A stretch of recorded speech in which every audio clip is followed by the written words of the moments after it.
Chapter 9. 124. The convoy moved forward in the darkness, climbing the slopes of icy mountains and navigating the complicated network of old, forgotten concrete roads. They traveled north in a desperate hope to survive the calamity of the chain of nightmares. A day after the battle on the frozen lake, the convoy reached a derelict meteorological station and made camp. Military vehicles were arranged in a circle, with turrets facing out. Food was cooked and distributed to the refugees, and tired people settled in the half-collapsed buildings to sleep and rest. Sonny used that time to make his plans of coating the bullets of mundane soldiers with poison come to fruition. The process had turned out to be harder than expected, but they managed to find a solution in the end. The task of handling the bitter cusp was entrusted to the convoy's lone sleeper, whose green snakeskin armor imbued the young man with a high enough resistance to toxins. The old woman who had been going through her own first nightmare quietly passed away during that night. The fact that her body did not turn into a frenzied abomination proved that she had passed the trial of the spell. However, it seemed that her weary soul was unable to form a stable core, and so it collapsed, turning the woman hollow. Sonny took the dark responsibility of disposing of the body upon himself. In the morning they held a somber funeral under the eerie lights of the aurora, and then dove back into the bitter cold of the twisting roads. The small column of vehicles continued to struggle against the rough terrain and the dreadful conditions of the polar night as it slowly ventured deeper into the mountains. In the next few days, they had to fight against several more packs of prowling nightmare creatures, but none of them were as large and threatening as the two swarms the irregulars had eradicated before. The battle readiness of the convoy had increased due to Sonny's efforts and a bit of luck. The two new echoes served as forward scouts and provided invaluable support in combat. The ascended one, Abomination, was especially fearsome. The sleeper bell was mentoring, was growing into his power too, and his core was well on its way to being fully saturated. The mundane soldiers were now capable of dealing with weaker nightmare creatures thanks to the bitter cusp. Saint was slowly growing stronger as her wounds healed, and the echoing silence enchantment of the stifled scream continued to accumulate power, little by little. To the people of the convoy, things appeared to be looking up. However, Sonny knew that it was just an illusion. In truth, their situation was becoming direr with each day. The further north they moved, the more nightmare creatures there were. Navigating between powerful swarms of them was getting harder and harder, and so was avoiding the truly overwhelming hordes. The amount of small skirmishes the irregulars and their echoes had to fight was growing in both frequency and ferocity. For now, they were handling the pressure fine, but their fatigue continued to mount, while their physical condition deteriorated. Small scrapes and injuries they received were bound to add up sooner or later. Their reserves of essence were also getting closer and closer to not having enough time to replenish between fights, even with Luster's help. Additionally, the deeper they went into the mountains, the more signs of destruction caused by the earthquake they encountered. Many roads were completely destroyed by rockfalls or buried under countless tons of glacial ice. Increasingly often, the rhino could not handle clearing the path through the roads that remained. All of that meant that there were more and more enemies around with less and less suitable paths to take. Sonny felt like a noose was being drawn tighter around his neck with each day. As a result, he had to lead the convoy forward, using more risky routes.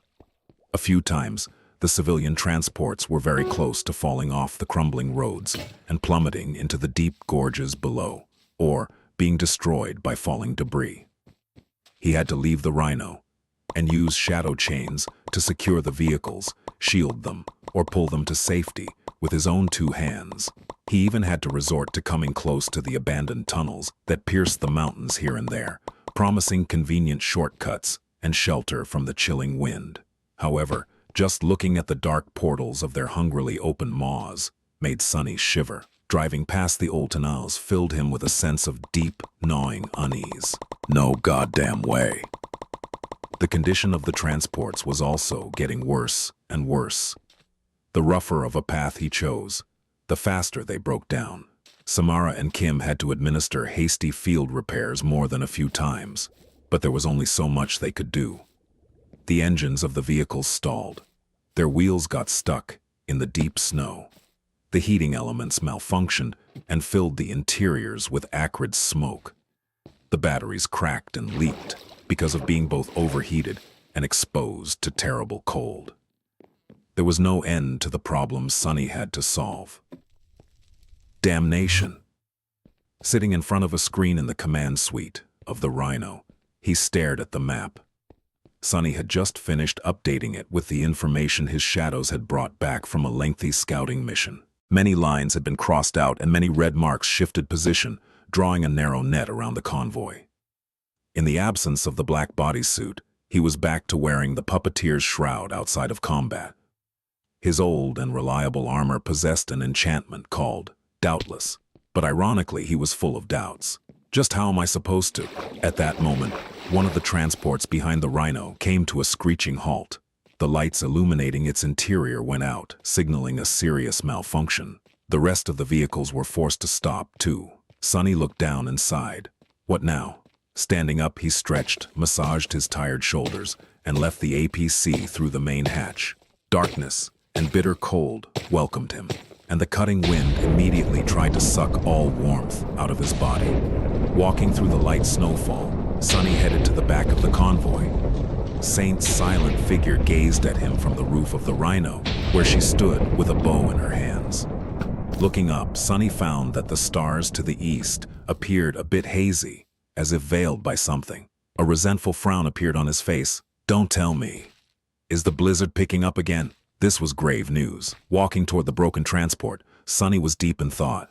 If the blizzard was really returning, things were going to get ugly for the convoy. Sure, the snowstorm would hide their location from the roaming swarms of nightmare creatures, but it would also all but destroy his own ability to track the abominations and keep his map up to date. Sunny and his shadows could see through the darkness of the polar night, but they could not see through the impenetrable wall of billowing snow.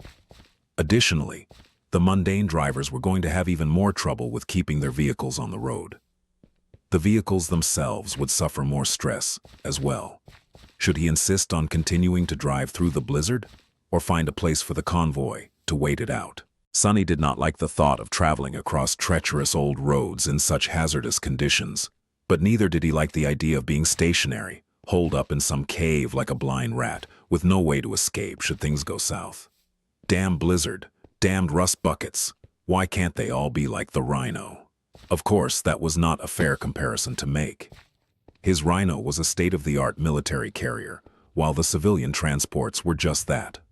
Some of them could barely be used to carry people, even since they had been hastily refitted from industrial cargo vehicles in preparation for the evacuation campaign. It was a miracle that they were able to move, honestly. Approaching the cause of the current setback, Sunny had to walk around the massive body of Abomination, who was laying on the road and staring east. The massive beast seemed to have sensed the approaching blizzard as well, considering how intently it was looking at the sky. Snowflakes were falling on its rugged fur. The smaller Echo, Blackie, or whatever the awakened beast was called, was there as well, leaning against the larger one. It had a habit of following the stronger monster everywhere, while Abomination mostly ignored its existence. Damned mongrels. Would it kill you to make way for me? I am the master of your masters, you know. Show some respect. Shaking his head, Sunny reached the transport. Samara, Kim, and Quentin were already there, running diagnostics with grim expressions on their faces. He did not like the look of that. What's the situation? Samara glanced at him with a deep frown. Captain, it is serious this time. There was a charge overload in the hub relay, causing the main battery to be cut off from the rest of the systems. Usually that wouldn't be too debilitating, but this transport already lost both the support battery and the backup accumulator. There's a lot of melted wiring.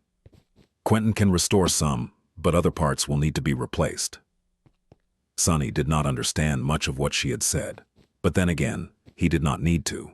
That was the whole reason for employing specialists. He had become a big fan of delegation.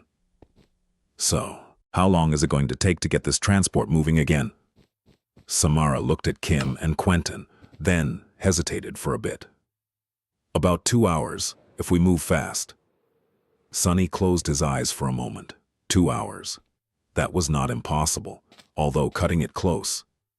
Their window of opportunity to drive past the nearest horde allowed for such a delay, but not much more. If he let the convoy stall for 2 hours, there would be no space for mistakes in the next day or so. Could he afford that? Or should he abandon the transport and relocate people to the remaining ones, thus overloading the struggling vehicles even further and increasing the risk that they themselves might break down in turn? Curse it. Did Nephis have to deal with this amount of nonsense during her short stint as the Bright Lord? Leading 50,000 Krayt to sleeper through a bloody revolt and a suicidal crusade might have been a bit harder than he had thought. Being in charge of hundreds of people was not at all fun. Sonny was slowly starting to understand why the sovereigns were all suffering from some sort of lunacy. He sighed. I can give you 110 minutes. If it's not done until then, though, we'll load the refugees on other transports and abandon this one. For now, do what you can. Gear will make sure that the passengers aren't cold. With nothing much to do after that, Sonny walked aside and stood in the shadows as his subordinates got busy with their tasks. He thought about returning to the warm interior of the Rhino, but decided against it. He had been cooped up inside it for a while, so some fresh air, even if it was bitterly cold, was a welcome change. The refugees inside the dead transport did not seem too discouraged, especially after soldiers brought a portable heater. The sleeper was there too. His lantern memory chased away the darkness, helping the civilians cope with their fear. And speaking of the sleeper, currently we do not have any more infected, which means that the infirmary transport is empty. If things don't go well with the repairs, I can just reassign the passengers there. That can be a good stopgap solution. There'll be trouble when someone does catch the spell, of course. His thoughts were interrupted by Abomination, who suddenly let out a low growl. Considering the size of the massive monster, its growls reverberated through one's very bones and were not easy to ignore. Sonny turned and looked at the Echo with a frown. What's up with him? Her? Whatever. What's up with that thing? Abomination's monstrous snout was gnashed, revealing rows of terrifying fangs. It was still laying on the road, staring at the eastern skies. The Echo looked tense. The other beast by its side was also acting nervous. However, it seemed to be simply repeating after the larger one without understanding the reason. Sonny's frown deepened, turning into a scowl. That cannot be good. He walked over to Abomination and tried to climb on it to get a good vantage point. Don't move, you bastard! Reaching the creature's withers, he looked east, seeing the same thing that it saw. The veil of the blizzard had grown closer, and a large part of the horizon, what little of it could be seen between the towering mountain peaks, was now hidden by it. Sonny did not notice anything else, though. Does it not like snow? Then again, that blizzard was not of natural origin. It was caused by a titan called Winter Beast. From what Sonny knew, the titan was currently being suppressed by St. Tyrus, somewhere far to the north. That was why the snowstorm came and went, hinting at who was prevailing in the clash at the moment. Skytide's aspect also had to do with controlling winds and storms. So while it did not directly counter the Titan's powers, she could at least challenge its authority. In any case, Winter Beast could not be anywhere near the convoy. Then, why? Suddenly, Sonny's eyes narrowed. Looking closer at the distant haze obscuring the cold, dark sky, he suddenly had a very disturbing idea. Was it really the blizzard? Sonny stared at the distant haze for a few moments, then glanced at Kim, who was busy with repairs. The evil eye memory he had given Nair was supposed to make one capable of seeing things at a greater distance. However, there was an easier way. He called out to Sergeant Gear, who happened to be hurrying past at that exact moment. Hey, Sergeant. The man stopped and looked at the captain, who was standing on top of the terrifying monster the Irregulars had recently received from the nightmare spell, for some reason. Already accustomed to their leader's eccentric behavior, the soldier did not even bother to try and guess the reason. Yes, Captain. Sonny lingered for a moment. Do you have, what are they called? Binoculars? Gear nodded. Of course, sir. We have several pairs, one per vehicle. Standard military issue. Sonny gave him a tense look, then said quietly, "Go bring me the best ones." Slightly disturbed by that tone, Gir glanced at the bundle of blankets he was carrying, then dropped them into the snow and dashed toward the tail of the convoy. Very soon he returned with a pair of modern binoculars, and, not daring to approach the monster, threw them to the captain. Sonny caught them, brought the unfamiliar device to his eyes, and looked east. At first, the image was blurry and unclear, but then something hummed softly, and it came into focus on its own. Suddenly, it felt as though he was standing much, much closer to the slope of a distant mountain. Sonny could even see the individual boulders, as well as mounds of snow between them. Moving the binoculars, he searched for a stretch of open sky. A few seconds later, he finally laid his eyes on the haze that obscured it. Sonny remained motionless for around a minute after that, then silently lowered his hands. His face remained still, but his eyes were suddenly terribly bleak. Feeling something, Sergeant Gir cleared his throat. "Sir, what is it?" The captain looked at him with those bleak eyes, making the soldier shiver. "What is it?" Sonny repeated the question in his mind. What he had seen was not a wall of swirling snow. Instead, it was a ghastly creature that resembled a mix between a bat and a leech, with leathery wings, a long neck, and a head that seemed to be one giant, fleshy, circular maw. In fact, he saw thousands and thousands and thousands of them. The hazy veil that obscured the sky was not caused by the returning blizzard. It was a horde of flying abominations that was so vast that it resembled a rolling storm front from a distance. That vast horde of horrid abominations was swiftly moving in their direction. Suddenly, Sonny's mouth was terribly dry. He glanced at the convoy that stretched along the narrow road, a few vehicles blocked from moving any further by the broken transport. "Sir?" Sergeant Gir's tense voice caught his attention. Sonny forced himself to focus on it, pulling his mind back to reality. Dead, dead. They are all dead. Throwing the binoculars back to Gir, he threw all unnecessary thoughts out of his mind and issued an order. "Get these people out and load them into the infirmary transport. Do it as fast as possible. No, faster than that." Gir blinked. "The infirmary transport?" "But," interrupting him, Sonny barked. "Now!" The soldier flinched. This was the first time he heard the usually cool-headed captain shout. Understanding that something had gone terribly wrong, Gir ran toward the broken transport. "Move, move, move!" A few minutes later, the frightened refugees were being hastily loaded into the infirmary vehicle. The soldiers were running around, preparing for a swift departure. The irregulars were getting ready for a fight. Sonny was in the middle of all this havoc, giving orders. "Load the poisoned ammunition immediately, all of it. Empty the reserves entirely. Throw all non-essential cargo out. We need as much speed as we can get. Samara, you have 3 minutes to charge as many bullets as you can. Luster, prepare the Rhino for an all-out charge. We're never going to make it. There's no chance. Simply none." The enormous horde of flying horrors was traveling too fast.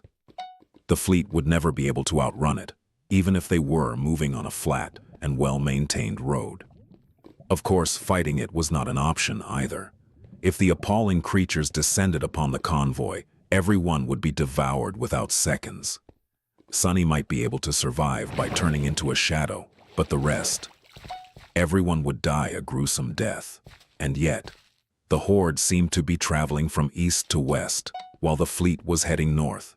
If, by some miracle, they managed to escape from the path of the abominations, maybe there still was a sliver of hope for them. Perhaps there even was some shelter ahead, one that Sonny had missed when he was compiling the map. In any case, he could not bring himself to just give up. No matter how small the possibility, he owed it to these people to make an effort to save them. He had taken them under his command, after all. They were his responsibility. "Move!" Finally, the broken transport was cleared of civilians. Sergeant Gir ran up to Sonny. "It's done. Captain, what do you desire to do with—" Before he could finish the sentence, Sonny grabbed the massive vehicle by the front bumper, strained his muscle a little, and then tossed it over the edge of the road with his bare hands. The transport plummeted into the deep, dark gorge with thunderous clangor. It was so heavy that the road under them quaked from the violent force of the first impact. Sonny glanced at the stunned soldier. "Get everyone inside and start the engines. Hurry." As everyone ran to their vehicles, Sonny stepped through the shadows and appeared inside the Rhino. Sparing a glance at Professor Obel and Beth, he lingered for a moment and said, "Strap yourself in. It's going to be a bumpy ride." They listened without asking questions. Since most of the irregulars were assigned to the civilian transports, the only other person there was Luster. He was already in the pilot's seat, ready to send the APC forward at Sonny command. Sonny did not make him wait long. "What are you waiting for? Go!" The Rhino shot forward, plowing through snow as it cleared the way for the other vehicles. The fleet followed as they moved across the mountain road with reckless speed, but not enough of it. On the roof of the APC, Saint was effortlessly holding her balance. Standing there like a statue, she slowly turned her head east. Then, the taciturn demon lingered for a moment and silently raised her bow. The Rhino flew forward, somehow navigating the twists and turns or the narrow mountain road without plummeting off its crumbling edge. There was nothing but darkness ahead, with snow swirling as it melted in the powerful beams of light that shot from the roof of the heavy vehicle. For once, Luster seemed serious and completely concentrated, his fingers wrapped around the yoke so tight that they had turned white. The convoy did its best to keep up. The civilian transports were sandwiched between the APC and the military vehicles, shaking precariously as they rolled forward at high speed. Sergeant Gear and his soldiers were hastily loading the poisoned ammunition into the feeding mechanisms of the turrets, turning their barrels east and aiming spotlights at the sky. The veil, obscuring the horizon, was getting closer and closer. Damn, damn, damn. Sonny was standing behind Luster, perceiving the world through the eyes of his shadows. They were gliding far ahead, scouting the path in search of serious obstacles and possible shelter. There was none to be found, and the devouring swarm was too fast to outrun. Suddenly his head jerked sideways. A dozen or so meters ahead, a swift silhouette lunged at the approaching Rhino from a deep crack in the cliff's face.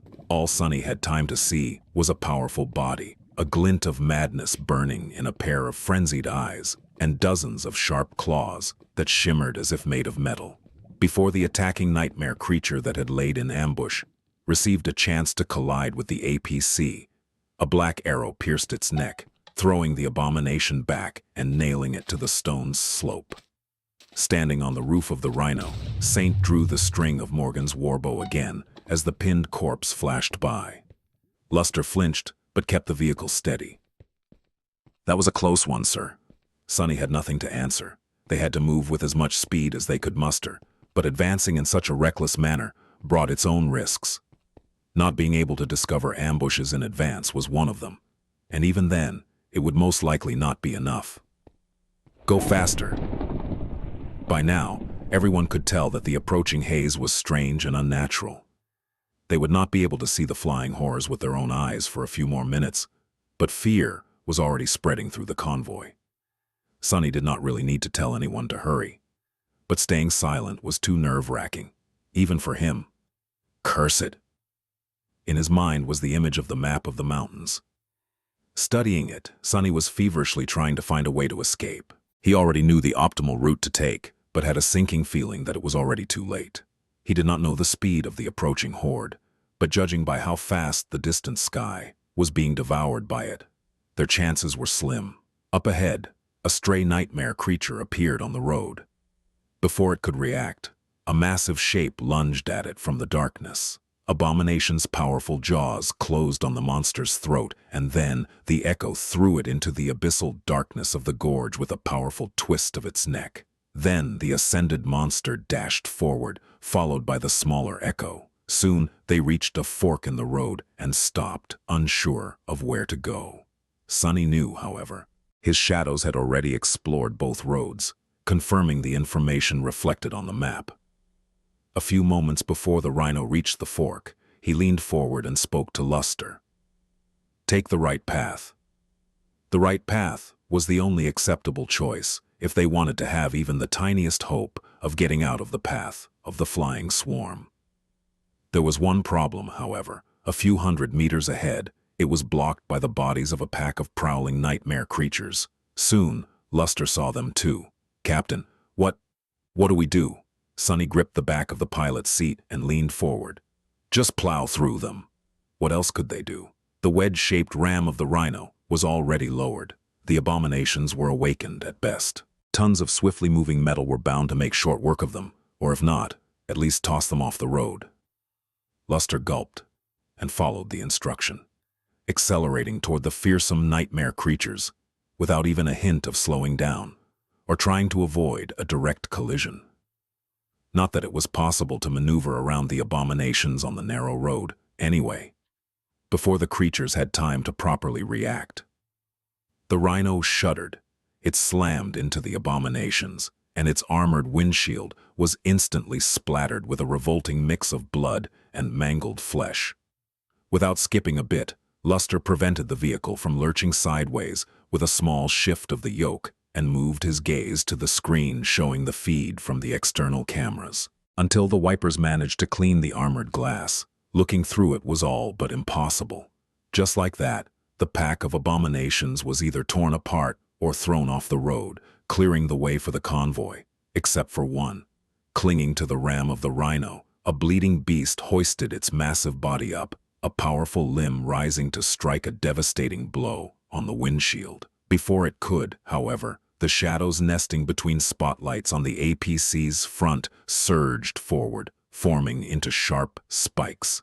They pierced the creature and then lost their solidity, turning into black tentacles. A moment later, the abomination was torn apart from the inside and flung into the darkness below. "Keep going." Sonny gritted his teeth and then flinched as one of the rearview cameras registered a flash of light coming from the turret of Gear's military vehicle. Turning his attention to it, he saw that the soldiers had opened fire. They were firing at the sky. The devouring horde was still some distance away, but the first straggler had just appeared from the cold darkness and dove down toward the convoy. The creature was not too large, but looked even more terrifying and revolting up close. A rain of bullets tore at its body, delivering the bitter cusp's toxin. It should have been enough to kill the flying abomination, but the effect of the poison was not instantaneous. Either the soldiers had reacted too slowly, or the nightmare creature was too fast. No matter the reason, its mangled, convulsing body kept falling, approaching the windows of one of the civilian transports. That was before another arrow flashed through the air, slicing the abomination in half. The severed parts struck the slope and then rolled down, soon disappearing under the wheels of the speeding vehicles with a repulsive crunch. Sonny let out a shaky breath, relieved. The worst was only starting, though, because after that first creature was killed, the turrets did not stop firing. "You have slain an awakened beast, brood of the devouring cloud." The road sloped down, soon reaching the bottom of a deep gorge and continuing forward along its twists and turns.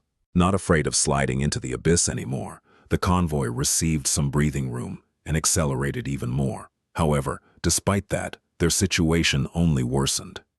By now, the distant mountains had already disappeared, swallowed entirely by the veil of the approaching swarm. Only a few nearest peaks remained visible, but even they were already turning hazy. More and more flying abominations that had traveled ahead of the horde were diving at the convoy, their fleshy circular maws opening wide to bite at the speeding transports and the soldiers operating the turrets. At first, they came one after another. Then a few appeared at the same time. At some point, the rumble of the firing turrets turned into one continuous, rolling cannonade. The soldiers fought with desperate determination, relying on their spotters to find the targets in time. The murderous darkness of the polar night was cut and torn by the stark beams of powerful spotlights, and tracer bullets painted it with red streaks. High above, the ghostly aurora glimmered among the stars, slowly turning crimson. Sonny was cursing the world. Tired of waiting powerlessly inside the Rhino, he climbed to its roof, though the upper hatch, and swayed as a furious wind assaulted him with cutting cold. A few steps away, Saint was standing straight, sending one arrow after another into the dark sky. Each arrow reaped a life, and the bodies of abhorrent creatures were raining down on the snow behind the convoy. In a gun nest on the roof of one of the civilian transports, Samara was discharging her rifle time after time, and somewhere high above, bloody explosions of charged essence bloomed with each shot. The other awakened were assisting the soldiers as well. However, even though each possessed a memory capable of dealing damage at range, they were less proficient with them. The sleeper, ironically, was the closest the convoy had to a marksman, after Saint and Samara. His quiver was full of poisoned arrows. In an infuriating turn of events, Sunny was the only one without a suitable weapon. He only had one bow, and that one was currently being used by his shadow. Curses! The undying chain was already encasing his body, and the dying wish was calling out to the nightmare creatures, compelling the nearest ones to aim at him, and him alone.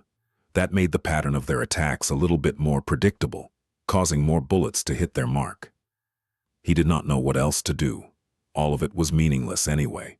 The convoy could kill 1,000 of these flying monstrosities, and it would still be no more than a drop in the ocean. With each minute, the number of attacking abominations was mounting, and with each second, the devouring cloud was drawing closer. Soon, it would envelop the gorge completely, and then all their efforts would end in a gruesome and bloody finale. Sunny did not think for a second that the convoy would be able to fight through countless thousands of the flying abominations. Why did I not account for it? Fool, damned fool. It was not as though he had not fought swarms of flying nightmare creatures before, and yet Sunny had never considered a situation like this one seriously enough to come up with effective countermeasures. What countermeasures were there, though? What was one supposed to do if the sky itself decided to devour them? He gritted his teeth. There was no way out, as far as Sunny could tell. They had already failed to escape from the path of the harrowing horde, and had not found a shelter to weather the heavenly plague. The soldiers continued to fire their turrets, hurriedly swinging the steaming barrels around to catch the brood beasts before they crashed into the transports. Saint and Samara continued their slaughter. But there was no point. Feeling a bitter taste in his mouth, Sunny looked up. The mountains had disappeared completely, swallowed by the seething haze of the devouring cloud. Numerous abominations blotted out the sky, making it seem as though the crimson lights of the aurora itself were spawning the all-consuming deluge of them. A minute or two later, the horde would flood the gorge and descend upon the convoy. His only solace was that not even a fraction of the nightmare creatures would be able to satiate themselves with human flesh. There were too few humans in the convoy to fill their stomachs. Starve the rest of you bastards.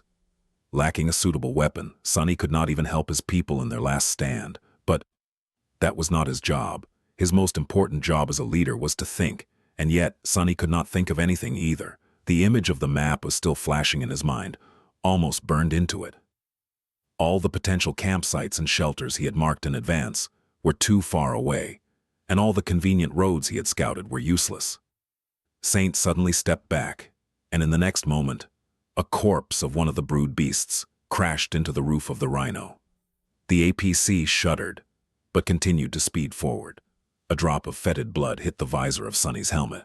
He inhaled deeply and stared at the ugly maw of the dead abomination, numb to its repulsive appearance. Maw. These ghastly, hungry maws would soon be feasting on the flesh of his people. A hungry maw. Suddenly, a grim expression appeared on his face, hidden by the helmet. Turning around, Sunny dove back into the hatch, noiselessly landed on the floor of the APC's floor, and dashed toward Luster. Where is it? Where is it? Soon, one of his shadows noticed an old, almost entirely crumbled road that forked away from the main one 100 or so meters ahead. The Rhino was just about to reach it. Turn left. Luster's hands reacted faster than his mind, sending the Rhino into a sharp turn. The vehicles trembled as its wheels left the somewhat intact surface of the better-preserved road and entered the more dilapidated one. The young man spared a glance at his captain. "Sir, where are we going?" Sunny paled a little. "Into a hungry maw." He did not need to explain further, really. Now that they had entered the derelict road, there was only one way, forward, and there, ahead of them, waited something that he had hoped to avoid at all costs. The dark portal of an old, abandoned tunnel. Not too long ago, Sonny had sworn that he would never enter one, but now he could only pray that they would reach it. As the convoy desperately drove toward the distant entrance of an old tunnel, the devouring cloud finally reached the gorge. The sky disappeared, blotted out by a slithering mass of the winged abominations, and submerged the world into impenetrable darkness. Even the dim glint of the shimmering stars was extinguished. The swarm flowed down the slopes of the mountains like a tidal wave. Penetrating the armored frame of the rhino, a deafening rustle of countless beating wings assaulted Sonny's ears. He grimaced, glanced at the screens one last time, and dashed back to the roof hatch. Once he climbed outside, the noise grew many times more violent, making it seem as though a hurricane was raging around him. The mass of nightmare creatures was seconds from swallowing the rearmost vehicles of the convoy. The overheated barrels of the turrets continued to discharge a barrage of bullets into the rushing wave of abominations, long tongues of flame blooming from their glowing muzzles. At that point, the soldiers did not even have to aim to hit the enemy. However, all their efforts were in vain. Sonny would have needed thousands of soldiers and hundreds of heavy artillery vehicles to put a dent into the swarm of abhorrent abominations, but he just needed to buy a little time. Saint. Following his mental command, the shadow turned and threw Morgan's warbow in his direction. Catching it, Sonny took a moment to balance himself on the swaying roof, and then drew the string with furious determination. All four of his shadows flowed forward from his fingers. A bolt of lightning streaked through the air, striking one of the brood beasts. The creature's body disintegrated in a blinding flash, and then dancing arcs of electricity spread through the swarm, stretching in all directions for dozens of meters. For a moment, the whole world was illuminated by a stark radiance. That bought the convoy a few more seconds, at most. Not enough. Even if Sonny had essence to spare, he could not use the strike of thunder repeatedly. Like almost all memories, it needed time to be summoned and dismissed. Although the whole process took no more than a dozen of seconds, right now, that was enough of a delay to doom them all. If Winter was here, she would have had a solution. But sadly, Sonny was all alone. Well, not quite. On the roof of one of the civilian transports, Samara overcharged her powerful rifle, causing some of the circuitry inside of it to melt in a rain of sparks. The usual electric whine of the activating coil was devoured by the cacophony of thousands of beating wings, but the thunderous roar of the resulting shot was not.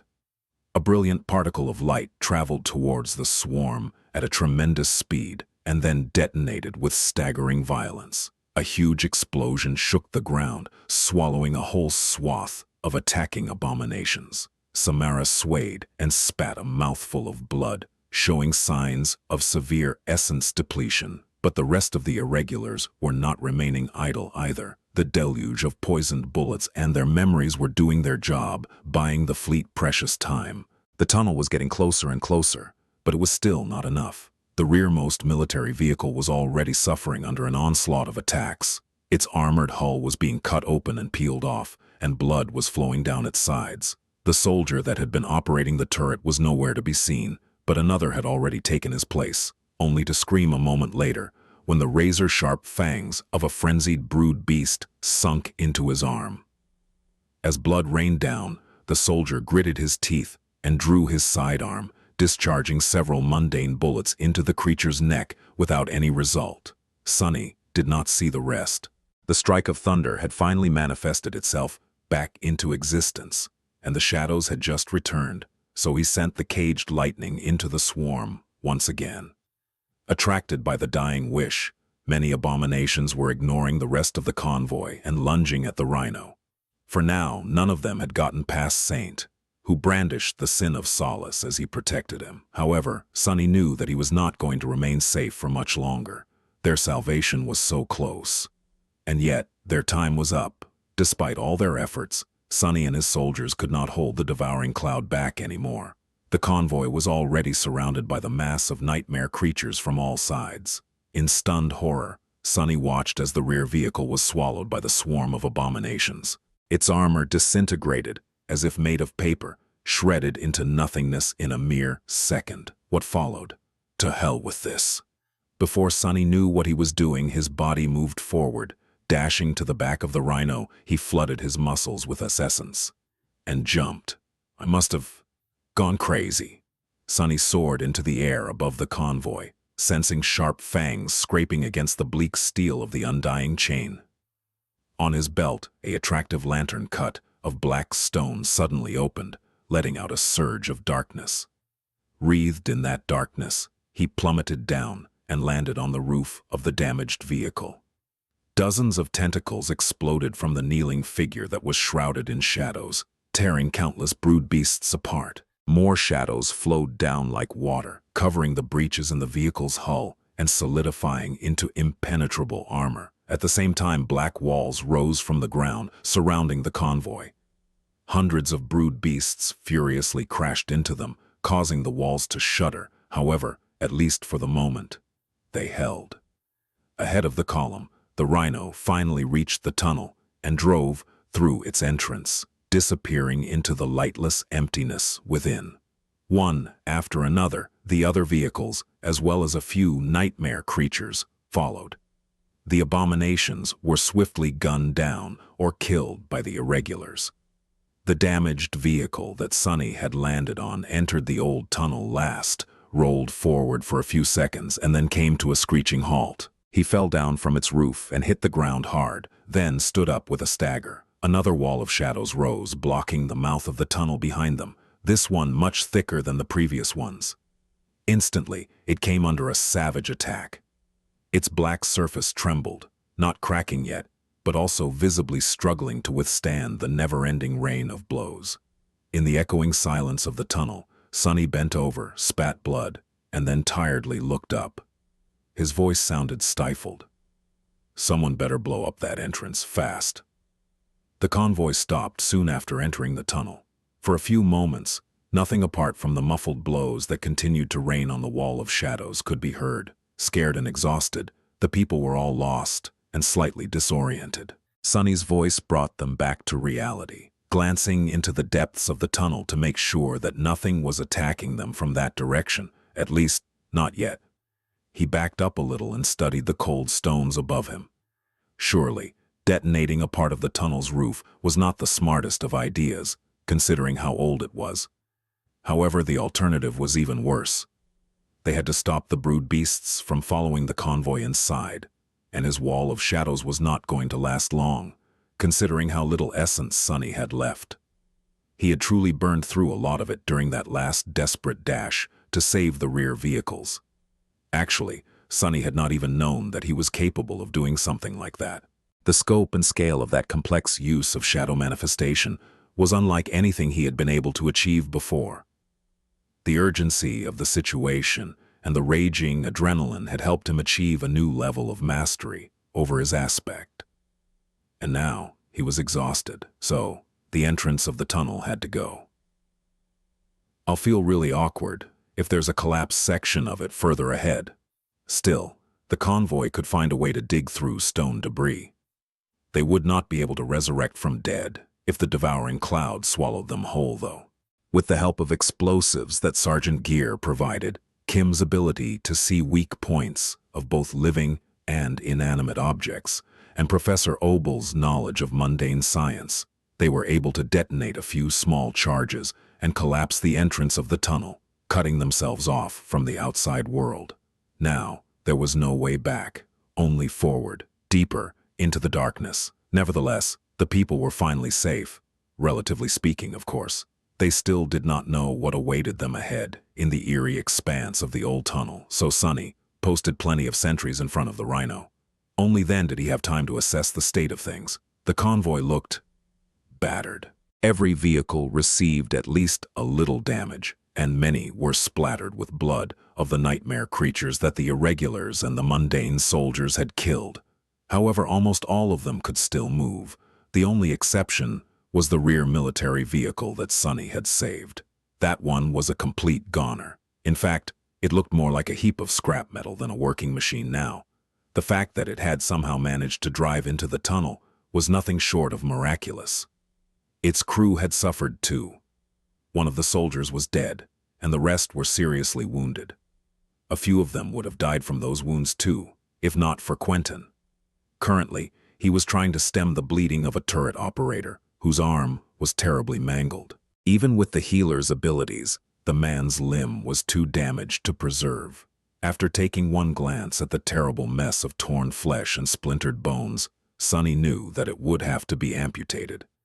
He had already been in a somber mood because of the exhaustion, but now it turned even darker. Perhaps he should be thanking the dead gods that only one of his men had been killed during the desperate escape from the devouring cloud. But Sonny did not feel thankful.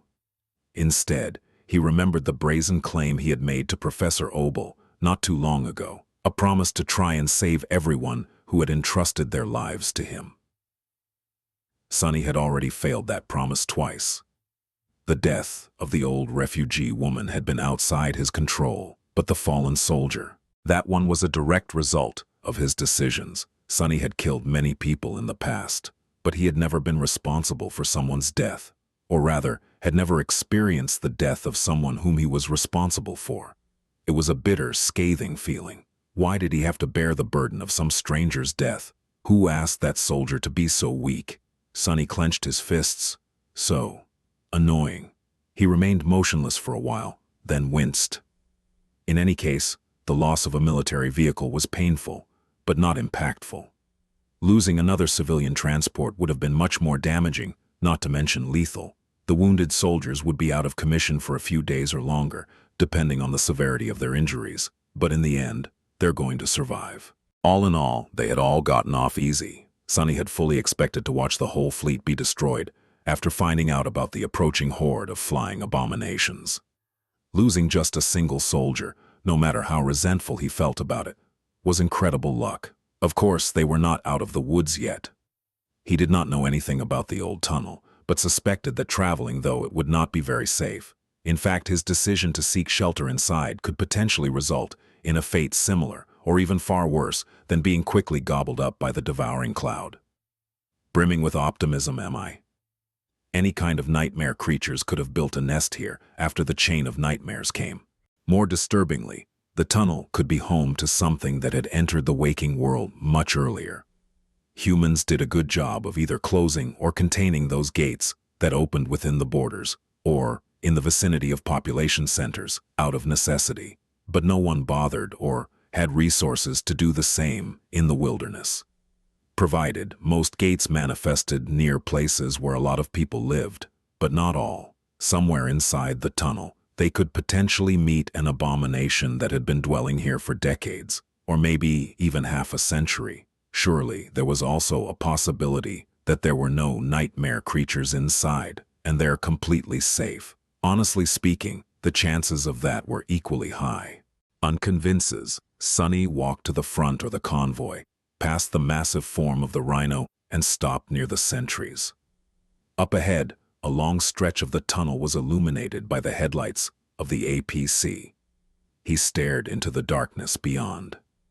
After a while, Sonny looked down and let out a heavy sigh. That does not bode well.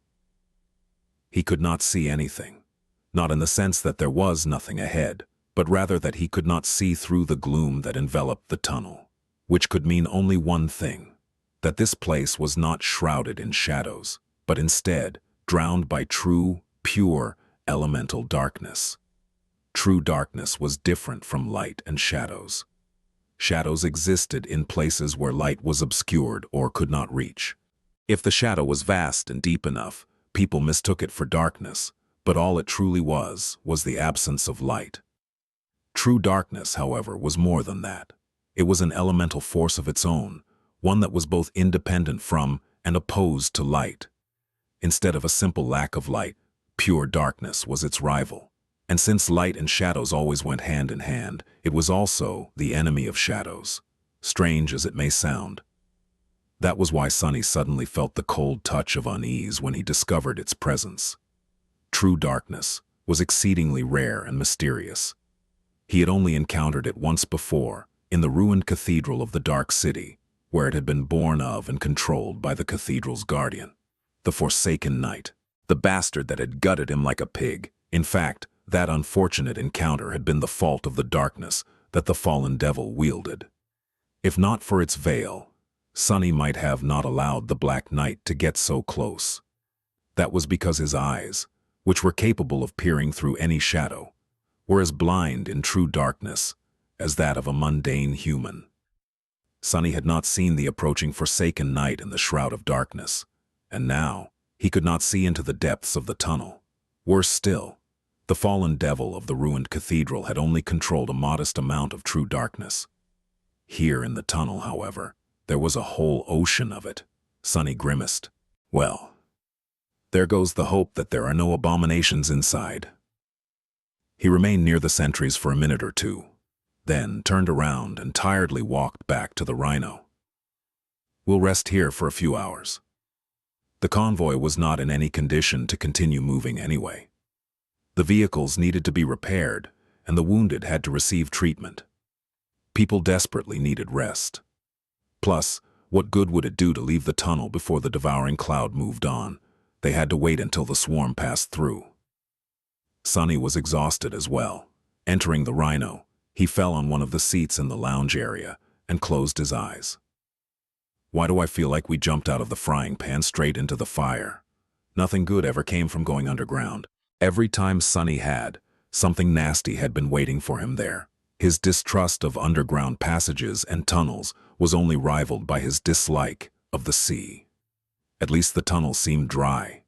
Scowling, Sunny tried to empty his mind and concentrate on circulating what little essence he had left through his body. No matter what came next, he had to be ready.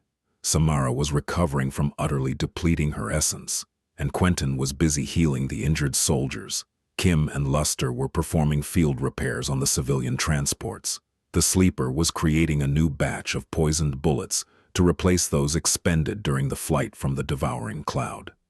Sergeant Gear's ammunition reserves were at a point where each round had to count. Only Bell and Dorn had nothing to do, which was why Sunny chose them to accompany him on a scouting mission. He wanted to find out how far the exit from the tunnel was, or if not, then at least explore a long stretch of it before leading the convoy forward. Nobody knew how long the tunnel was. There were a lot of them cut through the mountains in the Antarctic center, where the terrain was too uneven to build straight roads. Whenever a road met a mountain outcropping that was too wide to go around, though, people had often chosen to simply burrow through it to create a convenient shortcut. As a result, the length of tunnels varied greatly, from several dozen meters to 10 kilometers or more. Most of them had been created during the dark times. Later, when the constant wars, environmental cataclysms, and the descent of the nightmare spell had reduced human population and concentrated it inside a small amount of vast and easily defended cities. Most of the mountain roads went out of use and were abandoned. So, there was no information on the tunnel. It could have been only a few hundreds meters long or stretched forward for a dozen kilometers. Considering the local terrain, Sunny suspected that the latter would turn out closer to the truth. Summoning the cruel sight, he glanced at Bell and Dorn. "Are you ready?" They nodded. "Yes, sir." They were standing in front of the Rhino. A few people were looking at the three irregulars, but only Professor Obel approached to see them off. "Be careful, young people. Places such as this can be quite dangerous. Don't use any memories or abilities that have to do with fire, too. Now that we are underground, it would be all too easy to burn all the oxygen away." Sunny looked at the old man with a bit of tension hidden behind his outwardly confident expression. "Anything else we should know?" Professor Obel thought for a moment, then shrugged. Many of these tunnels went through several rounds of additional excavation to serve as bomb shelters during the latter stages of the war between but those names probably won't tell you much. Suffice it to say, you might find that the structure of the tunnel is not as straightforward as one might expect. Sunny sighed. "All right, we are going then. If we aren't back after 2 hours, well, I'm not going to lie, if something manages to kill me, then all of you will probably die soon too. So there's nothing much you'll be able to do at that point." He tried to force out an encouraging smile, failed, and simply turned around. Carrying luminous memories, Sunny and his people walked past the nervous sentries and dove into the darkness without looking back. Chapter 932, Blinded. Sunny had grown accustomed to using his shadows to scout ahead in dangerous situations, explore the world around him, and discover hidden threats. However, this time he could not, simply because the shadows were as blind as him in the embrace of true darkness. Walking deeper into the tunnel, he instantly felt tense and incredibly vulnerable. Things were even worse than Sunny had thought. Not only was his sight suddenly limited to a mere single point of view, not only could he not see anything outside the narrow circle of light created by the luminous memories like a mere human. Even his ability to sense the shapes and movements of shadows was crippled, because, of course, no shadow existed within darkness. That unique part of his perception had become so ingrained into him that now that it was gone, Sunny felt blinded. It was as though he suddenly lost his eyes and ears. The whole world seemed strange, unclear, and muddled. The sudden change was so severe that he almost lost balance. Damn. Belle and Dorn, who lived their whole lives like that, did not seem to be disturbed. Sure, they had somewhat come to rely on the ability to see in darkness that Kim often shared to them, but not to a degree where it became their second nature. Sunny, on the other hand, he was disoriented and felt utterly exposed. How horrible. Grimacing, he gripped the shaft of the cruel sight tighter and continued walking. The blade of the somber spear did not shine yet, instead absorbing some of the light produced by the lanterns of the irregulars, in case he needed it in the future. The tunnel was wide enough for two vehicles to pass each other without brushing sides, and utterly empty. Nothing but impenetrable darkness filled its silent expanse, and so their steps echoed, reflecting from the cold stone walls. Sunny glanced at Belle and Dorn with a bit of displeasure. He was walking as noiselessly as usual, trained to remain unnoticed by the long months of hunting down powerful abominations in the dark city. However, the two fighters of the melee vanguard were not versed in stealth, and their equipment was not suited for it either. Way to announce our position to everyone and everything. I have a bad feeling about this. Although many nightmare creatures possessed some way to perceive the world in the absence of light, he was still used to being the one to stalk his prey unseen. Now, however, the roles were reversed. Sunny was at the mercy of whatever creature it was that hid in the darkness. And there had to be something there, without a doubt. True darkness, after all, had not come from nothing. What kind of ghastly horror will I have to fight this time? They carefully moved forward, sticking close to the wall of the tunnel. A few minutes passed, then a dozen. What Sunny feared the most did not happen. Nothing attacked them, and there were no collapsed sections of the tunnel's roof that could block the convoy's way out. However, there was also no sign of exit. The tunnel simply stretched forward, seemingly endlessly, and completely empty. After a while, Sunny managed to shrug off his discomfort and adjust to having his perception severely crippled as well as he could. It was still deeply disturbing, though. Half an hour passed without them encountering any threats. How far do you think we have walked? Belle and Dorn thought for a moment. The giant man shrugged. 3 kilometers, maybe less. A deep frown appeared on Sunny's face. 3 kilometers was not a small amount. Of course, there were far longer tunnels out there. The floor also seemed flat, and did not slope neither up nor down. Still, it was strange that they had not been attacked yet. Keep your eyes open. The small scouting squad continued forward. After a while, they encountered a small opening in the wall of the tunnel, leading into the depths of the mountain. The narrow branch, too, was drowned in true darkness. Standing near it, Sunny thought that he heard a distant hum. However, a moment later it was gone, chased away by Dorn's voice. This must be one of the additional tunnel shafts that Professor Obel spoke about. There's probably a whole network of them inside the mountain, excavated to house the population in case of a nuclear strike. Bell scratched the back of his head. Who uses nuclear bombs to kill people? Aren't bioweapons far more effective? Sunny looked at him darkly. Tell that to Europe. At that moment, Dorn cleared his throat. Actually, Captain, they used both nuclear and bioweapons in Europe. Oh. Well, it was not like Sonny had received a good education.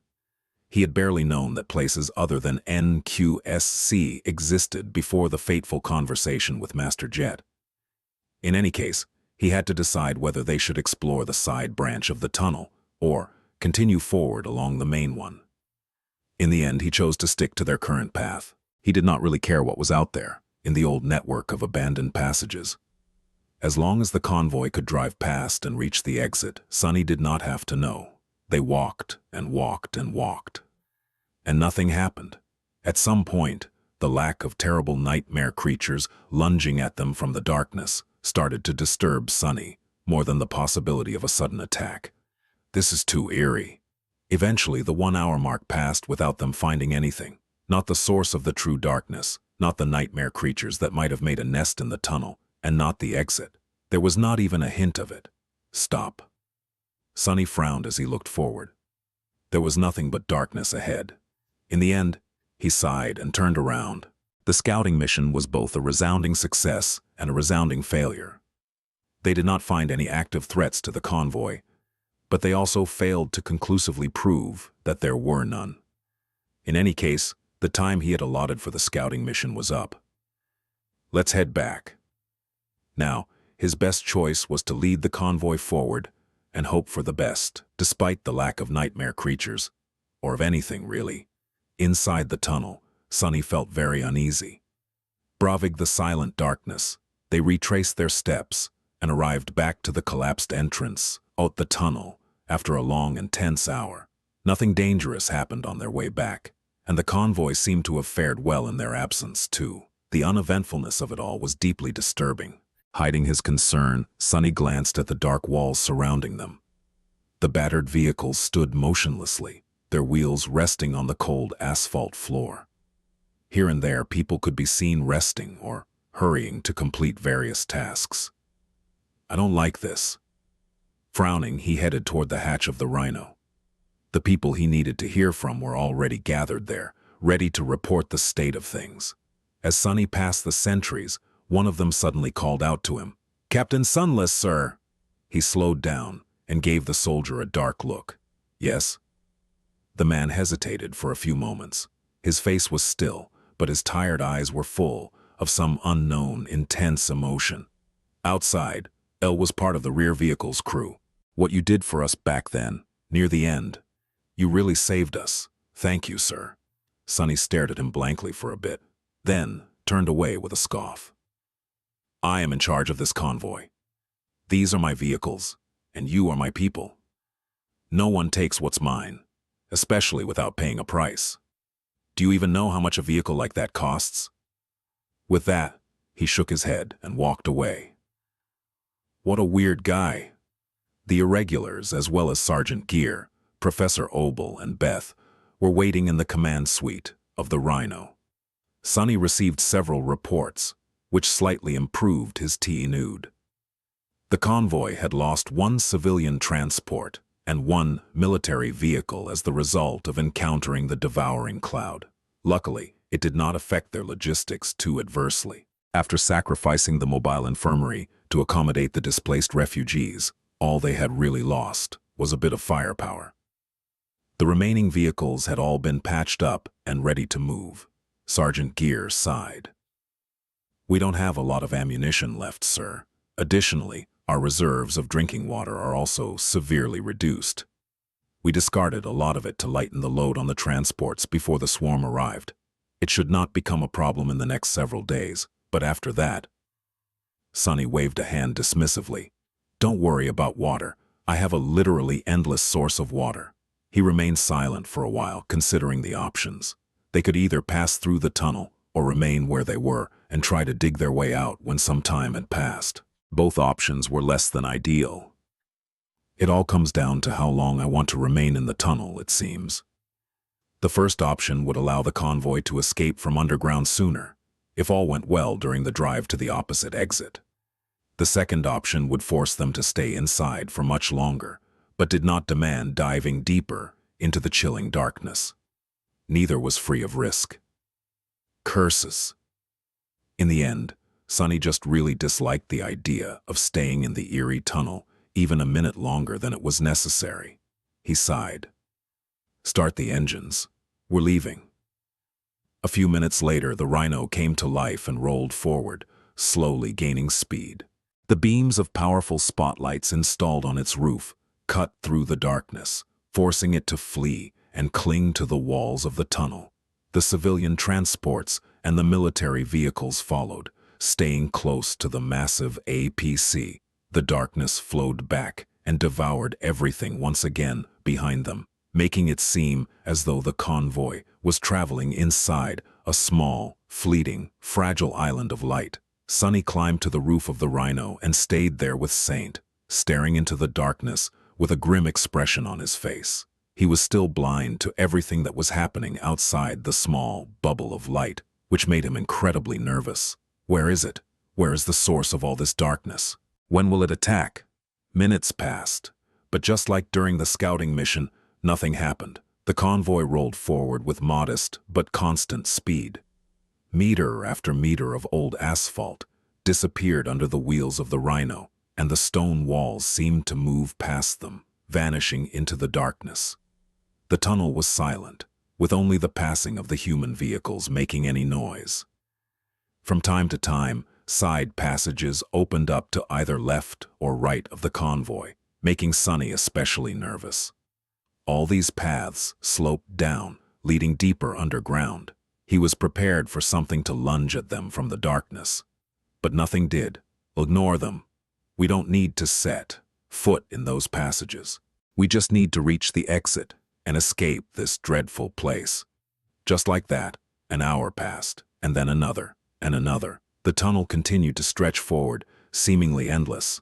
The more time passed, the deeper Sonny's scowie became. After a while, he finally left the roof of the Rhino anti-dove back into its interior with a dark expression.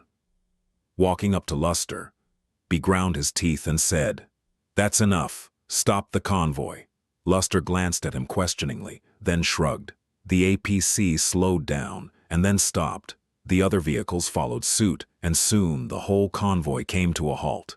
Sonny left the Rhino and stood still for a few moments, staring at the weathered asphalt. Sergeant Gier and the members of his cohort soon approached from the direction of other vehicles, while Luster, Professor Obel, and Beth exited the Rhino through the hatch. Saint walked over to the edge of the roof, looking at them from above indifferently. Most of the gathered people had grave expressions on their faces. Noticing the grim mood, Luster blinked a couple of times, then turned to Sonny. Captain, why did we stop? Is there a problem?" Sonny looked at him silently. "Yes, there is a problem, you fool. Can't you tell?" Luster scratched the back of his head. "What, is there a nightmare creature ahead?" Sonny sighed, then looked up. "No, there's nothing ahead. That's the problem. We've been driving for about 7 hours, correct? What was our average speed?" The young man hesitated for a moment. 30 kilometers per hour, sir." They had not rushed and kept a modest speed, to be able to react in case danger appeared front ahead. Sonny nodded. "That is more than 200 kilometers of going straight forward. And yet there is no exit. Do you see the problem now?" Luster's eyes suddenly widened. "Oh, well, if you put it like that, it really is weird." Sonny gritted his teeth. "It's not just weird. If there was a tunnel of that length in Antarctica, it would have been the longest one in the world, by far. Everyone would have known about it." Luster paled a little, then studied everyone's faces. "How come no one did then, sir?" Sonny looked down and shook his head. "There is only one possible answer. This tunnel, something is very, very wrong with it. 134, no way out. There could not have been a tunnel that stretched under the Antarctic center for hundreds of kilometers. Not only would a structure like that be a miraculous feat of engineering, but far too many people, especially the Army strategist, and someone as knowledgeable as Professor Obel, would be aware of its existence. However, no one had been. Sonny remained silent for a while, then looked at the old man. Professor Obel simply shook his head. "I'm afraid I can't explain. Which is not too surprising. After the nightmare spell descended, there are many things in the world that science, or rather, our limited scientific understanding, fails to explain. Sunny sighed. Great. What was he supposed to do now? It was clear that the laws of nature were either broken or worked differently inside the tunnel. Space was not behaving as it was supposed to behave. Or maybe they had simply traveled to some strange pocket dimension that was filled with nothing but true darkness. Maybe they were all under the influence of another mind hex. Maybe they had all been devoured by the swarm of brood beasts and were now condemned to an eternal purgatory. Who could tell? Sunny cursed silently, then wrapped all four shadows around the undying chain to ramp up its mental protection. Nothing changed. The oppressive darkness did not disappear. If anything, it seemed even more foreboding now. He closed his eyes for a moment. All right, let's not panic yet. Sunny looked around, then walked to the wall of the tunnel and struck it with his fist. A startling bang rolled through the tunnel, echoing in the darkness. In the place where his steel gauntlet had landed, a small impression appeared, with a net of cracks spreading from it through the cold stone. Get back into your vehicles. Everyone followed his instructions without asking questions. The convoy continued to move forward. However, this time, Sunny made it stop after 10 minutes and left the rhino alone. Wrapping the shadows around his body, he activated the Light Eater enchantment of the cruel sight to illuminate the path and ran back into the darkness. Moving much faster than the vehicles had, he soon reached the point of the previous stop and studied the cracked section of the wall, then made his way back. The convoy moved for another 10 minutes. After that, Sunny commanded them to put the vehicles in reverse. The tunnel was not wide enough for the rhino and the civilian transports to turn around and drive back. After a while, he gave the order to stop. This is bad. His seemingly erratic actions, of course, had not been without a reason. Sunny already knew that it was possible to go back to a previously visited spot inside the tunnel. Bell, Dorn, and himself had walked for around 6 kilometers during the initial scouting, and then safely returned to the convoy. The first stop he had ordered was to make sure that the same principle still applied. Indeed, he had been able to return to the marked portion of the wall from 5 kilometers away. The second stop was to test if something would change with more distance, and it had. They should have long seen the imprint of his fist and the net of cracks around it, but there was none. At some point in time, somewhere between 5 and 10 kilometers of separation, the mark had disappeared without a trace. Which was very, very bad news for Sunny. It meant that they could not return to the collapsed exit from the tunnel. The way back, and the second option he had of escaping to the surface, did not exist anymore. Staring into the darkness, Sunny felt a cold shiver run down his spine. If he had led the scouting party a few kilometers further, would they have been separated from the convoy forever? Would they be doomed to wander the darkness alone for the rest of their lives? He had come close to disaster without even knowing it. I was lucky. One of his worst fears had become reality. Sunny was more than capable of fighting against enemies that he could strike down, even if their strength seemed overwhelming. However, he was as powerless as the rest against circumstances, like the one they found themselves in right now, against threats that were both unseen and unexplainable, dooming those who encountered them silently and without warning, simply by existing. Against threats like that, he needed someone like Cassie. Sadly, she was far away, probably preparing for the war between Valor and Song with the rest of the Firekeepers. Damnation! He looked at the stone walls of the tunnel, then at the battered vehicles of the convoy. There were almost 400 people in them that he had promised to rescue. Was he going to become a liar? Sunny tilted his head a little, then blinked.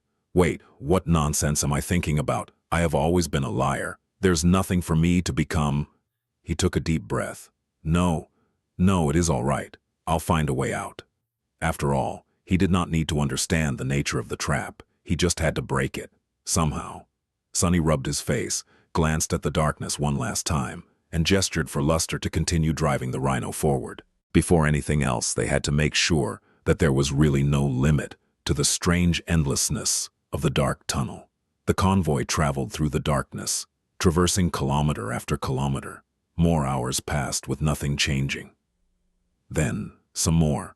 Eventually, an entire day was gone. Slowly, a sense of dread was spreading through the exhausted refugees and the mundane soldiers. Even the irregulars seemed tense. Sunny commanded everyone to stop and make camp. People needed rest, and nothing would improve if they persisted forward despite everything. As the soldiers started cooking food and arranging sleeping places for the civilians, he walked some distance away from them and called Sergeant Gear over. Gear jogged to where Sunny stood, half swallowed by darkness, and asked in a hoarse voice, "Yes, Captain, did you need something?" Sunny lingered for a few moments, looking back at the convoy. Then he looked at the sergeant and said, "Yeah, I have 2 questions for you. How much food do we have left? And how long will the fuel cells of the transports last?" 935 unmoored. While the people of the convoy were settling in to rest, Sunny observed them with a dark expression on his pale face. Finally, he winced and headed back into the Rhino. There, the irregulars were waiting, unsure what to do. It was not like he had answers either, but Sunny had to decide what their next steps would be. He hesitated for a few moments. "Luster, Samara, and Dorn, go to sleep and report our situation. Perhaps Army Command has some idea about what we are dealing with here." Despite the ominous nature of the dark tunnel, things weren't as bleak as they seemed. The convoy was cut off from the first evacuation army in terms of actual support, but information still flowed between the cohort and their superiors. Somewhere in the government databases, there had to be a hint on how to escape the endless darkness. Even if no one had ever encountered its source before, people would have clashed against something similar in the past. If not, Sunny would venture into the dream realm himself and seek out Cassie. With her powerful divination abilities, she was his best bet. More than that, he could transport food and other resources from the ivory tower with the help of the covetous coffer, so his people were not going to starve. For now, time was not their enemy. They just had to find a way to solve the puzzle and escape. He sighed. Unless something changes for the worse. In any case, there was no point in panicking yet. Sunny watched as 3 of his soldiers climbed into the sleeping pods, then sent the rest to keep watch over the refugees. The oppressive veil of darkness that muted his senses was still there, grinding on Sunny's nerves. He was tired too. At least there is no call here. In fact, this was the first time in a long while when Sunny did not hear the call at all. Everywhere else in the Antarctic center, it kept whispering quietly into the ears of awakened, but here in the dark tunnel, the whispers were gone. He was not sure if that was a good sign or a bad omen. "We'll see soon." Ordering his shadows to observe the temporary camp, Sunny climbed into a sleeping niche himself. Things were going to get better after he slept. If nothing else, his reserves of essence would be somewhat replenished. That alone was enough to make him feel more confident. That night, Sunny had a nightmare. He dreamt of the ditch that he had crawled into after being gutted by the forsaken night, and of cold, overflowing darkness. That was an unpleasant surprise, since he had grown accustomed to sleeping peacefully. Ever since the Kingdom of Hope, his dreams were usually guarded by nightmare. If a bad dream appeared, it was promptly destroyed or subjugated by the shadow steed.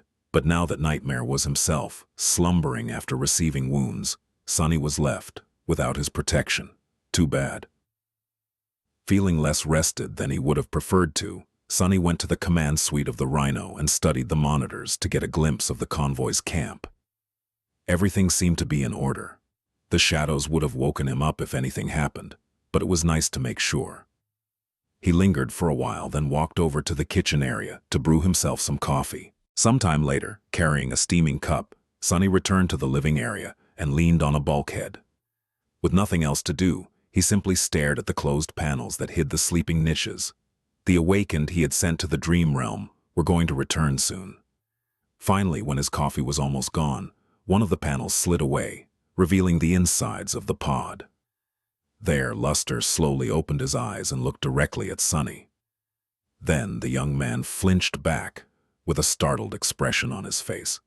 Captain, what are you doing here?" Sunny silently brought the cup to his lips and took a sip. "I am drinking coffee, fool. What does it look like I'm doing? Luster opened his mouth, then closed it. He seemed to be very confused. No, I mean, what are you doing in my citadel? How did you get here? That doesn't... Wait. He finally looked around, realizing that he was inside the rhino. However, Luster's confusion only grew. That is not my citadel. Sonny frowned, studying the young man's expression. Why would you think that you are inside a citadel? Luster blinked a couple of times. Well, that is how things work, right? You go to sleep in the real world and are sent to the dream realm. Don't tell me. Sonny closed his eyes for a moment. So what you are trying to say is that you did not return from the dream realm. You fell asleep in the waking world and woke up in the real world. Luster let out a nervous laugh. Ha, that's impossible. Awakened don't stay in the real world when we sleep, but also, yes, the last thing I remember is settling inside the pod, sir. The corner of Sonny's mouth twitched. It seemed that the impossible had just happened. An awakened fell asleep without being transported to the dream realm. Luster's soul had remained in the dark tunnel. So did the souls of Kim and Samara. When they woke up shortly after, the result was the same. They had been confused and startled. None of the three had managed to reach a citadel. That is not good at all. Without saying much, Sonny reached within himself and tried to sense the familiar pull. The pull of his anchor in the dream realm. Usually, as long as he concentrated on the anchor, he would initiate the process of traveling across worlds. However, this time, there was nothing. No matter how hard he searched, his soul seemed devoid of the dream realm's pull. His connection to the ivory tower was gone, just like the call. Suddenly cold, Sonny glanced at the sea of darkness surrounding the fragile island of light where hundreds of refugees were trapped, shivering as they slept. What the hell is this place? I should have known that something like that would happen. During one of his conversations with Professor Obel, Sonny had learned of a thing called Murphy's Law. Anything that can go wrong will go wrong. He did not know who Murphy was and why that person had been in a position to establish world-governing laws, but their veracity was hard to dispute. Perhaps that Murphy had been a bit of a tenacious cockroach himself to come up with such an undeniable rule. In any case, that was exactly what had happened. Everything had gone wrong.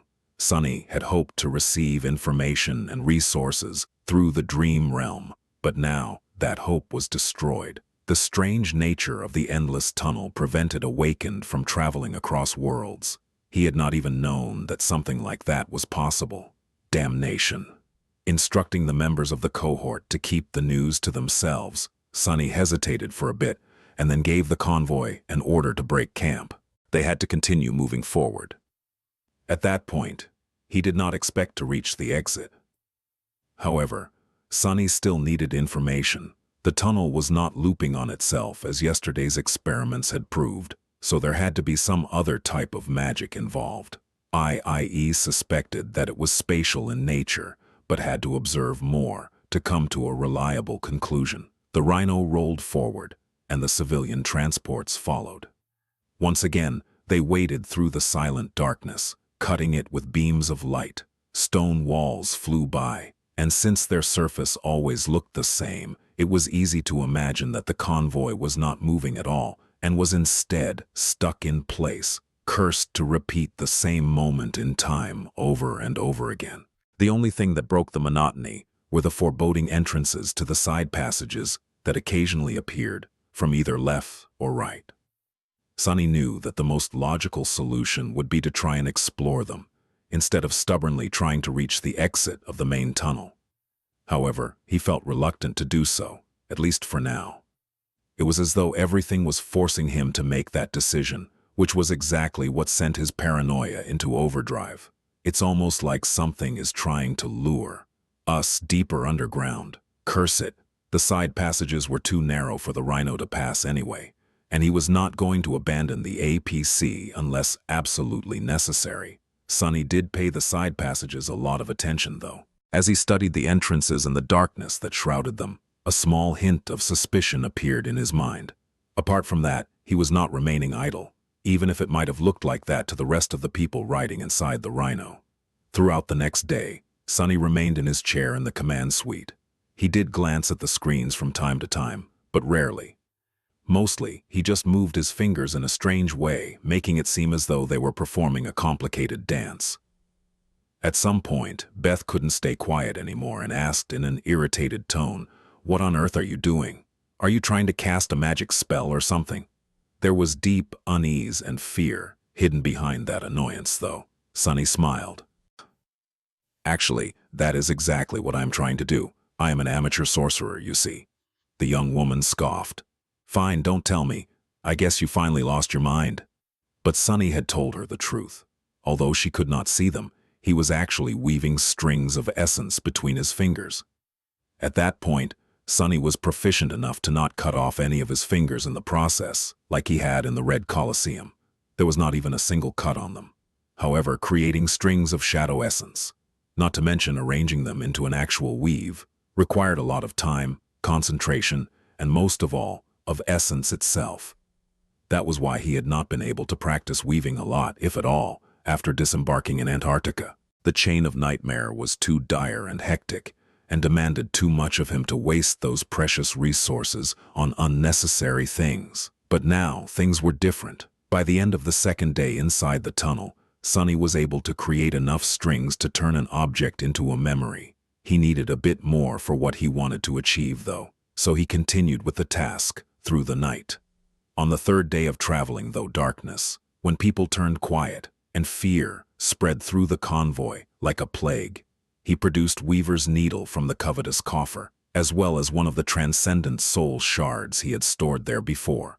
Any shard would have worked, but Sunny only had these at hand. The needle glowed with soft golden radiance. Using it to create the basic weaves, he began the process of turning it into a memory. Doing so was relatively easy for him, since he had done so many times in the past. This time, however, there was an especially thorny part of the process. Sunny had learned how to name memories through their weave at some point, but each rune took time and additional strings to create. Learning how to weave runes had not been easy either, and had required both a good understanding of weaves and a deep knowledge of the runic language the spell used. He could skip that step, of course, in which case the memory would be simply called by the spell.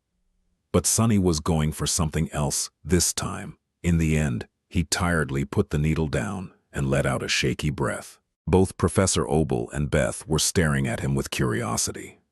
The old man had not wanted to break Sunny's concentration before, but now he finally asked, "Young man, I'm sorry, but could you perhaps explain what you were doing these past 2 days? I must admit, it looked quite bizarre in the start, but now we are both very intrigued." Sunny smiled. I was preparing to send a message." With that, he dismissed the needle, which disappeared into a rain of golden sparks, making both Professor Obel and Beth blink. Then Sunny summoned the runes and looked at the list of his memories. Visible only to him, the runes shimmered in the air. Sin of solace, bitter cusp, stilled scream. And then the last one, memory. I am stuck in an endless tunnel full of true darkness. How the hell do I get out? Asked Cassie. Memory rank, transcendent. Memory tier, I. The corner of his eye twitched. What an ugly sight. I'll definitely rename it later. The memory Sunny had created was, of course, a message to Nephiz. The shadow bond that connected them was an innate ability of his aspect, and as such, existed outside of the spell. It did not matter that the convoy was isolated from the dream realm. Their tenuous link remained active. Sunny knew it because he himself was still able to see Neph's runes, so she should have been able to see his as well. Well, that's done. The only question was how soon would Nephiz see the message, and how long would it take for her to come up with a response. Sunny suspected that he was going to have to wait for a while. Morgan's warbow proved that Forge Masters of Clan Valor were capable of naming the memories they created. However, he did not know how high Changing Star's standing in the Great Clan was at the moment, and if it was possible for her to charge them with forging a specific memory for her, let alone do it quickly. In any case, He was sure that she would come up with something. Nephis was a frighteningly resourceful person when she needed to be, kind of like Sunny himself. It won't be fast, though. With a sigh, he glanced at Professor Obel and Beth. The message is sent. Now we just need to wait for a response.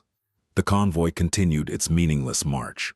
Hour after hour, the small column of vehicles drove through the overflowing darkness, their sense of time and direction slowly disappearing. The dark tunnel was just too eerie, inexorable, and unchanging. Everything there seemed like a strange, foreboding dream. From time to time, one of the vehicles would break down, forcing them to stop for quick repairs. The Rhino was operating on an advanced spell-tech engine, which meant that its fuel was soul essence. Luster was more than capable of keeping the APC moving indefinitely. The military vehicles had primitive spell-tech batteries serving as a backup energy source for their hybrid systems, so he was able to help the soldiers too. The civilian transports, however, were entirely mundane in nature. Their fuel cells were immaculately designed and possessed a vast charge capacity, but were going to gel exhausted sooner or later. Although it did not seem like it, Sunny knew that the convoy was on a clock. They drove for the rest of the day and then made camp. The next day went by in the same manner. Sunny spent it on the roof of the Rhino, staring at the entrances to the side passages that would sometimes appear in the stone walls of the tunnel. By that time, they had traveled more than 1,000 kilometers inside the tunnel. If this place was abiding by the laws of nature, the convoy would have been passing under Erebus Field, their final destination, right about now. With no mountains to climb and no nightmare creatures to fight, only the straight road and no obstacles ahead, the distance that Sunny had hoped to cover in weeks was traversed in a few days. He doubted that it would translate to the same amount of covered ground in the real world, though. 2 days after he had sent his message, Nephis finally responded. Sunny had actually not expected to receive an answer so soon, but there it was. He habitually summoned the runes to check on Neph, and then blinked a couple of times, noticing that the list of her memories seemed much longer than it had been before. Ever since Changing Star joined hands with Valor, her soul arsenal improved by a lot. There were certainly benefits to being an adopted daughter of a great clan, so she would occasionally receive a memory or two. It seemed that she was being provided with a constant stream of soul shards as well, even if their influx had slowed at some point, most likely to hide the fact that Nephis possessed multiple cores. I am not envious at all. Yeah. I'm not regretting my decisions. Even a little bit. Sunny maimed at the dismal walls of the dark tunnel, then at the battered convoy, the desperate people who clung to what little warmth they could find inside the ramshackle vehicles, and sighed. Then he looked back at the runes, which showed that Nephis had gained 15 new memories in the span of a couple of days. Even if she was being nurtured by a great clan, that was too many. Frowning, he read the names of the new memories. Faint Glimmer, Ire Hearth, Nebulous Veil, Dire Warning, Haunting Eversong, Eager Cut, Altar of Denial, Rust Reaver, Testament of Malice, and 6 more. None of them seemed to have been created by the Forge Masters of Valor. Sunny scoffed. Clever. Smiling faintly in the darkness, he read the first letter of each memory in order. What he ended up with was a concise message: Find Heart, Cut, Run. Find Heart, Cut, Run. The meaning was quite clear. He had to seek out the heart of the true darkness that drowned the tunnel, destroy it, and then run as fast as he could. The first 2 parts did not promise anything good, but the last one was downright ominous. Sunny did not know what Cassie had seen or learned, but she would not have included the word run if the consequences of destroying the mysterious heart of darkness were anything short of terrifying. However, how was he supposed to find it? And if that thing was so frightening, how was he going to destroy it? Really now, would it have killed them, to be more specific? He shook his head with a bitter expression. Well, it must have not been easy to scrounge up 15 new memories, let alone ones with names that could be arranged into a simple cipher. So, Sunny thought that he should be thankful. Yeah, thank you kindly. Regardless of how he felt, the course of action was rather clear. As Sunny stared at the walls of the tunnel that flew by, a dark entrance to a side passage appeared in view. What little of it could be seen showed a narrow road, that sloped down at a steep angle.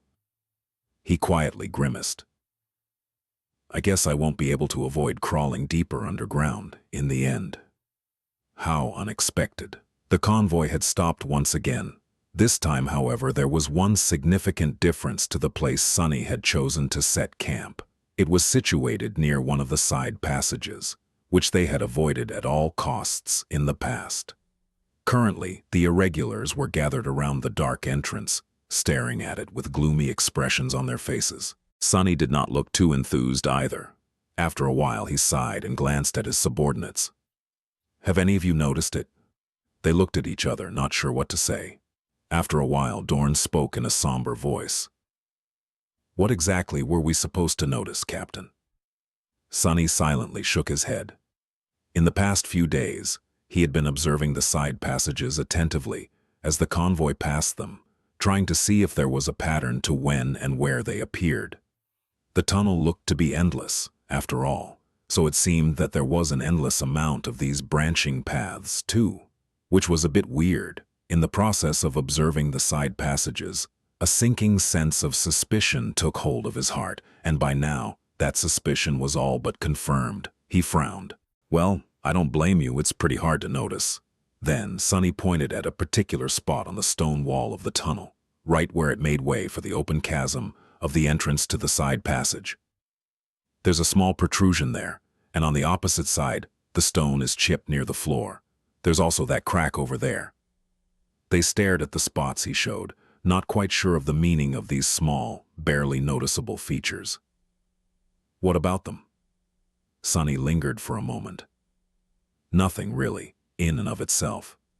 But if you watched closely, you would have seen that these exact imperfections are present at each of the entrances we passed in the last couple of days.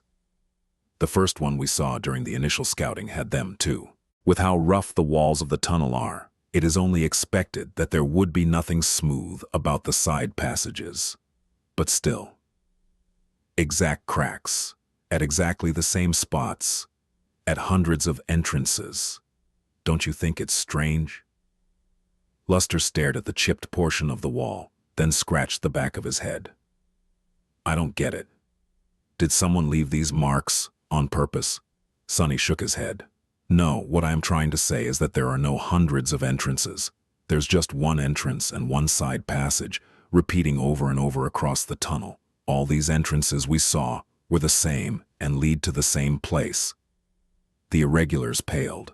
After a long stretch of grim silence, Bell finally spoke. So we are being invited somewhere. Noticing his carefree smile, Kim shivered. More like being lured somewhere, don't you think? The swordsman just shrugged. Well, an invitation has to be alluring, right? Otherwise no one will come. Kim stared at him with a deadpan expression for a few moments, then turned to Sunny. So, what are we going to do, Captain? Sunny echoed Bell's smile, making her eyes widen slightly. What else? We're going to answer the invitation, of course. Sure, it all seems like a dreadful trap. After all, the damn tunnel more or less left us no choice but to try and explore the side passage. It's an ingenious food delivery system, if you think about it. The food delivers itself. We are the food in this metaphor, of course, and we are going to deliver ourselves to whatever it is that's waiting underground. Bell's eyes glinted. And then we eat it, instead of it eating us. Sunny cleared his throat. Right. That's the plan. We are going to try to only eat eaten a little, at the very least. Something told Hint that his plan did not sound too encouraging to the LORP irregulars. He coughed. Also, I have it on good authority that we will have to get the hell out of the tunnel as soon as the thing trapping us inside is found and destroyed. So we will split into two teams.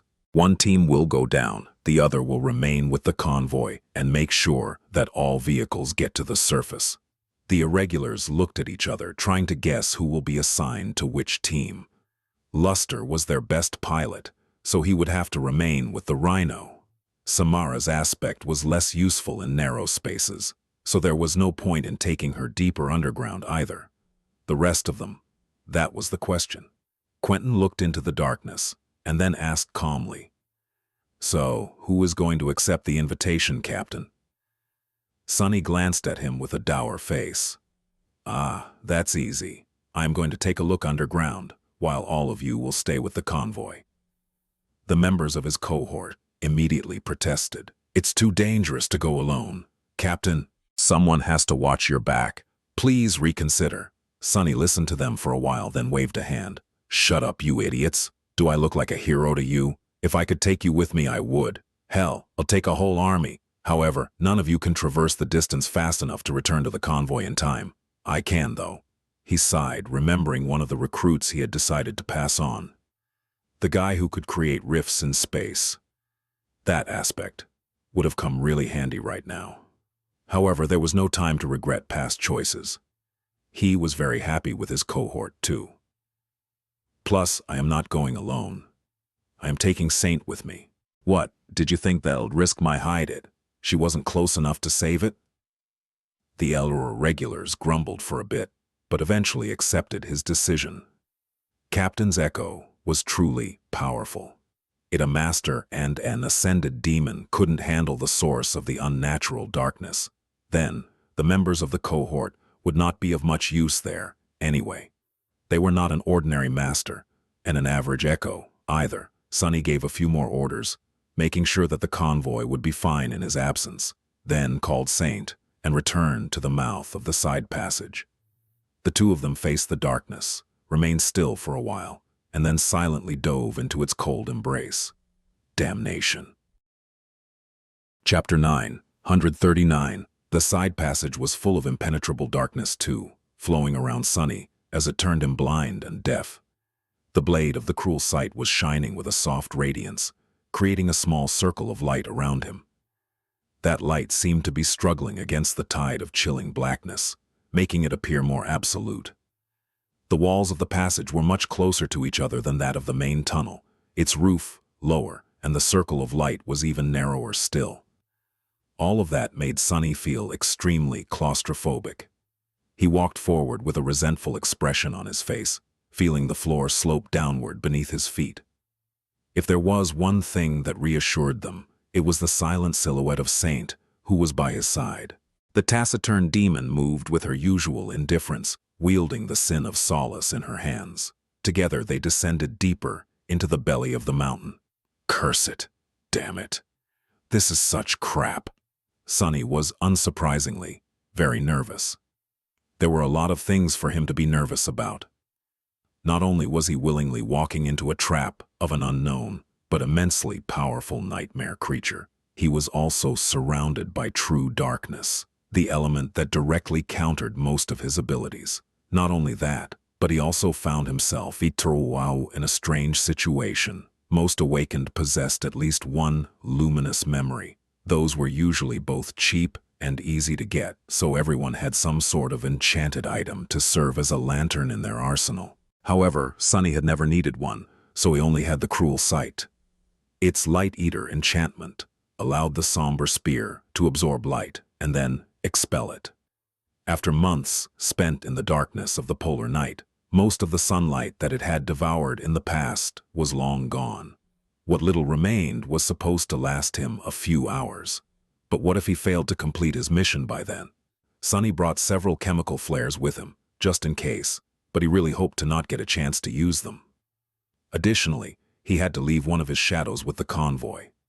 Surrounded by true darkness, he could not turn into one to swiftly travel across the network of tunnels, but he could still shadow step back to one of his invaluable helpers. That was why Sunny had ventured into the depths of the mountain alone, hoping to escape whatever disaster waited ahead in an instant. So, a quarter of his power was gone as well. Right now, Gloomy Shadow was with Saint. Creepy Shadow was augmenting the cruel sight, and the haughty one was wrapped around his body. The five of them were a fearsome quintet. Nevertheless, Sunny did not feel confident. The odds were just stacked against him too much. Whatever.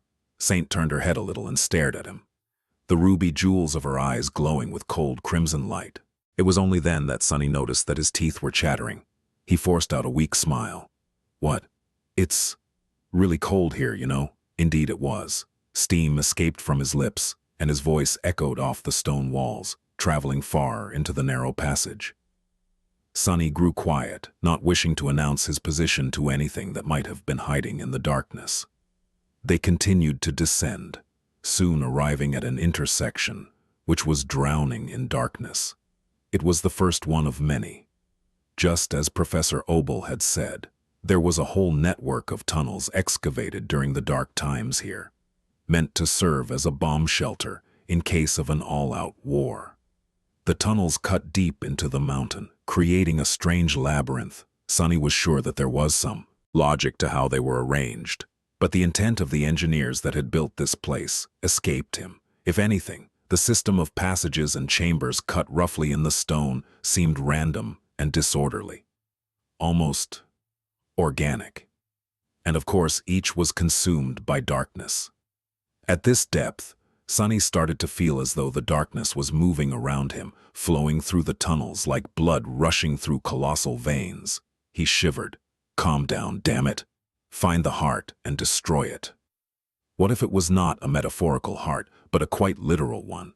Gritting his teeth, Sunny continued forward.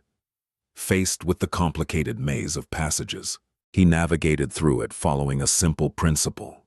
Each time they arrived at an intersection, he chose the path that led further down. For now, this method seemed to be working, since the surrounding darkness seemed to have become thicker and flowed faster. After a while, he started to hear a strange hum, low and distant, like a quiet whisper. It reverberated through the cold stone, echoing and growing more persistent as Sunny ventured deeper into the network of tunnels. Struggling against a sense of vast, primordial fear, he glanced at Saint and then stubbornly continued walking. Soon, Sunny arrived at a dead end, or rather, what should have been a dead end. The tunnel he was following came to an abrupt stop, but the wall in front of him had collapsed, or had been shattered, at some point in the past, revealing an entrance to something that looked like a natural cave. He hesitated for a few moments, then climbed over the pile of rubble and entered the cave. It stretched forward, twisting and turning, growing so narrow that Saint had to fall back and now walked behind. The dark passages had changed from those cut through the stone by human tools to being rough and uneven. The floor rose and fell too, making moving forward hard. If Sunny had felt as though he was in a maze before, now he had completely lost his sense of direction. All he knew was that he was still moving down and that the darkness was flowing past him with increasing speed. The nuclear hum was growing louder and louder. By then, Sunny had been completely overcome by an irrational feeling that he was not traveling through a network of caves, but instead crawling through the veins of a bizarre, colossal, terrifying creature. If it really is alive, then I don't want to know what kind of creature it is. Just as that thought flashed through Sunny's mind, the radiance of the cruel sight's blade suddenly flickered and was instantly extinguished. All that was left was utter darkness. Damned, knew that this would happen. There was a scratching sound in the utter darkness, and then a stream of bright scarlet flame shot out of a chemical flare. Rising it above his head, Sunny looked at the narrow cave, which was now flooded with dim, ominous red light. The darkness retreated for now, but it seemed ready to pounce on him at any moment. Feeling his heart beating wildly, he glanced at Saint, who still stood behind him, unfazed. Turning away, Sunny grumbled, "Well, what did I expect? She was born in the underworld, of all places. I bet Saint is feeling right at home in this misbegotten darkness." He remained motionless for a few moments, getting accustomed to the blood-red gloom that surrounded him. Then, Sunny hit his lip and took a step forward. "Let's go. We still need to find the heart." The cruel sight was not supposed to burn through its reserve of absorbed light so soon. The chemical flare, which was supposed to burn for at least 15 minutes, stuttered and drowned in just 5, forcing him to ignite a new one. It was as though keeping true darkness at bay exhausted any source of light faster than it should have been possible. And the deeper into the mountain they went, the more pronounced that discrepancy became. Curse it all. Sunny had dreaded reaching the heart of darkness, but now that he was literally burning through his flares at a concerning speed, he couldn't wait to find it. Sadly, it turned out to be harder than he had thought. The human-made tunnels above had an obvious direction, but the chaotic network of caves was both harder to traverse and all over the place. Sometimes he would follow a path downward, only to end up climbing for a while. Other times descending deeper into the mountain only made the distant hum grow quieter, which told him that he was getting further from his goal.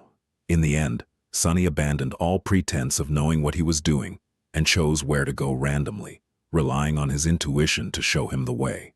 Soon, he discovered a new pattern. The passages where the darkness seemed to flow faster were the ones that felt correct to him. Armed with that knowledge, he hurried forward, knowing that there was not much time left. Time had lost all meaning, and Sunny only measured it by the amount of flares he had burned through, when there were only 2 of them left. He finally reached his destination. The walls of the narrow passage he was following suddenly disappeared, and he found himself in a vast, spherical cave. One end the dim red light, he could see dozens of similar dark holes opening into it, each leading to a different natural tunnel. However, Sunny did not pay them any attention. All he could look at was a giant orb of jet-black stone that floated in the center of the cave, burning darkly with the crimson reflections of the flare's fire. The darkness. The darkness flowed through it, or maybe was born from it. The hum he had heard came from the orb, like a rustle of waves that were imprisoned within it.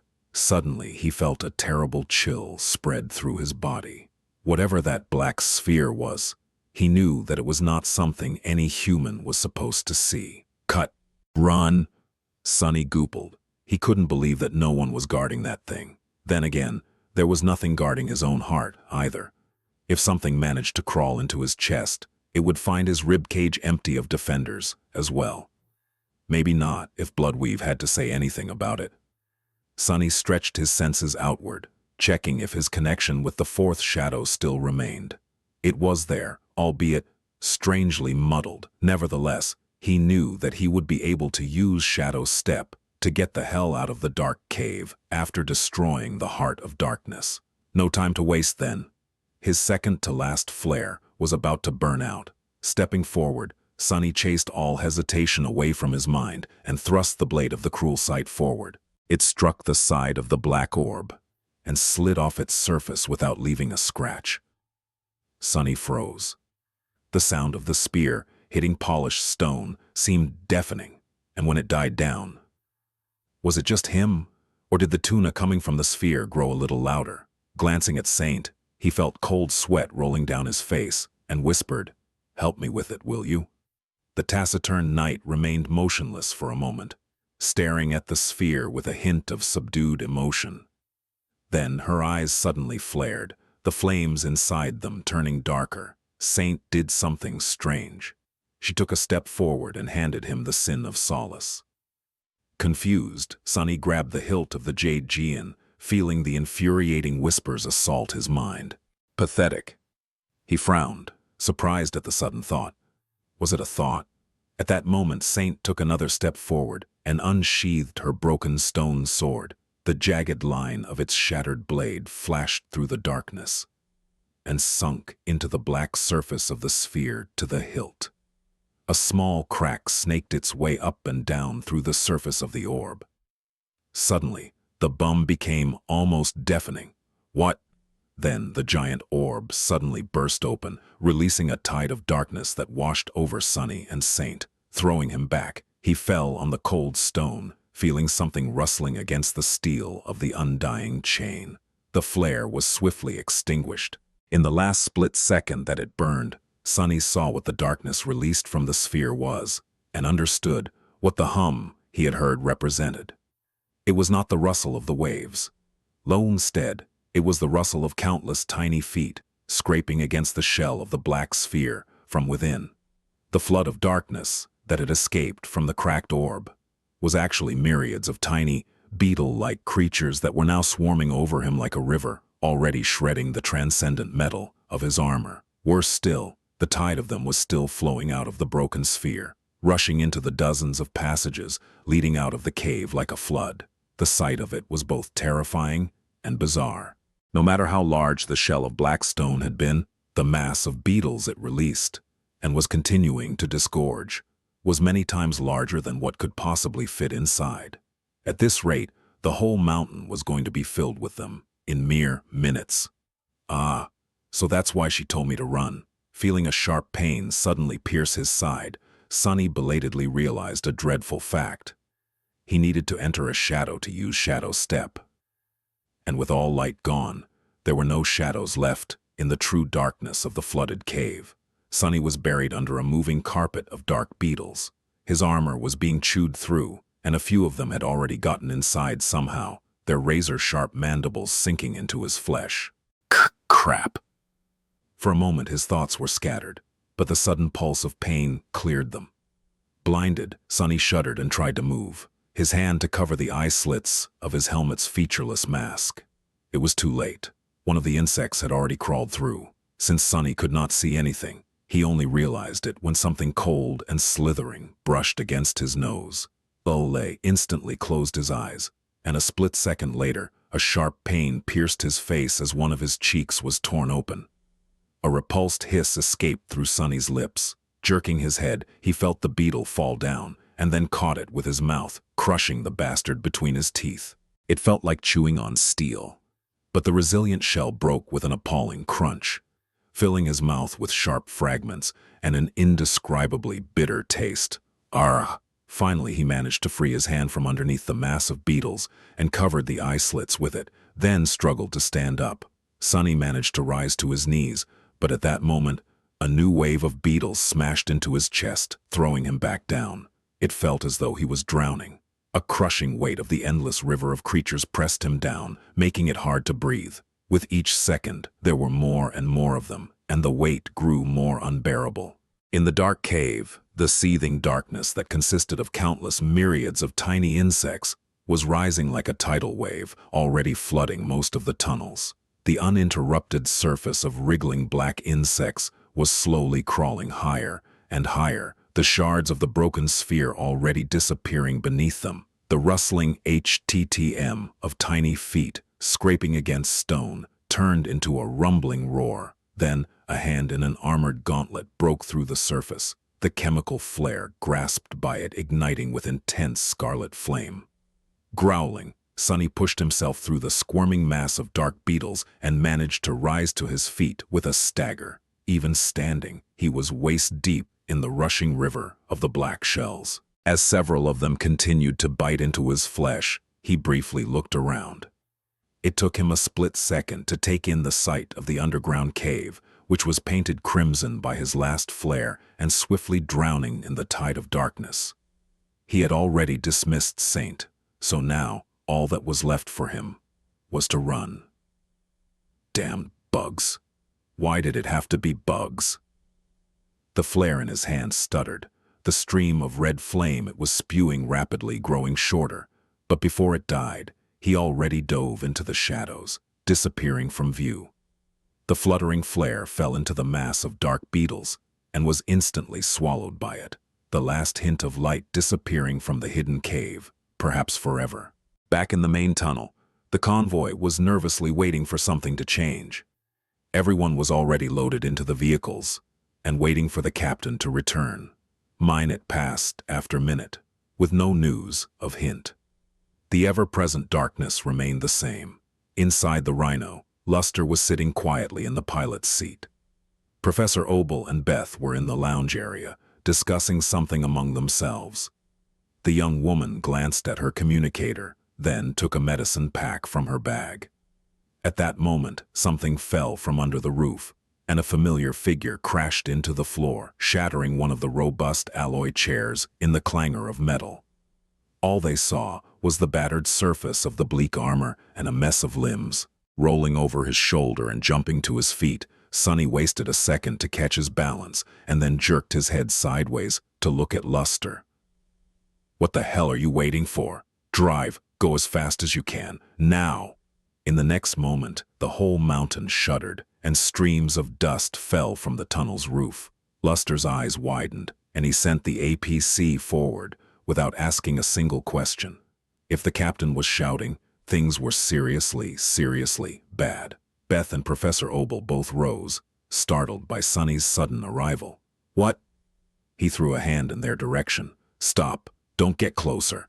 As the rhino rolled into the darkness, swiftly accelerating, the rest of the vehicles promptly followed.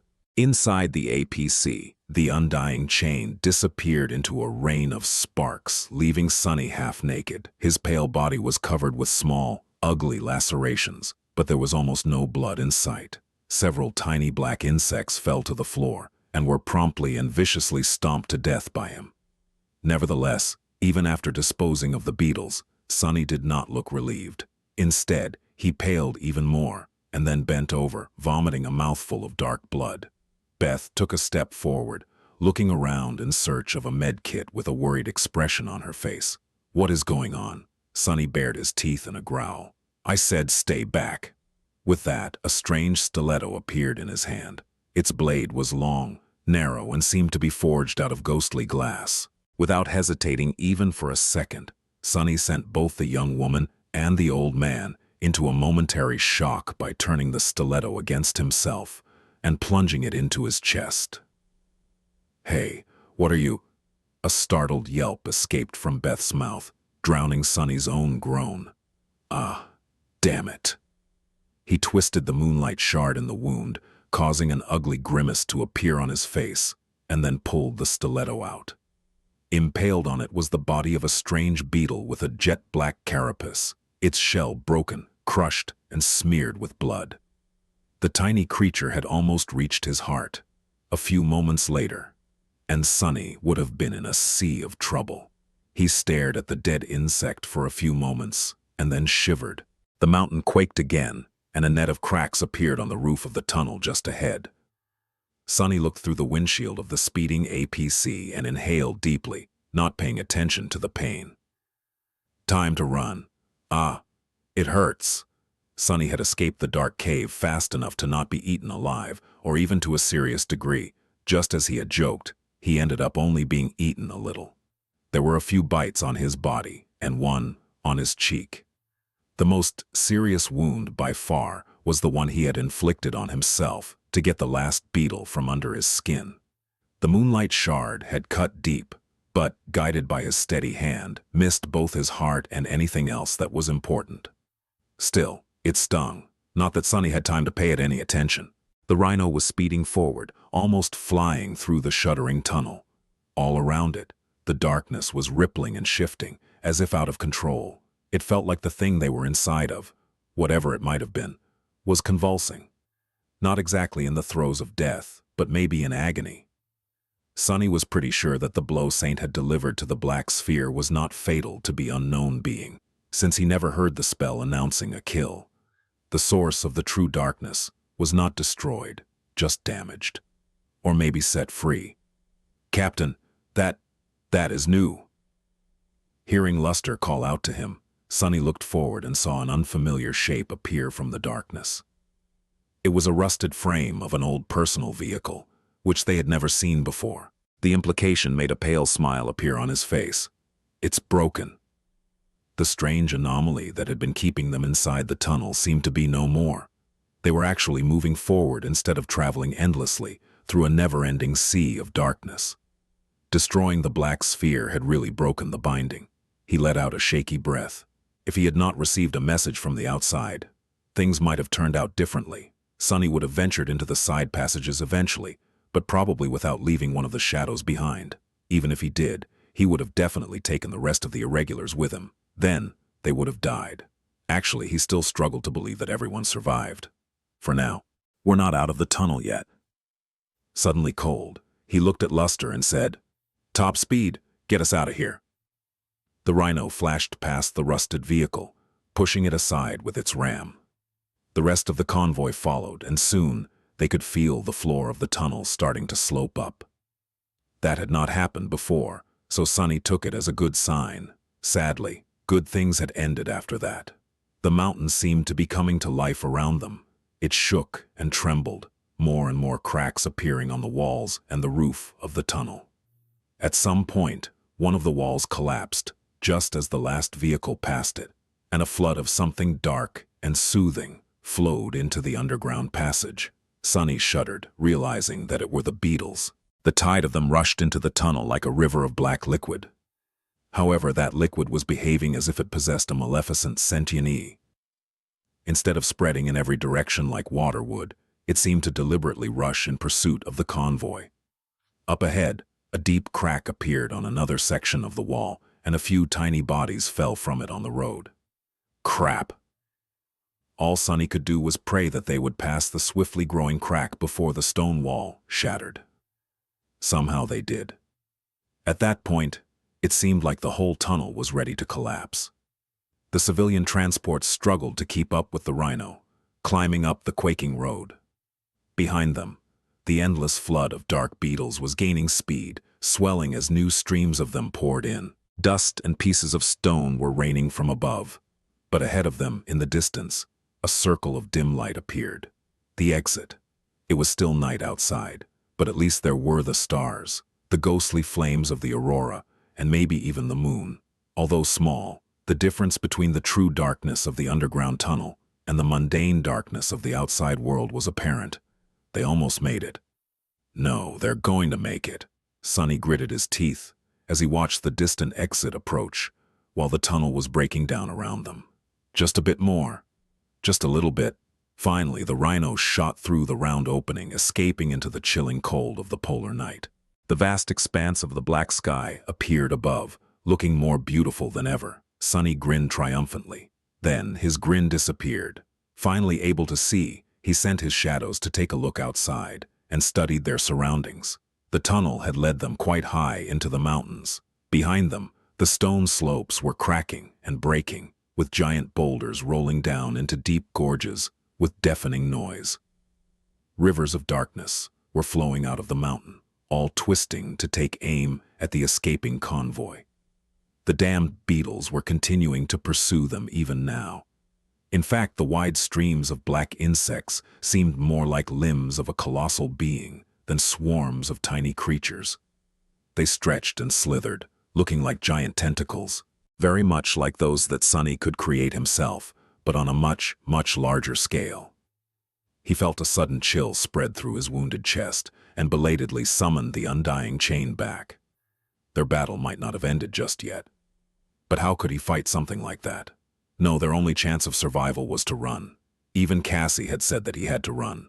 So that was what Sonny planned to do.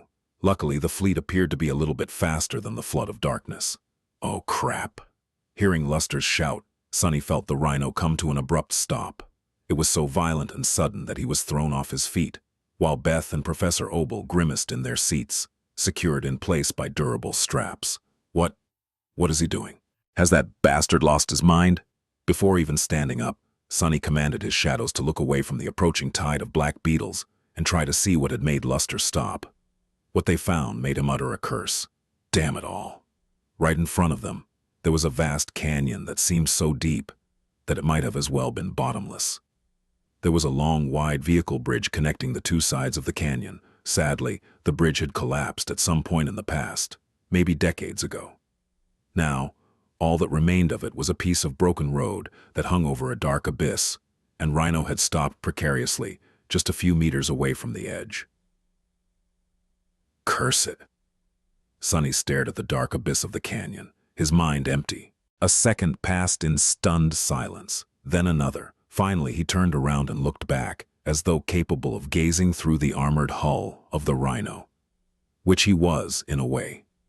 There, behind the heavy AFC, the other vehicles of the convoy had hit the brakes, barely avoiding slamming into each other. They were crowded on the mountain road, snow dancing in the narrow beams of the headlights. And behind the convoy, the flood of darkness was rushing forward, stretching its tentacles in their direction. They had maybe a minute before the mass of dark beetles reached the rear vehicle. This time, Sonny was not going to be able to protect it. He might manage to destroy hundreds or even thousands of the ghastly insects, but it would be like a drop in the ocean. None of his attacks would be able to deal the titanic wave of darkness any serious harm, especially because, as Sonny suspected, the beetles were not technically alive. Sonny was only able to carry those with him through the shadows, meant that they were somehow akin to inanimate objects, Sunny was only able to carry those with him through the shadows meant that they were somehow akin to inanimate objects. Sunny was only able to carry those with him through the shadows meant that they were somehow akin to inanimate objects. Sunny was only able to carry those with him through the shadows meant that they were somehow akin to inanimate objects. Sunny was only able to carry those with him through the shadows meant that they were somehow akin to inanimate objects. Sunny was only able to carry those with him through the shadows meant that they were somehow akin to inanimate objects. Sunny was only able to carry those with him through the shadows meant that they were somehow akin to inanimate objects. Sunny was only able to carry those with him through the shadows meant that they were somehow akin to inanimate objects. Sunny was only able to carry those with him through the shadows meant that they were somehow akin to inanimate objects. Sunny was only able to carry those with him through the shadows meant that they were somehow akin to inanimate objects. Sunny was only able to carry those with him through the shadows meant that they were somehow akin to inanimate objects. Sunny was only able to carry those with him through the shadows meant that they were somehow akin to inanimate objects. Sunny was only able to carry those with him through the shadows meant that they were somehow akin to inanimate objects. Sunny was only able to carry those with him through the shadows meant that they were somehow akin to inanimate objects. Sunny was only able to carry those with him through the shadows meant that they were somehow akin to inanimate objects. Sunny was only able to carry those with him through the shadows meant that they were somehow akin to inanimate objects. Sunny was only able to carry those with him through the shadows meant that they were somehow akin to inanimate objects. Sunny was only able to carry those with him through the shadows meant that they were somehow akin to inanimate objects. Sunny was only able to carry those with him through the shadows meant that they were somehow akin to inanimate objects. Sunny was only able to carry those with him through the shadows meant that they were somehow akin to inanimate objects. Sunny was only able to carry those with him through the shadows meant that they were somehow akin to inanimate objects. Sunny was only able to carry those with him through the shadows meant that they were somehow akin to inanimate objects. Sunny was only able to carry those with him through the shadows meant that they were somehow akin to inanimate objects. Sunny was only able to carry those with him through the shadows meant that they were somehow akin to inanimate objects. Sunny was only able to carry those with him through the shadows meant that they were somehow akin to inanimate objects. Sunny was only able to carry those with him through the shadows meant that they were somehow akin to inanimate objects. Sunny was only able to carry those with him through the shadows meant that they were somehow akin to inanimate objects. Sunny was only able to carry those with him through shadow step, after all. What good would it do to kill a bunch of bugs that were not even alive to begin with? Captain, what do we do? Sunny glanced at Luster, then said in a hoarse voice, "What else? Run? We have to run." Then he silently disappeared into the shadows. A moment later, Sunny was standing at the edge of the broken road, looking into the bottomless abyss below. The biting cold of the polar night caressed his skin, and the strong winds instantly tried to push him down. Behind him, the tide of black beetles was devouring the cracked surface of the road, getting closer and closer, and the mountain continued to quake, erupting with a flood of darkness. The canyon was somewhere between 100 and 200 meters wide, with steep vertical slopes that stretched far, far down. There was no secondary road to skirt its edge or descend to its bottom, only the broken bridge and the vast schism separating the fleet from the opposite side. Sunny gritted his teeth. There was not much time to think, so he did the first thing that came to his mind, without even stopping to consider if it was possible to pull off. If it was impossible, he would just have to change that. His essence surged, coursing through his veins with tremendous speed, and then flowed outward. His face paled, as his eyes turned into two pools, devoid of any light. Just as the darkness disgorged by the mountain moved, The shadows covering its slopes moved too.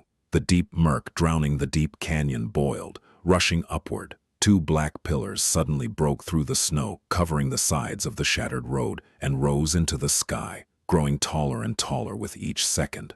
At the same time, the tide of shadows rushing from below reached the edge of the broken bridge and bent, freezing for a moment above the bottomless canyon, like a wave that was about to break. But instead of breaking, the shadows continued to spread forward and solidify, as if forming a dark path above the abyss. If there was no bridge for them to cross, Sunny would just have to build one of his own. He was expending so much essence that his soul felt as if it had come under strain. However, instead of slowing down, Sunny doubled his efforts.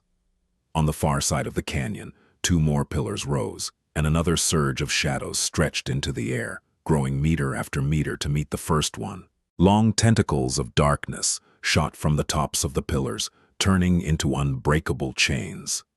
From them, dozens of smaller chains fell, fusing into the black surface of the growing bridge. Sunny was not concerned with how much essence he had, however. He was worried about the structural integrity of the hurried construct, and the speed with which he would be able to connect the two parts of it. There was not much time left. But there were very few people in the world who knew more about forming connections out of chains. After all, he had spent so much time in the ruined kingdom of hope, traveling from one island to another, across the heavenly chains that bound them together, chained together, inseparable, and stronger for it. There was probably some philosophical lesson to learn from it all, but Sunny was too preoccupied to care. With a groan, he stepped aside and waved to Luster, who was staring at him through the windshield of the Rhino. "Drive." The young man looked at him with wide eyes, then glanced at the eerie black road that hung above the abyss, connected to nothing, and only supported by dozens of swinging chains. Then, with trembling hands, he sent the APC rolling forward. Its massive wheels soon abandoned the cracked asphalt of the broken road and touched the black surface of the shadow bridge. The manifested path of shadows shook slightly, but held. It bore the full weight of the Rhino, and then that of the next vehicles that drove onto it, and then the next. Soon the whole fleet left the solid ground and entered the aerial road built by Sunny. He grabbed the metal handle on the hatch of the last vehicle and allowed its momentum to pull him with it, then climbed onto its roof and crashed down on the cold alloy. After several seconds, Sunny glanced back at the approaching wave of darkness. It was already so close, too close. Somewhere ahead, the Rhino almost reached the end of the growing road of shadows.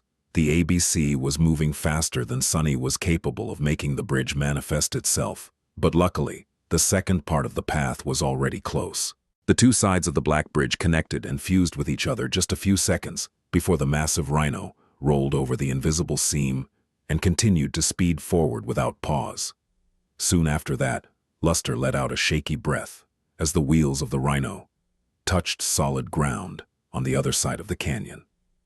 Sunny was feeling like he was on the verge of fainting, but forced himself to remain absolutely focused. Behind him, the myriads of dark beetles were already crawling across the shadow bridge. The wave of them were almost halfway across, putting so much pressure on the chains that a few of them were on ready to snap. Bastards! It was at that moment that the vehicle he was riding on shuddered as it passed between two tall black columns. Looking back, Sunny grinned. This is a toll bridge. Pay up or die. On second thought, just die. With a quiet groan, he released the mass of shadows that had followed his will, allowing them to return to their natural immaterial form. A sense of profound reprieve almost sent him stumbling off the roof of the moving vehicle. The shadow bridge suddenly turned ghostly, collapsing into shapelessness, and then dissipated into the night. Myriads of dark beetles plummeted down, and even more of them continued to front the slopes of the battered mountain, plunging into the abyss of the canyon like waterfalls of pure darkness. But the fleet was safe.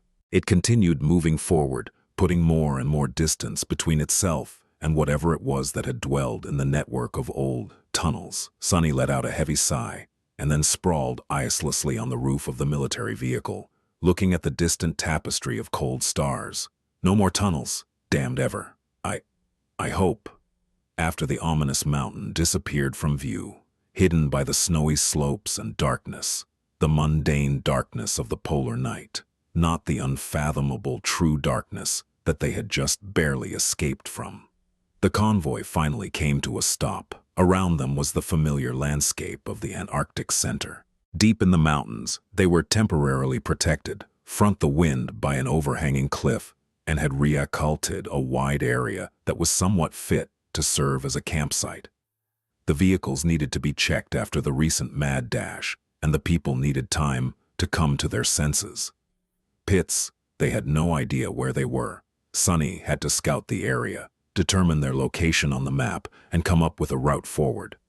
He also needed to make sure that there were no swarms of nightmare creatures close by or heading in their direction, and do 1,000 other things. I don't want to. Creating a bridge of shadows had cost him a lot of essence, but the mental strain had been far worse. Sunny felt tired and lazy, but he had no choice except for to get busy right away. Rolling off the roof of the military vehicle, he landed on the snow, sighed, and sent his shadows to explore.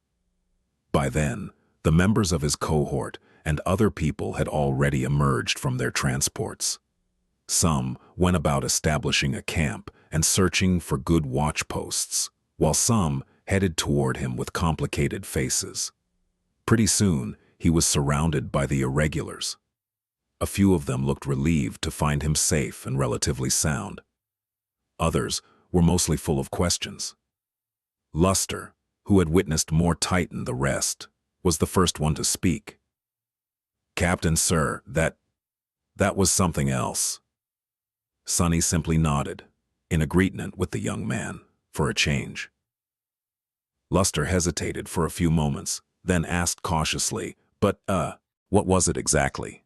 He stared at Sunny, and added in a suddenly hoarse voice, "I don't mean that amazing bridge you made. I mean the other thing, the one that almost gobbled its up." Sunny did not answer for a while. Eventually he shook his head and looked south with a dark expression. "I do not know." He had a few ideas, though.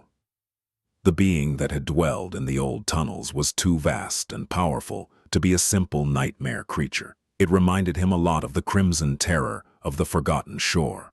So, perhaps, it was also a terror, one that had gone into a slumber to evolve into a Titan, or maybe a Titan that was in the process of evolving to a higher rank. Or maybe it was a creature that had entered the process of evolution, only to be devoured from the inside by a different, more insidious abomination. In any case, Sunny was certain that he and Saint had messed the whole process up somehow, and even lived to tell the tale. Speaking of Saint, he wondered if Sight was all right. The damn beetles had not seriously wounded him, but she had been standing much closer to the eerie black dimension, whether it was a heart, a harrowing egg, or a chrysalis. When it burst open, Sunny had not seen his shadow since. He was also curious why her broken stone sword had managed to harm the sphere when the cruel sight failed. Sunny knew that Saint was not destroyed, since he had felt her return back into his lightless soul after being dismissed, but she might have sustained severe damage. Sunny gave several orders to the irregulars, checked on Professor Obel, and then found a quiet place to find out. Somewhat nervous, he summoned Saint, but nothing happened. Damnation, just as I thought, huh? Something was not right. The taciturn demon's absence felt different from how it usually was when wounded shadows slept in the nurturing black flames, repairing themselves. He almost could not feel her at all. Concerned, Sunny dove into the soul sea, stared at the 4 dark suns of his shadow cores for a few moments, and then summoned the runes, shadows, marble saint, soul serpent, Bwanya. Nightmare. The runes describing the serpent were lifeless, indicating that it was outside his control. Saints, however, appeared normal. He concentrated on her name and read Shadow, Marble Saint, Shadow rank, Ascended, Shadow class, Demon. Everything looked normal. However, at the very end of the field of shimmering runes, a new string of them appeared. Sunny's heart skipped a beat. Marble Saint is evolving. What? He remained motionless for a while, then sighed. So that's how it is. Leaving the Seoul Sea, Sunny looked up, breathed in the cold air of the polar night, and smiled crookedly. He was both happy and despondent. Saint had risen to a higher class once before, after slaying the Forsaken Knight. Back then, she had ripped a strange dark jewel from his chest, and ate it. Then his shadow, who had been an awakened monster at the time, disappeared back into his soul to enter the process of evolution. Saint must have gotten something from the dark sphere as well. Sunny was elated to know that she was evolving once again, wondering what form his Shadow Knight would assume, and what powers she would gain. However, he also remembered that, last time, her evolution to a higher class had lasted for more than a month, robbing him of her support throughout the civil war in the Bright Castle. This time, too, he would be left without his strongest aid for a while. Saint must have known that, too, so this time she did not return into his soul core of her own free will, instead choosing to remain in the waking world to assist him. However, Sunny had dismissed her himself, not knowing what that would entail. He sighed. Well, there was no other choice anyway. That was the only way to get her safely back to the convoy. And now, the safety of the fleet was laying squarely on his shoulders, and his alone. Rest well, Saint Ferrant. You deserved it. When she returned, her powers would undoubtedly be much greater. Sunny was going to need every bit of that power to survive the rest of the Antarctica campaign. But for now, he would have to lead the fleet the rest of the way to Erebus Field, without his faithful shadow. I better get busy then. It would not do to have Saint return only to see that we are still stuck somewhere in the mountains. No, not at all. We're both going to be ascended devils, so I'll have to work hard to, not be overshadowed by my own shadow. He looked down and let out a bitter sigh. Again, somehow almost everyone in the convoy was still alive. Looking at it from the roof of the Rhino, Sunny felt both burdened and surprised. He had not really expected to get this far into the mountains without suffering severe casualties. Was he supposed to feel proud of himself? Let's try to keep it this way then. By now, his shadows had already climbed the nearest peaks, allowing him to observe the surrounding area. The tunnel they had escaped from might not have been endless, but as it turned out, it was actually quite long. More than that, it cut straight through the mountains instead of meandering its way around the gorges and canyons. As a result, and due to the previous days of travel, the convoy had managed to cover a lot of ground and was more than a third of the way to Erebus Field. Sadly, the good news ended there. That is troubling. Sunny glanced at the screen of his communicator, then climbed back into the interior of the APC and opened the map of the Antarctic Center as a projection in the command suite. They had reached the edges of the section that he had marked back in the abandoned bunker. From here onward, all Sunny had to go on was the stock map, which was not very detailed and outdated on top of that. The battle between the Saints and the Titans had changed the topography of the entire region, and there were the effects of the Chain of Nightmares itself to consider too. Of course, he could always repeat the process and update the map with the help of his shadows again, which was exactly what he had been planning to do and why his mood was currently so foul. With a sigh, Sunny started to put new marks on the projection. Soon, the position of the convoy was surrounded by a sea of red lines and symbols that stretched far to the north, with barely any green in between. Damnation. The path ahead was going to be rough, to say the least. They must have been relatively close to the place where the three Saints of the First Evacuation Army had battled the Winter Beast, the Goliath, and the Whispering Legion, eliminating the latter Titan. The resulting earthquake had destroyed a good chunk of the mountain range and made a mess of the surrounding area.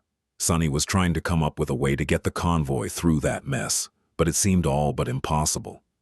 Most of the roads were destroyed, and those that remained were buried under heavy debris. Avalanches, landslides, and rock falls were everywhere, reshaping the landscape.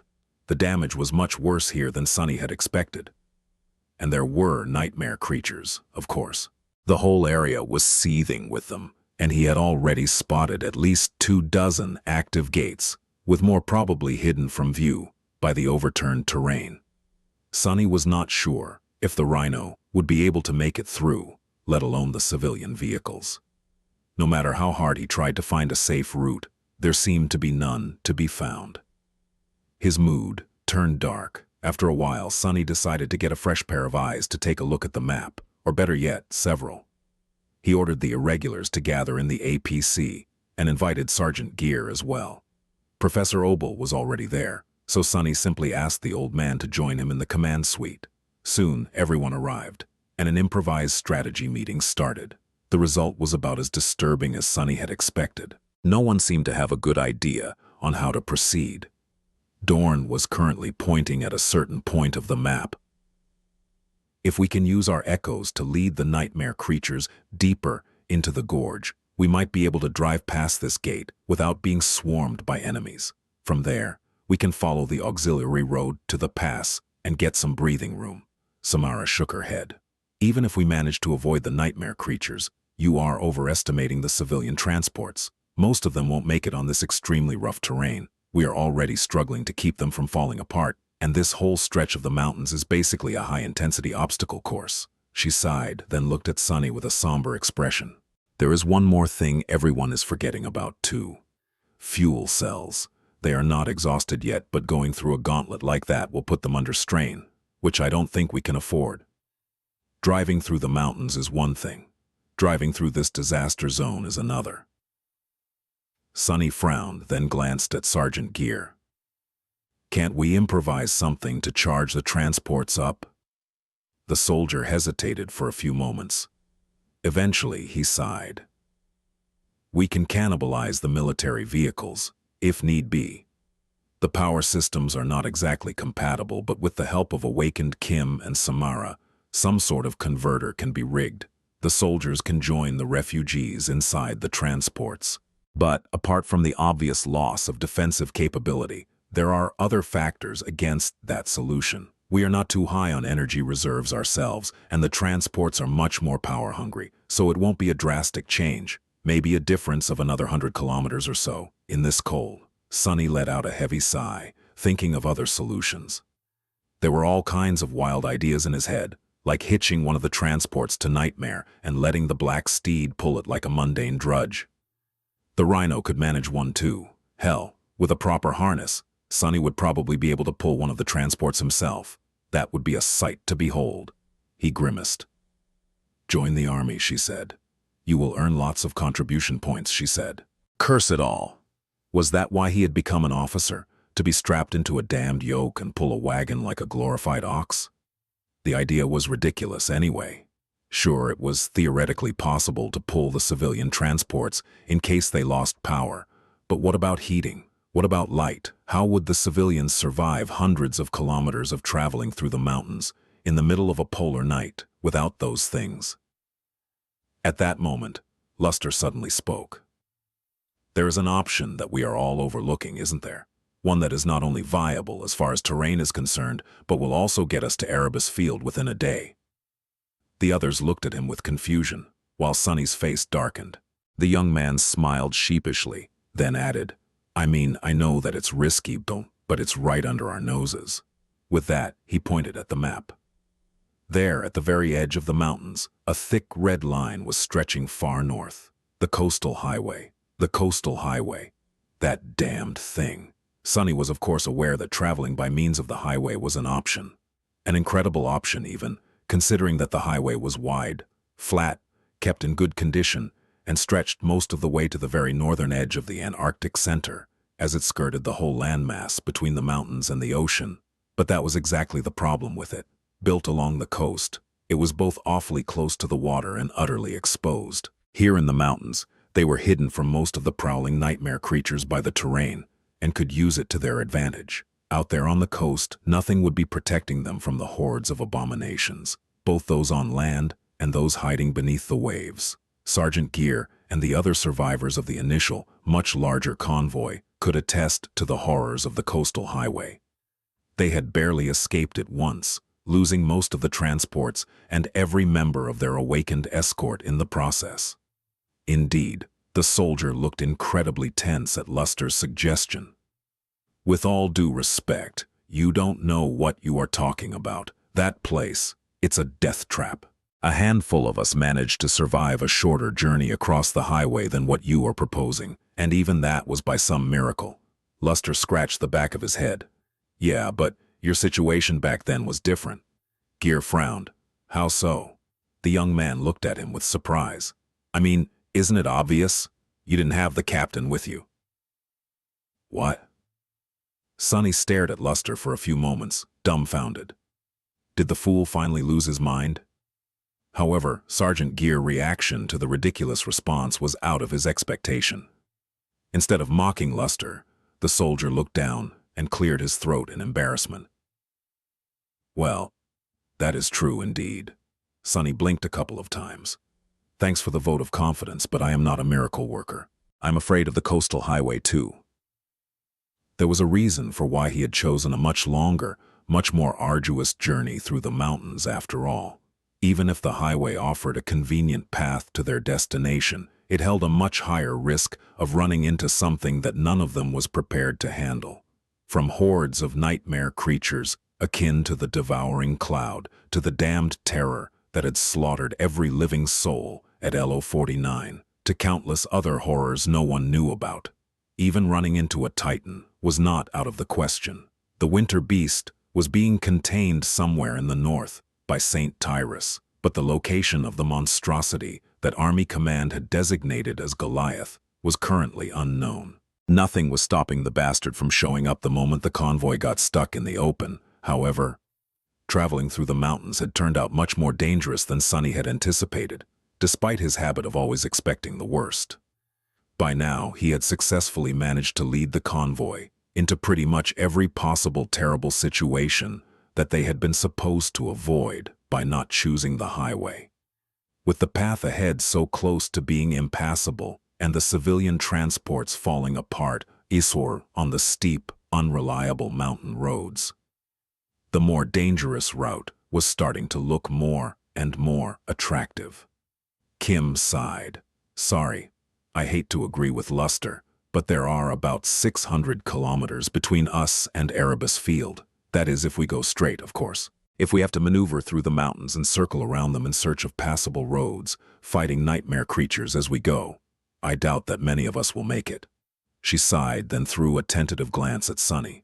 If we descend to the coastal highway, however, and go at full speed, we can cover these 600 kilometers in a matter of hours. Of course, this is a huge risk, but isn't it an even bigger risk to stubbornly push forward through the mountains, if it means staying in the wild for days, maybe even weeks more?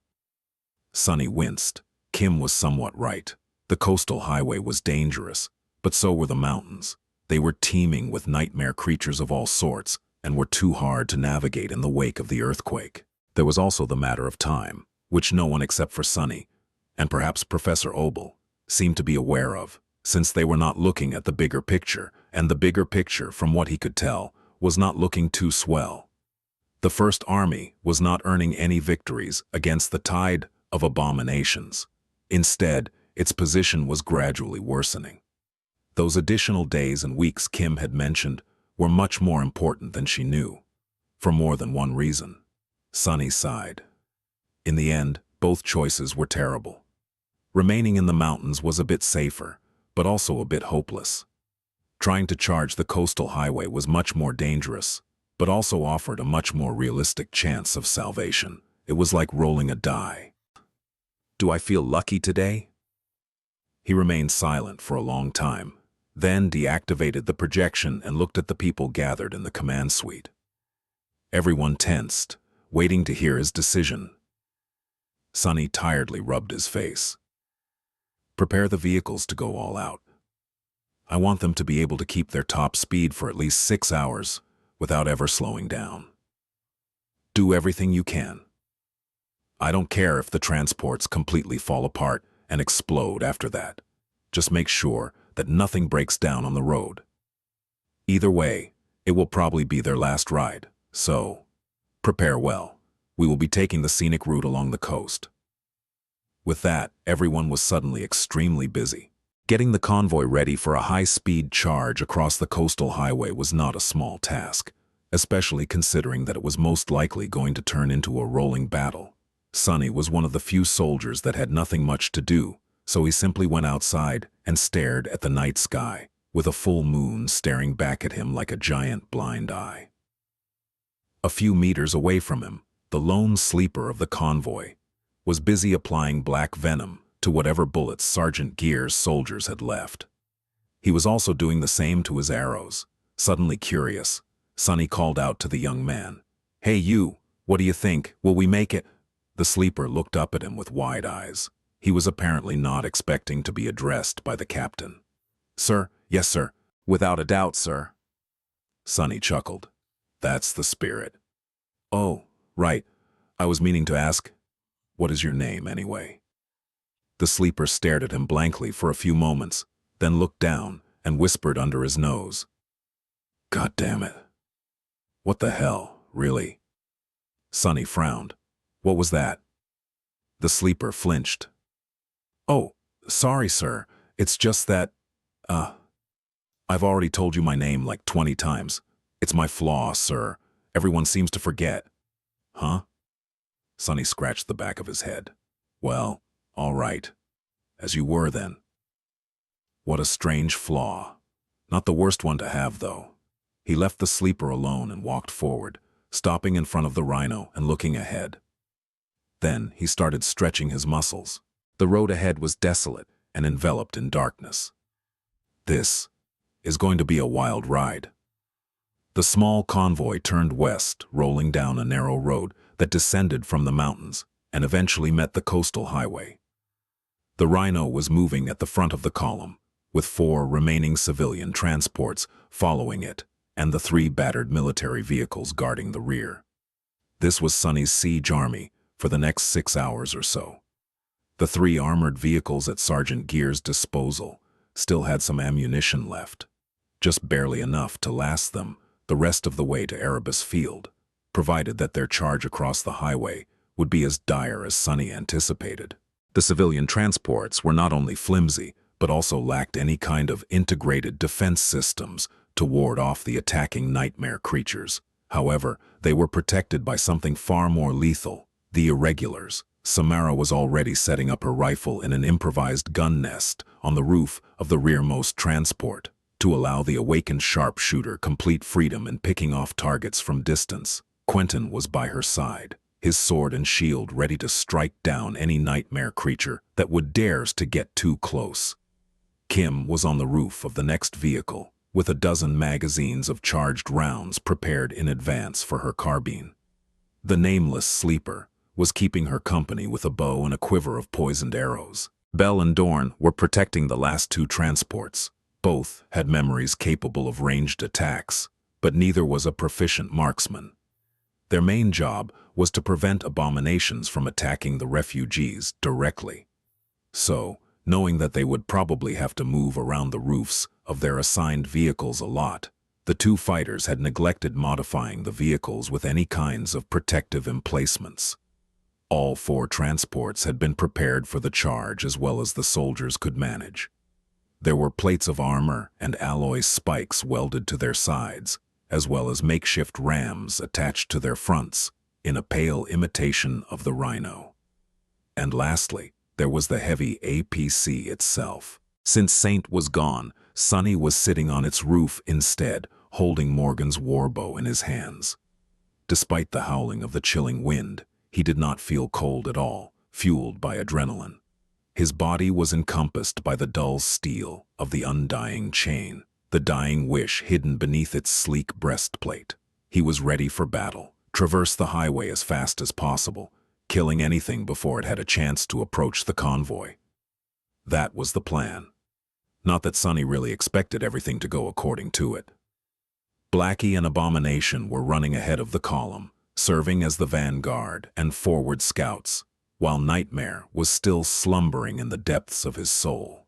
The Dark Courser was already sufficiently healed to be summoned, but Sonny was holding back on calling upon him until things inevitably went south. Which they will. I just know they will. Descending the mountains was easier than trying to push through them, so it did not take long for the convoy to reach the final stretch of the road before the coastal highway. The terrain had turned much smoother and then entirely flat.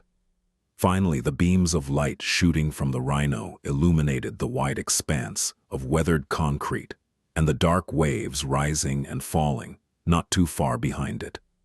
The highway was wide enough for 10 APCs the size of the rhino to drive side by side, but a section of it was separated from the main thoroughfare by a thick barrier. Behind it, closest to the mountain slopes, a railway stretched both north and south, meant to carry armored trains across the landmass. That still left them enough space to maneuver, but also placed the convoy closer to the ocean.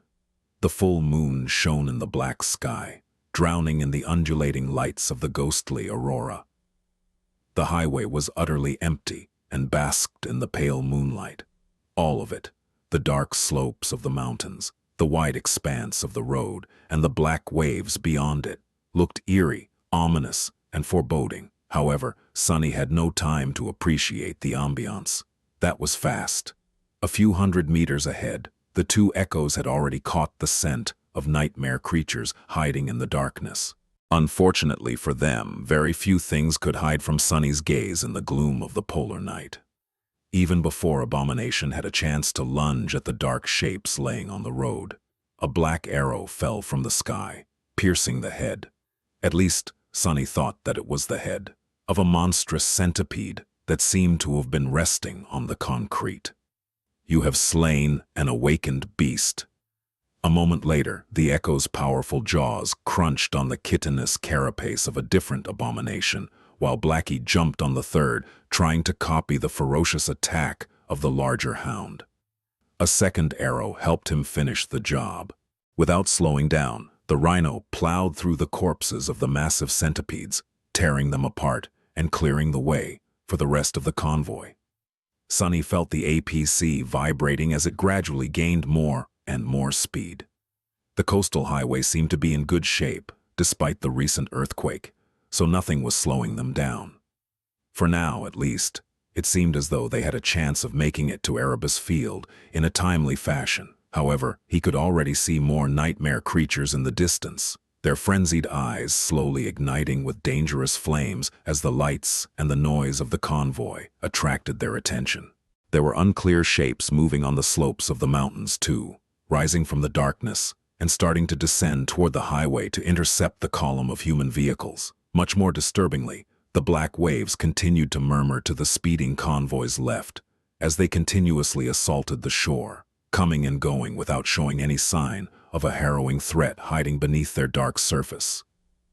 That lack of movement filled Sunny with much more unease than the swiftly approaching silhouettes of murderous abominations. Whatever it is that is going to show up, just show up already. There was no response. Gritting his teeth, Sunny turned away from the ocean and raised his bow. There were all kinds of nightmare creatures who had apparently decided to take a nap on the flat concrete surface of the coastal highway. Bestial maws opened in vicious snarls, sharp mandibles dripping with viscous saliva, jagged claws, curving bone scythes, and various implements of death that Sunny did not even know how to describe. All of it was flying toward the convoy, drawing closer and closer with each second. The faster the vehicles moved, the faster the abominations converged on them. Damnation! Sunny was standing on the vibrating roof of the rhino, drawing Morgan's warbow time and time again. In a short span of time, he had let loose a veritable rain of arrows, slaughtering at least a dozen of the approaching nightmare creatures. His muscles were already protesting the unforgiving pace, but augmented with all four of his shadows, Sunny knew that he could keep the same rate of fire for much longer. The battle was only starting anyway. Although the menagerie of monsters rushing toward the convoy seemed ghastly and dangerous, these were only the dregs of the chain of nightmares. They were the lone stragglers, or small packs of abominations, that had broken away from larger swarms and hordes, and as such, did not pose a real threat. For now, they were also only attacking the column from the front. Very soon, Sunny and his people would be surrounded and forced to resist attacks from all directions. To postpone that, Samara finally opened fire. Most of the nightmare creatures on the highway were obscured from her by the other transports and the wide shape of the rhino, but she had a clear shot of the mountain slopes and the abominations that were rushing down the treacherous surface of the icy stone to attack the convoy from the side. A shining slug flashed through the air, and one of the distant silhouettes ruptured, mangled remains sliding down the steep slope. Even before the echo of the first thunderous shot dissipated into the cold air, the powerful rifle was already humming with electrical whine once again, charging to spit another devastating round. TM not fast enough to kill all of them. For now, Sunny was conserving his essence. He was only using one of the active enchantments of his mighty bow, soul arrows, which did not demand a lot of it.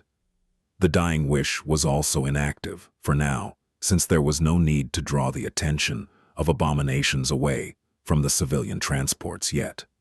He considered summoning the strike of thunder for a moment, then decided against it. Their charge toward Erebus Field was going to be a marathon, not a sprint. They had to be frugal with how to spend their power and resources. Instead of laying waste to the approaching nightmare creatures with a strike of lightning, he picked the most threatening ones and concentrated on taking down these high-priority targets first. Abomination fearlessly dove into the mass of enemies, tearing them apart with ruthless determination. Since there were very few fallen creatures among this first wave, most were much weaker than the massive Echo. Blackie, however, was in danger of being slain if he was not careful. The smaller hounds separated and dashed to the edge of the highway, concentrating on attacking the outliers of the rushing mob. So far, so good. Sunny killed most of the nightmare creatures that could seriously threaten the rhino. But at that point, the APC was already only meters away from the swiftest of the attackers, moving at its top speed. The enormous bulk of the rhino smashed into the lunging abomination, practically pulverizing it into a cloud of crimson haze. The second creature crashed on the concrete with an arrow in its eye. And then, the convoy was in the thick of the disorganized crowd of nightmare creatures. Some of them were quick enough to change direction and dash toward the civilian transports. The others were too slow and allowed the column to flash past, then wasted precious seconds to stop, turn around, and hurry to pursue the speeding vehicles. The turrets of the military vehicles barked, sending poisoned bullets toward those abominations that were fast enough to catch up with them, and ignoring the rest. It was not their goal, nor was it realistic, to slaughter every single nightmare creature across 600 kilometers of the coastal highway. But then again, there was no need to. They only had to kill those that the convoy could not outrun. Samara continued to fire her rifle, choosing to concentrate on the more powerful targets, just like Sunny had. On the next civilian transport, Kim was using her carbine to cut down those that managed to get close to the column, while the nameless sleeper was sending one arrow flying after another. Bell was using a small throwing hatchet that gruesomely sliced the abominations apart and then magically returned to his hand. Dorn was armed with a set of iron javelins that seemed to hit much harder than they were supposed to, even with his prodigious strength. The convoy cut through the first wave of nightmare creatures, leaving broken bodies and bleeding corpses behind. Its defenders continued their barrage, finishing off those nightmare creatures that were now gaining on the column from the back. Sunny rotated his shoulder and winced slightly, then knocked another arrow on the string of his bow and froze for a moment. Peering into the distance, he tried to evaluate the situation. His face darkened. Curse it! A few hundred meters ahead, a stream of nightmare creatures was spilling on the highway from the mountain slope. And ever further away, behind them, the whole width of the road was blocked by a dark mass of monstrous bodies. This time, it was a proper swarm. One of many they would have to fight their way through, most likely. Sunny studied the swarm for a split second, then quickly glanced at the ocean.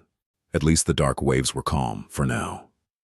With a contemptuous sigh, he sent the arrow flying in the direction of the mountain slope, and then drew his bow again. This time his fingers were illuminated by the furious light of a caged lightning. As soon as the strike of thunder flashed through the darkness of the polar night and burst into blinding arcs of electricity, decimating the center of the swarm, Sunny spoke into his communication device. Wedge formation. He had created a rift in the middle of the mass of nightmare creatures, but it was not enough to clear a path through the blockade. There was the flanking force spilling from the mountains to worry about too. The abominations were already dashing toward the convoy, bits of broken cement flying from beneath their sharp claws. The fastest and strongest one, however, suddenly collapsed, a golden arrow piercing its throat. Behind the rhino, 2 military vehicles and 2 civilian transports accelerated and left the column, assuming positions on both sides of the convoy. From above, it would have looked like a wedge with the APC taking the point, while the other 4 vehicles formed its wings. The purpose of that formation was very simple. With the massive shape of the rhino not blocking their view of the road anymore, both the military vehicles and the awakened on the roofs of the 2 civilian transports were free to target the swiftly approaching swarm. Samara's rifle thundered, and Kim's carbine cracked, sending a rain of bullets into the mass of abominations. 2 turrets joined the fray, clearing a path for the convoy to charge through. Sunny continued to let loose arrow after arrow as well, taking down the most threatening of nightmare creatures. Just a few moments before the column reached the swarm, the 4 vehicles veered back and returned to their positions, hiding behind the bulk of the speeding rhino. Here we go.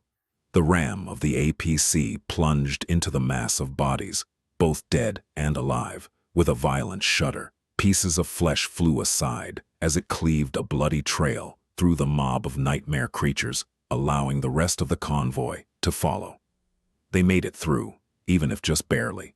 However, all was not well. More than a few abominations managed to lunge at the lead vehicles from the sides. 2 or 3 were clinging to the front of the rhino, and several more had crashed into the Bells and Dorn's civilian transports. Their claws were already tearing into the alloy. The more heavily armored rhino received a few ugly scars, but was still holding. Sunny swiftly drew his bow, finishing off the unwanted passengers.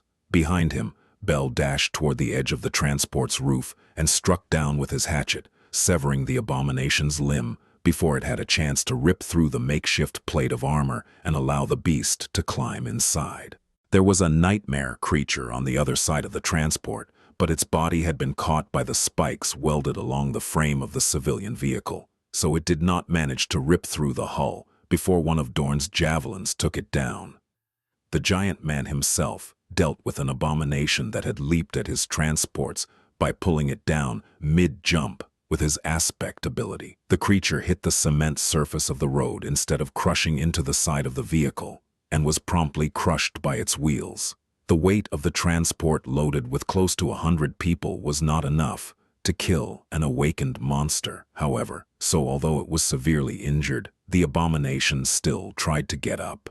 Before it could, the next transport rolled over it, and then the next, ending the creature's life in a string of sickening crunches. Just a few moments after crashing into the swarm, the convoy was through. The turrets of the military vehicles instantly turned around, unleashing a barrage of bullets at the fastest of pursuing nightmare creatures. Samara's tungsten rounds and Sunny's arrows took care of the most resilient of the enemies, while Kim was hurriedly reloading her carbine.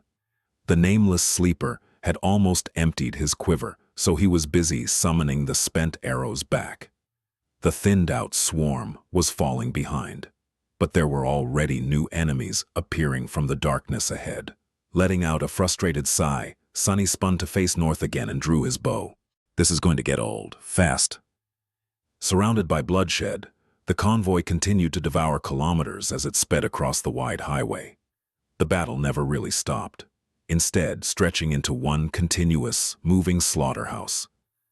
Even if there had not been too many nightmare creatures near the coast at the start, the lights and noise of the charging column mixed with the smell of fresh blood, attracting more and more of them from the mountains.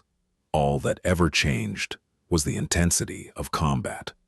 Sometimes the defenders of the convoy only had to repel disorganized mobs of strugglers, killing them off before the abominations could launch an attack on the vehicles.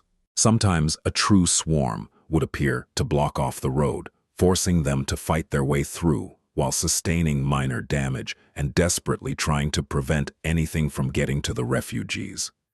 Despite it all, the vehicles were in a good enough shape to remain operational. For now. The rhino was covered in scars, and its ram, as well as the whole front section, had turned slick with blood, making it look like an infernal machine of morbid carnage. The civilian transports had chunks of flesh stuck on their spikes, with deep grooves left behind by the claws of abominations decorating their sides. The barrels of the turrets on the military vehicles were glowing red, steaming as the chilling darkness of the polar night cooled them down.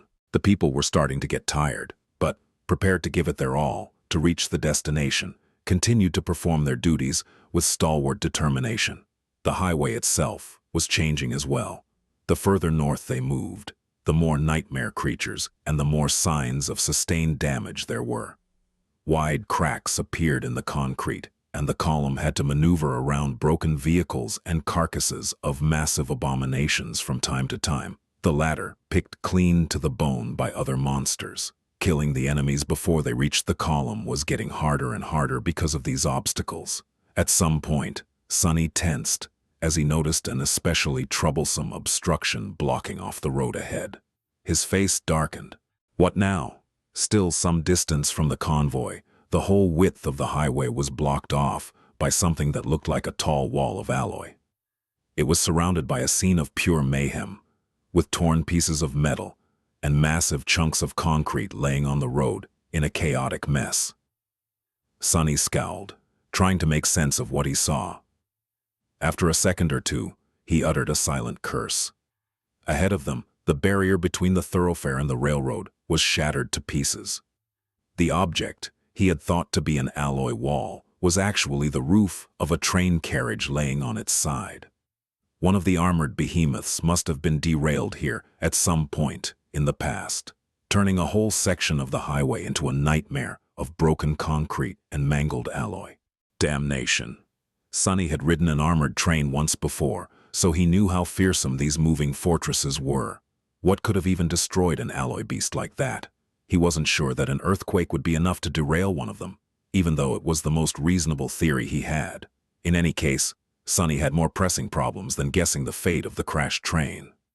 The convoy was not allowed to slow down. The fragile equilibrium they had been able to create was all dependent on the assumption that the column would keep moving. If they lost speed, or, even worse, were forced to stop, there would be no escape from death. They would simply drown in nightmare creatures. Sam and Quentin make the echoes fall back to the rhino. Then he closed his eyes for a moment and reached forward with his senses. After becoming a master, and before coming to Antarctica, Sunny had received no opportunities to test the limits of shadow manifestation in combat. Now, he knew that his ascended ability was more powerful than he had thought, so he was going to call upon it again.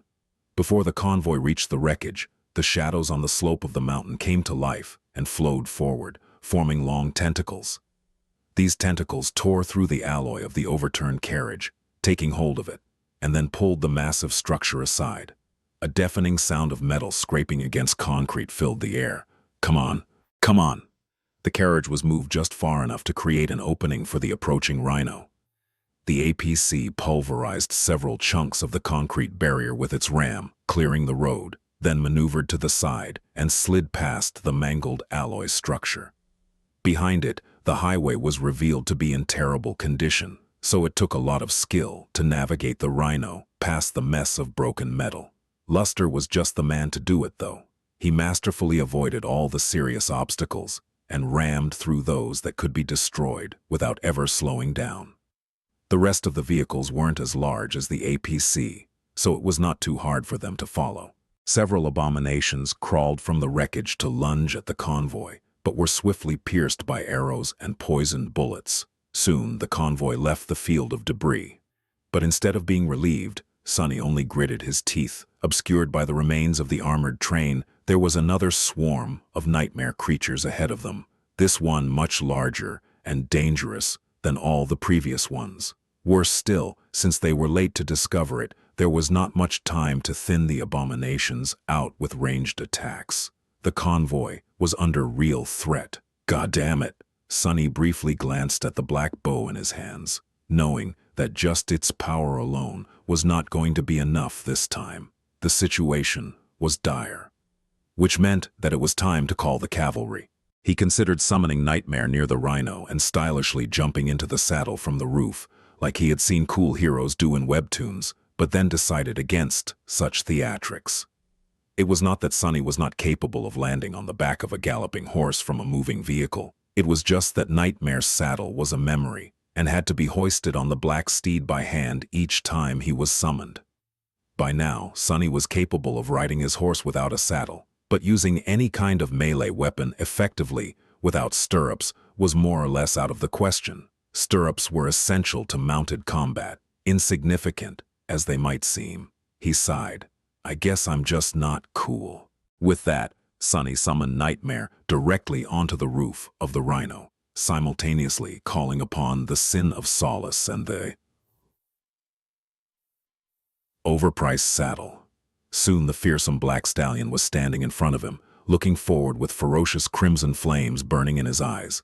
Nightmare snarled, revealing 2 rows of metal fangs that resembled those of a wolf. It seemed that he had plenty of sleep, and now hungered to tear some abominations apart.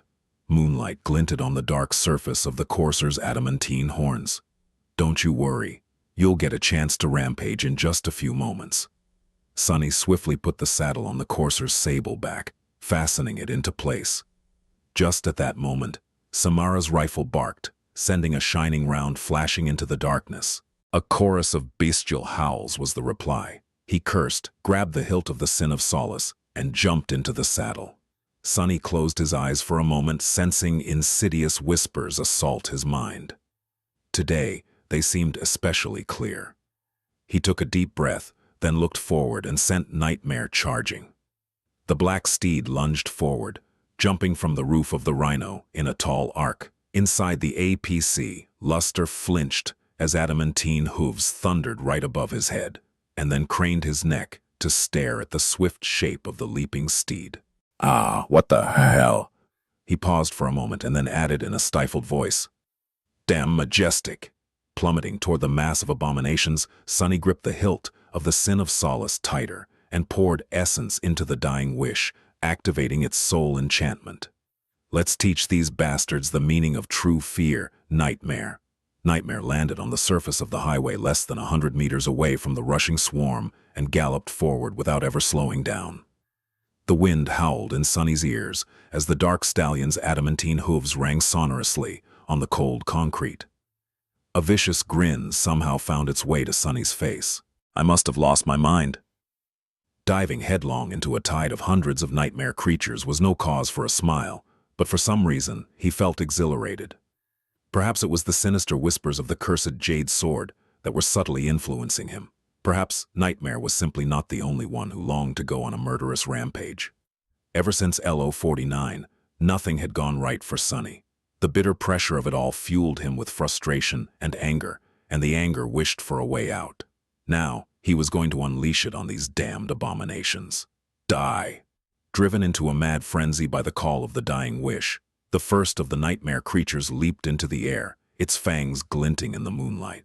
Sunny leaned forward to cut it apart, but before he could, Nightmare's jaw snapped and tore the beast's throat open. With a violent twist of his neck, the black stallion sent the convulsing body flying into the mass of abominations. In the next moment, they plunged into the swarm. The sin of solace sang, slicing a creature after creature apart. Wrapped in shadows, Sunny fought with stunning speed and precision, obliterating any abominations that tried to get close. It was as though he was surrounded by a whirlwind of rending jade.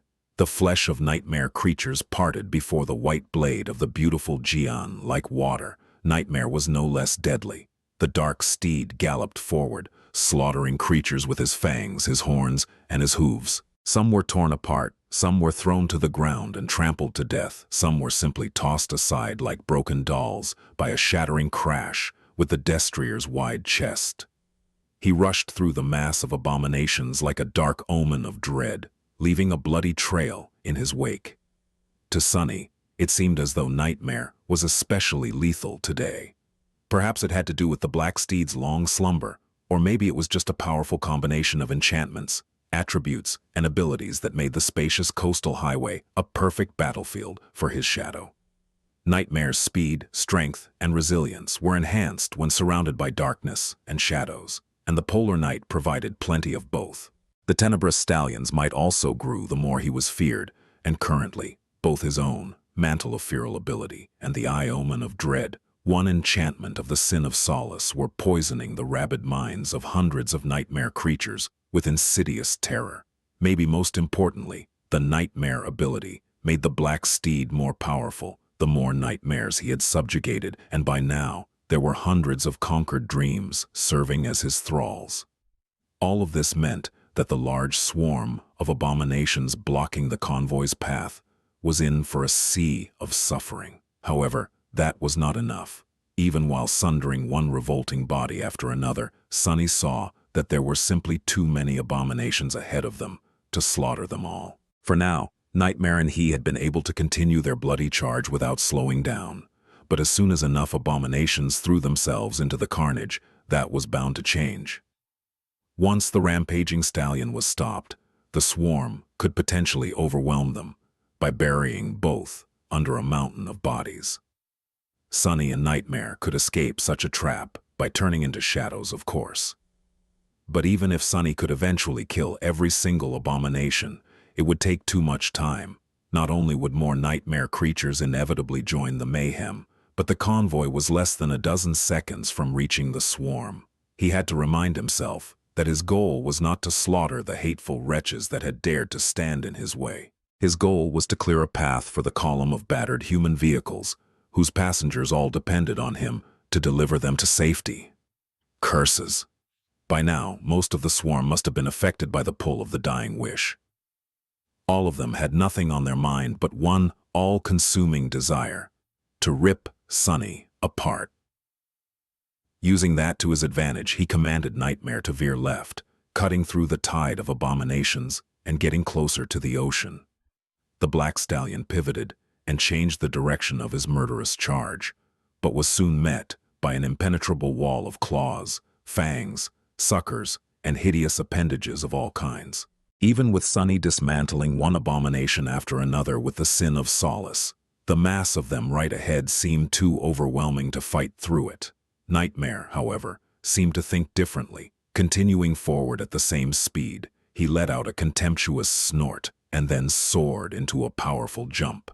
His hooves landed on the sea of abominations, crushing a few skulls, and then used the bloody pulp as support for a second leap. Before the nightmare creatures could react and tear at the stallion's belly, the two of them landed just outside the swarm, on the narrow stretch of empty land between the highway and the vast expanse of undulating black waves.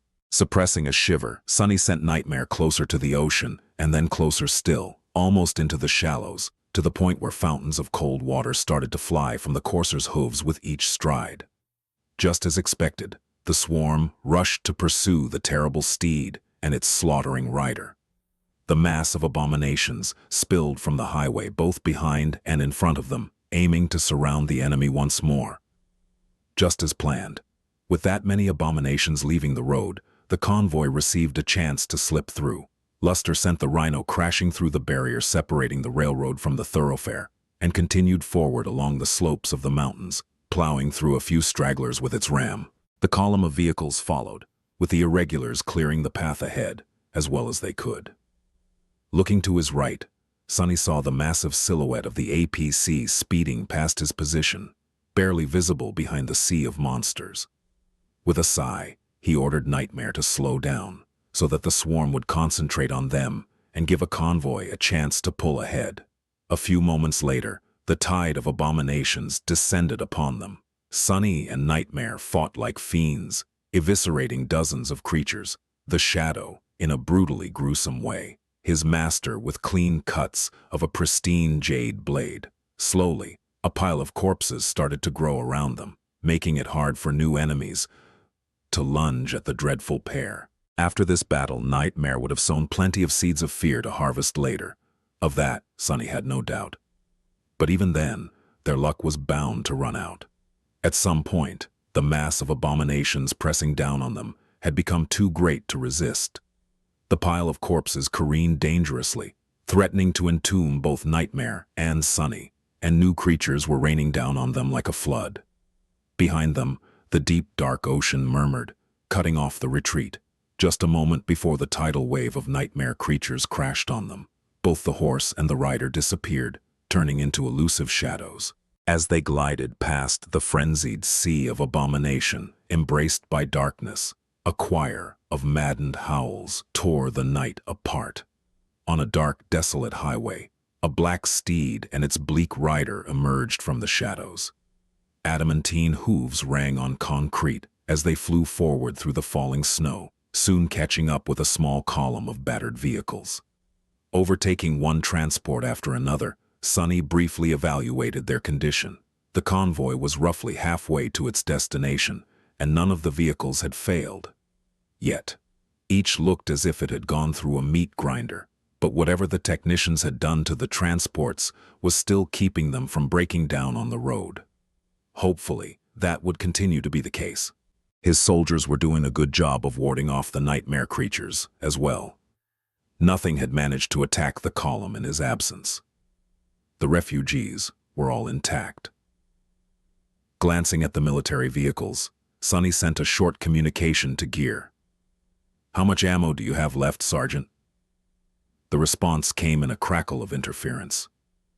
"Glad. You back, Captain?" "Sufficient.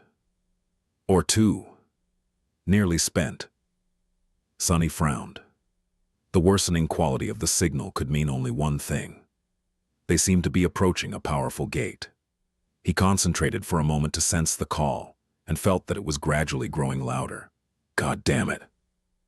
With a grimace, Sunny sent Nightmare forward and soon reached the head of the convoy, galloping alongside the Rhino. He caught a glimpse of Luster, who was concentrating on driving the APC, and then looked into the darkness ahead. At the moment, there were not enough stragglers on the road to make him summon back Morgan's warbow. Abomination and Blackie were enough to deal with them. However, in the distance, still a few kilometers away, Sunny saw a hint of wrongness hidden in the darkness of the polar night. There was an ugly rift in the fabric of reality there. One that seemed small and inconsequential from distance, but had to be considerably wide and tall up close, blocking most of the highway. A nightmare gate. The question was, how long ago had it manifested? Depending on the answer, the abominations brought into the waking world by it could have long wandered away in search of prey or were still lingering around. There is only one way to find out, I guess. Not in a hurry to get back to the roof of the Rhino, Sunny remained in the saddle, wielding the sin of solace in one of his hands. He was tensely looking at the swiftly approaching gate, trying to notice the shapes of nightmare creatures that could have been hiding on the highway or the mountain slope nearby, even in the cold waters of the dark ocean. There were no enemies in the water and no enemies on the road. However, the mountain slopes made him feel tense for some reason. Disturbed, Sunny studied the cliffs rising above the highway to understand what he had missed. Their shape was somewhat irregular, but he did not see any movement. That was until the slope itself moved, unfurling long limbs and turning away from the mountain to face the highway. Sunny uttered a stifled curse. At 10 meters tall, the creature was gargantuan. Its rough and uneven hide was almost of the same texture as the stone slope of the mountain, and its 8 segmented legs resembled wide pillars. It looked like a giant spider, with an enormous bulbous beehive attached to its carapace, and there were hundreds of small, crimson eyes burning in the dark holes of that massive hump. Sunny's mouth turned dry. A tyrant.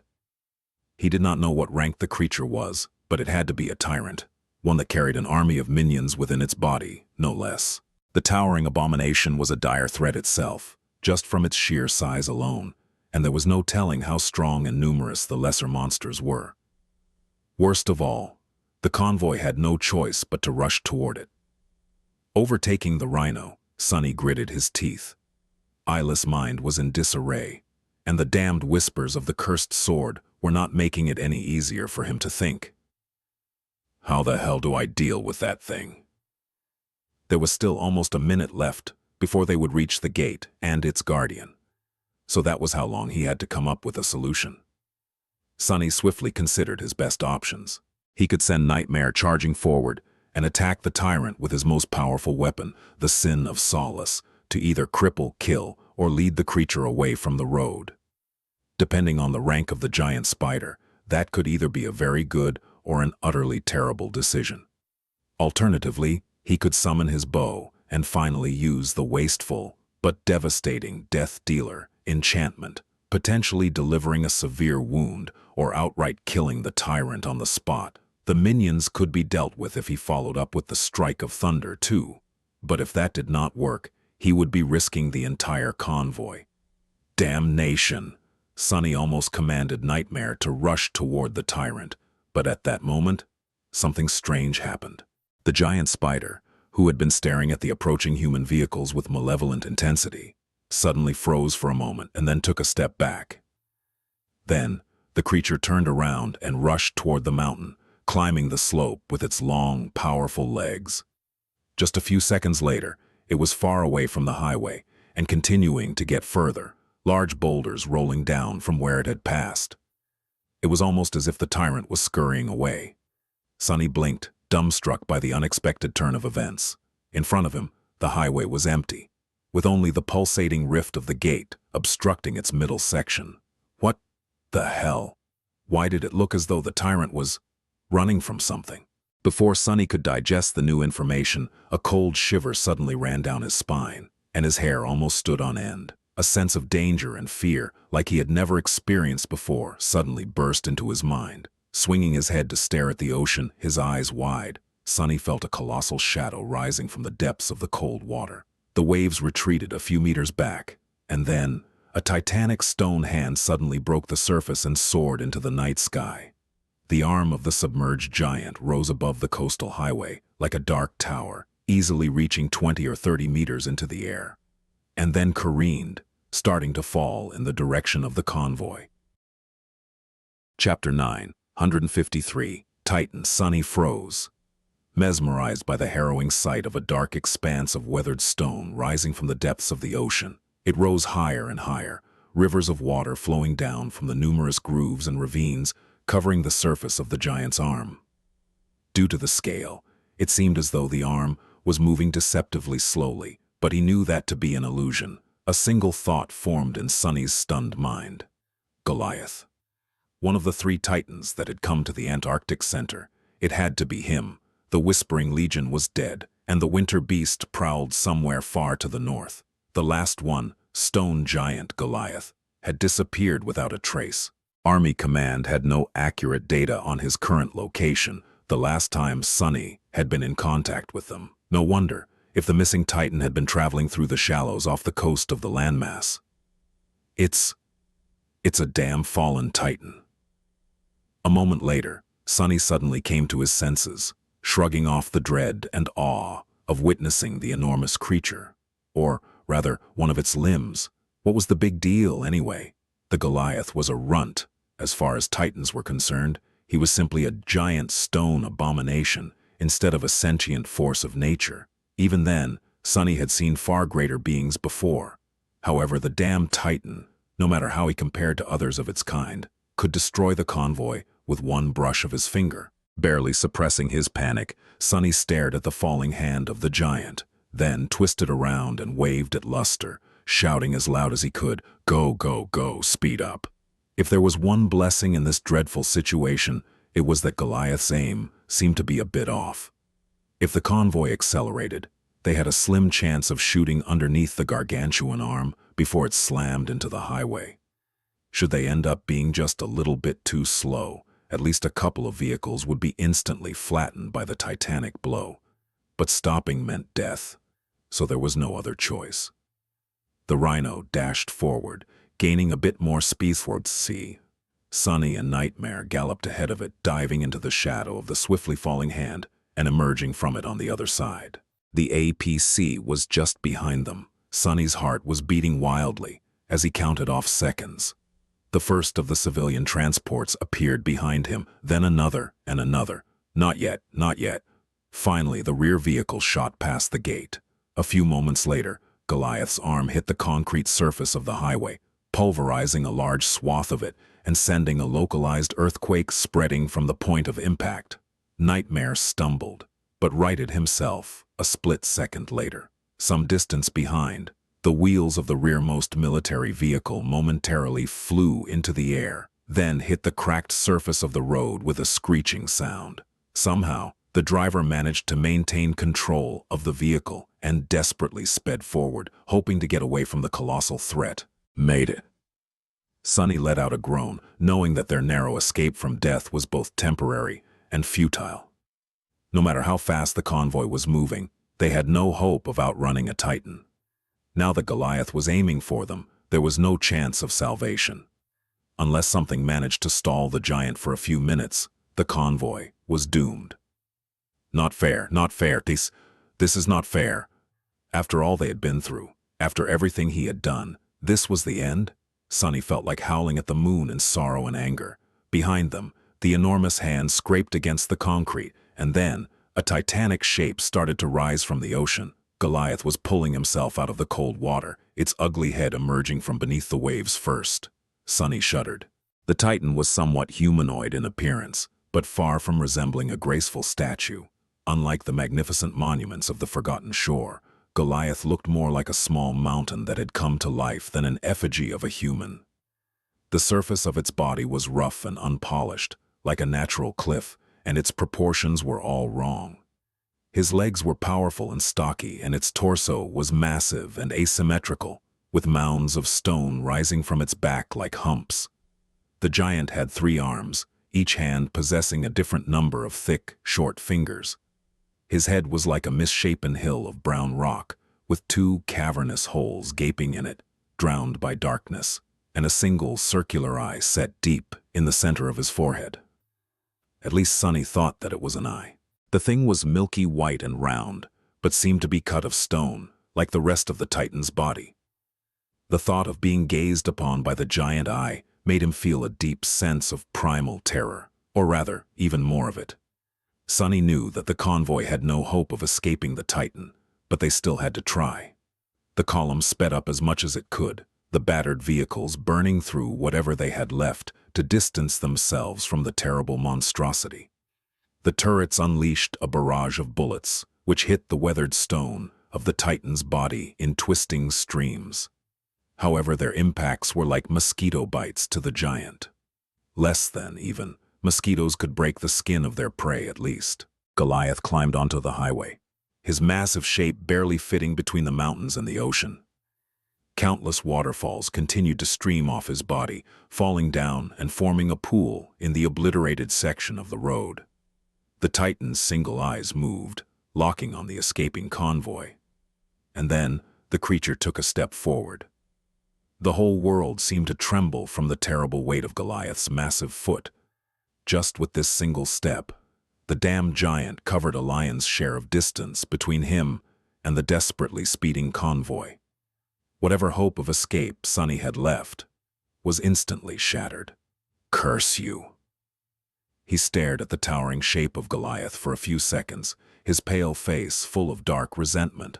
Then Sonny turned Nightmare around and dashed past the convoy, charging directly at the fearsome Titan. Because of how close they were to an active gate, the internal communications barely worked across the convoy. However, Sonny had been prepared for something like that. Translating his thoughts to the extraordinary rock, he sent a short message to Luster. No matter what happens, continue forward and don't slow down. I'll catch up with the convoy later, hopefully. He shot past the column of vehicles, heading in an entirely wrong direction. What kind of madman would be riding toward a fallen Titan? Sonny only had enough time to notice frightened expressions on the faces of the irregulars who stared at his flashing silhouette in shock. And then the convoy was somewhere behind him, getting further and further away. The towering shape of Goliath, on the other hand, was drawing closer. Looking at the approaching Titan, Sonny shivered. Can I kill a Titan? He was honestly not sure. One thing he did know, though, was that he wouldn't be able to kill this particular Titan. If Sonny had time to study Goliath, learn his weaknesses, and prepare, then things might have been different. But Army Command knew very little about the stone monstrosity, and so he knew even less. If the two of them fought to the death, there was no question of who would end up dying. Luckily, Sunny did not have to make a heroic last stand. He was no hero and had no plans of being killed anytime soon. And so, his goal was not to destroy the colossal creature. He just wanted to slow the big bastard down. If the convoy was given time to get away, there was a good chance that Goliath would not follow them. A bit further north, a long stretch of the highway was built under overhanging cliffs, so the giant's enormous size would become a hindrance. Unless Goliath was ready to smash through many kilometers of solid rock or dive back into the ocean, he was going to have trouble keeping up with the swift vehicles. And even if he was ready to wreck the whole mountain range, that would also slow him down. A few minutes. Sunny just had to buy the convoy a few minutes. How the hell do I stop a Titan for a few minutes, though? Nightmare stopped in the middle of the road, dwarfed by the nearing silhouette of Goliath. Sunny stared at the stone giant, shivering as he felt the inhuman gaze fall on him in return. The weight of it was almost palpable, pressing him down like an echo of the crushing. There was a stretch of the quaking highway left between them, but with the creature's colossal height, it was going to be covered in just a few steps. Sunny took a deep breath and then forced his wildly beating heart to calm down. Jumping off his steed, he walked a small distance forward and stopped, his face full of defiant spitefulness. You really shouldn't have done this during the night, blockhead. With that, he sent his essence forward. On the slopes of the mountains and on the dark ribbon of the ocean shore, the mass of shadows moved, coming to life. Then a thick black chain shot from the darkness, wrapping itself around one of the Titan's arms. It was followed by another and another. Dozens of dark chains flew from the ground, the mountain slope and the edge of the coast, shackling Goliath's arms and legs. Sunny was utterly focused, his eyes drowned by deep shadow. His essence surged and flowed like a tide, saturating the deep darkness of the polar night.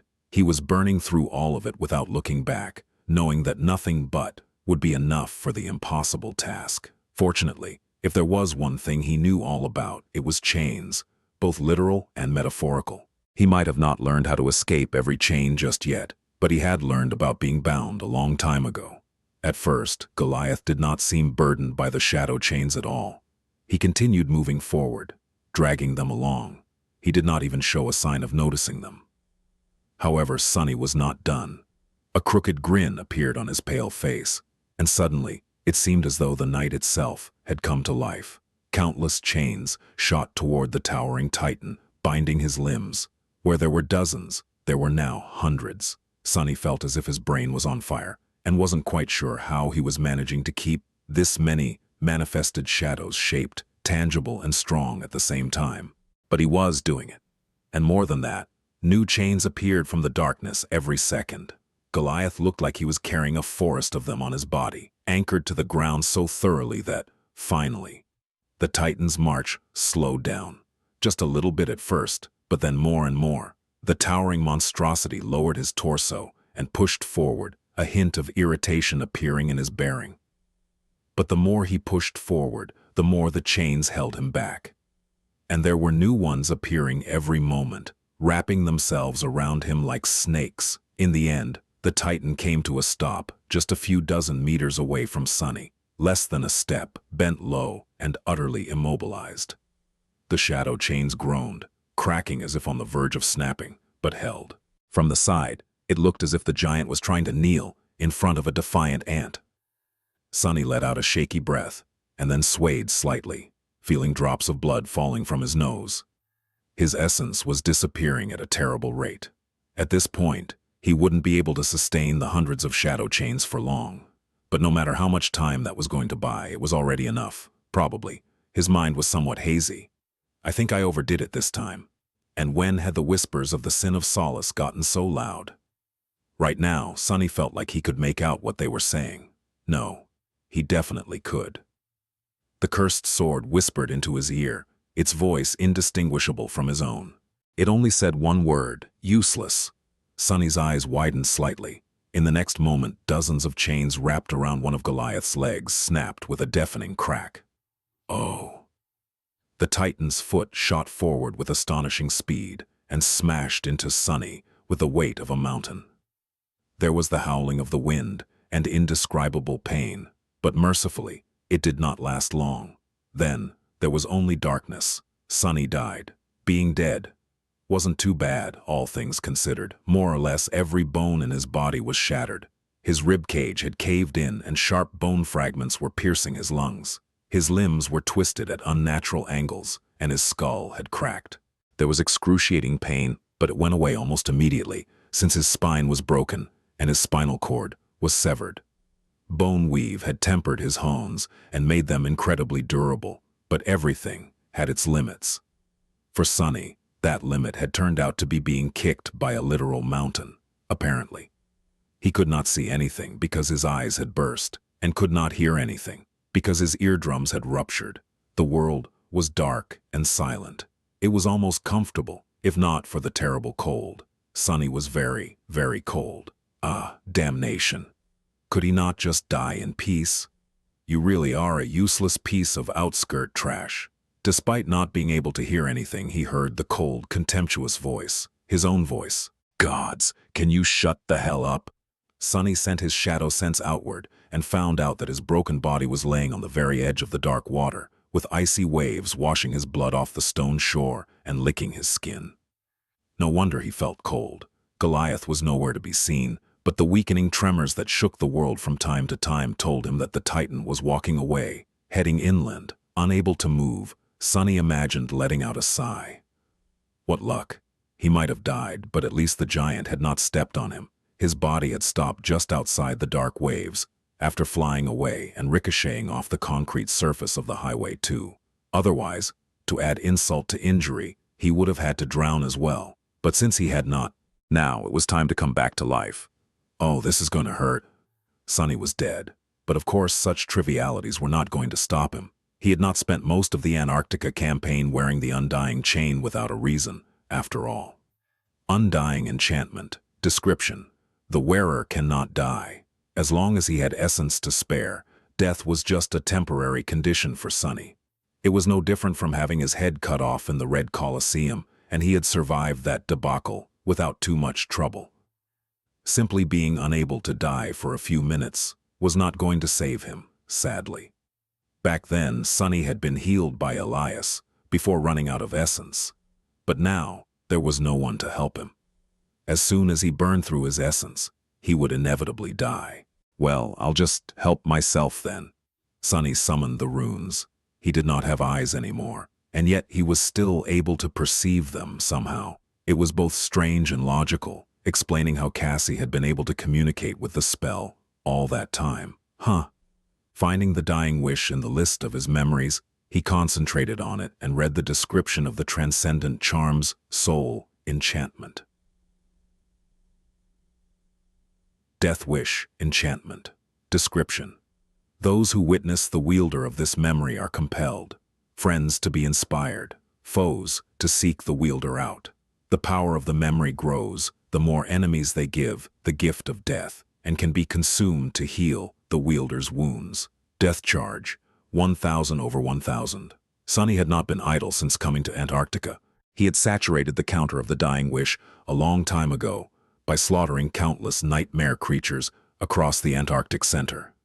Now, it was finally time to use that hidden ace. Feeling his essence running dry and a numbing fog enveloping his mind, Sunny activated the healing enchantment. Instantly, there was a change. A furious flood of power rushed into his broken body, repairing it. His eardrums were restored. His liquefied eyes slowly started to coalesce back into solid shape. His fractured bones assembled themselves from hundreds of small fragments. The severed sections of his spinal cord connected back together.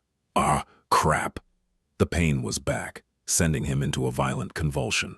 Sunny bit his tongue hard enough to feel the salty taste of blood, but a moment later, that wound, too, was healed. The agony of it all was nothing short of exquisite. Curse it! But it was all good. Pain was good.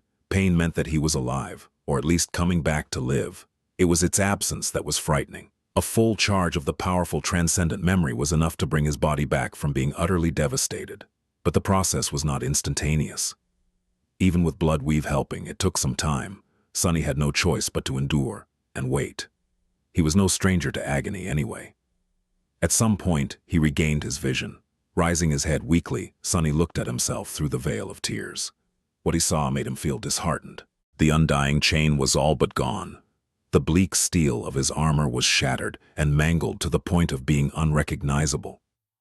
A few pieces of it were bent at sharp angles and pierced his flesh, slowing down the process of healing. Sunny stared at the bloody mess that was his body for a few moments, then thought that he should probably dismiss the armor. However, he did not need to. Almost at the same moment, the undying chain suddenly shone with soft radiance, and then disintegrated into a whirlwind of white sparks. The brilliant sparks danced around him for a few seconds, caressing his skin before disappearing without a trace, forever. The familiar voice of the spell whispered into his ear, "Your memory has been destroyed." Sunny dropped his head back into the water. Thank you. The undying chain had held long enough for the healing power of the dying wish to bring him back from the doors of death, refusing to succumb to the terrible damage before he was safely on his way to being healed, as if on purpose. True to its name, to the very end. It was sort of poetic. I guess dying makes one sentimental. What the hell was he thinking about? It was just a suit of armor, an armor-type memory. Memories did not have thoughts, aspirations, and feelings. Well, most didn't. Turning his head slightly, Sunny stared at the beautiful jade shape of the Sin of Solace, which was laying on the stones a few steps away from him. His eyes darkened a little. So it was you, all that time, messing with my mind and calling me names? The moonlight glinted on the pristine white blade. Everything was silent for a few moments, and then Sunny's own voice answered, full of disdain. Took you long enough to realize, as expected of an uneducated rat. Sunny gritted his teeth and stifled the desire to dismiss the damn sword immediately. He had already lost his armor, and leaving himself without a weapon would not be a very good decision. Ignoring the insidious whispers, Sunny let out a pained groan and then stood up with a stagger. He was all but naked, terribly fatigued, and suffering from extreme essence exhaustion. But he was also, undoubtedly, not dead. Sunny came back to life. Sunny stood on the shore of the ocean, shivering, and considering if he should fall down and take a long, relaxing rest in the cold water. His reserves of essence were utterly spent, and with it came the sickening feeling of fragility and weakness.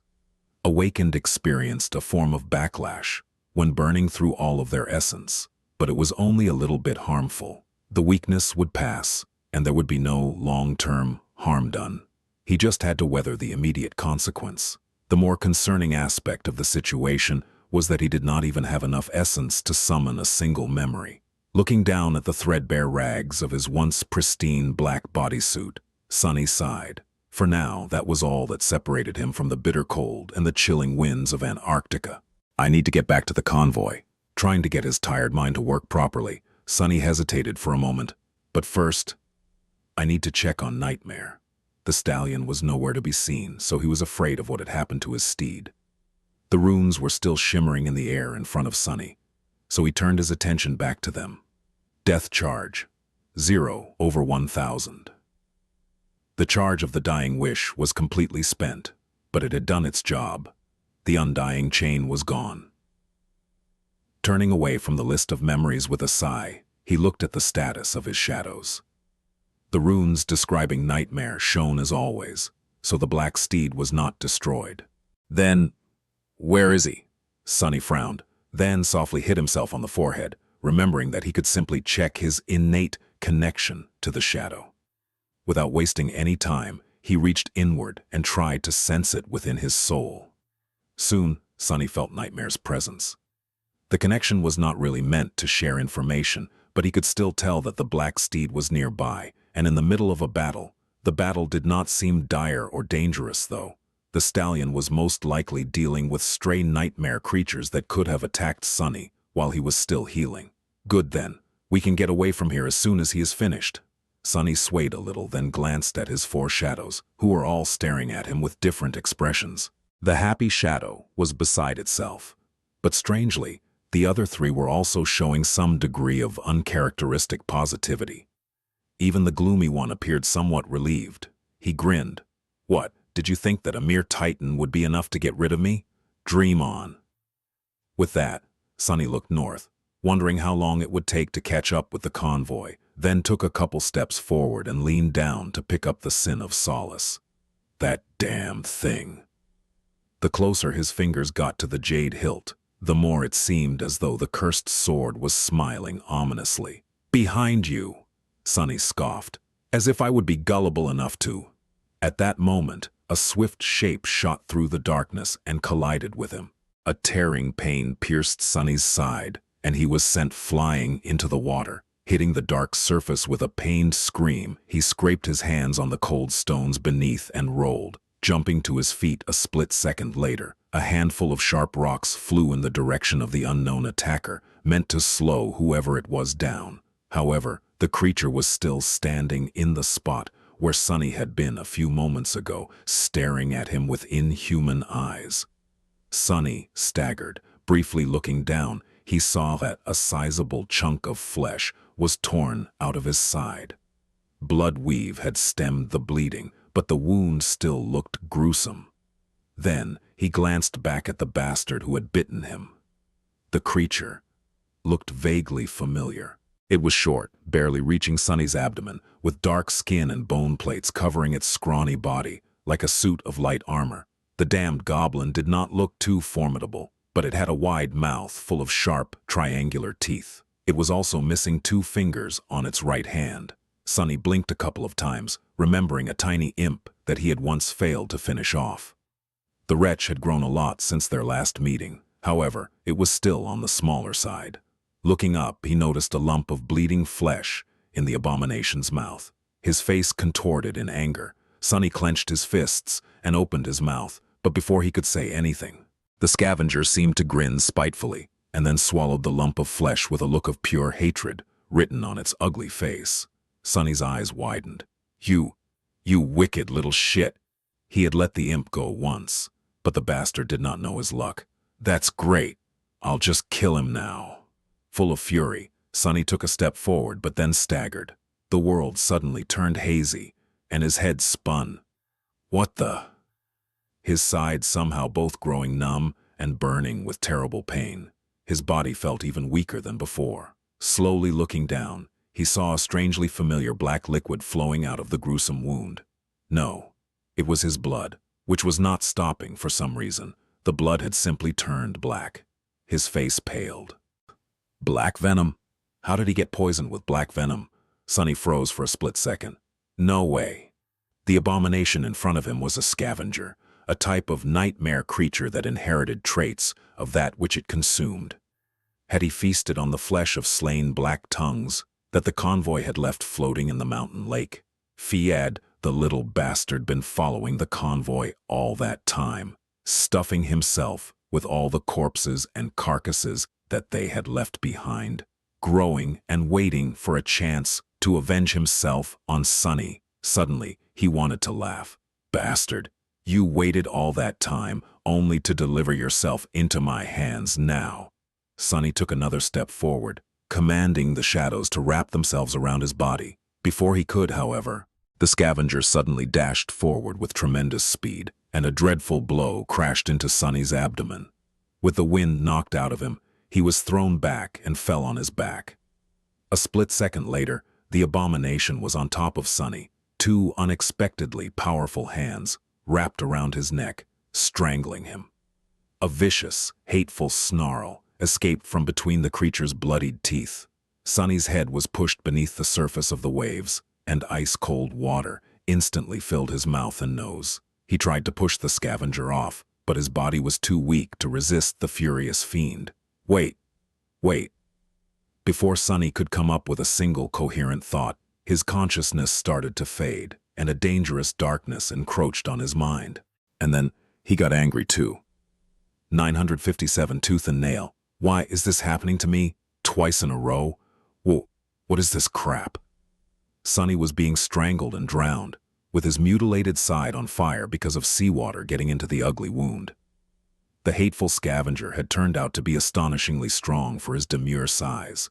Or maybe it was Sunny who was too weak. He was utterly drained of essence, still recovering from being stomped on by a titan, and had a powerful toxin coursing through his veins, on top of everything after all.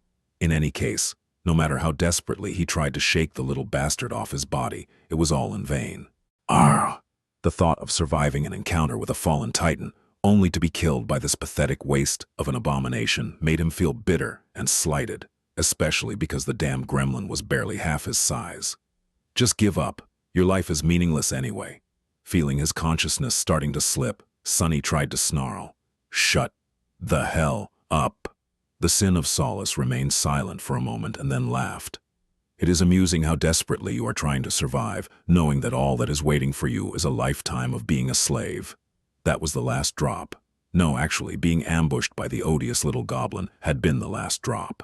After months of suffering, setback after setback, and enduring the stress of guiding men through a disastrous war campaign, having to restrain himself to project the image of a capable and composed leader, Sunny had finally had enough of it.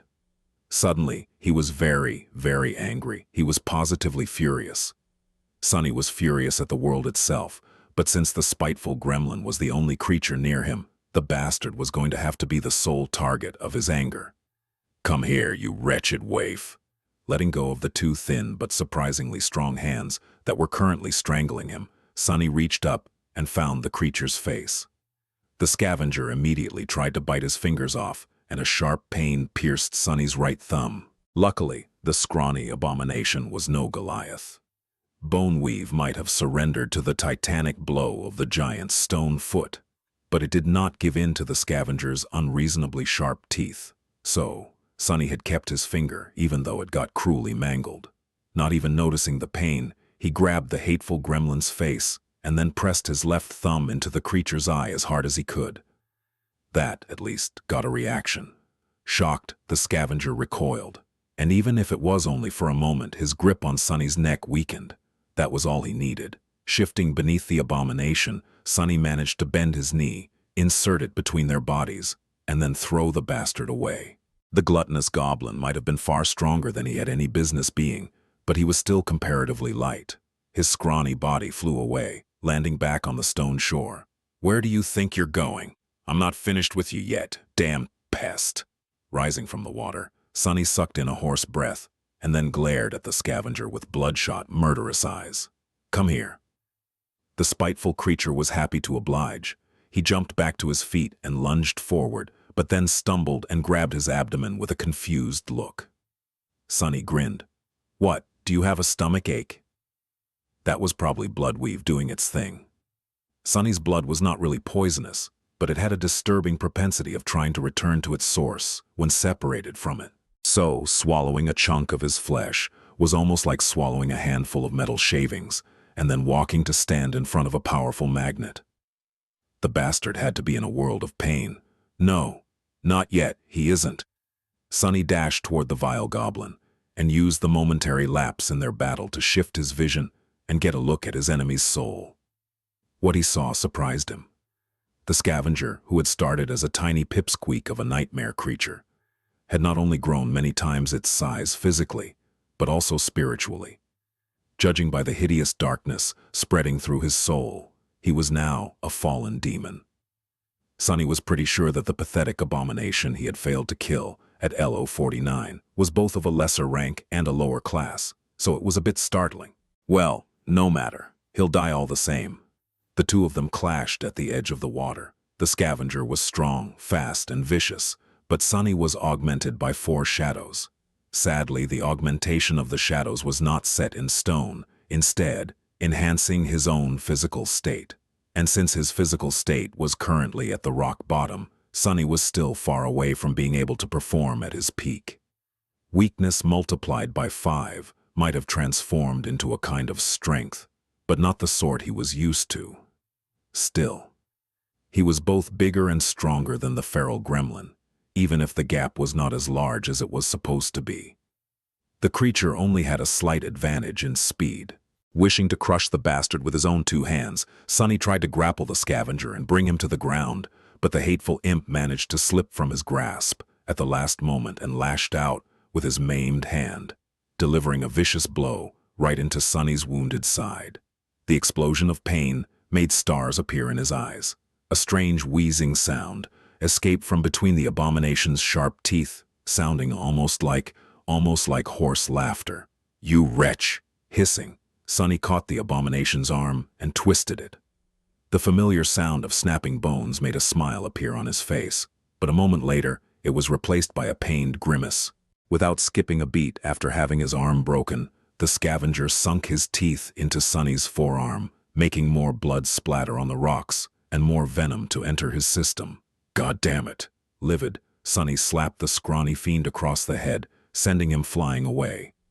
Even before the abomination landed, he was already closing in, prepared to annihilate the little bastard.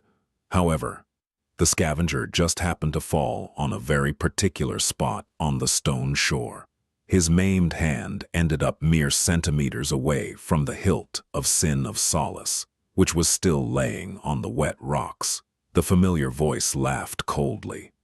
"Well, would you look at that? What a turn of events." Before Sonny could reach the evil goblin, the creature hurriedly reached forward, grabbed the cursed sword, and swung it fiercely in Sonny's direction. Sonny was too close to dodge the sudden strike, and the scavenger was too quick to let him. Even though the Sin of Solace was longer than his whole body, the little fiend managed to swing it fast enough to leave the enemy no time to retreat. What the hell?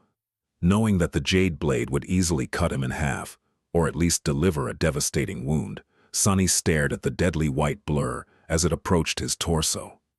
The time seemed to have slowed down. Is this a joke? Without having to do anything, he simply dismissed the Sin of Solace. Instead of the lethal touch of the perfect jade, his skin was washed by a scattering of white sparks. The gremlin blinked in confusion and then awkwardly clenched his fists, as if trying to understand where the sword he had been just holding went. In the next moment, Sonny kicked him in the chest, sending the abomination flying again. Judging by the satisfying crunch he felt, the plate of bone armor on the scavenger's chest was broken, and very likely a few of his ribs, too. Best of all, the damned sword finally stopped talking. The wounded fiend bounced off the rocks, rolled a few meters, and then jumped to his feet. He did not seem too wounded to not be able to continue the fight, and more than eager to. However, his expression was slightly pained, and before doing anything, the gremlin hit his head a few times. Sonny smiled.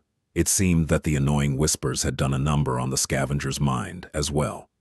Now, all that was left was to finish the little menace off.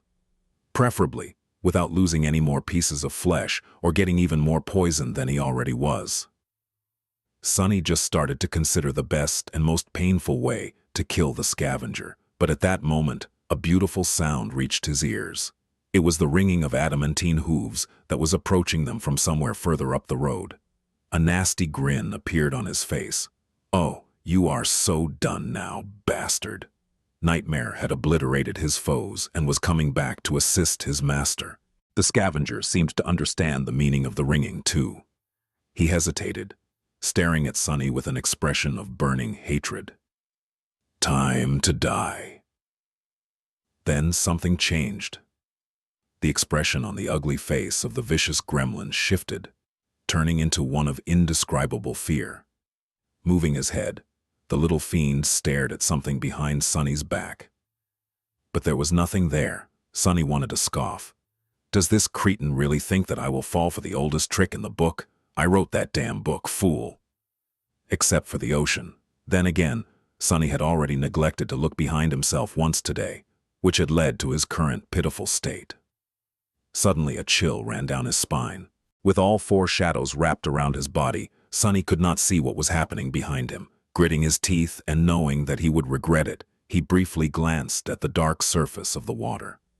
The ocean was just as it had been a minute ago, and no horror was lunging at him from the cold waves.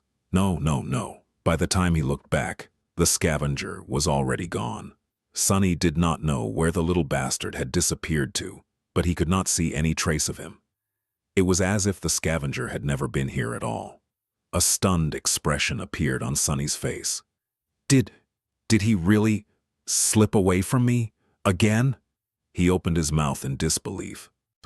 Damnation! Infuriated, Sonny kicked the nearest rock and then spun, hoping against reason to find the hateful gremlin somehow. He could not have gotten too far away or hidden too well. There was no telling just what sort of powers the hateful abomination had absorbed by devouring countless nightmare creatures, though. The scavenger was thoroughly gone. I can't believe it. Curse that damned wretch. Gritting his teeth, Sonny sent his shadow sense outward, reaching as far as he could in the hope of discovering a hiding goblin. He did not sense a scrawny shadow of the fiend anywhere. He did sense something else, however. Suddenly, Sonny felt very cold. Slowly turning around, he looked at the ocean again. The surface of the undulating waves was unchanged. But somewhere beneath it, at the very edge of his senses, he could feel shadows moving across the ocean floor, drawing closer and closer. Dozens, no, hundreds and hundreds of them, all heading toward a single point. Him backing away, Sonny gulped. Was the little wretch not faking after all? What could have frightened the scavenger so much that he had chosen to abandon his attempt at murdering Sonny? Better not find out.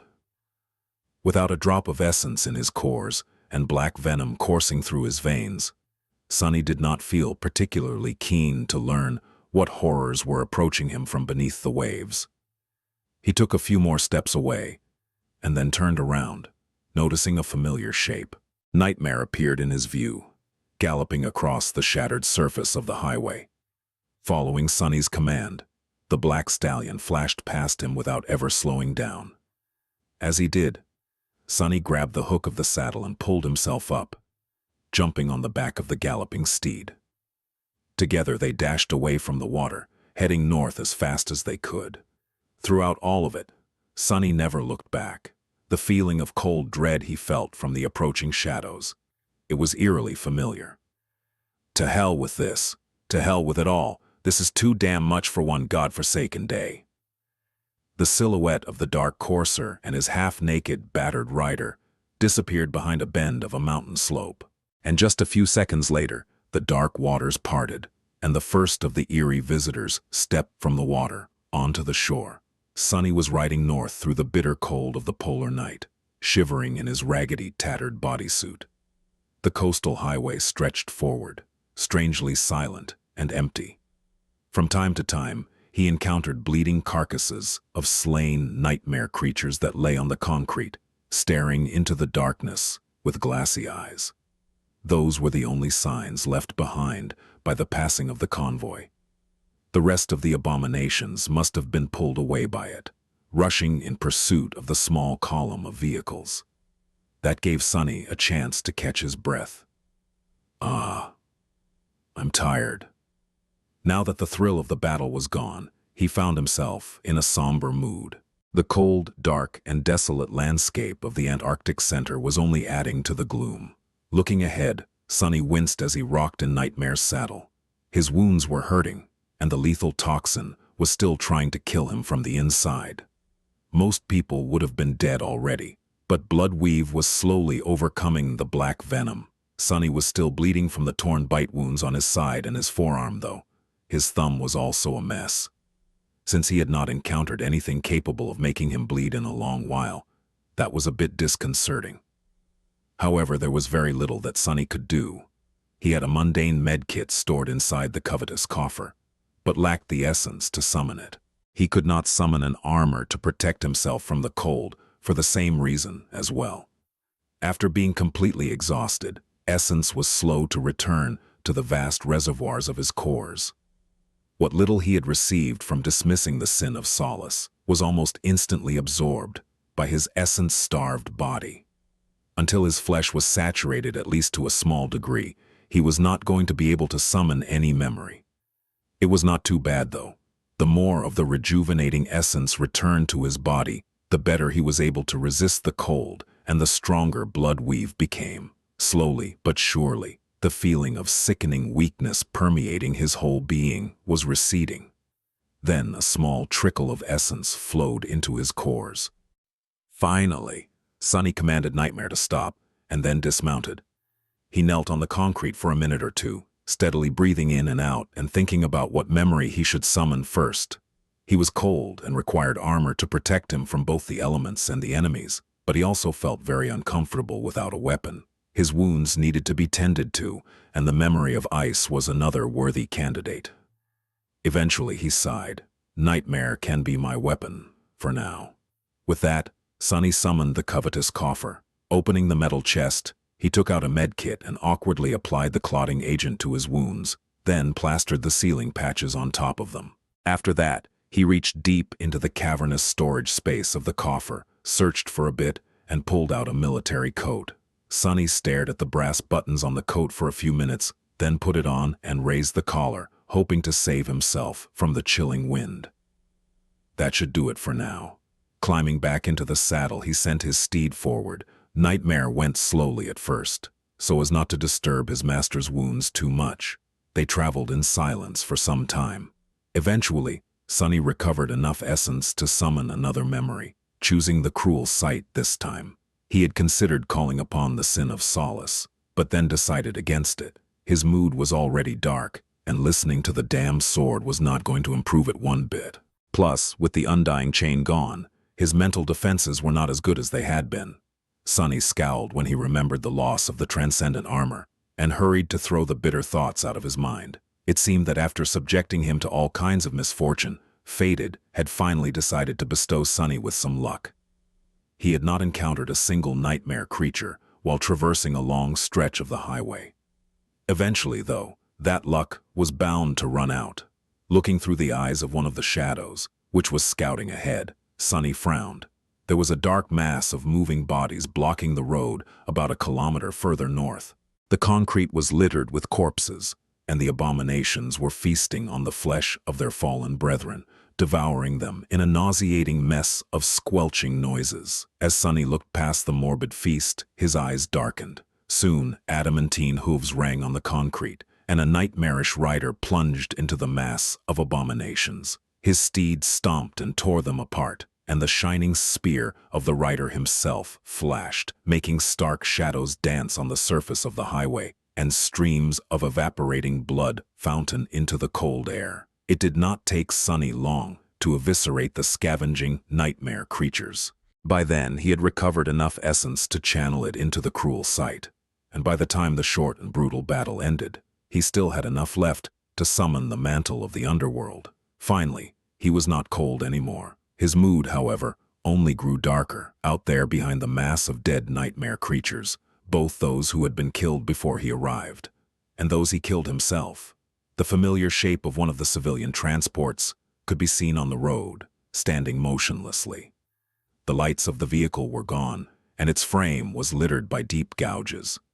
Several large holes revealed the dark interior. Carcasses of the abominations were piled around the transport, especially high, as if there had been a desperate fight around it. Sunny sighed, then walked over and climbed inside, expecting to see the worst. However, there were no human bodies littering the interior.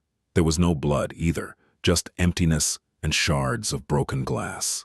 What the hell happened here? He lingered for a few moments, then returned outside and jumped into the saddle with a deep frown on his pale face.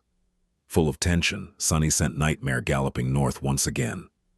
This time his posture was full of a sense of urgency.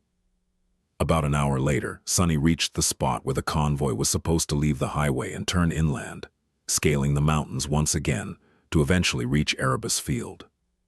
Of all the siege capitals in the Antarctic Center, only the first and the largest one, Falcon Scott, was situated near water. Even then, the actual port was a separate and solitary fortress, connected to the city above it by a network of industrial elevators. The rest of the human strongholds were built away from the ocean, on the outskirts of the mountains, so the last stretch of the way was going to take the convoy away from the coast, if they continued on the route Sunny had planned for them, of course. He had killed a few more nightmare creatures while trying to catch up with his men, and the corpses he had encountered seemed fresher as of late. From what Sunny could tell, the column was not too far ahead of him now. If he was lucky, he might even be able to rejoin the convoy. Before reaching Erebus Field, the siege capital had to be surrounded by a ring of active battle engagements, so Sunny really hoped to accompany the refugees through that mess. No time to waste then.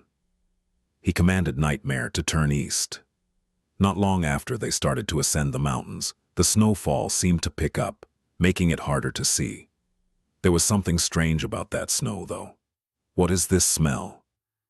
Frowning, Sonny raised a hand and caught a few snowflakes on his palm. While he could see in the dark, differentiating colors that way was not his strongest suit. Sonny could instantly tell that something was wrong, though, because the white snowflakes did not contrast against the onyx metal of his gauntlet nearly as much as they should have. In fact, they were not white at all. He tilted his head a little, then smeared the snowflakes across his palm. What was left behind was a trail of black soot. It's ash. Looking up at the sky, he scowled. The strong snowfall was no snowfall at all. Instead, it was raining ash. Countless gray flakes fell from high above, dancing in the wind as they slowly obscured the world in a thick fog. That can't be good. Full of bad premonitions, Sonny sent Nightmare into a gallop. They moved deeper into the mountains, following the twisted road. By now, Bloodweave had mostly dealt with the toxin, and his wounds were already healing. His essence was slowly being replenished as well, so overall, Sonny was in relatively good shape. Not enough to face something truly dreadful yet, but well on the way. Where the hell is my convoy? Just as he thought that, the scouting shadows noticed something ahead. Just short of the highest point of the nearest mountain pass, protected from the wind by tall cliffs, a group of battered vehicles was parked in a circle, with tired soldiers standing guard around it. He noticed Bell sitting on the roof of one of the transport, holding a sword in his hand. A sense of profound relief grasped Sonny's heart. They're fine. He let out a heavy breath and asked Nightmare to go faster. A few minutes later, the figure of an infernal rider clad in fearsome black armor entered the circle of light surrounding the parked convoy. The soldiers flinched and raised their rifles, aiming at the frightening apparition. Sonny raised a hand. Don't shoot, bastards. What the hell is this, a mutiny? The soldiers blinked a couple of times, staring at him with wide eyes. Then someone yelled, "It's the captain. He's back. Thank the gods. Someone tell the devils." There was no need to inform the irregulars, though. Bell was the first one to notice him, and just a few moments later, the whole cohort emerged from the camp to meet him. Sonny jumped off the back of Nightmare, patted the stallion on the shoulder, and then dismissed him. Then he turned to his people. Kim was the first one to speak. "Captain, you're alive. I mean, of course you are. That rock of yours would have disappeared if you died." Luster grinned. "See, I told you." Quentin glanced at him, then nodded with a smile. "We shouldn't have doubted the captain, indeed. But, to be honest, sir, none of us believed that you would manage to stop a fallen titan, let alone live to tell the tale. All by yourself, no less. That is simply incredible. How did you even survive?" Sonny stared at him blankly for a few moments, then said evenly, "I didn't." As the members of the cohort looked at him with wide eyes, he scratched the back of his head and added, "Being dead was not all it's cracked up to be, though, so I walked it off. Anyway, I found the empty transport on the highway. What the hell happened?" The irregulars glanced at each other. Dorn sighed, then pointed to the convoy. "It broke down in the middle of the road, sir. We had to stop and transfer the refugees to the other 3 vehicles. The abominations did not let us do it in peace, of course. It was a hell of a fight. But in the end, we managed to get everyone loaded up safely, broke through the crowd of nightmare creatures and fled. We lost a couple of soldiers, but none of the civilians were seriously hurt." Sonny let out a heavy sigh. "So, more people died." He closed his eyes for a moment. "What is the situation now, then?" Dorn's face darkened. "The remaining transports are in bad shape and severely overloaded, sir. I don't think that they'll be able to travel for much longer." "That was to be expected." Sonny waved a hand. "Are they going to make it to Erebus Field at least? And by the way, why did you stop? Is there a large number of nightmare creatures between us and the city gate?" None of the members of the cohort answered, which was strange in and of itself.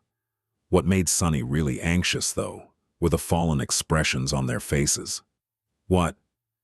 Dorn remained silent for a bit, then turned his head in the direction of the mountain pass. "It would be easier if we just showed you, sir." They walked through the camp, and then crested the slope of the pass. From there, Sonny had a clear view of Erebus Field, which was supposed to be half a dozen kilometers further north. Supposed to. With a frozen expression, Sonny looked through the falling ash at the dreadful sight below. His sunken eyes were hidden by deep, dark shadows. Curse it all. Erebus Field was no more. The dark skies were shrouded by a veil of slowly falling ash. Far below the mountain pass, illuminated by foreboding red glow, a vast metropolis lay in ruins. The shattered buildings were drowning in rivers of lava, and a terrible conflagration was raging across the devastated land, devouring what little was left of the once thriving city. Above the scene of devastation, the dark shape of Mount Erebus was wreathed in smoke. A flood of molten rock was flowing down its slopes, glowing through the haze. The walls of the city were breached, and uncountable hordes of nightmare creatures were prowling in the ruins, some bathing in the flames, some avoiding it. Looking down with a dead expression on his pale, tired face, Sonny found himself momentarily unable to feel anything. Doesn't make any sense. Erebus Field had been one of the most prominent cities in Antarctica. Famous for its geothermal energy farms, fertile soil, and warmth, it had been home to tens of millions of people even before becoming an evacuation center. The local government branch had been supposed to have the volcano well under control. Even if all the safety systems they had in place were to suffer a cataclysmic failure, the city had possessed formidable fortifications long before being converted into a siege capital. With those in place and a whole division of the First Army working on reinforcing the defensive infrastructure, as well as the presence of hundreds of awakened and more than a few masters, Erebus Field simply could not succumb to something as mundane as a volcanic eruption. How did this happen? Sonny had been supposed to guide the convoy to this stronghold, deliver the refugees to the authorities, rendezvous with Davis and his cohort of irregulars, and then resume acting in his usual capacity as the captain of a fast response combat unit. Instead, the city was gone. Davis and his people were nowhere to be found, and the responsibility of caring for the convoy of defenseless civilians was still pressing heavily on his shoulders. If anything, that weight had only become more burdensome. He was at his wits' end. With a sigh, Sonny rubbed his face, and then sat down on a nearby boulder. His eyes were still glued to the horrible scene below. He was simply unable to look away. The members of the cohort stood awkwardly around him, keeping silent. Sonny remembered that he was meant to be projecting an image of confidence as their leader, but was too rattled and angry to care. After a while, Bell cleared his throat. "We are awaiting your orders, sir." Quentin glanced at the swordsman reproachfully, then sighed. "None of us really knows what to do. The mood among the civilians is pretty dark as well. Everyone is a bit shaken, I think. We did check the maps, though. Check. The next siege capital is to the northeast of here, over the mountains, about 300 kilometers away. Miss Beth and Professor Obel are currently searching for a good route." Sonny silently shook his head. "There's no point. Siege capitals seem to be crumbling like sand castles these days. Who says that the next one will still be there by the time we arrive, if we even make it?" The irregulars glanced at each other with uncomfortable expressions. After a poignant pause, Kim asked, What should we do then, sir?" Sonny let out a heavy sigh, then looked north. After a few moments of silence, he said, "Go to Falcon Scott. That is our best hope.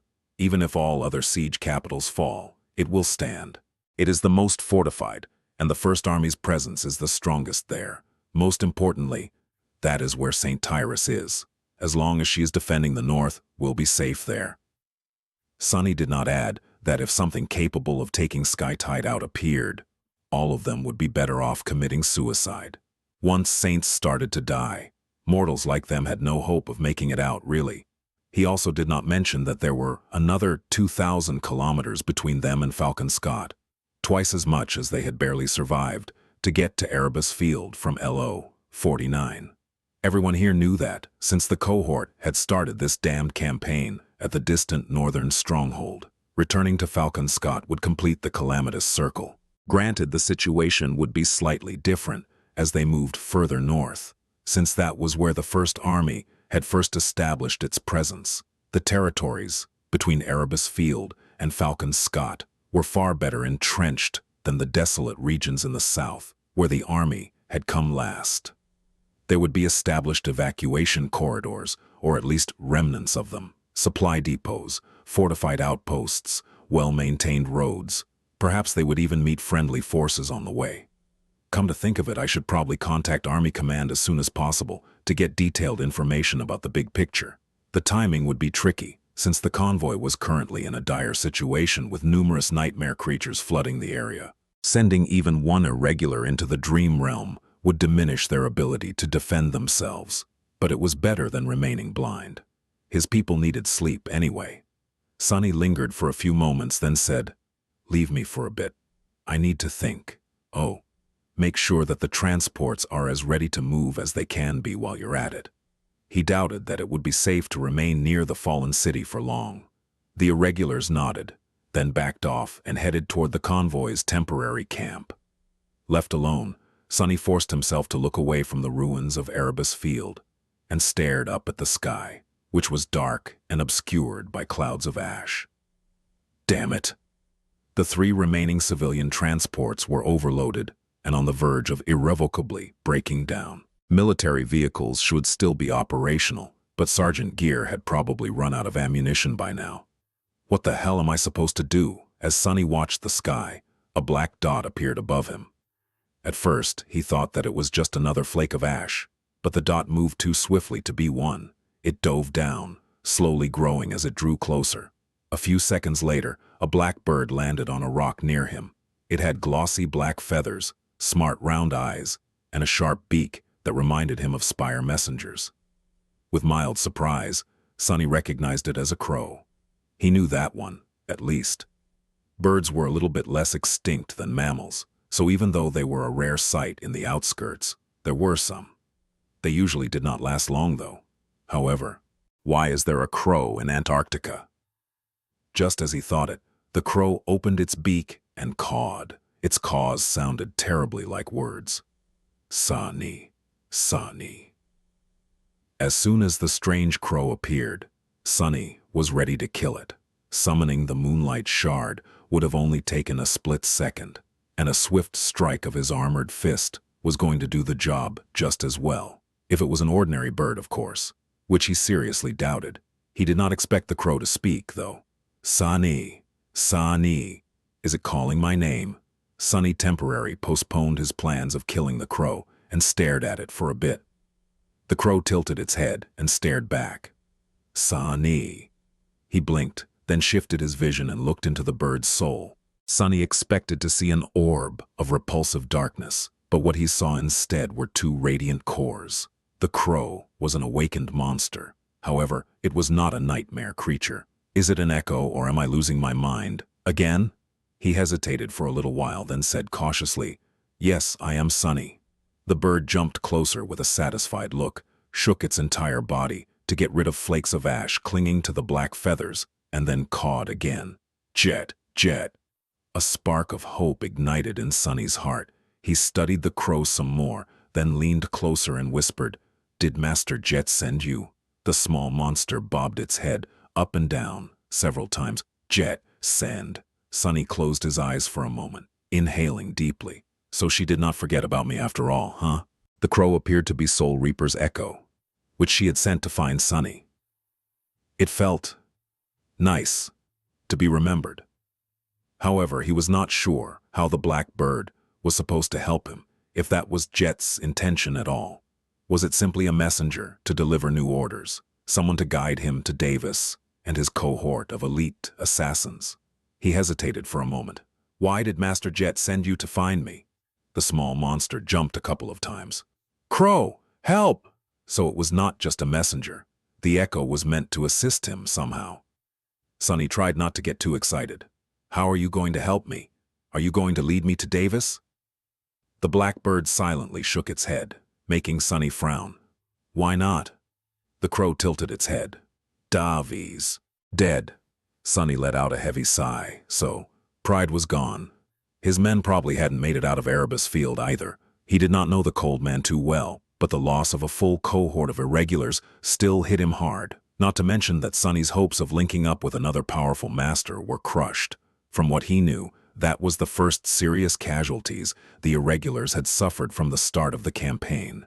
His information was outdated, though. Who says that any of them are still alive? The irregulars, and especially their captains, were elites among elites. But with how unreasonably dreadful the chain of nightmares was turning out to be, at least in the Antarctic Center, there were no guarantees. Hell, he himself had all but died just a few hours ago. At least Soul Reaper was still out there, somewhere. A dark grimace appeared on Sonny's face. Looking back at the small bird, he asked in a dubious tone, "How are you supposed to help me then?" The crow flapped its wings. "Crow, show." Sonny frowned. "Show what?" The bird stared at him for a few moments, then cawed again. "Crow, show." Then it added, "Sa ni, follow." It wants me to follow it? He did not have too much trust in the mere awakened monster's abilities. But if Master Jet had sent it, then there had to be a good reason. In any case, Sonny did not have too many choices. Although he did not want to think it aloud, the convoy's situation was more or less hopeless. With failing vehicles and an ocean of nilinear creatures surrounding them, the chances that he would be able to keep the refugees alive were not too high. Sonny sighed, then nodded. "All right, we'll follow you. Just give me a bit of time to get my people on the road." The crow stared at him for a bit, then flopped its wings again. "Hurry. You don't need to remind me." Standing up, Sonny descended toward the convoy's camp and ordered everyone to prepare for departure. Soon, the column of vehicles left its temporary shelter and followed a narrow mountain road that circled the former Erebus field from a good distance. The crow flew above them, guiding the convoy deeper into the mountains. The bird had turned out to be an amazing scout. Not only was it able to notice swarms of nightmare creatures from high above long before they could threaten the column, but it was also smart enough to lead Sonny and his people around the prowling abominations. After about an hour of tense but uneventful driving, they left the site of the destroyed city behind. The scene of devastation was now obscured by the slopes and peaks, but the plume of smoke rising from the crater of Mount Erebus and the angry orange glow of the burning stronghold could still be seen. The crow guided the convoy to a wide crossroad and then dove down, landing near a small structure standing at the side of it. The convoy came to a halt, the civilian transports looking like they might not ever be able to get their engines running again. Sparing them an uneasy glance, Sonny jumped down from the roof of the Rhino and approached the structure. It seemed freshly built and was most likely constructed by the First Army just a month or two ago. He had no idea what its purpose was, though. Uncertain, Sonny glanced at the black bird, who looked very proud of itself. "What am I supposed to do with that?" The crow tilted its head. "Door, open." Oh. Despite its small size, the structure had actual blast doors blocking its entrance. The gate was large enough to be rammed by the Rhino, but of course Sonny was not going to order Luster to do something that stupid.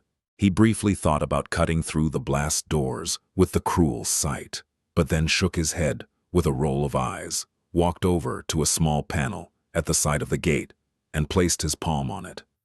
The panel lit up, and then a mechanical voice came from the inbuilt dynamics. "Captain Sunless, verified. Sufficient clearance." The blast doors opened, revealing the entrance to a wide tunnel. Oh, hell, no. Sonny remained motionless for a while, cursing his fate, then reluctantly sent one of his shadows into the tunnel. Despite his newly established aversion to tunnels of all kinds, that one turned out to be rather short, leading to a vast underground chamber. It was rectangular in shape, and large enough for the several convoys the size of the one Sonny was leading to take shelter inside. "It's a hidden supply depot, a big one, at the, huh?" Sonny's eyes widened. Inside the underground garage, Rows and rows of pristine military vehicles stood, ready to be powered up and armed with full complements of heavy assault weapons. Sonny remained motionless for a while, until eventually there was a sound of footsteps approaching him. Turning around, he looked at Sergeant Gear with a blank expression. The soldier tensed, habitually expecting dreadful news. "What? What's in there?" Sonny lingered for a bit, then simply shook his head. "Order the convoy to drive inside. You'll see soon enough." Before too long, the column of battered vehicles drove past him, disappearing into the dark tunnel. Once they were all inside, Sonny glanced at the falling ash one last time, then walked into the darkness himself. The blast doors closed behind him with a reverberating hum, cutting off the bitter cold and the chilling wind of the polar night. Just before the two plates of armored alloy touched, Master Jet's crow flew between them and landed on Sonny's shoulder. The bird glanced into the tunnel with curiosity, then stared at him, and cawed a couple of times. For a change, those were simple caws, and not mangled words of the human language. A pale smile appeared on Sonny's face. "Yeah, good job." With that, he walked down the tunnel, soon reaching the underground garage.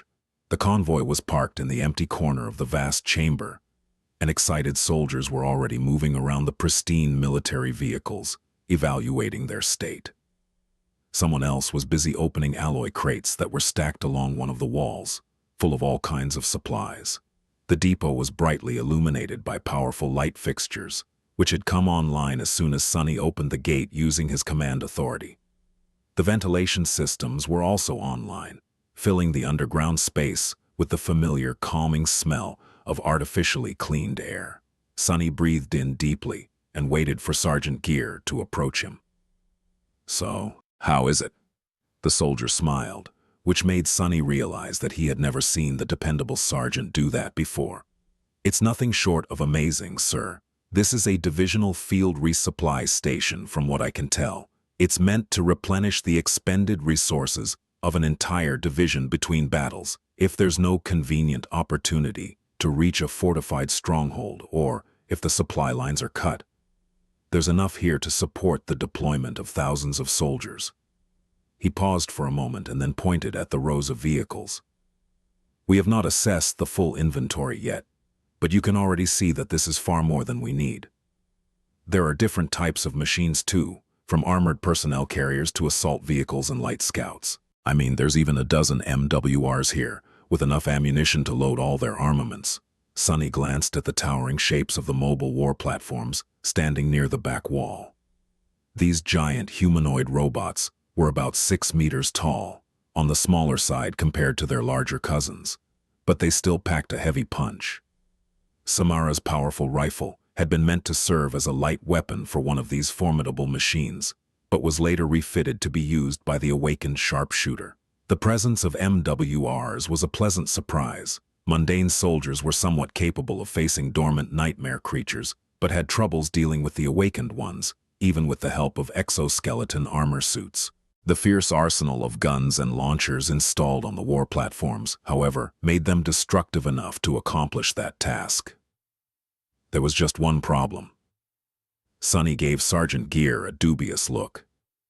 "Do we even have anyone capable of piloting these things?" The soldier coughed and awkwardly scratched the back of his head. "Oh, no, not really." He remained silent for a few moments, then smiled again. "Still, there's also ammunition for our turrets, as well as food, medicine, spare fuel cells, necessities. Basically all that the refugees need. We can even arm them all if that is what you want to do. Those vehicles that we can drive are much faster than the civilian transports too, have better armor, and can navigate more difficult terrain. Not to mention that there's more of them than we can possibly use, or everything really. The infrastructure between here and Falcon Scott is also much better developed, so I think both our speed and defensive capabilities are going to increase tremendously." Sonny nodded, then glanced briefly at the crow, who had left his shoulder and was now perching on one of the beams of the support framework near the ceiling of the depot, looking down at the hustling humans with a curious expression. "Good. We'll be staying here for a couple of days to let the people rest and give us time to get acquainted with all these shiny new toys. Make sure that everyone has a warm meal and a comfortable place to sleep." With that, he left gear to figure out the logistics of settling in hundreds of refugees in an underground storage bunker that was not really meant to be used for such a purpose, and tiredly walked toward the Rhino. There were many robust vehicles in the supply depot, but he did not see anything that could compare to his personal ride. The fearsome APC was still the best there was. "I need some rest myself." Climbing inside the Rhino, he exchanged a few words with Professor Obel, then told Luster to figure out the sleep schedule between the irregulars and bring him some news from the dream realm by the morning, or whatever it was going to be once he woke up. Then Sonny took off his military coat and dismissed the mantle of the underworld, which had been hidden beneath. At that moment, Beth was approaching him to say something, but lingered after noticing the dried blood and scaling patches glued to his skin. She paled a little, remained silent for a few moments, and then forced out an unconvincingly sarcastic remark. "So, you do bleed after all." Sonny looked down at his battered body and smiled. "Only on special occasions." With that, he turned away, climbed into a sleeping niche, and closed his eyes in utter exhaustion. That was a long, dreadful, utterly terrible day. It did end on a positive note, though. That, at least, was something to be thankful about. Shockingly, nothing disastrous happened while Sonny slept. A gate did not open in the middle of the supply depot, and a stray titan did not break through the blast doors to devour every last person under his protection. Somehow, the world did not collapse. Instead, Sonny woke up to the sounds of peaceful conversation and the smell of cooking food. He remained still for a few minutes, then climbed out of the sleeping niche, checked on his healing wounds, and summoned the puppeteer's shroud to cover his bruised body. In the lounge area of the Rhino, several members of his cohort were eating a hearty breakfast. Surprisingly, Professor Obel was the one cooking, masterfully using rations scavenged from the depot supplies to create something that smelled unexpectedly tasty. Walking closer, Sonny heard Luster speaking with surprising enthusiasm. "Amazing. How did you even make this?" The old man chuckled. Food was much more scarce during my youth than it is now. Ancient relics like me all know how to make a feast out of nothing, young man." Noticing Sonny, Luster pointed to his plate. "Captain, you have to try it." He stuffed his mouth with something that looked like vegetable lasagna, which was rather strange, considering that military rations did not include fresh vegetables, and smiled. "Oh, and we are also flush with water again. Shower is back online." That was a piece of surprisingly good news. The Rhino had a very robust water filtration system, but they had to start rationing it many days ago. The thought of an actual hot shower made Sonny smile. He sat down and curiously tasted Professor Obel's cooking. It was indeed rather delicious. Noticing his reaction, the old man chuckled. "Everything pot slop. That's what we used to call this Frankenstein of a dish back in my days. Times may change, but some things always remain the same." Sonny stared at his plate and then frowned. "What's a Frankenstein?" Professor Obel gave him an amused look. "Well, it is a fictional monster. A sort of jigsaw corpse reanimated by a troubled scientist. Actually, perhaps it was the scientist who was the monster." Sonny gave him an understanding nod. "Ah, I see. A jigsaw corpse. I think I fought one of those before, although it was more of a mountain of bones. I guess you could make bone broth out of that." The professor is really being too harsh on himself. His cooking does not taste like corpse meat at all, I should know. Ignoring the strange glance directed at him, Sonny shrugged and concentrated on his food. The first shift of the irregulars sent into the dream realm was not back yet, so there was nothing pressing for him to do. Sonny finished his meal in peace, then chatted with his men for a bit. One after another, they left to resume their work on preparing the convoy for eventual departure. Beth was probably dealing with the refugees, so she was nowhere to be seen. That left Sunny and Professor Obel alone with each other. The old man studied his face for a few moments, and then suddenly asked, "How are you holding up, Captain Sunless?" Sunny looked at him in confusion. "Me? Fine, I guess." Professor Obel sighed. "It must be hard, especially for someone so young. In this dire situation, you are responsible for the well-being of hundreds of people, but there is no one caring for your own wellness. So that was why I asked, how are you really?" Sunny wanted to retort, but then thought for a while and shrugged. "Actually, it's a bit strange. Everyone here is fighting tooth and nail to survive. Most of them have no control over whether they live or die. Every minute might be their last. And they all know it too. But not me. I am more or less safe. Unless I actively try to do something stupid, I will most likely survive even if the whole convoy is obliterated. My aspect makes it really easy for me to escape most dangers, you know." He hesitated, and then added with some uncertainty, "So, the mental strain that I experience should be far less than that of all these vulnerable people. But, for some reason, it does not feel that way. I should not really care how many strangers die around me, but I do. It's like a mental hex, really, me caring. Actually, it's exactly like that, especially because I do find myself doing stupid things to prevent them from dying." Sunny frowned. "Wait, I am not really under a hex that compels me to defend this damn convoy, am I?" Professor Obel suddenly laughed. "A mental hex.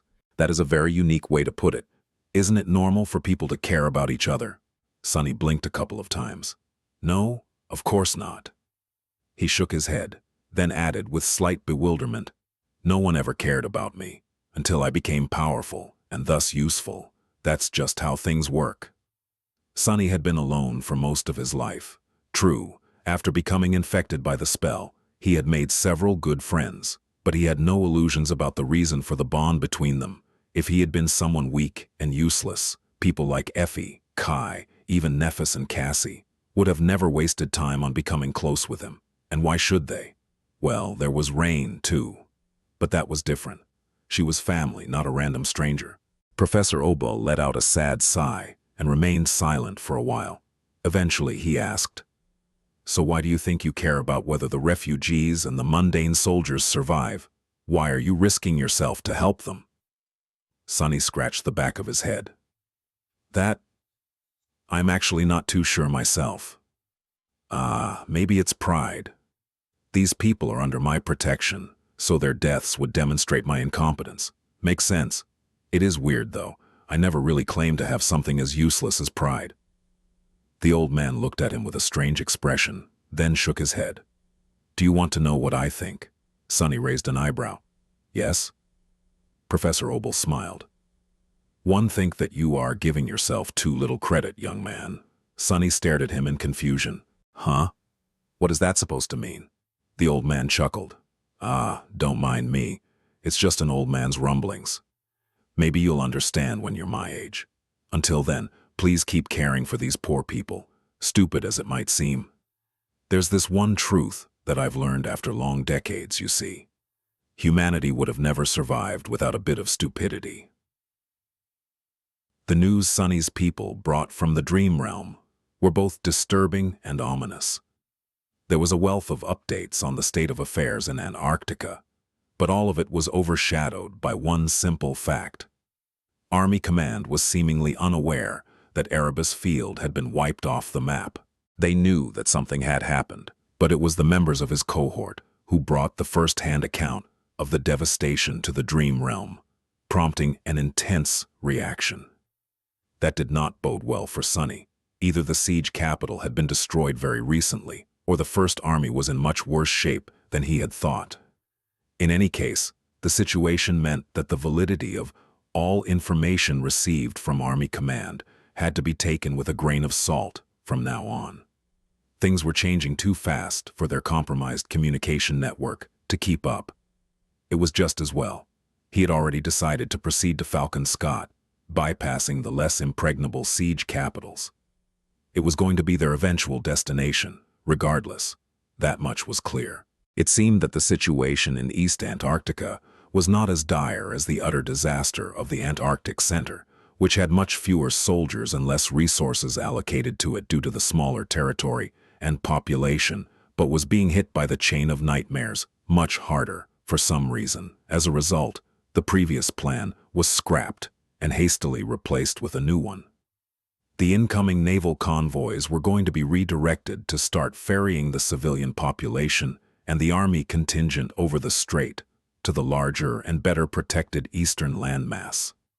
Falcon Scott would become the staging ground for the relocation, as well as humanity's last stronghold in the region. The First Army was abandoning the Antarctic center entirely, so there was no point in seeking shelter in any other siege capital, even if some of them could still be holding out. All divisions were going to retreat to Falcon Scott eventually anyway, taking the civilians with them. Sonny sighed. Sounds like a plan. A plan that could very well end in disaster, but a solid one nevertheless. Army Command was not entirely clueless. Master Jet had to have known about Erebus Field to send her Crow after him, after all, so it was not like the entire leadership was compromised. It was just that there were gaps in the flow of information between the headquarters and the people on the front lines, which was detrimental but inevitable for as long as the Winter Beast still lived. As much as it pained Sonny to admit it, everyone was doing their best in a terrible situation. There was no one to blame. It was just that he personally had the misfortune of finding himself on the more dreadful end of the terribleness spectrum as far as circumstances were concerned. Damn it. Shaking his head, he climbed on the roof of the Rhino and silently observed the flurry of activity inside the resupply station. Everyone was busy, even the refugees were helping load cargo into the vehicles Sergeant Gear had chosen to commandeer. The Crow flew off its perch under the ceiling and landed near him, snuggling close to stare at the humans together. Sonny glanced at the black bird incredulously. What do you think? Will we make it? The small monster glanced at him in confusion and cawed a couple of times. Sonny scoffed. Figures. You're just an echo. Oh, what do I call you anyway? The bird tilted its head. Crow, Crow. Sonny smiled. Your name is Crow Crow, huh? Well, I'll just call you Crow if you don't mind. The bird stared at him for a few moments, then cawed and flew away. Shaking his head, Sonny shifted his perception and concentrated on the view of the outside. One of his shadows remained there to watch the approach to the depot, hiding in the darkness. The ash was still falling from the sky, obscuring the stars and the crimson flames of the aurora. Black soot was marring the white surface of the snow, turning it into a dirty gray sludge. The silhouettes of the nearby mountains were outlined by the red glow that emanated from the sea of lava, making the whole landscape seem eerie and infernal. This entire continent is way too weird. It's like I never left the dream realm. As Sonny thought that, a slight movement attracted his attention. Soon, a flicker of light appeared in the distance, and then a whole river of them showed itself from behind the cold slopes. The stream of light flowed down the mountain road, heading straight for the entrance to the supply depot. His face fell. Ah, not again. Out there in the ashen wilderness, a large column of battered vehicles was rolling down the road, escorted by scores of disheveled soldiers. Some were on foot, some moved with the help of powered exoskeleton armor suits, aiming into the darkness with their high-caliber rifles. The haunted expressions, the lightless eyes, the faces of frightened refugees behind the cracked windows of makeshift transports. All of it was too familiar. Sonny closed his eyes for a moment. Those would be the survivors of Erebus Field then. With an exasperated sigh, he shook his head and then jumped off the roof of the Rhino. Outside the underground depot, a long column of vehicles had come to a halt. The soldiers were running to assume defensive positions, and their leaders were barking orders to get them moving faster. In front of the locked blast doors, several people stood with tired expressions on their faces. One of them, an awakened woman in a tattered robe, was cursing as she placed her hand on the security panel over and over again. The mechanical voice was not amused. Liu. Lieutenant Karen, verified, insufficient clearance, access denied. God damn it. The woman slammed her fist into the panel, then glanced at one of the other officers near her. After a few seconds of somber silence, she asked, Do you think one of you guys can hack it, or are we going to have to blow through this damn gate?" The man hesitated for a while, then opened his mouth to say something. Before he could, however, there was a reverberating hum, and the blast doors suddenly slid to the sides, revealing the entrance of a dark tunnel, and a very pale, very ominous-looking young man in black garments, standing there with a strange, eerily calm expression on his face. "I would appreciate it if you don't try to blow up my gate, actually." The awakened woman jumped back with a yelp and outstretched one hand to summon a weapon. "What the hell are you?" The pale stranger tilted his head a little and stared at her with his cold, dark eyes. "Master Sunless, First Irregular Company." With that, he looked past the officers, at the long column of vehicles behind them. Suddenly the young man's face grew a little lively. The awakened woman let out a relieved sigh. "Oh, you're human. Wait, Master." Glancing back at her, the young man suddenly smiled. "Say, you wouldn't happen to have a few MRW pilots in that convoy of yours, would you?" The new arrivals did, indeed, turn out to be one of the splinter groups of the Erebus Field survivors. There were many more people in their caravan than in Sonny's caravan, but none of the soldiers held a higher military rank than him, the most senior officer among them being an awakened lieutenant named Karen. Needless to say, there were no masters among them either, so, ironically, he ended up being in charge again. Sonny had been responsible for 6 awakened and 2 civilians after leaving I.049, which suited him fine. Then, more than 300 refugees and several dozens of mundane soldiers joined them. Those numbers seemed like a joke now. After the Erebus Field survivors joined his group, Sonny found himself in command of a significantly larger force.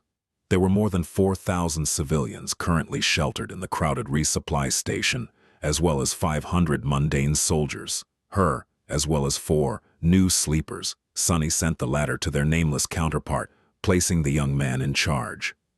The guy had turned out to be quite resourceful, and Bell's mentorship seemed to be bearing fruit, not to mention that his core was close to being saturated already. In the end, there were now 3 full, awakened cohorts, and a half under Sonny's command. There were also 12 powerful MRWs being piloted by mundane specialists, and more than enough powered armor suits for the soldiers, which drastically increased the caravan's defensive ability.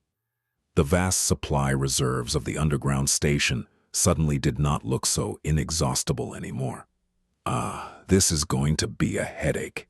Studying the crowded depot, Sonny grimaced. The increase in power and in the number of tools at his disposal was welcome, but he would have to rethink his entire strategy as to how to traverse the 2,000 kilometers separating them from Falcon Scott. Before, Sonny had mostly put his efforts into avoiding combat engagements, meticulously circumventing nightmare creatures and only attacking those swarms that could not be bypassed. But with a caravan this large, that was not an option anymore. There was just no way to perfectly hide so many people. Luckily, the caliber of threats they could take on also increased. With several cohorts of awakened and a small army under his command, Sonny would be able to simply roll over many swarms, maybe even cut a path through the weaker hordes of abominations. But all of that required a lot of mental adjustment, and even more work for his shadows. His map would also have to be updated to account for the changes in the caravan's composition. Oh well, no sleep for me today, it seems. Walking toward the rhino with a slightly exasperated expression, Sonny couldn't help but hear bits and pieces of the conversations the new arrivals were having with the members of the initial convoy. "I don't think any of us can survive." "What's that? Cheer up, man. The devil himself is with us, so who can be against us?" "Oh. So it's that Master Sunless. No wonder the name sounded familiar. I heard about him, even though he was assigned to a different division. Still, what can one man do? Damn. What can he do? I swear to the dead gods, I saw him kill 100 nightmare creatures with a single arrow once. There was also this one time when he summoned a whole damn bridge out of thin air for us to cross a canyon. Hell, the man fought a titan to a stalemate just yesterday. Actually, I am not even sure that it was a stalemate. All I know is that the captain came back, but the titan did not." A corner of Sonny's mouth twisted up a little. His people were surely fond of embellishing his deeds, but he was not going to intervene. At this point, anything that raised morale of the troops was a good thing, even if it was not entirely based in truth. He climbed into the Rhino and walked to the command suite, studying the new faces among the usual participants of strategic meetings. Sunny already knew awakened Karen, but the two mundane officers she brought for debriefing were strangers. Let's start. What he wanted to know first was how Erebus Field had fallen. The truth turned out to be as disturbing as Sunny had thought. As he had suspected, the city had been destroyed very recently. In fact, it had just happened 2 days ago, around the time he and his people were deciding to try their luck by charging the coastal highway. The main culprit of the disaster was also familiar. It was none other than his good friend Goliath. Damned bastard. After missing for the better half of 2 months, the stone giant had suddenly emerged from within Mount Erebus, breaking through one of its slopes and causing a whole side of the volcano to collapse. The resulting conflagration and the flood of lava had little chance of destroying a city that had been well fortified against exactly such an event, even if on a smaller scale. However, that was before the towering colossus smashed through the city defenses, destroying the grandiose magma barriers, drain vents, and most other contingencies the government had put in place. With the perimeter of the siege capital breached, a titan rampaging on its periphery, rivers of lava flowing through the broken barriers, and hordes of nightmare creatures using the chance to get inside, there had been nothing that the 1st Army Division stationed at Erebus Field could do to stop the cataclysmic assault. The few masters of the accompanying awakened force had joined forces to stall Goliath for as long as they could, while the soldiers desperately tried to evacuate the civilians. That was probably where Davis and his cohort of irregulars had perished, where Davis and his Lieutenant Karen did not know how many people had made it out of that hell in the end, but judging by her expression, it was probably much less than the total population of the city.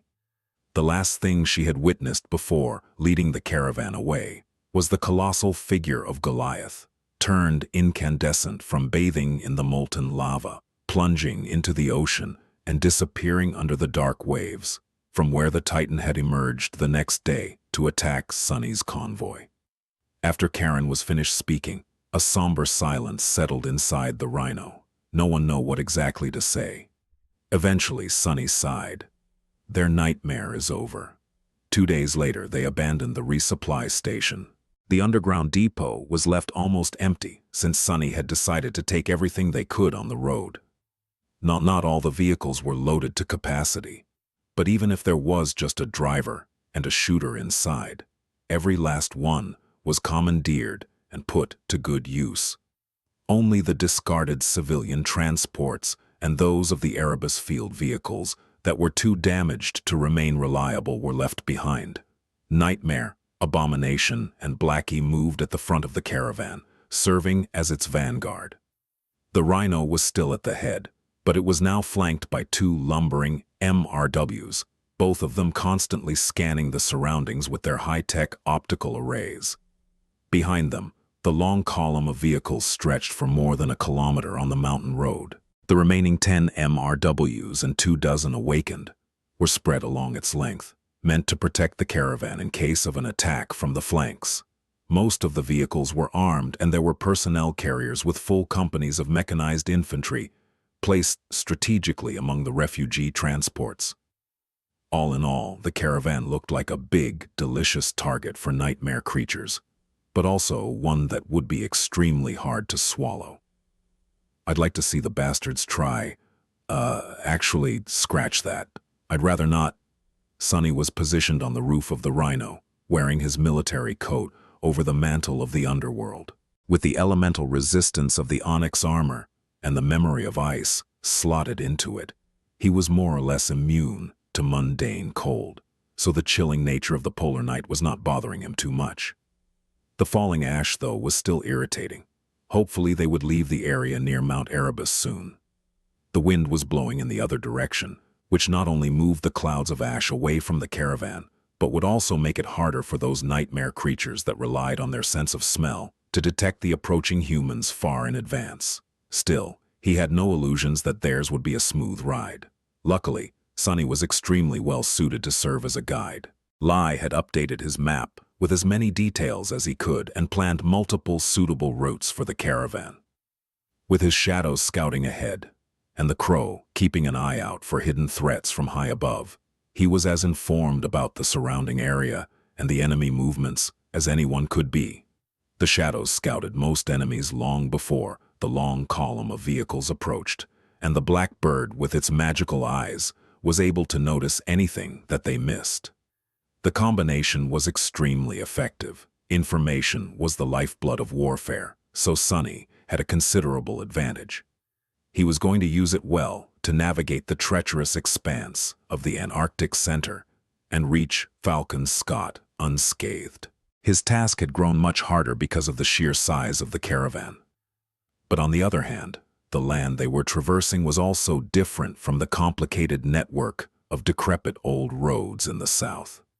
The infrastructure between Erebus Field and the northern parts of the landmass had indeed been much more developed, and then expanded on by the First Army in the recent months to boot. Plus, they were moving away from the area that had been affected by the earthquake the most, so there were fewer signs of destruction and obstacles on their path the further north the caravan drove. The roads were wider and better preserved. The terrain was less rugged. It was not as flat and straight as the coastal highway, of course, but Sonny felt reluctant to return to the ocean just yet. Even if he did, it would only be to bypass an especially difficult region and then swiftly return to the mountains. Or not at all. At first, there were not too many nightmare creatures in the way. Most of them that had been in the immediate area probably migrated to the ruins of Erebus Field and were yet to return. What little resistance the caravan did meet was promptly obliterated by the irregulars and Karens awakened. For the first day or so, the MRWs did not even have to fire a single shot. The next one brought more enemies with it, however. The caravan did not stop, with drivers working in shifts to keep it moving, so the destroyed city was now far behind them. Here, the abominations ran free, and plenty of them caught the scent of the large group of refugees. Swarm after swarm assaulted the column of vehicles, shattering against its defenses. The devastating barrage of bullets tore them apart, accompanied by arrows and magical projectiles tossed by the awakened.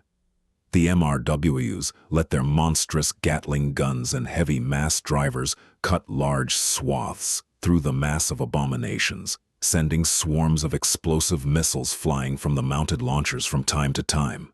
If the nightmare creatures got too close, destructive flamethrowers and awakened fighters made short work of them. If there were fallen or corrupted abominations among the swarms, Sonny and Nightmare charged forward before the creatures could do any harm to the refugees. With Sergeant Gear running logistics and organizing the mundane soldiers, Lieutenant Karen commanding most of the awakened, and Beth caring for the needs of the civilians. That was pretty much all he had to do. Dealing with various powers nightmare creatures possessed was a bit challenging, but mostly, Sonny found himself unexpectedly free. Which was good, since he had plenty of time to address his tasks as the strategist and guide of the caravan. But still, weird. Am I actually a little bored? Looking at the remains of another swarm that the column had all but rolled over, Sonny scratched the back of his head. I knew, of course, that this rate of progress would not continue indefinitely. In fact, they were bound to get bloodied as soon as he failed to lead the caravan past a real horde of nightmare creatures, which was getting harder and harder to do. That had not happened yet, though. Am I suddenly very lucky, or have my luck just been really terrible up until now? Sonny pondered about it for a few moments and decided that it was probably both. The question was, how long would the stretch of good fortune last? Chapter 9. 168. A few more days passed in the clamor of firing armaments and frenzied howls of dying nightmare creatures. The dark landscape of the Antarctic Center flowed past the incessantly moving caravan, with the starlight and the undulating visage of Aurora Australis finally appearing from behind the clouds of ash, only to be devoured by the veil of snow. The blizzard was picking up again, making Sonny wonder if he was going to meet the second Titan raging in the region. He was not very enthused to make its acquaintance, to say the least. The journey was a strange one. Sunny was used to things going south fast, but the situation of the caravan was very different. Instead of something dreadful and devastating happening all at once, their circumstances were growing slightly more dire with every hour, bringing them closer to annihilation little by little. The confident pace the caravan had established after leaving the resupply station was long gone. Instead of rare skirmishes with weak swarms of nightmare creatures, they were now embroiled in a nearly unstoppable battle with the sea abominations flooding the northern reaches of the Antarctic center. The pressure on the awakened and the MRW pilots had increased tremendously, and the infantrymen had to bloody their bayonets on more than one occasion already. Worst of all was the inescapable corrosion that the multitude of gates were exerting on their tech. The military vehicles were shielded from the detrimental effects of the call to some degree, but very few had the same rare and expensive modifications as the Rhino had. They were managing for now, but there was no telling how long it would last. The problems were mounting. The casualties were mounting too. During the harrowing push to Erebus Field, Sunny had lost only a handful of people to the vagaries of the spell and the deadly crucible of battle. Their losses were few enough to consider each one a poignant event. It was not so much for the current step of the journey. The caravan had grown too much, and the combat engagements they had to fight were too frequent and intensive to avoid losing soldiers. The attrition rate was not terrible, and in fact remained admirably low, but it seemed that every time Gear contacted him to give an update on the state of the column, more names had to be added to the list. Sunny was strangely bothered by it. He had thought that with the drastic increase in numbers, the loss of individual soldiers would not affect him too much, especially if the casualties were below expected. He had also thought that he would eventually grow numb to the news of people under his command dying, but he had not. The more of his soldiers died, no matter how few, the more bitter and angry he felt.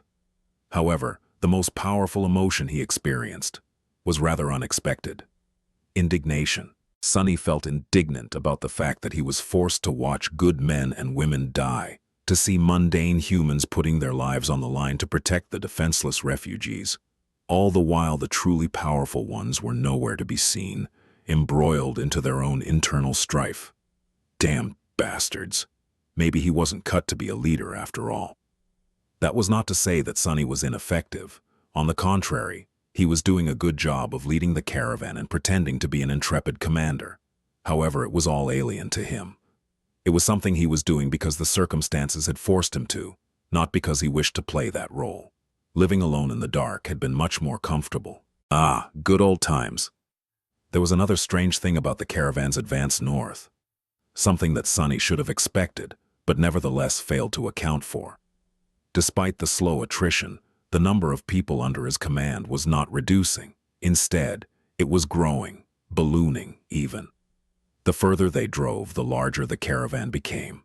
There were other large groups of people who had escaped from Erebus Field, squads of soldiers that had lost contact with Army Command due to the blizzard, and evacuation convoys that had gotten stuck in a limbo after their destination was destroyed.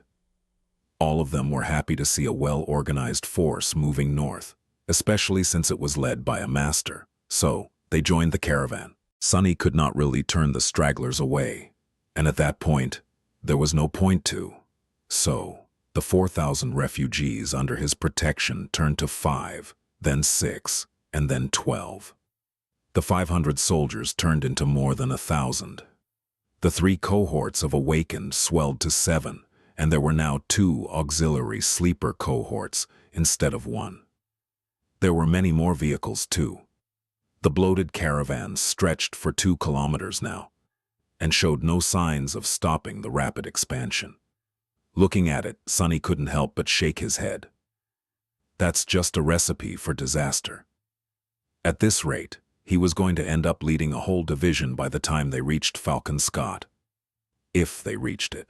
Hopefully he would stumble on a colonel or two, and push the command responsibility on them soon. If the colonel was not an idiot, of course. Sunny had just finished dealing with a very nasty fallen demon laying in ambush in the path of the caravan and returned to the head of the column. As soon as he appeared from the shadows on the roof of the rhino, the crow flew down and perched on his shoulder, his feathers ruffled and covered with snowflakes. He glanced at the miserable bird and sighed. "What? Did you see something?" The small monster bobbed its head. "Crow, saw." Sunny waited for the crow to continue, knowing that it had to be bad for the echo to seek him out. The flying monster cawed again. Moored. Horde. With that, the bird turned its head and pointed its beak in a certain direction. Curse it. There was a horde of nightmare creatures ahead, one that the crow did not know how to avoid. Finally, Sunny's fears had come true. He hurriedly sent the shadow that was closest to the direction where the echo was pointing to forward. It had already been scouting far ahead, but apparently not far enough. Soon, Sunny's eyes narrowed. There was indeed a vast horde of abominations, and bypassing it was out of the question. Well, unless he used the coastal highway, of course. In that case, the caravan would have a chance of skirting the sea of abominations unmolested. A slim chance at that. They would also be risking a meeting with something even worse. Damnation. Sunny's shadow swiftly glided through the darkness, climbing the steep slopes above the vast river of nightmare creatures. Sunny was trying to gauge the true size of the horde, but no matter how hard he looked, there was simply no end to it. All kinds of abominations were gathered in a tremendous mob which spilled over the cliffs, undulating and crawling over the landscape. The horde was stretched into a long line, moving from east to west, toward the coast. The width of it was somewhat bearable, making the thought of trying to cut through the mass of nightmare creatures appear tentatively in his mind. However, the length of the horde was simply too oppressive. The caravan was very large now, and even if Sunny managed to create a breach in the river of monsters, not all vehicles would be able to pass through before a tide of abominations ripped them apart. It was still an option, though. He had to think strategically. To the east, the horde stretched for as fast as his shadow could see. To the west, there was still some space between the front ranks of the mob of nightmare creatures and the coastal highway.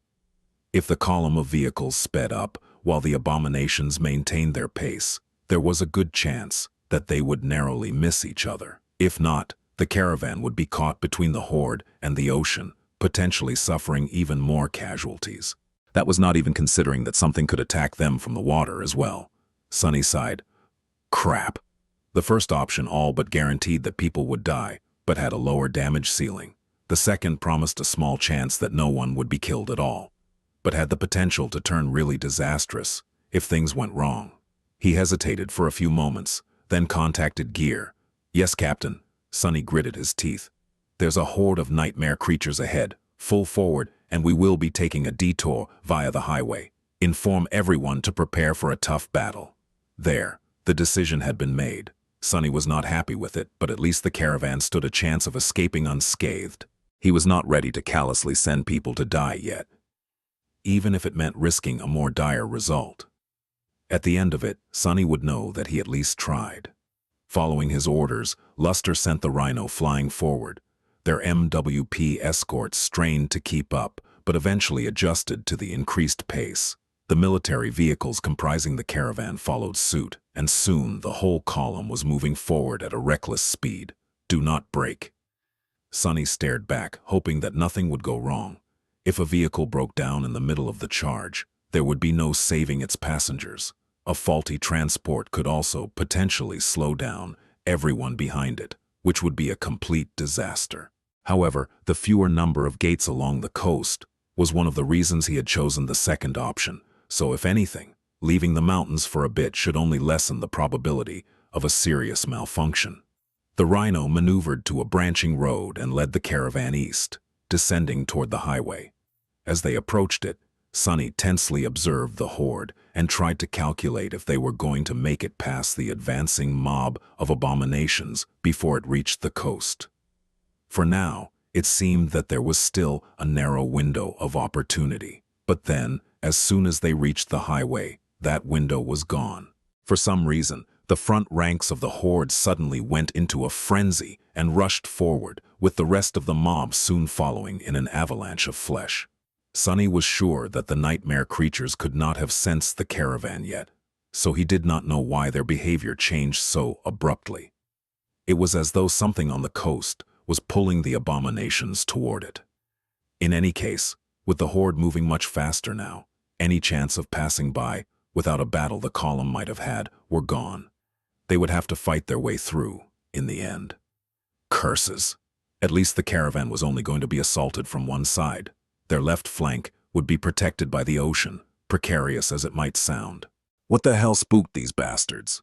Looking forward to see the first abominations spilling onto the highway some distance away, Sonny froze for a moment.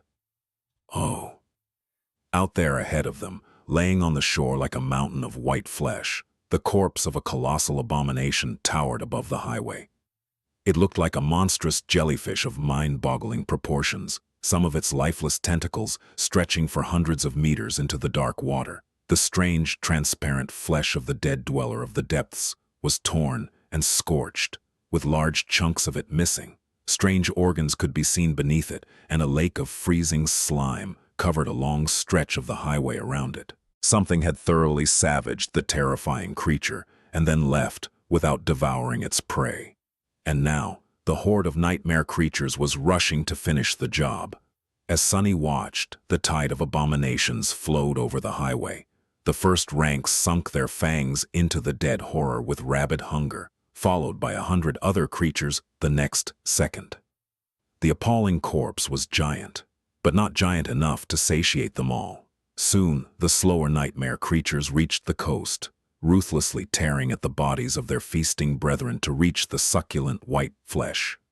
They crawled over the towering jellyfish like ants, slowly eviscerating its upper layers, and behind them, countless more were already flowing down the mountain slopes. Sonny gripped his bow, knowing the caravan would have to fight their way through that dreadful barrier of monstrous bodies soon. Actually, a few stragglers were already close enough for Samara to start firing her rifle. Looking at the approaching scene of morbid carnage, Sonny felt a chill run down his spine. It's all right. We can still pull through this. That was what he thought, at least until eerie flashes of crimson light ignited in the haze of the blizzard to his left, far in the ocean.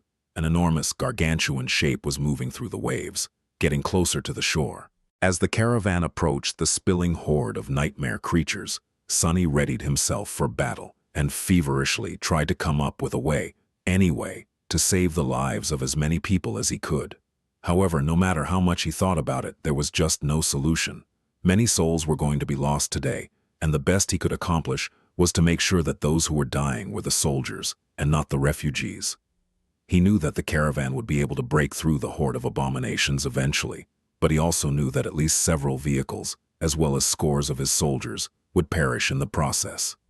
Hundreds, if not thousands of humans, were going to die today. His gamble did not pay off.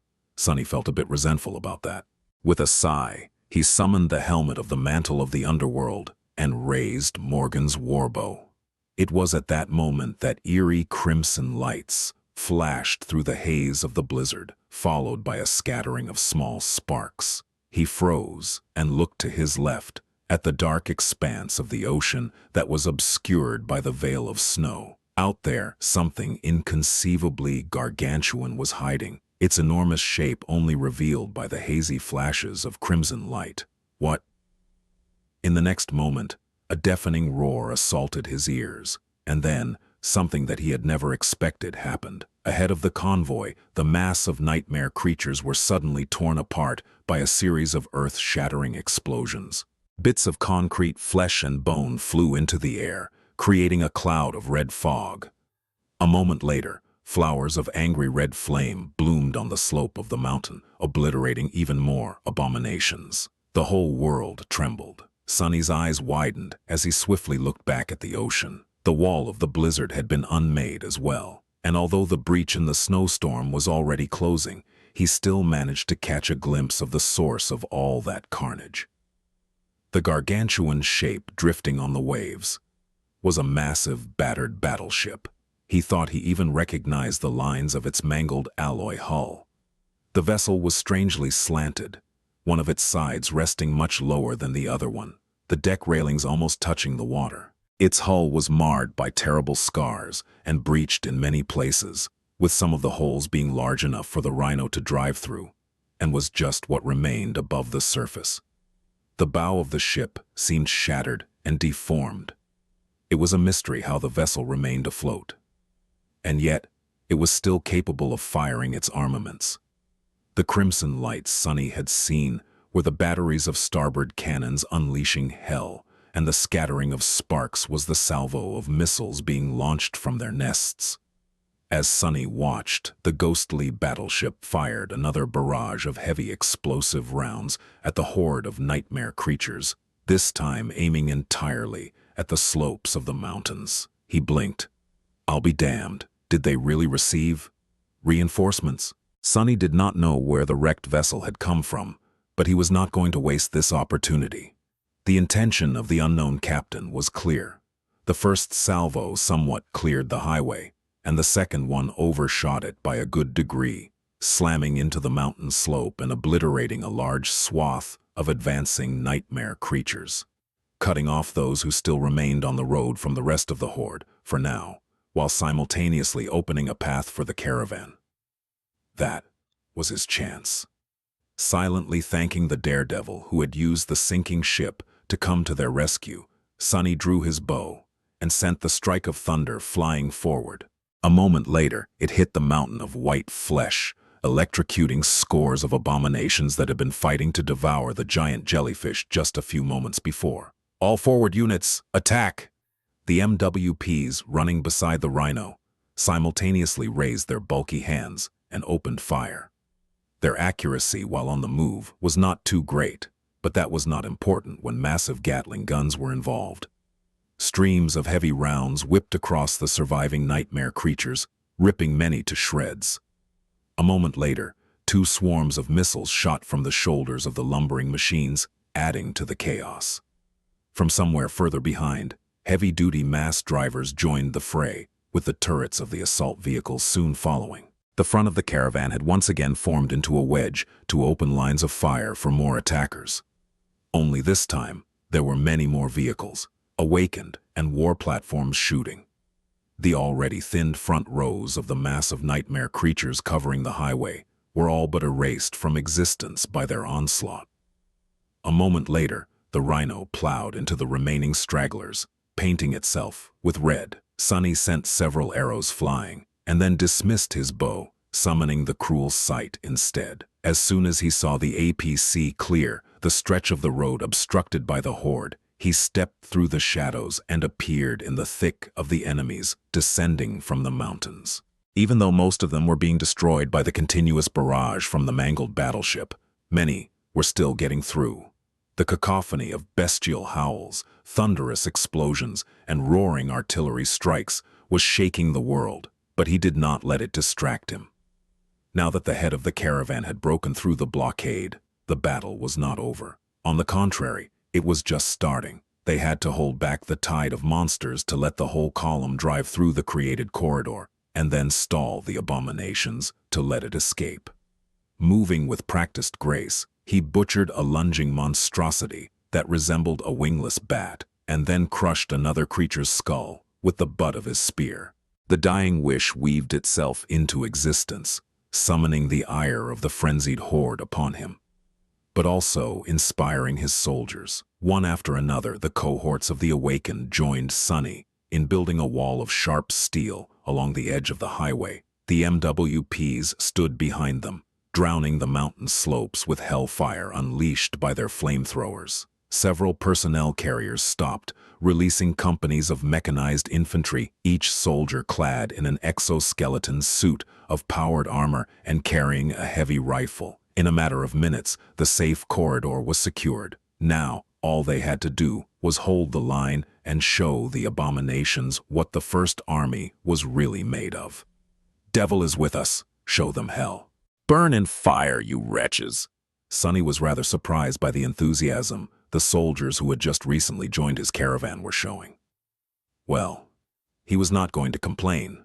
Maybe it was the effect of the dying wish, or maybe they just wanted to avenge Erebus Field and wash off the shame of defeat off their souls. Thrusting the cruel sight into the open maw of a fallen abomination, he suddenly felt a strange jolt run through the mantle of the underworld. Suddenly, the onyx armor felt slightly lighter. What is that about? Shaking off the weird feeling, he jerked the corpse of the nightmare creature off his spear's blade and looked around, searching another target. Sunny and his soldiers held back the abominations, while the long column of vehicles drove through the cleared corridor. The pressure the horde was exerting on them was dire, but not impossible to overcome thanks to the artillery support from the mangled battleship. The awakened and the mundane soldiers worked together, aided by the lumbering MWPs and assault vehicles. Soon the whole mountain slope was torn apart and enveloped in flames. An angry red glow spread through the blizzard, making it seem as though the snow itself was aflame, and the sounds of firing armaments, detonating explosives, and bestial howls fused into an ugly, deafening litany. The battleship grew quiet, and the rain of artillery shells stopped. Either the vessel had run out of ammunition, or the stress of sustaining the heavy barrage had turned out to be too much for its already failing hull, causing it to sustain even more damage. In any case, by that point, most of the caravan had managed to pass the advancing horde. With artillery bombardment gone, and no killing field between them and the highway anymore, a flood of nightmare creatures rushed forward, aiming to slam into the defensive line of humans and rip them apart. That was when Sunny finally utilized shadow manifestation. He had not used it before in order to conserve essence for this exact moment, but now there was no point in holding back anything anymore. Rows of dark spikes rose from the ground, obstructing the advance of the abominations and forcing some to impale themselves on their sharp tips. Pushed from behind by the frenzied mob, more were run through, perishing right there and then. Others were simply slowed down. The spikes were soon destroyed, but their job was already done. The momentum of the horde was stalled, and the MWPs were able to create a wall of fire in its way. A few moments later, burning monsters burst through the flames, lunging at the defensive line with rabid rage. They were met by sharp steel and a rain of bullets. "Hold, we are not done yet." Following his command, the soldiers held. The awakened were burning through their essence, while the mundane fighters were exhausting their ammunition, but they held. 1 minute, then 2. Finally, the last of the vehicles drove past and disappeared into the haze of the snowstorm. Sunny let out a relieved sigh. The battle was not over yet, but at least the refugees were safe. "Infantry, retreat!" Pulling out of the furious engagement was not an easy task, and had to be done in stages. First, the mundane soldiers orderly retreated, loading into the personnel carriers. After the massive vehicles drove off, the weakened defensive line shifted, slowly moving back. As they did, the MWPs fired clusters of remote-controlled landmines, leaving hundreds of them in the wake of the retreating human force. Once enough of the pushing nightmare creatures entered the blast zone, the mines detonated, momentarily shaking the world. The defenders used that moment to abandon the battle. The awakened jumped onto the roofs of waiting vehicles, which then sped away. The MWPs followed, turning their torsos 180 degrees to continue firing back as they ran. Sunny was left alone to face the wrath of the bloodied horde. Well, not quite. Nightmare emerged from the shadows with fury and bloodlust burning in his crimson eyes. Looking at the approaching tide of abominations, Sunny smiled coldly. "Come at us, bastards." The shadows surged around him, shooting forward like dark chains. He used the chains and walls of shadows to funnel the nightmare creatures, killing and maiming as many as he could with his spear. Nightmare rampaged in their midst, too swift to be caught and brought down. At least for now. But then again, they were not going to linger for long. All Sunny had to do was buy his soldiers time to put some distance between themselves and the enemy. Soon, all his defenses were obliterated, and it seemed like he and his shadow were going to be overwhelmed in mere moments. That was when both of them turned into incorporeal shadows, nightmare creatures behind. Now the battle was truly finished. What was especially great about its conclusion and a pleasant surprise to Sunny was that while some abominations lunged in pursuit of the caravan, most remained, seemingly more interested in the carcass of the monstrous jellyfish and the corpses of their own slain brethren. It seemed that the caravan had managed to escape. Thank the gods! A minute later, Sunny and Nightmare emerged from the highway, soon catching up to the retreating soldiers. The caravan was still out of sight, hidden behind the wall of snow, but they would rejoin the main column soon. In cases like these, the forward force was meant to slow down so as not to leave itself without sufficient protection for too long. Sunny ordered his steed to get close to the rearmost vehicle and looked at Samara, who was unsurprisingly sitting on its roof. With her red hair dancing in the wind, she was aiming her rifle back, firing a shot into the blizzard from time to time. "How are you on essence?" Samara glanced at him briefly, then smiled. With a nod, he jumped up, placing his feet on the saddle, then leaped over to the roof of the vehicles and settled next to his sharpshooter. Sunny was confident in his riding skill, but not confident enough to try sitting on Nightmare backwards and shooting his bow. As Morgan's warbow started weaving itself from scarlet sparks, Sunny lingered for a moment and then summoned the runes. "That strange jolt I felt at the start of the battle, don't tell me, did I finally fulfill the requirements of the mantle of the underworld?" Sunny zoned out for a little, not paying attention to Samara and the MWPs discharging their weapons from time to pick off the most stubborn of the pursuers. The rate of their fire was slowing down anyway, meaning that the bulk of abominations had either fallen behind or were already killed. The prince of the underworld, enchantment, and its dreadful counter of vanquished foes. Gaunt's, he had been stuck with that thing for so long. Despite the fact that Sunny had inherited the onyx armor, with some of it already filled, it still took him years to accumulate 6,000 victories. Come to think of it, the whole mongrel debacle had happened because of his desire to increase the number on the counter somewhat. Can't believe I've finally done it. Curious to see what changed, Sunny looked at the runes. He was a bit tense. After all, the description of the Prince of the Underworld only said that the armor would be growing stronger the more foes he vanquished. And it had. Over the years, the cost of keeping its active enchantments running had diminished slightly, and their effects had become a little more pronounced. The description said nothing about the mantle receiving an upgrade after the counter was filled. That was just his assumption. Come on. Concentrating on the name of the memory, he read, "Memory. Mantle of the Underworld. Memory rank ascended. Memory tier 7. Oh, the mantle seemed to have grown from a tier 6 memory to a tier 7 one. That was not bad, but it did leave Sunny a little disappointed. He had hoped that it would increase in rank instead. He sighed, then continued to study the runes, turning his attention to the enchantments. The living stone, feather of truth, stalwart, and underworld armament enchantments remained exactly the same. None of them received any enhancements. The Prince of the Underworld had not changed either, except for the fact that the counter now showed a pleasant 6,000 over 6,000 as the number of vanquished foes. There was a new enchantment at the end of the list, though. Soulbound Relic. Sunny blinked a couple of times. Huh?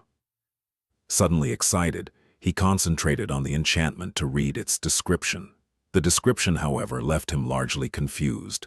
It did not provide any information about what a soulbound relic was or what powers that title entailed. Instead, the shimmering runes simply stated, "Bind the relic."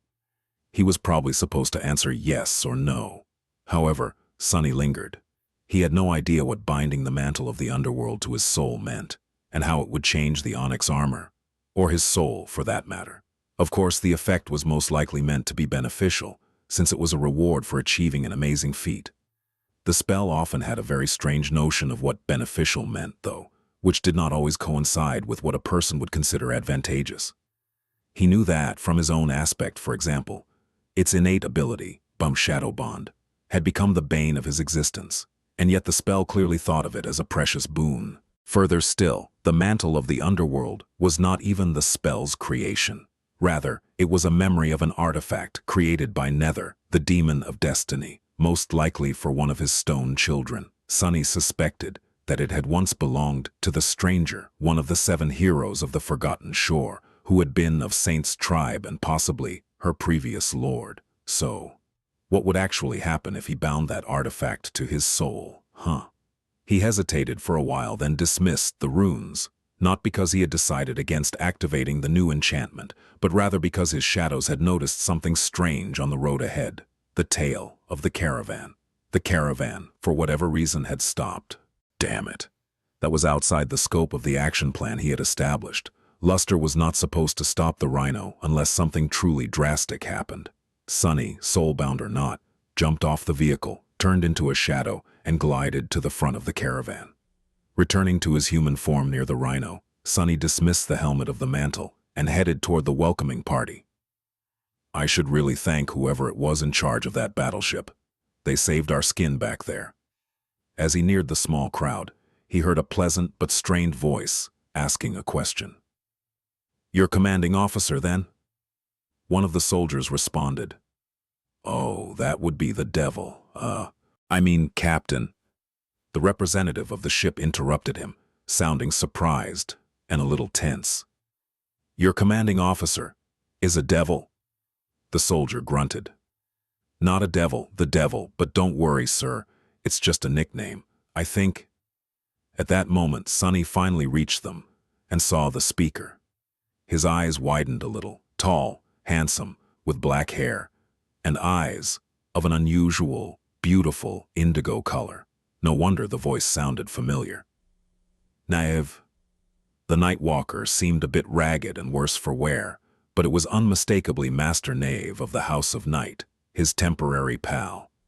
Hearing Sunny's voice, Knave looked away from the soldier he had been talking with, then lowered his gaze a little and smiled in surprise. Sunless? Wait, is it really you? How are you here? Sunny coughed awkwardly, then glanced at the talkative soldier with murder in his eyes. Ah, that's me, actually. I'm the devil, in charge of delivering these fools from hell. Knave stared at him in bewilderment for a few moments, then glanced at the column of military vehicles that stretched far. You are the commanding officer. Things must have changed then. Not that I'm complaining. It's actually great to see a familiar face. I just thought that you were supposed to be in charge of a single cohort of elite awakened. Sunny sighed. Yeah, well, the situation is a mess, so I ended up being in charge of an entire battalion instead, as well as around 12,000 refugees. Anyway, thanks for the rescue. I really owe you one, Naive. That battle could have turned ugly without your ship's support. He studied the gargantuan shape of the beached vessel, finally recognizing it as the battleship that had delivered his cohort to Antarctica several months ago. Or what was left of it, rather. Ah yes, the rescue. Truth be told, it is us who need to be rescued.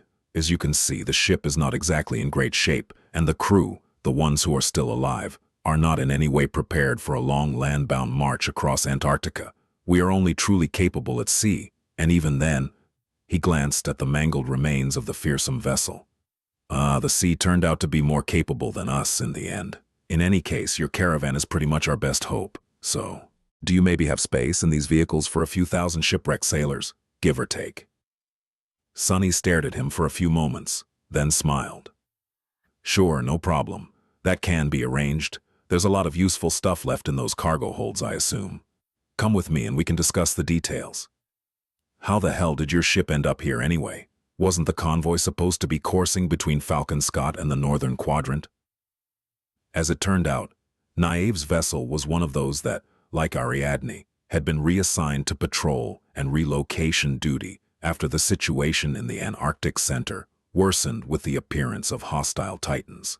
His last orders were to scout and secure the stretch of the coastal highway between Erebus Field and the northern parts of the landmass, probably for the upcoming exodus of the First Army to Falcon Scott.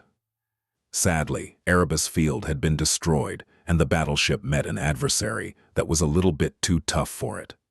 In the end, they had managed to kill the monstrous jellyfish, whose corpse eventually washed up on the shore, but not before sustaining catastrophic damage. With no friendly port nearby, the vessel drifted along the coast for a while before encountering Sunny's caravan. Sunny spared Naive a grim look. I was actually supposed to be evacuated from the southernmost tip of the region by a vessel called Ariadne. It was destroyed too, leaving me stranded there.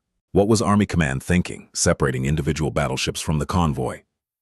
Wasn't it obvious that it would be too dangerous for them to sail alone? The tall night walker sighed somberly. Not as obvious as you might think.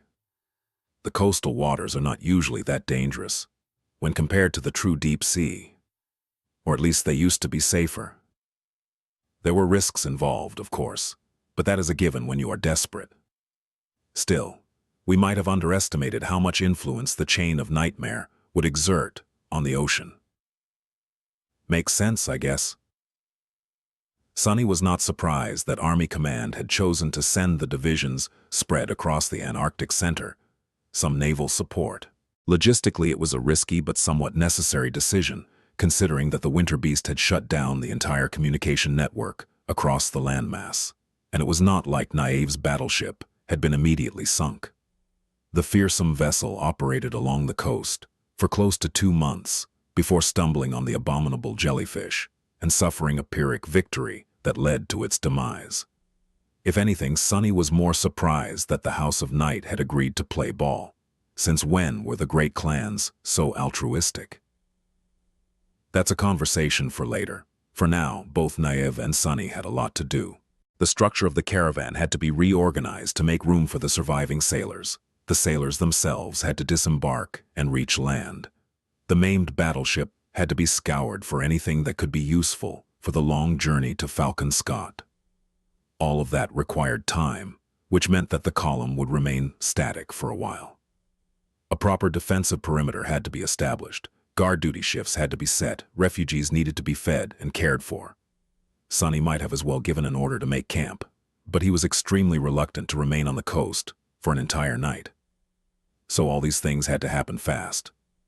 Luckily, he was not the only master defending the caravan anymore. Even though most of Naive's powers seemed to have to do with water, he was still an ascended. More than that, he was an ascended from a great clan. The Night Walker was an absolute elite among fighters, with long years of battle experience under his belt and a vast arsenal of powerful memories stored in his soul. Having someone like that by his side made Sunny feel much more confident in their chances of reaching Falcon Scott in one piece. But, coming back to a vast arsenal of memories, Sunny looked at Naive with a strange expression on his face. The handsome man noticed it and raised an eyebrow in confusion. Yes, did you want something, Sunless? Sunny lingered for a few moments, then smiled. As a matter of fact, I do. Say, Naive, you Nightwalkers are all about naval combat, right? You wouldn't happen to have a memory or two that can help a land rat like me do well in water, would you? You know, things like breathing under it, swimming like a torpedo, and so on. Because if you do, I am willing to trade. No, actually, I am really willing to trade. I all but swore to never get close to water without a memory like that, you see. Well, actually, I do have something like that, yes. What do you want to trade for? Sunny hesitated, then pointed at a young man who just happened to walk by them at that moment. See that guy? His name is Luster. He's a very valuable awakened, a top-notch talent. Do you want me to trade him to you? The Night Walker coughed. I'm pretty sure that Army Command would not be happy if you sold me one of your subordinates, Sunless. Sunny remained silent for a moment, then sighed. That's true. A pity. In the end, Sunny did make a trade with Naive. He had a surplus of memories after slaying many nightmare creatures to defend the convoy, and the Night Walker was in dire need of weapons and armor suited for land combat to arm his own awakened. There had been a full cohort of them aboard the battleship once, but now only 4 remained. Since these warriors of the House of Night would be defending the caravan along with the other awakened in the near future, and Saint was still slumbering, Sunny did not drive a hard bargain.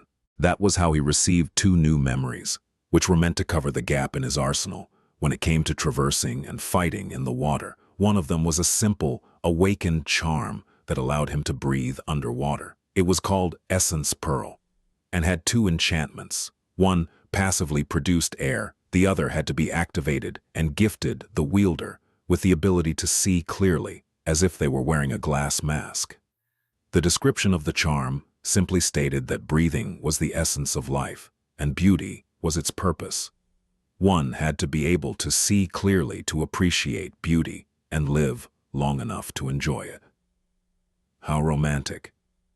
The second memory was ascended and appeared to be an armor of sorts. In truth, it was more of a harness made out of a fisherman's net, which provided no protection whatsoever, but allowed the wearer to swim with surprising speed. The harness was called Nimble Catch, and its description told the story of a muskrat king who had sworn to eat a wondrous fish, only to learn that it could only be caught by using the eyes of the monarch of birds, his brother, as bait. The whole thing was very weird. What's a muskrat, though? Do rats eat fish? The only drawback of the strange harness was that, as usual, no other armor-type memory could be used while wearing it. Nevertheless, Sunny was happy with his acquisitions. The inability to defend himself in water had been eating at him ever since the sea journey to Antarctica, and even though he hoped to never have to use these new memories, simply possessing them was calming. Several hours after encountering the beached battleship, the caravan drove forward once again. The length of it remained the same, but there were much more people in the vehicles now. Naive had not been joking when he said that there were thousands of sailors on the mangled vessel. And even then, those were only those who had survived. Sunny honestly did not know whether to consider them soldiers or refugees, but he knew that Sergeant Gear and the other officers would sort that out for him soon. The caravan had a lot of spare weapons, especially now that they had unloaded the surviving cargo holds of the battleship, so there was a good chance that many of the sailors would become active combatants. Even if not, Sunny was already satisfied to have another master around. Naive's presence also did wonders for the morale of everyone in the caravan, not only because he was an ascended, but also because of how flamboyantly he had appeared. If there was a sure way to win someone's adoration, it was to shower a horde of nightmare creatures trying to eat them with a barrage of artillery fire at just the right moment. Maybe I should remember that method. Sunny remained on guard until the column of vehicles turned and left the coastal highway behind, climbing back into the mountains. It was only then that he allowed himself to relax and descended from the roof of the Rhino to its interior. After exchanging a few words with Professor Obel and Beth, he climbed into one of the sleeping niches and closed it to receive some privacy. There, he lingered for a few moments and then summoned the runes. After thinking about it for a while, Sunny finally decided to take the risk and bind the mantle of the underworld to his soul. He did not know what would happen, and the idea of being left without a proper suit of armor was more than slightly disturbing, but, to tell the truth, Sunny was extremely curious to see what would happen. Soon, he was staring at a string of shimmering runes. Bind the relic? He hesitated for a few moments, sighed, and then whispered quietly, "Yes." Sunny had dismissed the mantle just in case, and was now wearing the soft fabric of the puppeteer's shroud. For that reason, he did not see any changes immediately. For a few seconds, nothing happened, and then the voice of the spell spoke. It said, "Your memory has been destroyed." Sunny's eyes widened. What? He flinched, almost hitting his head on the roof of the niche. His heart skipped a bit. What the hell? What do you mean? But then the voice of the spell resounded again. You have received an attribute. At the same time, Sunny felt a profound but unexplainable change. The change seemed to affect both his body and his soul. It was not painful and did not feel harmful, just very, very strange. It was as if his skin turned to stone, but also remained exactly the same. At the same time, he felt as if the enchantments of the mantle of the underworld were at his fingertips, even though the onyx armor was not summoned, and in fact, had been destroyed. Sunny remained motionless for a while, trying to understand what had happened to him. Then, unable to find answers, he turned his attention to the shimmering runes. In the list of his memories, there was no mantle of the underworld anymore. However, he now possessed a new attribute. Holding his breath, Sunny read, Attributes: Faded, Flame of Divinity, Master of Shadows, Blood Weave, Bone Weave. And there a new string of runes appeared at the end. Attribute: Marble Shell. Marble Shell. Sunny stared at the runes with a thoughtful expression on his face, then concentrated on them. Immediately, new strings appeared in the air, forming a description. Attribute, marble shell. Attribute description. In the deep darkness of the underworld, a prideful demon forged 7 suits of splendid armor for his favorite creations. The intricate shells were both a boon and a test, since only those worthy of his regard could unlock the mantle's true potential and bear its weight. There were more runes, but Sunny stopped to think for a bit. Favorite creations. He knew that Saint and her kind were an artificial race created by Nether, the ruler of the underworld and the demon of choice, or destiny, depending on how one decided to translate the runes.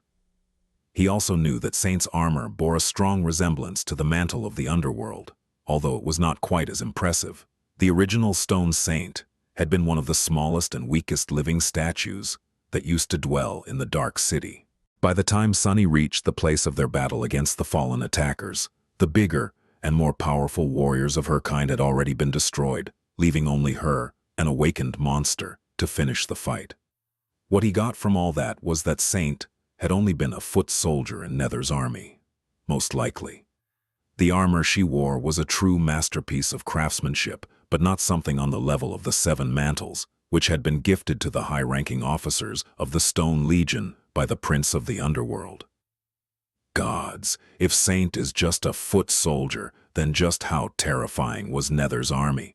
Well, they had to have been pretty terrifying in order to challenge the gods. The stone saint he had killed on the desolate plaza of the Dark City was a pale remnant of her original self as well, since the living statues had not been consumed by corruption yet during the war between the demons and the gods. Shaking his head, Sunny turned his attention back to the runes. The description of the marble shell was a bit unusual, since it included much more information than that of other attributes. He continued to read. Attribute traits: living stone, feather of truth, stalwart, underworld armament, mantle, shell, bound. The first 4 were just like the enchantments of the old mantle, with the exception of stalwart. The extremely high protection against physical attacks and the high protection against elemental attacks remained the same, but the moderate protection against mind and soul attacks had been elevated to high protection as well. Very good. The defensive trait of the shell was passive, but the other 3 traits required essence to function. From now on, Sunny would have to circulate it through his own body in certain ways, instead of pouring it into the memory to activate the effect. That was a bit weird. Luckily, he seemed to possess an instinctive understanding of how the essence had to be circulated exactly, and his control over it was intricate enough to achieve the desired result. The other 3 traits, however, were extremely interesting. The mantle and shell were connected, and in fact mutually exclusive. That was because those were not really traits, but actually forms that his new attribute could assume. The shell was a dormant form, while the mantle was an active form. As the shell, the armor existed under his skin, or rather was his skin. Basically, it provided all the benefits of the mantle of the underworld, including access to its enchantments, albeit in a muted and somewhat weakened form. Sunny dismissed the puppeteer's shroud and stared at his arm incredulously. His skin looked pretty much the same, but somehow even paler and smoother. Great, as if I wasn't being called a creepy porcelain doll often enough already. He sighed, then jabbed his arm with a finger. There was something strange. His skin remained soft and elastic, but when sufficient pressure was applied, it suddenly became hard as stone.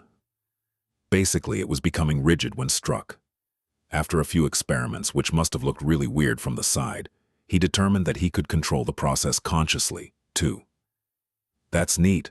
So I will always have passive resistance to all kinds of damage. I'll be able to repair damage to my skin with the living stone as well, although that won't help me against internal injuries. He activated Feather of Truth and felt his fist becoming much, much heavier. Then he made his entire body extremely light. Ah, this feels so weird. Sunny did not exactly start to float, but he could potentially jump extremely high or hit extremely hard with the help of this new ability. The applications were nearly endless. A silly smile appeared on his face. And I can always enhance the effect of a single charm as well. Better yet, By augmenting his body with the shadows, he would be augmenting his shell too, considering that it was a part of him. In fact, that was the real benefit of binding the armor. Sunny's eyes widened. Wait a second. Had he not dismissed the puppeteer's shroud to take a look at his skin? Which meant that he could benefit from the defensive qualities of the shell, and summon an armor-type memory on top of that, using both to protect himself at the same time. Damn, that was simply incredible. Sunny was consumed by excitement for several minutes, then remembered that he currently had no powerful armor-type memories to speak of. Well, it did not matter too much. He would find one eventually. Plus, there was the mantle trait of the marble shell as well. Its function was pretty simple. It activated the attribute, making it assume the form of a full suit of armor. Unlike memories, Sunny did not have to spend essence to summon the mantle, since it was simply a transformation of the shell. Similarly, the mantle was considered to be a part of his body, and so augmenting one with the shadows would strengthen the other, in turn. In its active form, the attribute awakened its full power. The effects of stalwart, living stone, underworld armament, and the feather of truth were not weakened anymore, reaching their full potential. Sadly, wearing another armor-type memory on top of the mantle was out of the question. Still great. So, Sunny had not really lost his armor. On the contrary, it had become stronger and could be summoned in its full glory at any moment. It's just that the mantle was now an innate part of him, as opposed to a memory. And finally, there was the bound trait. Its function was very simple. It bound the marble shell to Sunny's soul, which meant that one would grow alongside the other. Currently, the attribute was of the ascended rank, just like Sunny. If Sunny became a saint, the marble shell would become transcendent too. Laying in the sleeping niche and feeling the rhino vibrate around him, Sunny closed his eyes and let out a satisfied sigh. 6,000 kills. It was worth it.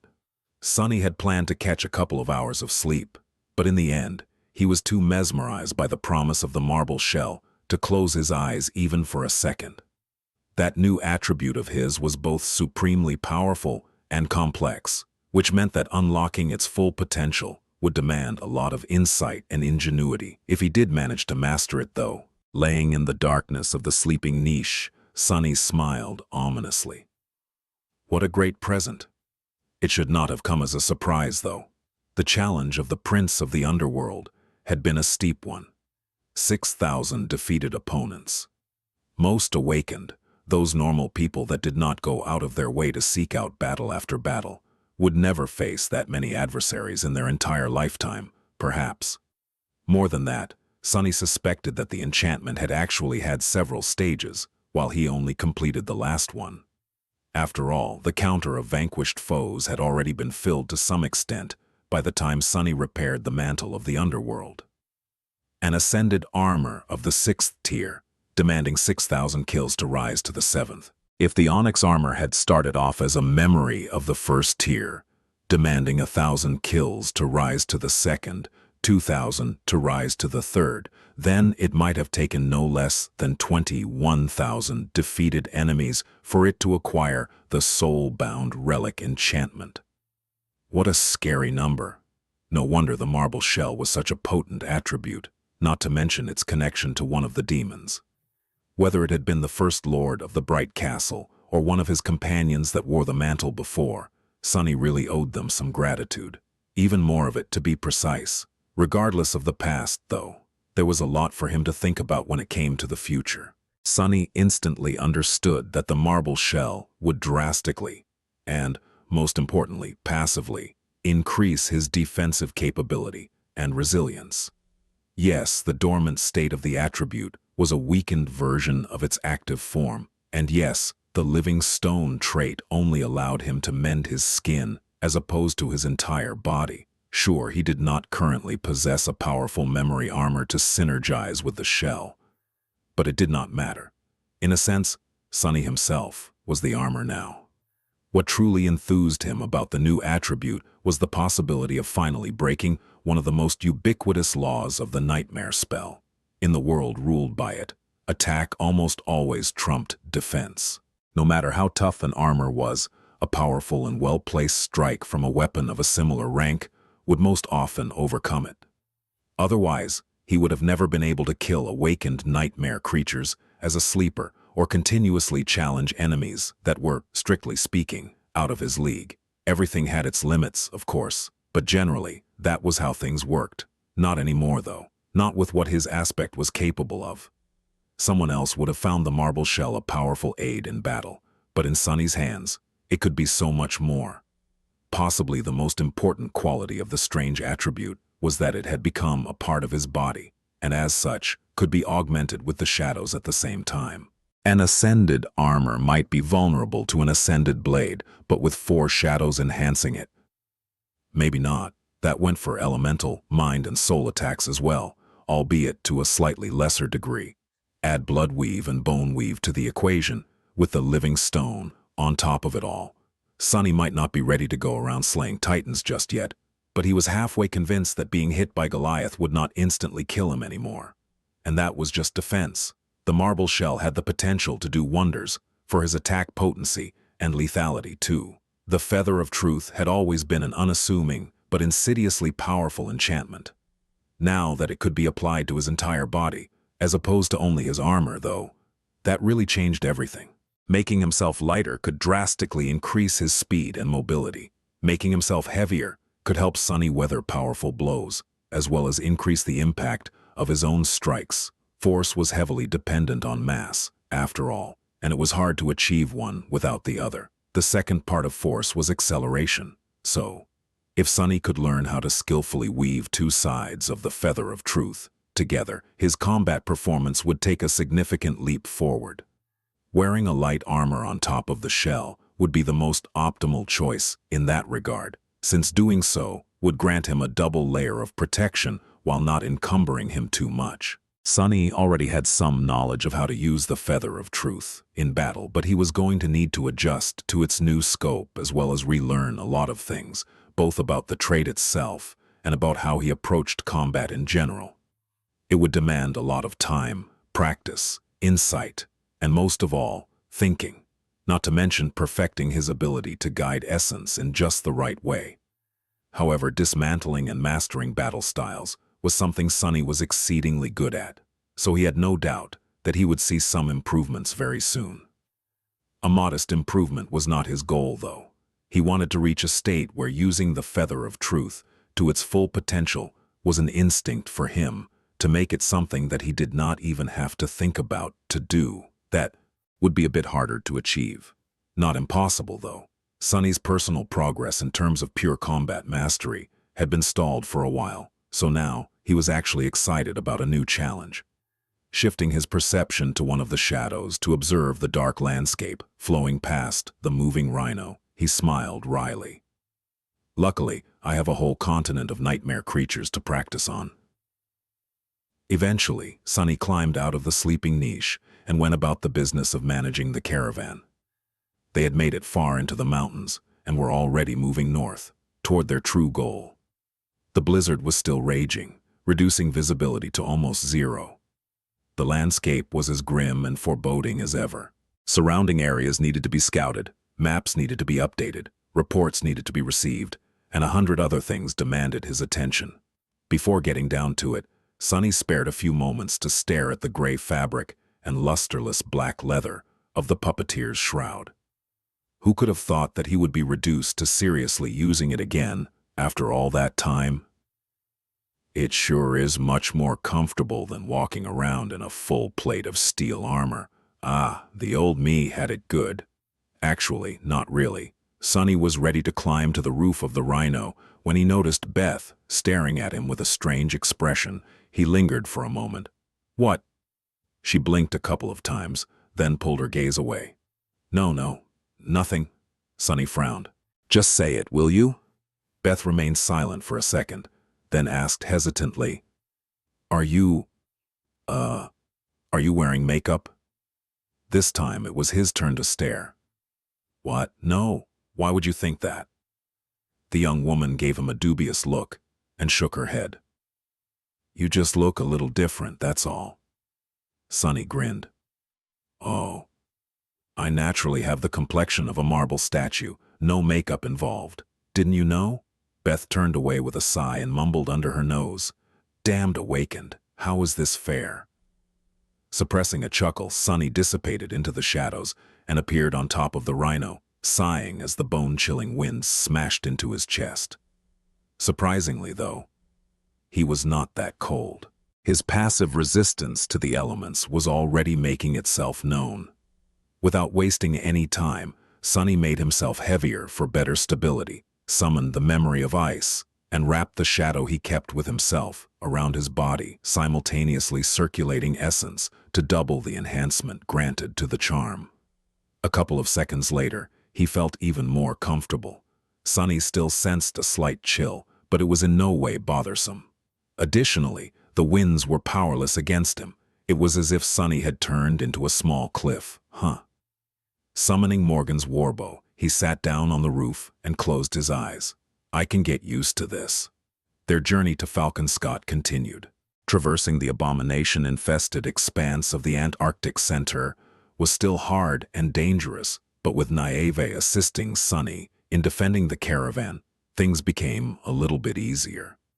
The two masters rarely saw each other, communicating mostly over the chain of relays in the military vehicles. Sunny was stationed at the head of the column, while Nieve stayed in the rear to provide the best possible defensive coverage. Mostly, they only met face-to-face during the rare stops, and when an especially dire threat demanded both of them to fight side by side to vanquish it, going into battle with the Nightwalker was both comfortable and effective. Finally a professional. Nieve was an extremely skilled warrior, using a long bone harpoon and a net woven out of unnaturally durable threads to herd and decimate nightmare creatures. It was obvious that he was not entirely comfortable fighting on land, and his aspect powers seemed to be under severe restriction, though, so the scion of the House of Night mostly supported Sunny and made it easier for him to kill their enemies, which was more than welcome. Nieve was also more cautious than most masters tended to be. Not overly so, but enough for Sunny to notice the difference between the two of them. It was understandable. After all, the Nightwalker had a family to come back to. He carried more than one life on his shoulders. That perspective was a bit new to Sunny, and made him think about things that he had never considered before. Other than that, things were going as expected. The caravan continued to grow, several more groups of Erebus field survivors joining it. By then, Sunny was secretly starting to thank the gods that Nieve's ship had suffered catastrophic damage. Without the additional supplies looted from its holds, he would have to deal with a supply shortage pretty soon. As it was, though, he had enough to feed everyone and arm those who could, and knew how to fight, for now. Sunny was curious to see if anyone else would notice his subtle change, but in the end, the only other person other than Beth who showed any reaction was Kim. At some point, she gave him a very weird look and hastily turned away without asking anything. Kim was able to see vulnerabilities in everything she looked at, after all, and Sunny had recently become much less vulnerable. No wonder she was surprised. Great. What bizarre stories are they going to come up with now? Hopefully, Belle would not be giving him weird looks again. The crow also noticed that something about Sunny had changed. The echo landed on his shoulder, stared at him with curiosity for a few moments, and then suddenly tried to peck him in the neck. After that, the bird let out a startled caw. Stun. Then it flew away and stayed in the air for a while. Being pecked by an awakened monster was not a pleasant experience, but the shell did not show any sign of giving in to the sharp beak. Overall, Sunny was very satisfied by the strange incident. The tumultuous march north continued. Swarms of nightmare creatures were slaughtered, more soldiers died, more refugees died too. With thousands and thousands of them cooped up in the moving vehicles, it was inevitable that some would succumb to the spell. Despite all Sunny's efforts to make sure that new aspirants were found and isolated in time, there had been a couple instances for bulls where the security measures failed. The results were bloody. Sunny was shaken by the loss of civilian lives, but in the grand scheme of things, they were just drops in the ocean. An entire metropolis had been erased off the map just a few days ago. And that was simply one instance of the inconceivable carnage and destruction reigning over the southern quadrant. Sunny was growing really tired of watching people die. He also knew that the death toll would not stop growing anytime soon. The rhino let out a disturbing, screeching sound and came to a shuddering stop. Sunny remained on the roof for a few moments, looking down with a grim expression on his face, then jumped down. Landing softly in the snow, he took a few steps away and studied his battered APC. The mighty machine had seen better days. Its armored hull was littered with deep gouges and makeshift patches of scavenged alloy. The wedge-shaped ram at the front of the rhino was deformed and painted dull red. Its deployment mechanism irreparably damaged and stuck in the lowered position. The 6 mighty wheels were still intact, but all the additional thrusters were either spent or destroyed. What worried Sunny the most, though, were the sensitive internals of the APC. Despite the fact that Kim and Samara had been desperately trying to keep them from deteriorating completely, most of the systems were slowly dying. The rhino had been put through too much abuse, and now it seemed to be on the verge of failing. A sad, bitter sigh escaped from Sunny's lips. Damn it. Behind him, the rest of the caravan was in a similar condition. The column of dilapidated vehicles stretched for many kilometers, each showing some signs of battle damage and stress. Most vehicles had not suffered as much as the rhino, which served as the vanguard machine. But then again, most of them were also not as shielded and robust as the custom APC of the irregulars. After studying the state of the caravan for a minute or two, Sunny turned around and walked forward, passing between the massive shape of Abomination and the much smaller but similarly fearsome shape of Blackie. He stopped and looked at the vast valley below. As he did, the crow landed on his shoulder. Sunny and the 3 echoes remained silent for a while. The valley was covered in snow, but it could not hide the upturned soil and the signs of a devastating battle that must have raged here once. Craters and mounds of frozen earth littered the landscape, hinting at a heavy artillery bombardment. A ghastly mountain of charred bones towered near the slopes, and some distance away from it lay a graveyard of broken war machines. Thousands upon thousands of nightmare creatures were moving through the snow.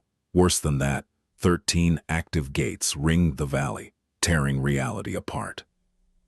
What a terrible place. Sunny hesitated for a moment, then looked at Naive, who had just reached the crest of the hill.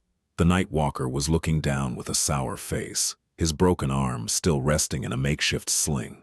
He had been wounded in a random battle a few days ago and was yet to fully recover. Sunny smiled. Yeah, it was even more terrible when 7 new gates opened, right when we tried to deal with the 6 that had already manifested, encircling the whole division. That was how Antarctica welcomed us, all that time ago. Indeed, Sunny knew that valley well. It was where he had fought his first real battle in the southern quadrant, unleashing Saint to defend the mundane soldiers.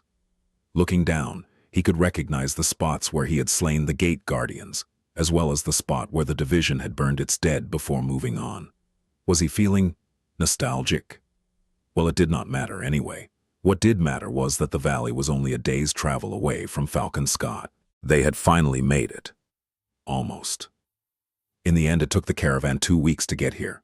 June was almost over, but the long night of Antarctica still showed no sign of ending. The world was dark, as always, and full of abominable horrors, as always. Nothing truly noteworthy had happened in these 2 weeks. It had just been a constant, grueling, arduous struggle to survive. Every kilometer they traversed had been a little bit harder than the previous one. The numerous skirmishes and battles they had fought all started to blend into one at some point, and the names of soldiers and civilians Sunny had lost did too. All in all, few people died. Comparatively, considering the overall size of the caravan, the number of casualties was statistically insignificant. But people were not statistics. Sunny grimaced and looked away.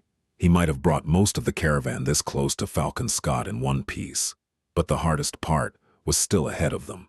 Due to its nature as a place of a massive and static concentration of humans, The siege capital naturally attracted numerous nightmare creatures. It was constantly besieged by hordes of abominations, with more arriving from the south every day. The caravan had to somehow break through that blockade to reach the city gates. Fortunately, they did not have to do it alone. Sunny had already contacted Army Command through the Dream Realm, reporting the date they would arrive in this valley. He was promised assistance and reinforcements, as well as a special envoy to help the refugees make it through safely. The envoy was running late, though. His shadows would have noticed anyone on the slopes of the mountains, and he did not see any humans in the valley. If someone really planned to make it to the other side and meet the caravan, Sunny had no idea how they were planning to fight their way through the sea of nightmare creatures below. Glancing at Naive, he frowned. Where the hell is that envoy? Before the Nightwalker could answer, the crow suddenly let out a nervous screech and hurriedly flew away. In the next second, a massive shadow suddenly dove down from above, approaching the caravan with stunning speed. Sunny was already drawing the string of his bow, but paused at the last moment, looking at the landing creature with wide eyes. Massive, powerful body that resembled that of a lion, mighty white wings, beautiful golden eyes of an eagle. In front of him, proud and majestic, was a very familiar griffin. The mighty griffin landed in front of the caravan, a cloud of snow rising into the air around it. A moment later, a human figure jumped off its back, landing not too far away from Sunny and Nave. The man in front of them was tall and had broad, powerful shoulders.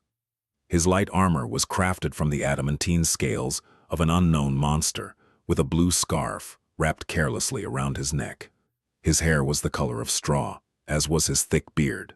The stranger's eyes were bright blue and piercing. Master Rowan had not changed a lot since the last time he and Sunny met. Skytide's husband seemed a little more rugged and weary, but other than the length of his bear, everything else was exactly the same. How the hell is he even more handsome now? One Sunny blinked a couple of times, then smiled a little. It was good to see Rowan alive and well. In retrospect, his sudden appearance made sense. Since the whole of the White Feather clan had been banished to Antarctica, where else would Rowan be? The man in question, meanwhile, studied the caravan for a few moments, and then headed towards Sunny and Nave. As he approached, he paused slightly and stared at them with a strange expression. Then, a surprised smile appeared on Rowan's face. Sunless? Wait, it's you? You're the famous devil of Antarctica? Sunny shifted a little, then cleared his throat in embarrassment. Yes, that's what people call me these days, I guess. Anyway, it is very nice to see you again, Master Rowan, really. Rowan remained silent for a few moments, then suddenly laughed. Ah, why did nobody tell me? It makes sense, though. You do love striking deals with people, in exchange for soul shards. As Sunny coughed, Naive looked at them with curiosity. You know each other? Still a little startled, Sunny nodded. Yes, Master Rowan of the White Feather clan. Meet Master Nave of the House of Night. The two of us are in charge of this caravan. The two ascended, briefly studied each other, then exchanged nods. There was no real tension between them, but Sunny noticed that they were not entirely at ease with each other, unlike how they were with him. It was understandable. White Feather was a vassal clan of valor, while Nave came from the great clan Night.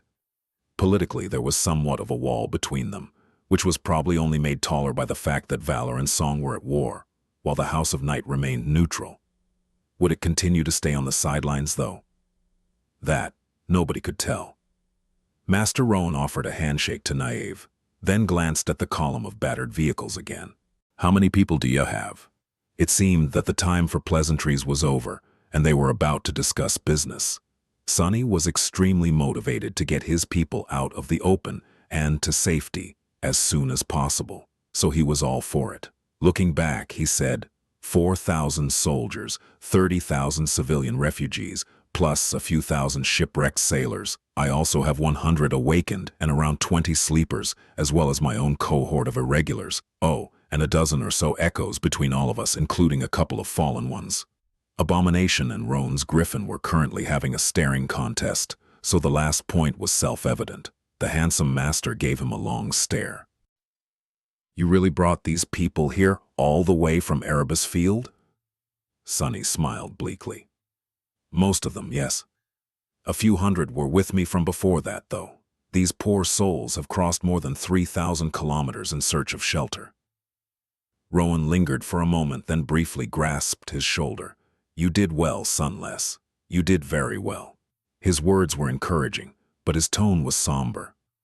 30,000 refugees might have sounded like a large number, considering how hard it was to escort such a caravan across the ravaged expanse of the Antarctic center. But there had been tens of millions of people in Erebus Field. Of course, there were more survivors than those gathered by Sunny, who had found their way to Falcon Scott or other siege capitals on their own, but the loss of life must have still been tremendous. With a sigh, he looked away. So how are we going to do this? I suspect that fighting our way to the city won't be easy. Master Roan remained silent for a few moments, then smiled. Actually, you don't have to worry about it. Too much, I mean. We've been receiving many refugee convoys in the last week or so the procedure has been polished a lot by now. He turned around and looked at the valley ringed by 13 gates. At my signal, there will be a sortie from within the city walls to create a distraction. At the same time, your irregular colleagues will clear the side road that circles this valley. All we have to do is cut through the remaining abominations and reach the entrance to the road. Are you and your people up to that? Sunny looked into the distance and smiled. How fitting. Wasn't it the exact same road that his cohort had been ordered to secure during the first days of the campaign? Sunny had left Falcon Scott 3 months ago, and now he was returning. The circle was complete. What a tough road it had been. Had he ever suspected that things would turn out this way? Millions of people were dead. The First Army was in retreat all across the Antarctic center, and he had somehow ended up being responsible for tens of thousands of lives. Humanity had been thoroughly beaten by the chain of nightmares in this region of the southern quadrant. Not a chance. He had a suspicion that things would turn out disastrously for the First Army, but not so soon, and not to such an extent, not to mention how bizarre his own situation. Well, what does it matter? Giving Roan a nod, Sunny stretched his shoulders and said, Yes, we are. Let's get the hell out of here. The preparations did not take long. As the caravan was getting ready for one last push, the three masters briefly discussed the plan of the battle. There was not a lot they had to do. If things went well, most of the nightmare creatures would be pulled away by the city defenders, and the mountain road would be cleared by the irregulars. However, it was always a good idea to prepare a few contingencies, just in case. At some point, Roan gave Sunny a studying look and said, You've looked different, Sunless. Sunny tilted his head a little, confused. Why wouldn't I? The last time we saw each other I was still an awakened. Oh, or do you mean my skin? Roan shook his head with a smile. No, I don't mean your appearance. You just seem older. Sunny blinked a couple of times. I am older, though, by about 2 years. The handsome master chuckled. That you are. Anyway, I think we are as ready as we can be. Should I send the signal? Sunny nodded, prompting Roan to summon a memory that resembled a waxed clay tablet. He simply drew a jagged line on it, then waved at them and walked over to his griffin. Not long after that, the sortie that was supposed to lead most of nightmare creatures away from the valley commenced. It started with a heavy missile barrage, which was then followed by a full company of MWPs appearing on the far side, accompanied by many cohorts of awakened. Sunny and Naive silently watched as the sea of abominations rushed forward, then glanced at each other and dashed toward their vehicles. Abomination and Blackie rose from the ground and shook their gaunt bodies, preparing for a battle. They did not have to wait long. As soon as the horde of nightmare creatures shifted to the far side of the valley and spilled out of it, pursuing the retreating diversion force, the rhino growled and lunged forward. The battered APC was functioning perfectly, as if it had gathered all its remaining strength for one last glorious charge. The long column of vehicles followed the mighty machine. The caravan rolled down into the valley. Before any of the remaining nightmare creatures could react, an onslaught of bullets, arrows, and magical projectiles fell upon them, tearing the monsters apart. Further away, The tail of the deceived horde sensed that something was wrong. Scores of abominations turned around and saw the descending column of vehicles. Their howls and shrieks informed the rest of the creatures, and a mass of them staggered, struggling to change targets. Before the tail of the horde could reorient itself, however, a rain of strange metal rods fell from the sky, piercing the ground in front of them in a loose line. Then, blinding arcs of electricity suddenly shot between the rods, creating a wall of lightning. The first few nightmare creatures that tried to pass through the barrier were instantly turned to ash. Roan was holding them back, for now, but his reserves of essence were probably not going to last long. Plus, the more powerful abominations could weather the damage and slip through the lightning wall. Others could simply leap over it. One was already trying, for that matter. Before it could land, though, a javelin fell from the sky, piercing the creature through. The rhino was already heading for the distant entrance to the mountain road. The caravan's echoes were moving ahead of the vehicles, tearing apart those abominations that had somehow survived the ranged attacks. Even Crow was helping, diving down to rip into the weaker enemies with its beak and talons. Sunny was sending one arrow flying after another, each pierced an especially vulnerable spot on the bodies of the nightmare creatures, killing them instantly. His accuracy was scarily perfect. Months of fighting in Antarctica had really honed his once rudimentary archery skill. Kai would have been proud, shifting his aim a little. Sunny's side. What was his friend doing right now? Probably staring at the anchored battleships and waiting for his turn to board them. Chasing away all distractions, Sunny concentrated on the task at hand. By the time Roan's lightning barrier failed, the caravan was already climbing the steep slope, well on its way to leave the valley. Naive had arranged for an improvised minefield to be set up in the way of any potential pursuers, so their retreat had a good chance of happening without a hitch. And indeed, to everyone's surprise, nothing went wrong. Higher in the mountains, Sunny was standing on the roof of the rhino and staring at the familiar gate up ahead. That was the place where he had slain the gate guardian, defiled witness, a few months ago. Very little had changed in this place. The mountain road was suspiciously empty of enemies, and very soon he realized why. A man in heavy plate armor suddenly appeared from behind a large boulder and effortlessly jumped to the roof of the rhino, landing just a few steps away from Sunny. His face was hidden behind the visor of a closed helmet. But Sunny recognized Ascended Dale, Winter's former partner and one of the captains of the Irregulars, by his steady bearing and equipment. Master Knight glanced at him and nodded curtly. Sunny grinned. "Hey, Dale, you really are a sight for sore eyes. Say, have you always been so mesmerizing?" The ironclad warrior stared at him for a moment, then shook his head. A calm voice resounded from behind the helmet. "You're not too bad yourself, Sunny." With that, he dismissed his shield and summoned a powerful longbow instead. "Now would you please concentrate? We did the best we could, but it will still be a bumpy ride." And it was indeed. But in the end, the caravan still made it safely to the gates of Falcon Scott. As the rhino drove past the mighty fortifications of the siege capital and approached a colossal, seemingly impregnable alloy wall, Sunny couldn't help but stare at it in wonder. Back when they had left, the city possessed robust defenses, but not nearly as fearsome. The alloy wall was at least 70 meters tall, surrounding the whole siege capital. Its many bastions housed devastating railguns, which seemed like they had been scavenged from decommissioned battleships. Thousands of turrets were placed along the wall's length, some aiming at the ground, some staring into the dark sky. Sunny could see lumbering MWPs patrolling the battlements.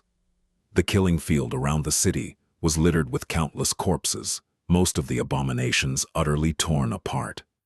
Teams of engineers moved among them, gathering soul shards and valuable materials. The whole might of the First Army was gathered here, and the city itself had been converted into a fortress.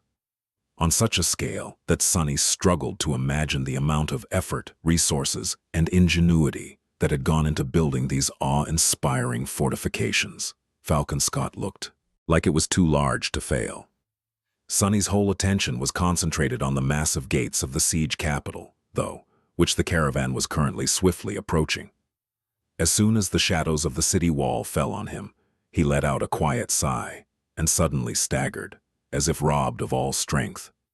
An intense, overwhelming sense of relief flooded Sonny's entire body. He slowly lowered himself to the roof of the APC. Hazy images of what had happened in the last few months flashed in his mind. The empty streets of LO49, the eerie darkness of the underground tunnel, the terrifying silhouette of Goliath rising from beneath the ocean waves, and so much more.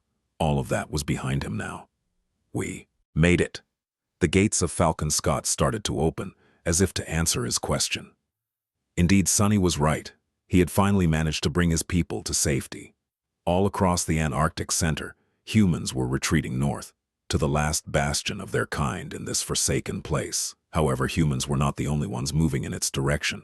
Somewhere on the coast, a swarm of nightmare creatures was behaving strangely, slowly and silently. The abominations were marching toward the murmuring waves. One after another, they walked into the dark water, only to disappear under its surface without a trace.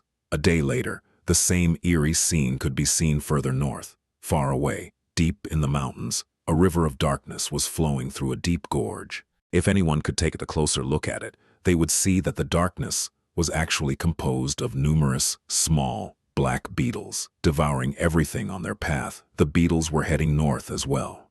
In some other place, a walking mountain seemed to be moving in the same direction. The stone giant was making its way across the ravaged landscape, the world shaking with his every step. His single eye stared blindly into the distance, as if capable of piercing thousands of kilometers to gaze at something hidden. When the moon appeared in the night sky, the giant's eye closed. There was also a blizzard raging somewhere far away. In its center, surrounded by a circle of absolute peace, a grotesque creature was hovering above the snow. Soon the winds picked up, blowing furiously in a single direction. North, north, north. And on a slope of a jagged mountain, a powerful abomination was preparing to feast on the remains of an adversary it had killed. Before it could, however, the shadows around it suddenly came to life, and a dark silhouette emerged from them. The creature was tall and human-like, with jet-black bone plates covering its lithe and powerful body. Before the abomination could react, something moved, and a fountain of blood painted the snow red, soon followed by pieces of torn flesh and viscera. The dark creature raised the abomination's severed head with its hand, which was missing 2 fingers, and stared at it for a few moments.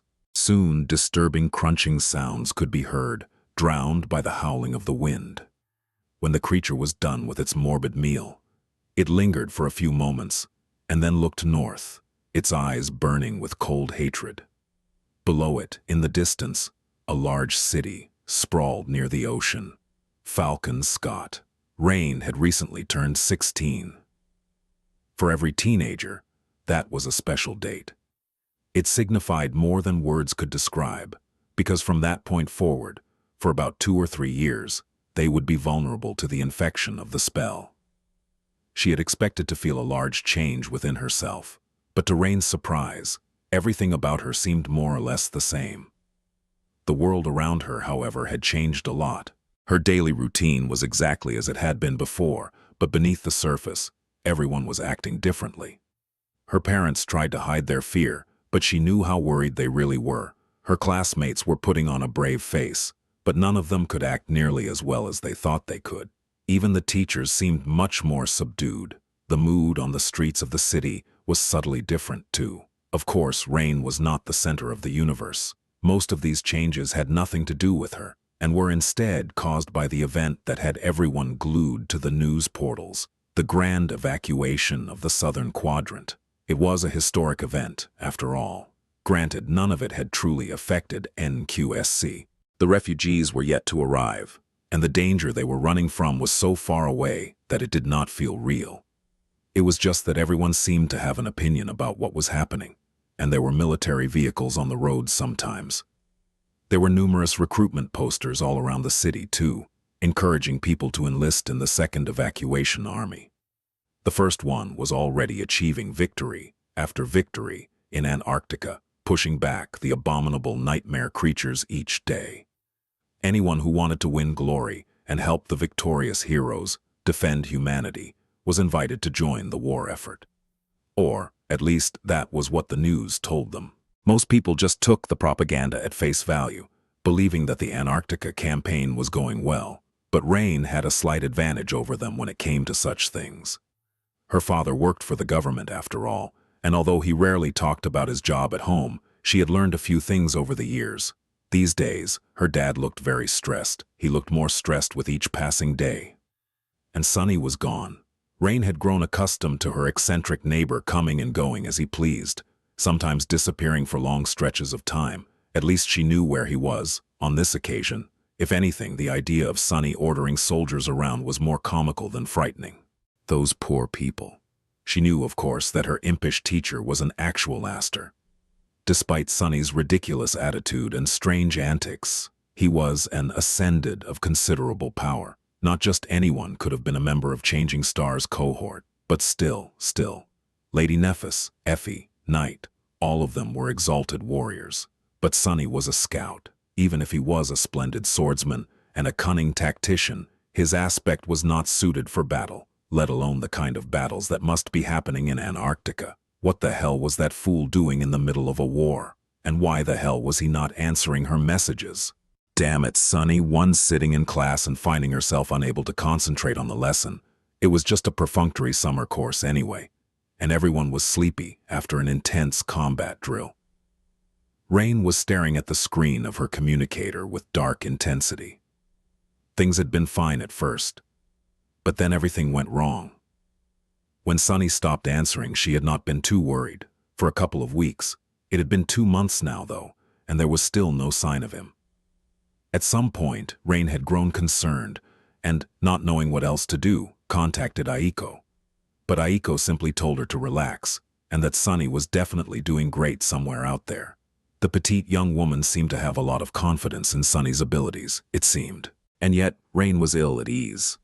It was funny. Right now, she should have been worried sick about being chosen by the spell, but Sunny's strange silence bothered her much more. And so, Rain was staring at the screen of her communicator in the middle of a class.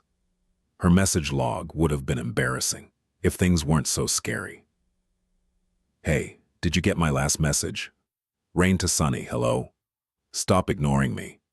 Why aren't you answering? Sunny? If you're too busy, just say so, and I'll find something more interesting to do. What, not even an okay? Come on. Seriously though, are you all right? Did something happen? If I find out that you just forgot to read my messages, you are a dead man. You are not really dead, are you? Haha, just joking. What the hell, you did not even congratulate me on my birthday. Sunny, are you okay? Answer me, damn it. Sunny, answer me. I might be a little worried, so please send me a message when you have free time. Please answer me. Rain gritted her teeth and put the communicator away. She tried listening to the lecture, although it was hard to hear anything with how much her classmates were whispering around her, gossiping about this and that. The class, the gossip, it all seemed so inconsequential. The whole classroom seemed surreal, actually. It was too peaceful, too warm, and too normal. Somewhere out there, millions of people were being displaced or dying. The loss of one of the 4 quadrants could have long-term and catastrophic consequences for all of humanity. The same thing that was transpiring in Antarctica could just as easily happen to other continents soon. And yet, people were behaving as if nothing out of the ordinary was going on. They just went about their lives, acting unconcerned. Did they not understand what was happening? Did they not know that soldiers were dying on the front line every day? That awakened were dying too? Fools. Damned fools. At that moment, one of her classmates turned around, leaned forward, and whispered, "Hey, Rain, why are you so down lately? Want to go eat something spicy after class? There's probably going to be food rationing for a while after those refugees arrive, so this might be our last chance to..." Before Rain knew what she was doing, an angry response flew out of her mouth. "Is food all you're thinking about?" She blinked, realizing that she was standing, and that the whole class was staring at her. Apparently, she had forgotten to keep her voice down, and to remain in her seat. The teacher gave Rain a bewildered look. "Why, yes, This topic might not seem too interesting to you youngsters, but it would be unprofessional for me to be thinking about something else while presenting it. Now please sit down and behave, young miss. Where are your manners? Embarrassed, Rain returned to her seat and turned to the window. The class continued, and the gossip continued too. Only this time, she was the subject of the whispers. On her way home, Rain passed a familiar gray house. She paused for a few moments, looking at the porch where a certain insufferable master could often be seen in the past, drinking coffee and acting as if he did not have a single worry in the world. The porch was empty, and the house was empty too. With a sigh, she turned away and continued walking. Why do I care about that idiot anyway? Damn Sonny. Even if he sends me a message now, I won't answer. At that moment, her communicator vibrated, announcing that there was a new notification. Rain glanced at it absent-mindedly, and then suddenly froze. There was a new message on the screen. It read, "Sonny, gods, what is up with all of these messages? Are you a stalker? I was just stuck in an area without a network connection for a while. There was no need to assault my inbox. Anyway, happy belated birthday, I guess. How are you doing? Data transfers are limited where I am now, so I'll be short. I'm fine. Oh, and I received another medal. Pretty cool, right?" Rain stared at the screen for a few moments, then took a shaky breath and started typing furiously. Airdual notes. Rain is quite the cutie, isn't she? Chapter 982. Cassie opened her eyes in the darkness. For a few moments, she was disoriented by the onslaught of colors and sensations. She was looking at the bright blue sky and the sea of white clouds rolling beneath the ivory tower. Sunlight was caressing her skin, and gentle winds were singing into her ears. She was enveloped in heat, red sparks flying from a crucible where molten steel was shining with an incandescent glow. A tired voice was chanting something in an ancient language, the alien words drowning in the clamor of the forge. She was locked in a small office, reading a document. The paper was cold to the touch and smelled of fresh ink. Her vision was blurry from the lack of sleep, and her heart was heavy. The contents of the document were grave. There were other places, other people. It took her some time to find herself among the strangers. Cassie's was the only world that had no colors and no shapes. It was dark, empty, and silent. She could feel the soft fabric of her pajamas touching her skin and the warmth of her bed. The smell was all wrong, though. Wrong, but nice and familiar. Where am I? She frowned, and then remembered. These were not her chambers in the ivory tower. She had returned to the waking world and was now in her room. She was home. Cassie allowed the perspectives of various people marked by her ability to fade into the background and concentrated on her own. She rose from the bed and went to the bathroom to take a shower. The layout of her room was orderly and familiar, and she was careful to keep everything in its proper place. That was why she could orient herself without problem here, not needing any help. This darkness was safe. It had not always been that way, however. For the first few weeks after receiving her flaw, Cassie had been a walking collection of bruises. And then, the solstice was upon her. After a short but pleasant shower, way better than anything they had been able to arrange in the ivory tower, she walked over to her wardrobe and got dressed. Her clothes were organized according to a strict system, with a tactile script tag added to each hanger to label colors, so Cassie could find anything she wanted quickly. Finally ready, she left her room and headed downstairs. Outside of her own space, she felt less confident. Her parents tried to be mindful of her flaw, but it was still something unfamiliar to them. In the years after becoming blind, Cassie spent most of her time someplace else after all. How could they have grown accustomed to it? She was almost sure that there would not be a piece of furniture moved or a random item left carelessly in the way. But the mere possibility of stumbling into something or falling down made her feel tense. Cassie felt like a stranger in her own home. She hated that feeling. Of course, nothing here could really harm her. Her ascended physique was beyond being bruised by a mundane accident. But today was a special day. She wanted to make it perfect. Cassie hesitated for a little and then activated her awakened ability. With so many perspective mediums out there, her essence was in a state of delicate equilibrium. She had to be mindful not to spend more than she could passively replenish and indulging herself without a real reason was not very responsible. Just for a little bit. Immediately, the world changed. Cassie was standing near the stairs, but she was also cautiously descending them. 1 step, 2 steps, 3 steps. Cassie lowered her foot to the first step, but she was also on the 4th step. Cassie reached the 4th step, but she was also on the landing. Her hand was sliding along the banister, but it was also hanging by her side. She did not smell anything in particular, but she could also feel the scent of her mom's shampoo and flowers. Cassie was still on the stairs, but she also felt a pang of pain as her shins slammed into something hard, followed by the sound of a glass vase shattering as it hit the floor. That was nothing there before. Cassie moved to the side, avoiding the unfamiliar stand, and leaned forward a little to smell the flowers. The vase was standing still and perfectly whole. At the same time, there was the sound of an opening door, and her mother's scent became stronger. Cassie turned to the closed door. The door opened, and her mother walked inside from the street. "Ah, my baby is awake." Cassie smiled and released her awakened ability. Instead, she sent her essence forward and substituted her sight with her mom's. Immediately, the full room came into view, including an unfamiliar wooden stand with a beautiful vase of natural flowers on top of it. She saw herself, too. Cassie could see her own face, but not that of her mother. She frowned a little. "My skirt is wrinkled. Happy birthday, I can't believe it, my lovely daughter is turning 20. Cassie smiled. She didn't feel like she was 20. She felt like she was 200. Before she could say anything, her mom enveloped her in a hug. "I am so glad that you managed to come. Work is work, but a young lady like you should not forget about her poor old parents. Would it kill you to visit more often?" "Oh, what am I saying? Visit? What visit? This is still your home, you know. You live here." Cassie's smile widened. "I know.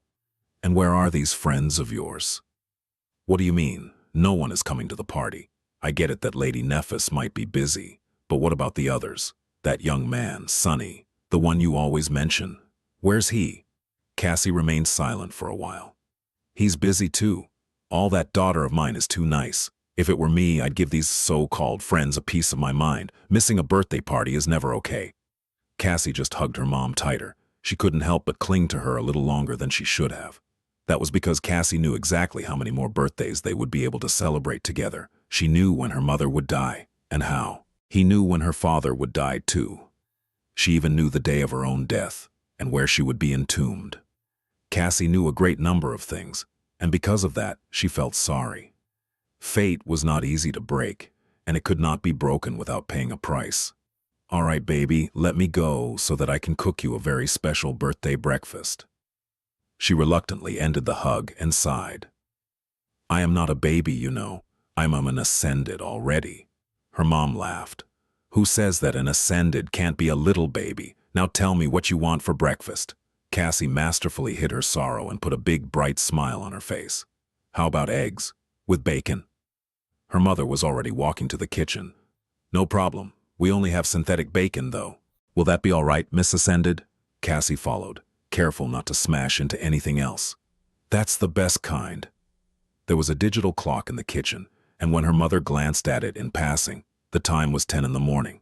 Cassie quietly sat down and turned to the clock, even though she could not see it. A few minutes later, when a delicious smell filled the kitchen, she sighed and stared into the distance, as if able to see something far, far away. Her smile faltered a little.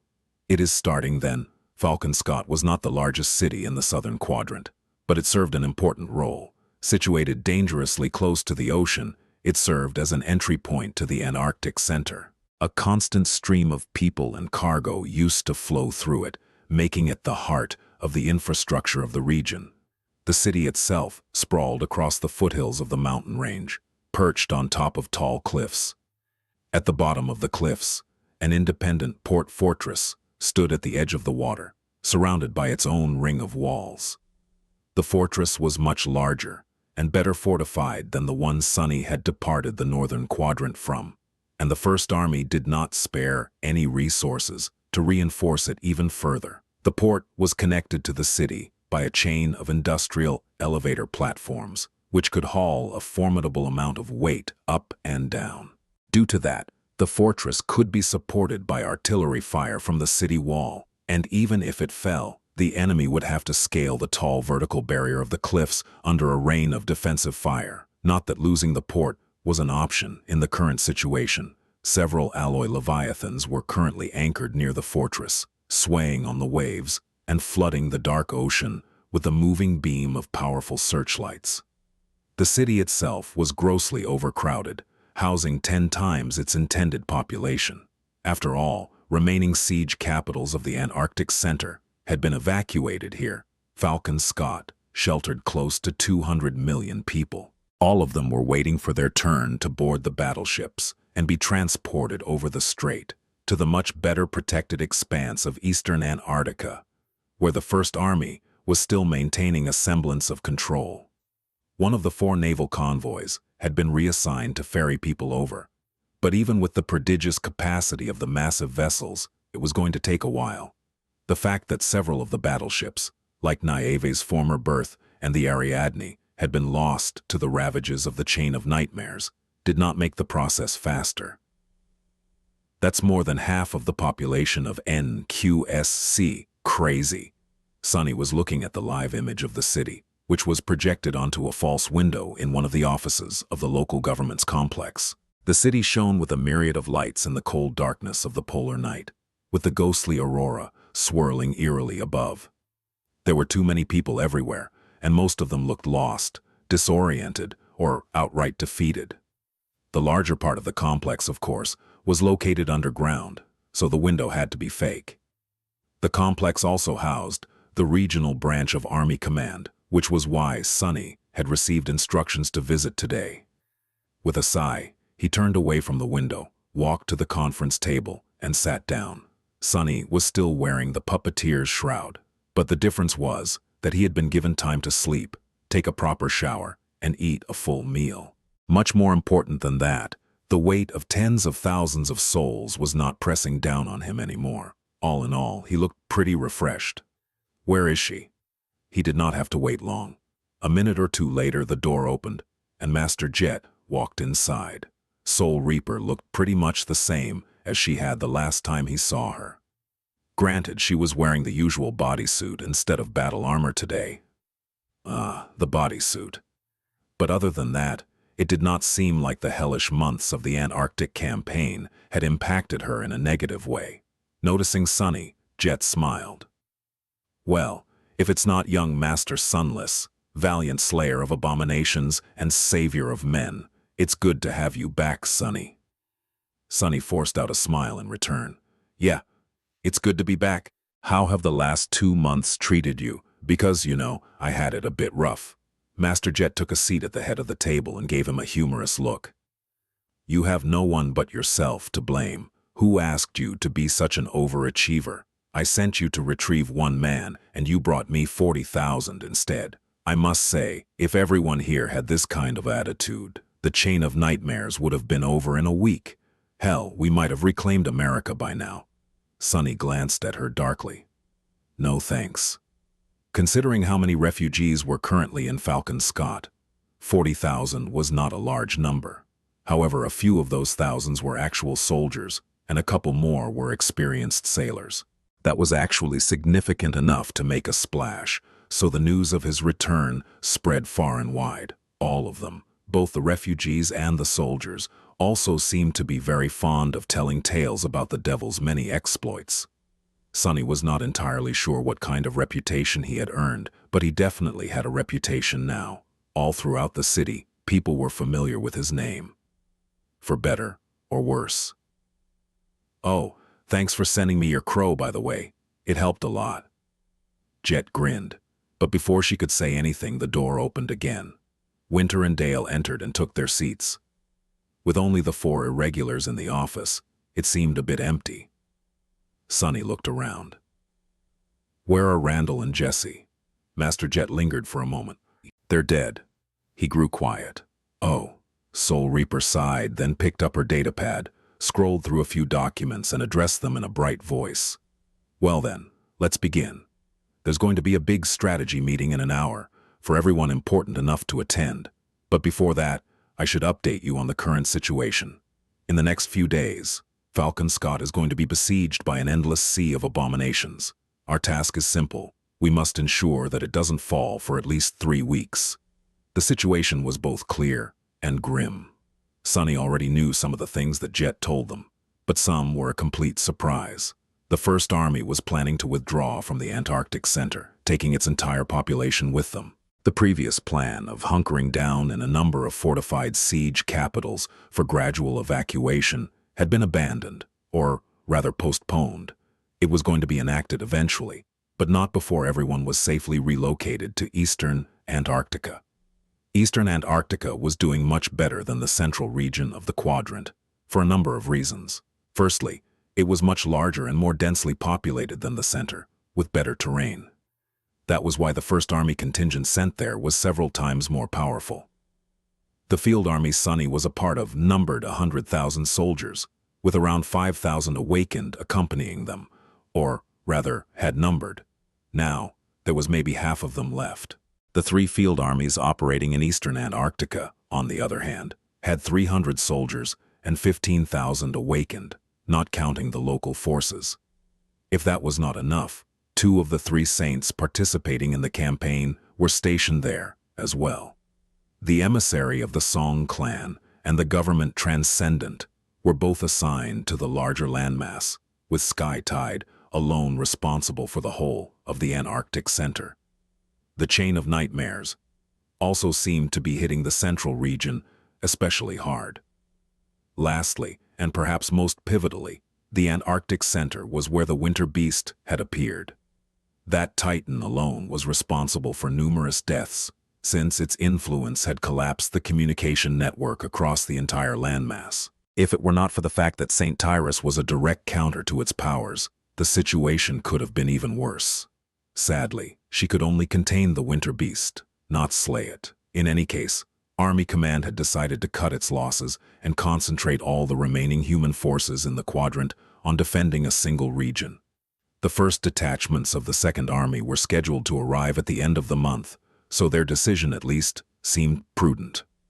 The problem, of course, was that the battered defenders of the Antarctic Center had to survive the relocation first. There were close to 200 million people in Falcon Scott, and relocating them to eastern Antarctica was going to take at least 3 weeks. The strait was not very wide, so ferrying refugees across it would be 10 times faster than trying to evacuate them all the way to the northern quadrant. Still, there were just too many of them to accomplish anything in a timely manner. So the remaining members of the Field Army had to make sure that the siege capital would survive those weeks, under constant siege by the nightmare creatures. Master Jet leaned back. We resisted 3 large-scale assaults yesterday, and there are probably going to be 4 or 5 today. That number will only increase in the future. We will have to stop counting them eventually, I think, since it'll just be one uninterrupted onslaught of abominations, 24 hours a day. Winter and Dale glanced at each other. Eventually, the ascended sharpshooter sighed. It's not the number of nightmare creatures that worries me. It's the particularly powerful bastards that have nowhere to go but here, now. Soul Reaper shrugged. We'll have to develop strategies against each one. That is what the big meeting is for, though, so let's not speak about it yet. Sunny checked out of the conversation a little, looking at the empty chairs around the table. Davis, Randall, and Jesse, 3 of the 6 irregular captains, were now dead. He did not know them too well, but their loss still seemed like a bad omen, especially Randall. Somehow, Sunny imagined that the grizzled veteran would be the last of them to go. Jesse had seemed like a very nice person too. Curse it. It did not slip his attention that the 3 fallen masters were the ones who specialized in direct offense, be it frontal assaults, hit-and-run tactics, or stealth operations.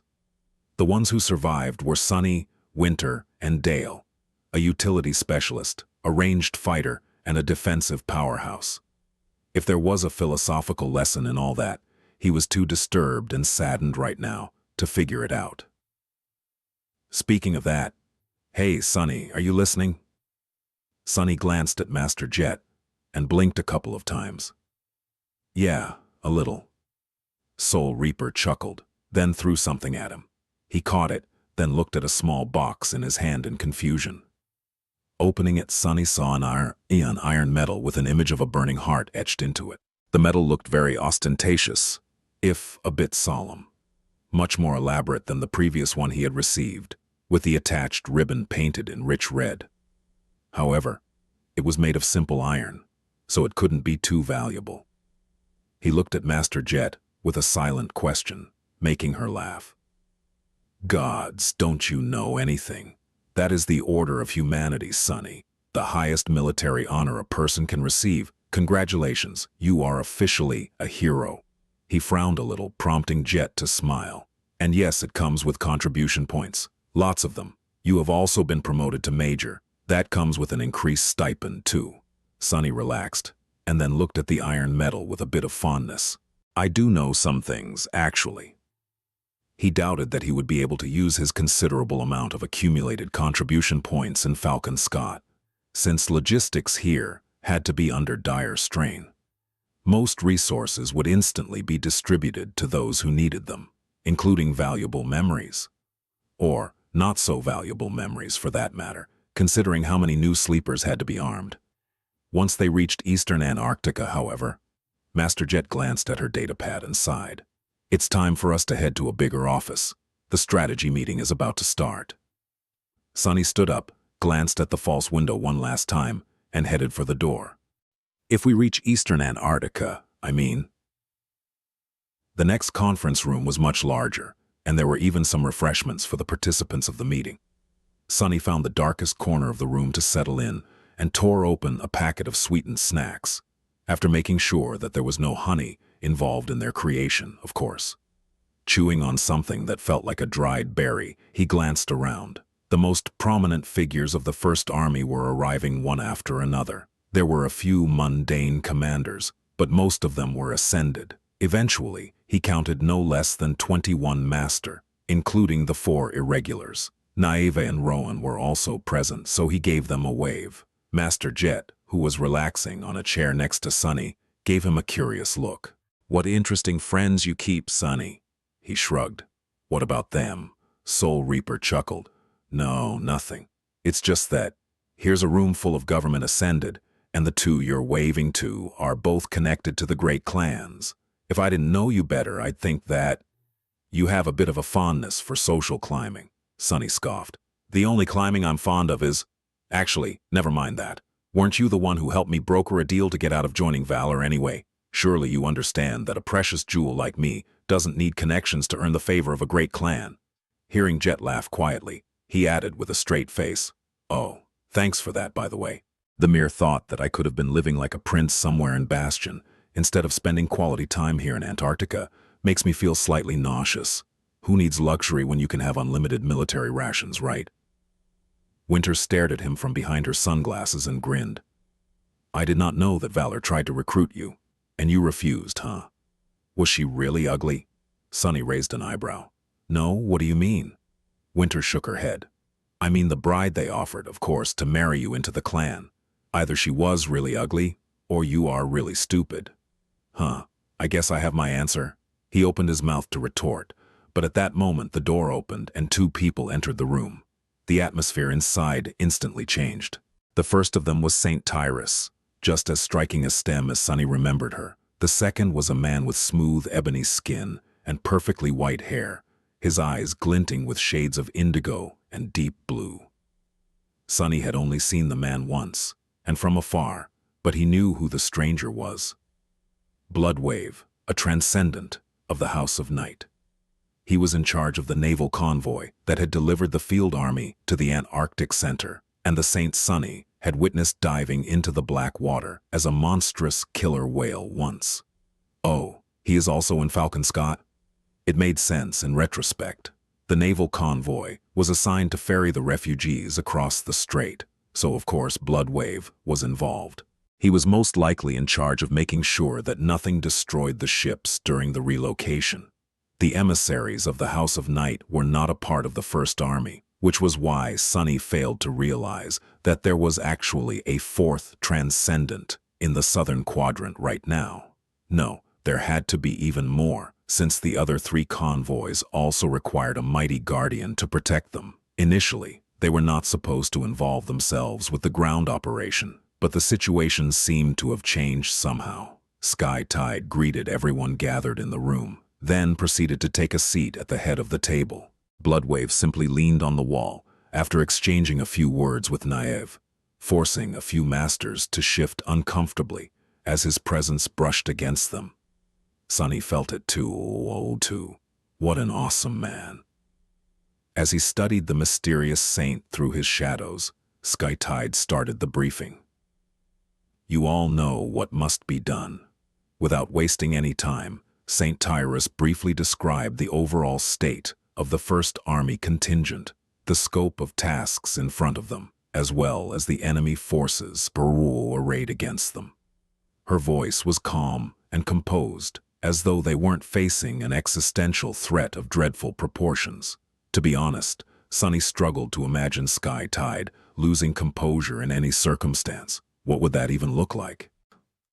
Actually, I hoped to never find out. Most of what she told them were things that he already knew to some extent, but hearing all of it listed in a structured manner was helpful to get a solid glimpse of the big picture. The big picture did not look too good. Pointing to the projected map of the city and its surroundings, St. Tyrus continued.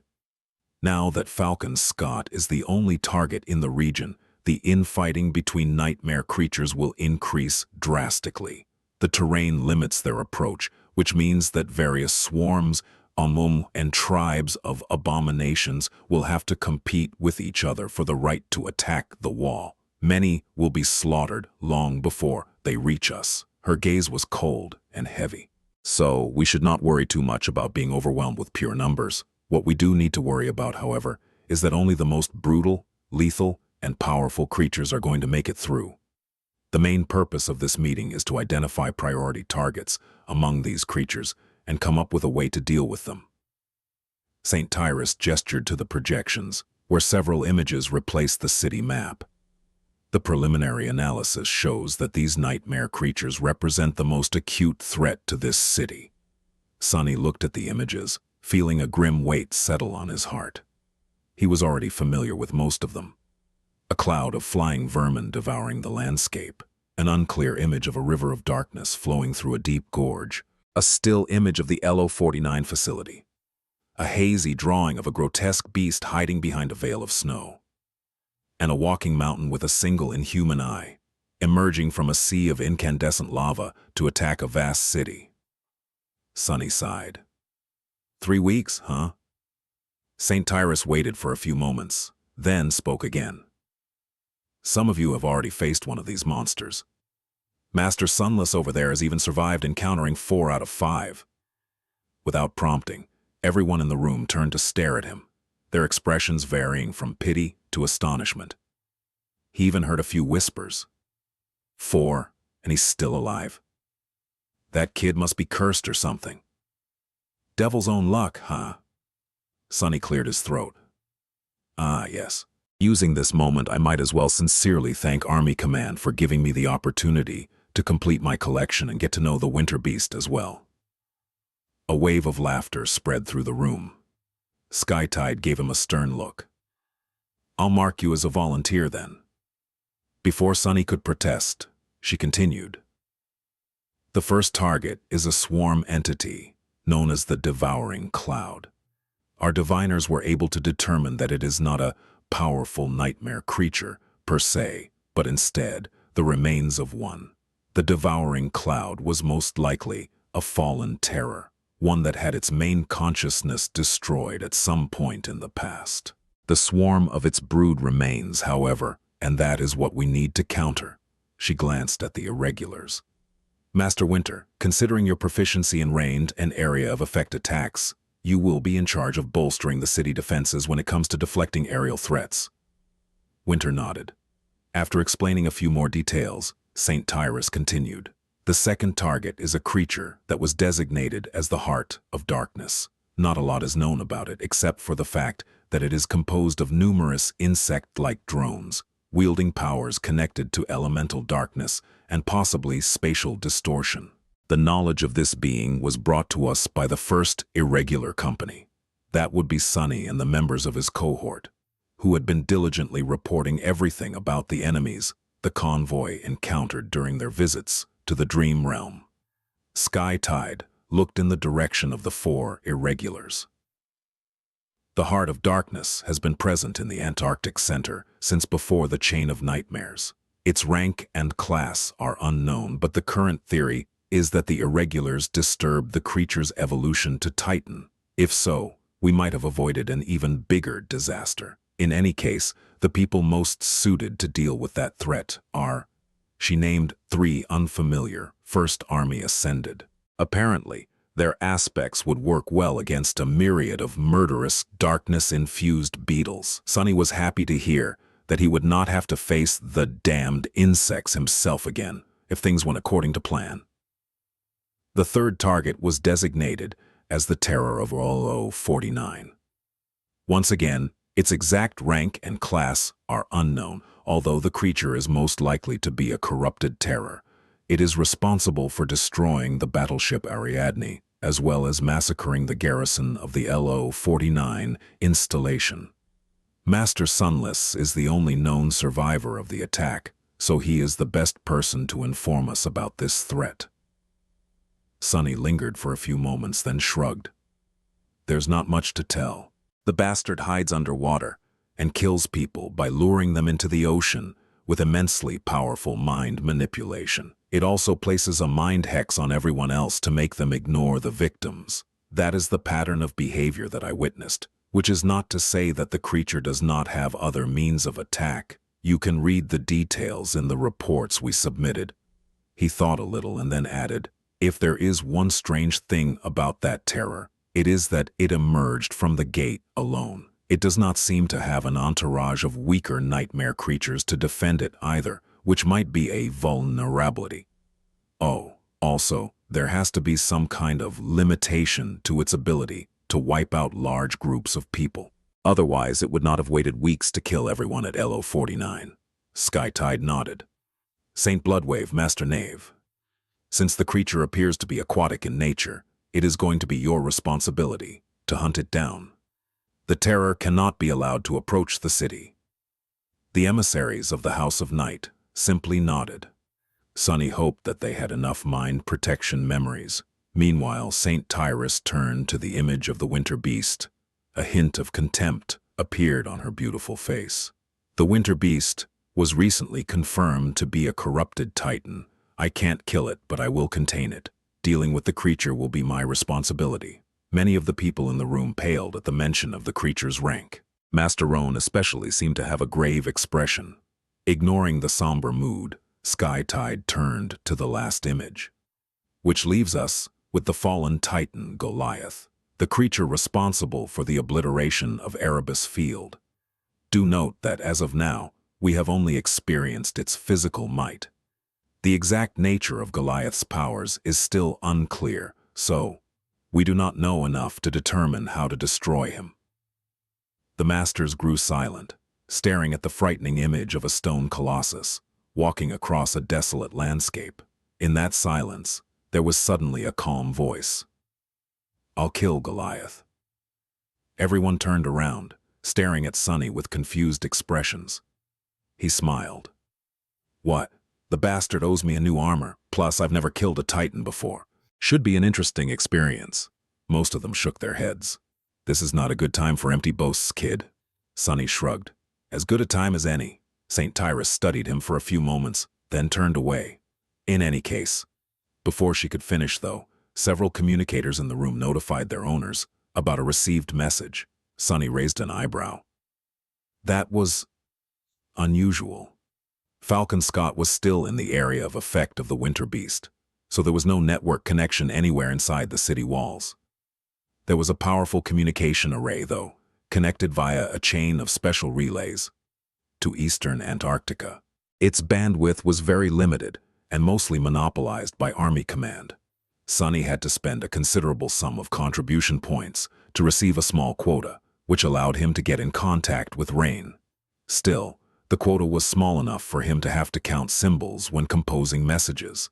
and instead of a constant connection, data packets were uploaded and downloaded twice a day, according to a strict schedule. He glanced at his own communicator to check time. It was around 10 in the morning in the northern quadrant, which, translated to local time, would be nowhere near the scheduled activation period of the array. Interesting. Even more interesting were the people who received the message. There were only 3 of them: Skytide, Bloodwave, and Soul Reaper Jet. St. Tyrus read the message and frowned slightly. The other Transcendent sighed, then briefly showed his communicator to Nieve and hid it. Master Jet glanced at the screen and showed no reaction whatsoever, remaining in her usual relaxed pose. Sunny hesitated for a moment, then leaned toward her and asked quietly, "What was that about?" Master Jet glanced at him and shrugged. "A saint died this morning in the dream realm, while heroically defending a citadel from some vicious nightmare creature, one of Valor's."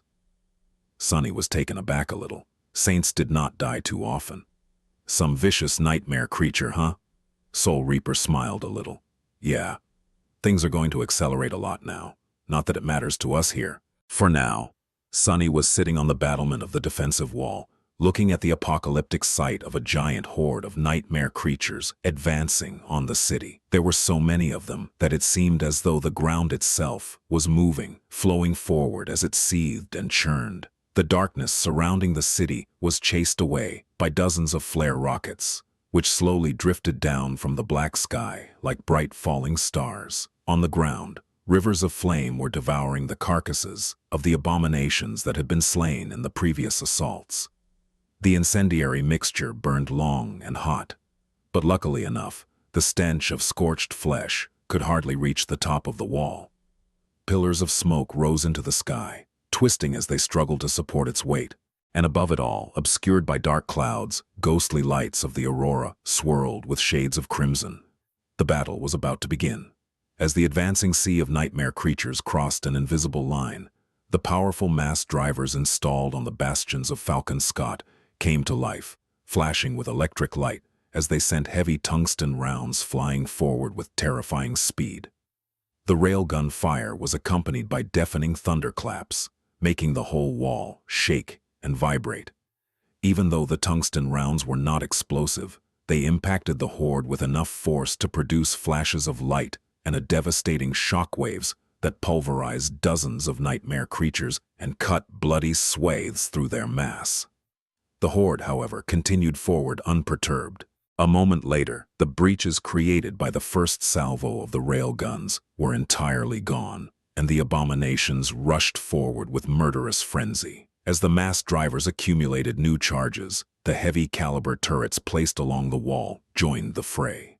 Long tongues of fire bloomed from their barrels, and thousands upon thousands of bullets filled the air. The shining streams of them twisted as they slid across the horde, decimating countless creatures. The noise of the turret barrage was dire and cacophonous. Sunny winced unhappily. War was a lot of things, but mostly it was loud. He glanced at the 70-meter drop below him, then concentrated on his hands again. His fingers were spread apart and moving, as if performing an elaborate dance. From the side, it looked as if Sunny had either gone crazy or was trying to cast some strange hex. Of course, he was doing neither. Instead, he was weaving shadow strings. It was just that the slowly forming threads of essence were only visible to him. Luckily, the members of his cohort were long accustomed to their leader's eccentric antics, so they were not paying it any attention. Instead, all 6 were tensely observing the approaching horde. Once the hundreds of MWPs stationed on top of the wall braced themselves and opened fire, Samara placed the barrel of her rifle on the battlement and leaned into the scope. Before she could charge a shot, however, Sunny placed his hand on her shoulder and shook his head. His third hand, that was, since he was currently using 2 of them made of flesh, 2 of them made of shadows. Samara glanced at him with a slight frown. "Sir, why not?" Sunny continued to weave shadow strings as he answered. "There's no need. The garrison has the situation under control for now, so don't get involved unless the nightmare creatures scale the wall. Conserve your essence." He lingered for a moment, then added, "According to the latest reports, the devouring cloud is only 1 day away from reaching Falcon Scott." We are going to need all our strength tomorrow." The irregulars shifted uncomfortably, remembering their last brush with the flying swarm. Sunny, meanwhile, disregarded his own advice and turned his attention back to the invisible threads of essence. The battle progressed more or less as he expected. The horde advanced despite suffering heavy losses, and not long after the MWPs unleashed a hail of rounds and missiles into the mass of abominations, the mundane soldiers joined, followed by awakened sorcerers and archers. The siege was a strange one, considering that most of the defensive measures of the city were only able to deal with dormant and awakened nightmare creatures. To slay the fallen ones, awakened fighters had to abandon the safety of the battlements and sortie out, emerging either from heavily armored hatches in the wall or from hidden tunnels stretching beneath the killing field. Those tunnels were also used to intercept those abominations that were capable of burrowing through the ground and could be easily collapsed in case the enemy took control of one. If a corrupted nightmare creature appeared, the masters were sent out to destroy it. It all sounded well planned and controlled, but the actual reality was pure chaos and mayhem. Abominations possessed all kinds of vile powers, so each assault was unpredictable and dangerous. Each victory took a lot of human lives to achieve. Noticing a line of hatches open lower down the wall and a dozen swift figures jump out of them, Sunny sighed. He caught a glimpse of Dale's heavy armor, which meant that something truly dangerous had emerged. Army Command was strangely protective of the irregulars, mostly keeping them in reserve for now. They were probably meant to do their part of the dying once the priority targets showed up. Considering that Knight's cohort had been unleashed, though, the current battle must have been going less smoothly than he thought. And indeed, not long after Dale eliminated his target and retreated, the horde broke through the protective barrage and reached the wall. It seemed that the abominations had learned to use the piles of corpses left behind by the previous assaults as cover. The lowest part of the wall was also the most reinforced. All materials retrieved from the carcasses of well-armored nightmare creatures went into making it hard to breach, so the horde stalled at the bottom for a while, suffering under a flood of bullets and explosive projectiles.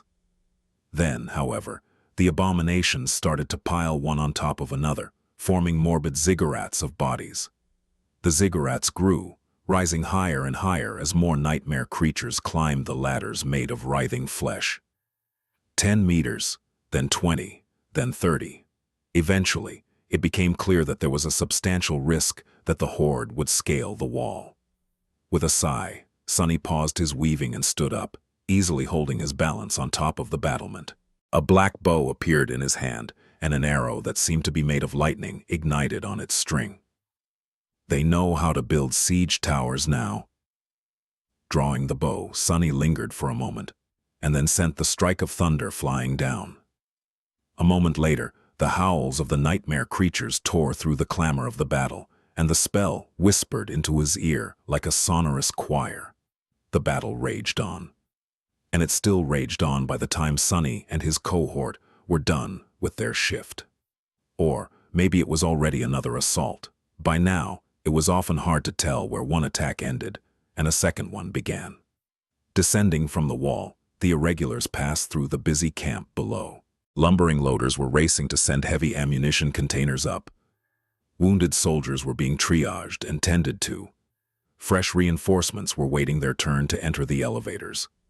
Here and there, a damaged MWP stood, being hastily repaired by a crew of technicians. Leaving the staging area, they soon reached the Rhino.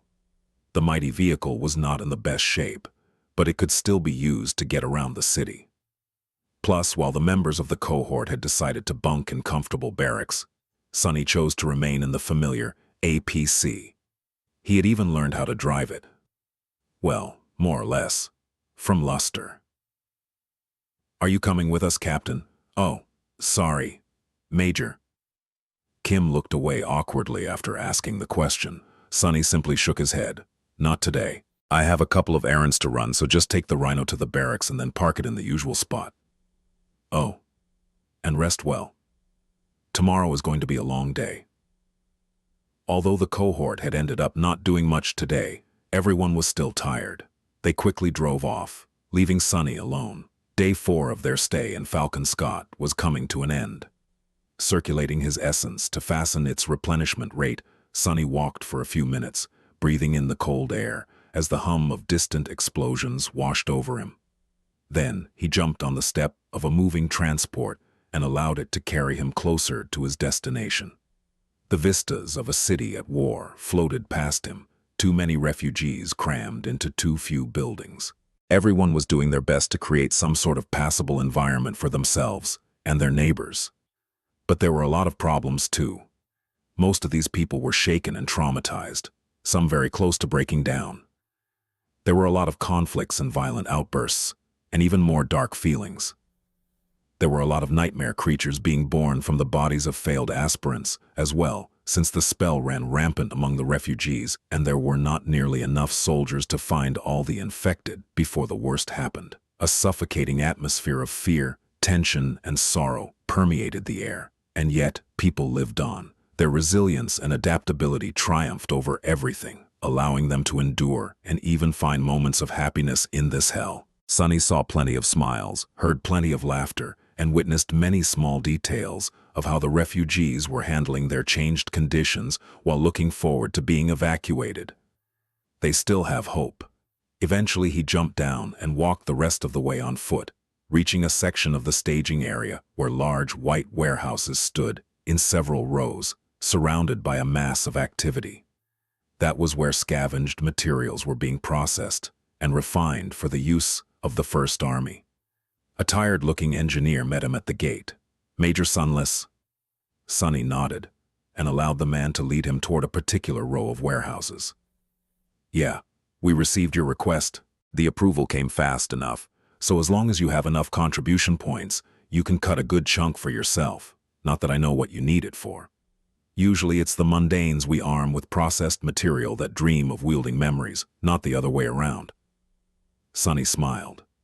The warehouses were full of nightmare creature carcasses, those valuable enough to be retrieved from the battlefield and processed by the army. The corpse of the remnant of the Jade Queen, the corrupted tyrant he and Skytide had killed, had been placed here once, for example. The incredibly durable jade carapace of the monstrous beetle was then refined and used to reinforce a section of the wall. Most of the processed material was instantly used to strengthen the fortifications of the city or the First Army itself. There were all kinds of things that could be done with various parts of nightmare creatures, from crafting melee weapons and upgrading the armored shells of MWPs to powering exotic spell tech mechanisms. That was why Sunny had to push his weight around, bargain a little, and spend a bunch of contribution points to receive a modest quota. Studying the warehouses, he asked, "There was a corrupted devil yesterday that managed to breach the wall. Where is it kept?" The engineer stared at him for a few moments. Carrying the needle on his shoulder, Sunny chose to walk to his next destination. The thing was heavy enough that even a master like him felt a bit of strain after a while, so he had to wrap himself in the shadows at some point. People were giving him weird glances, but no one said anything. The puppeteer's shroud identified Sunny as an awakened, and awakened were known to do strange things on occasion. Sunny also found that mundane people often acted shy in front of him ever since he had become a master, which pleasantly cut the number of awkward conversations he had to have. So, he just had to be careful not to hit anyone with the unwieldy needle by accident. As he walked, Sunny decided to check on his runes out of boredom. Shadow fragments, 2,471 over 4,000. He smiled a little. The siege of Falcon Scott might have been a terrible affair, but one thing it did not lack was enemies to kill. The rate at which he earned fragments increased a lot in the past 3 days. By now, the change made by each individual fragment was insignificant, but it added up. He was now considerably stronger than he had been at the start of the Antarctica campaign, and the Fifth Corps was not as unachievable as it had once seemed. Nephis was still far away from reaching Terror 2, which meant that he finally had a chance of catching up to her class, at least for a short while. Does it even matter now? In the end, both of us will either be titans or dead. Nightmare was subjugating many dreams these days as well. All in all, Sunny was in good shape. His cohort had been forged into one of the deadliest combat units on the continent, with each member honing their skills to a truly fearsome degree. All that was left to propel him to an entirely new level of power was for Saint to emerge from her evolution. Maybe, just maybe, they would indeed manage to hold Falcon Scott for 3 weeks. Sunny made way for a column of military vehicles and looked at the crowd of refugees around him. Yeah, doubtful. With a sigh, he made a turn and approached one of the hastily erected dormitory towers. This one looked more substantial than most, but not by much. Looking up, he saw a vast expanse of glowing windows, with thousands and thousands of humans taking shelter from the cold within. He glanced at the Devil's Needle, then awkwardly spun it and thrust the point deep into the ground. Taking it into the building would have been a hassle, and Sunny was sure that no one would steal it. The thing weighed more than any mundane human, or even a group of them, could carry away. The problem, though, was that the needle was so sharp that it continued to sink into the frozen soil under its own weight. Sunny stared at it resentfully for a moment, then repeated the process, this time thrusting it into the ground with the dull end. Finally satisfied, he walked to the entrance to the tower, where a lone civilian was shoveling snow away. As he was passing, the man flinched and stared at him with wide eyes. Sunny sighed inwardly. Am I really so scary? Captain? Captain Sunless, is that you? Surprised, Sunny raised an eyebrow. Yes? Technically it's Major now. Do I know? Before he could finish the sentence, the civilian dropped the shovel and grabbed his hand, shaking it vigorously. Sunny froze. What the hell is going on? It is you, Master Sunless, sir. My family and I are only alive because of you. After Erebus Field, I thought... sorry. But you brought us all here. Thank you. Thank you so much. Sunny did not know how to behave in that situation, but thankfully, the civilian finally let go of his hand and hastily opened a small bag hanging on his belt. A moment later, Sunny found himself holding a carefully packed sandwich. Please take this. I know it's not much, but my wife made it herself. You probably don't get a lot of home-cooked food standing there on the wall. Sunny wanted to return the sandwich to the man, but then lingered. The refugees were not starving, but he knew for a fact that most of the rations they had access to were no different from what he had been accustomed to in the outskirts. Getting the ingredients to make this simple sandwich must not have been easy. It was made with love and care, which meant that this small but sincere gift meant much more than it seemed. He smiled slightly. Thank you, I'll enjoy it well. The man seemed exceedingly happy to hear that, and gingerly let Sunny go, picking up his shovel and returning to clearing away the snow while whistling a tune. Walking inside the building, Sunny glanced at the sandwich and frowned a little. He did not really know how to feel about the strange encounter. On the one hand, it was nice to see a tangible result of his efforts. After the caravan reached Falcon Scott, the refugees were quickly processed and assigned to various dormitories, so Sunny had not seen any of them again. On the other hand, the cheerful man was clearly deluding himself if he thought that Sunny had saved him and his family. All Sunny had done was postpone their deaths by a few weeks. They would only be truly saved once carried across the strait to eastern Antarctica. Until then, a sharp sword still hung above their necks.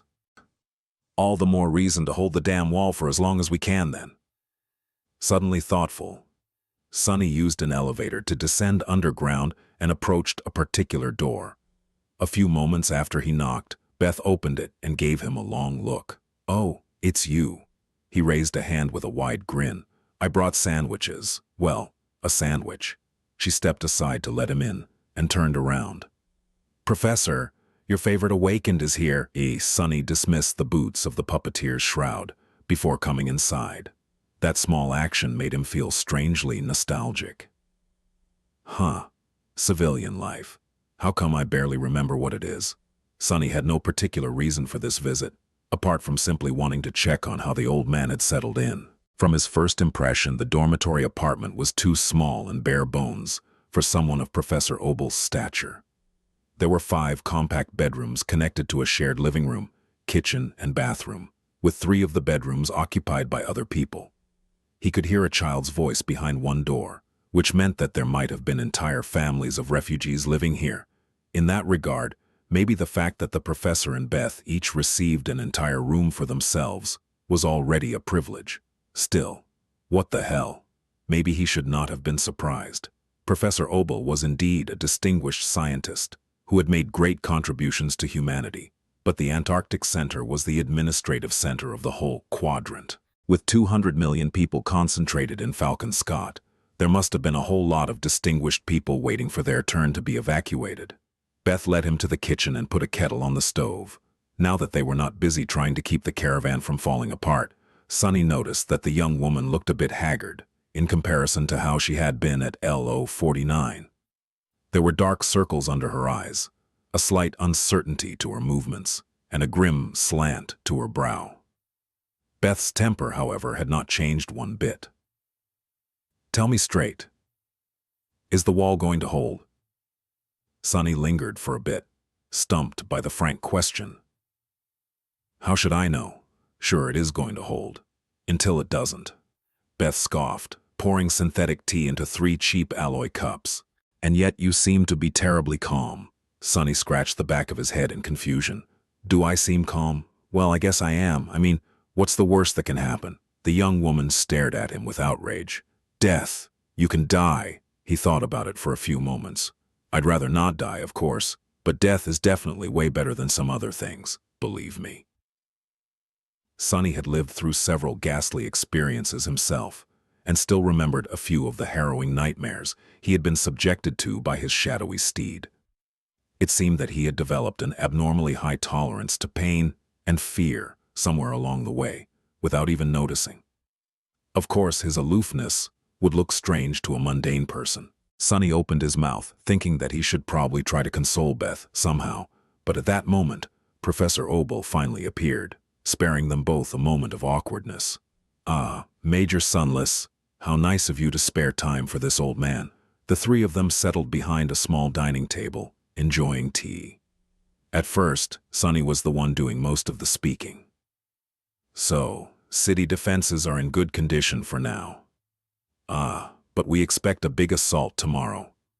Make sure to remain inside, and don't go to the surface levels of the building, no matter what happens." Beth and Professor Obel shared a glance. For some reason, the young woman seemed to be unhappy with her mentor. "Yes, everyone received instructions on how to behave when an air attack alert is activated." "Thank you for reminding us, young man." Sonny nodded, then hesitated for a while. Eventually, he asked in a cautious tone, "I'm sorry to ask, Professor, but why are you still here?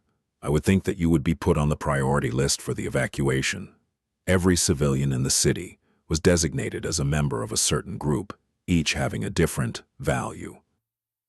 The high-value citizens were meant to be ferried across the strait first, with all the rest placed in a long queue by a randomized algorithm.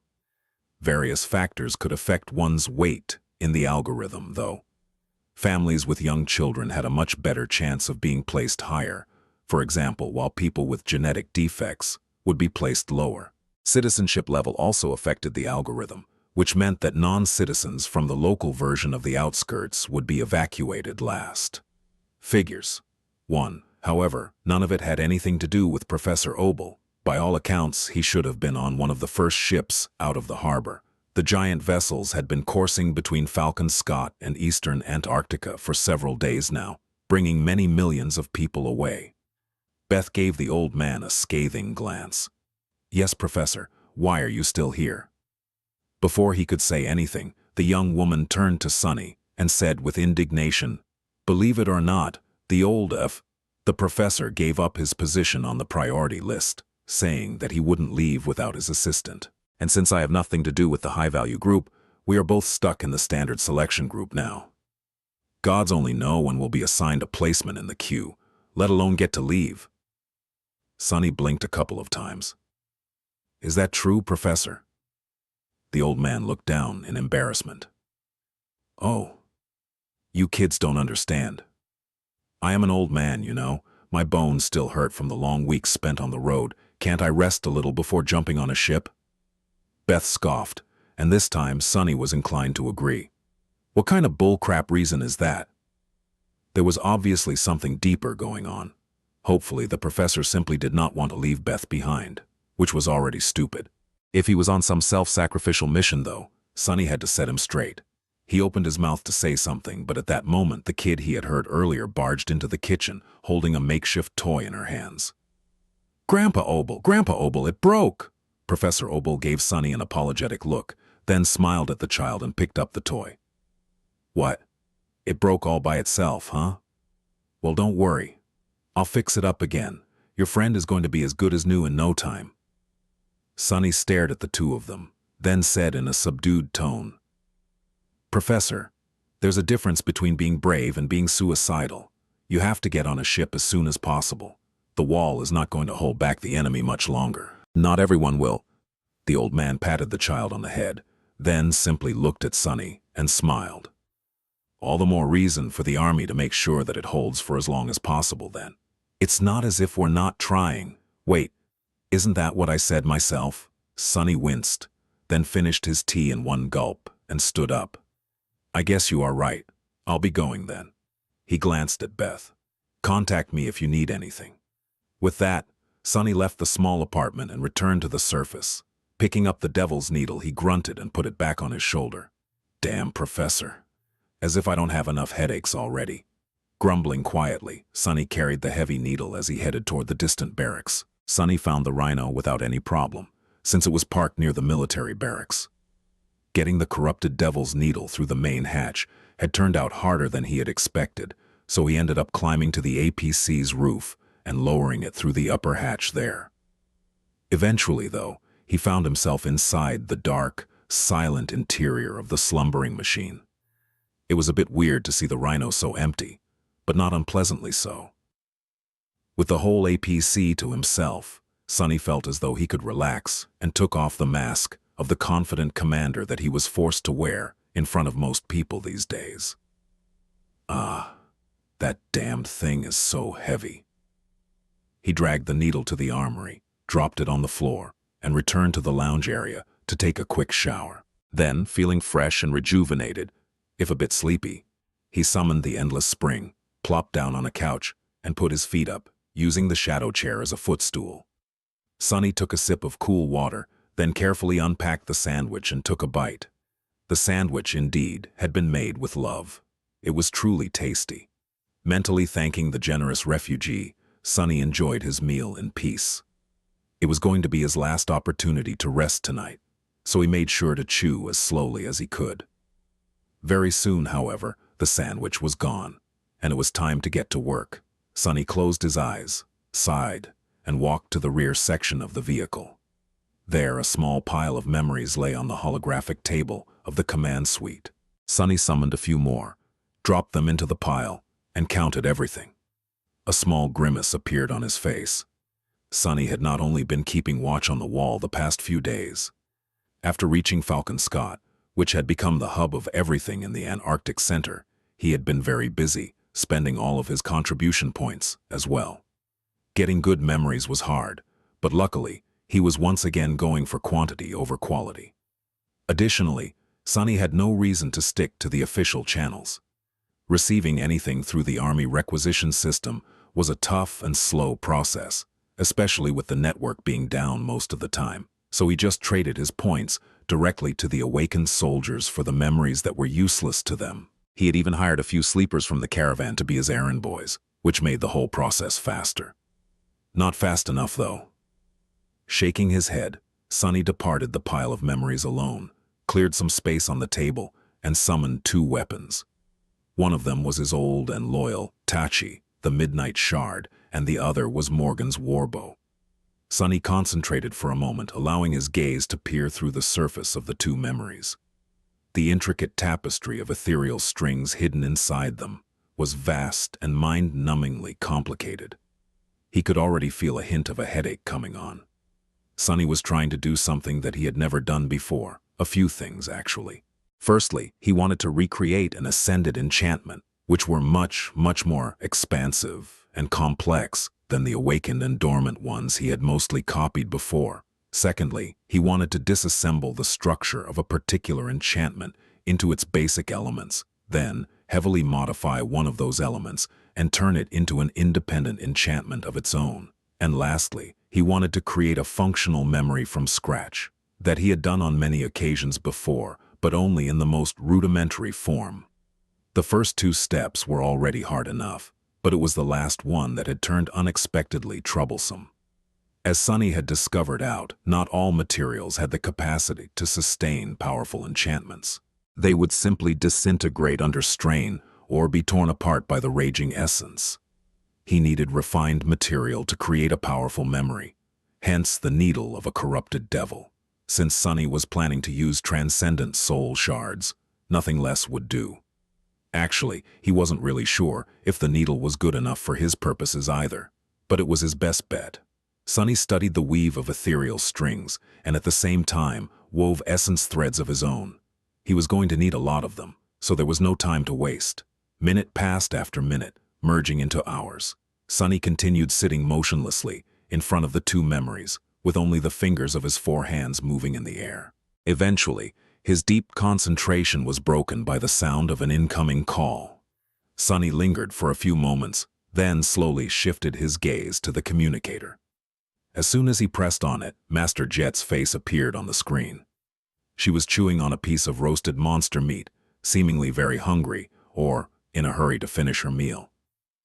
"Hey, how, is your side project going?" Sunny stared at her incredulously. "It's going. It would go better if I was not distracted by unexpected calls in the middle of the night, though. Well, anyway, did you manage to get what I asked for?" Just swallowed the last piece of the roasted meat, wiped the juice off her lips, and smiled. "Yeah. I gathered all the memories that the members of my cohort have no use for. Anyway, why do you need them? That's a crazy amount of contribution points to waste on a bunch of Tier 1 trinkets." Sunny grinned from the corner of his mouth. "I am thinking of giving them to a beautiful lady." A spark of curiosity glinted in Jet's eyes. "Oh, better be quick with it then. If she really is a lady, reaching her bedroom might be a slow affair, and we all might be dead very soon." Sunny blinked. "What? No, that was not what I—" Soul Reaper laughed. "God, Sunny, relax. In any case, are you prepared for tomorrow?" Sunny glowered at her for a couple of moments, then scoffed. "Yeah, sure. As prepared as I can be."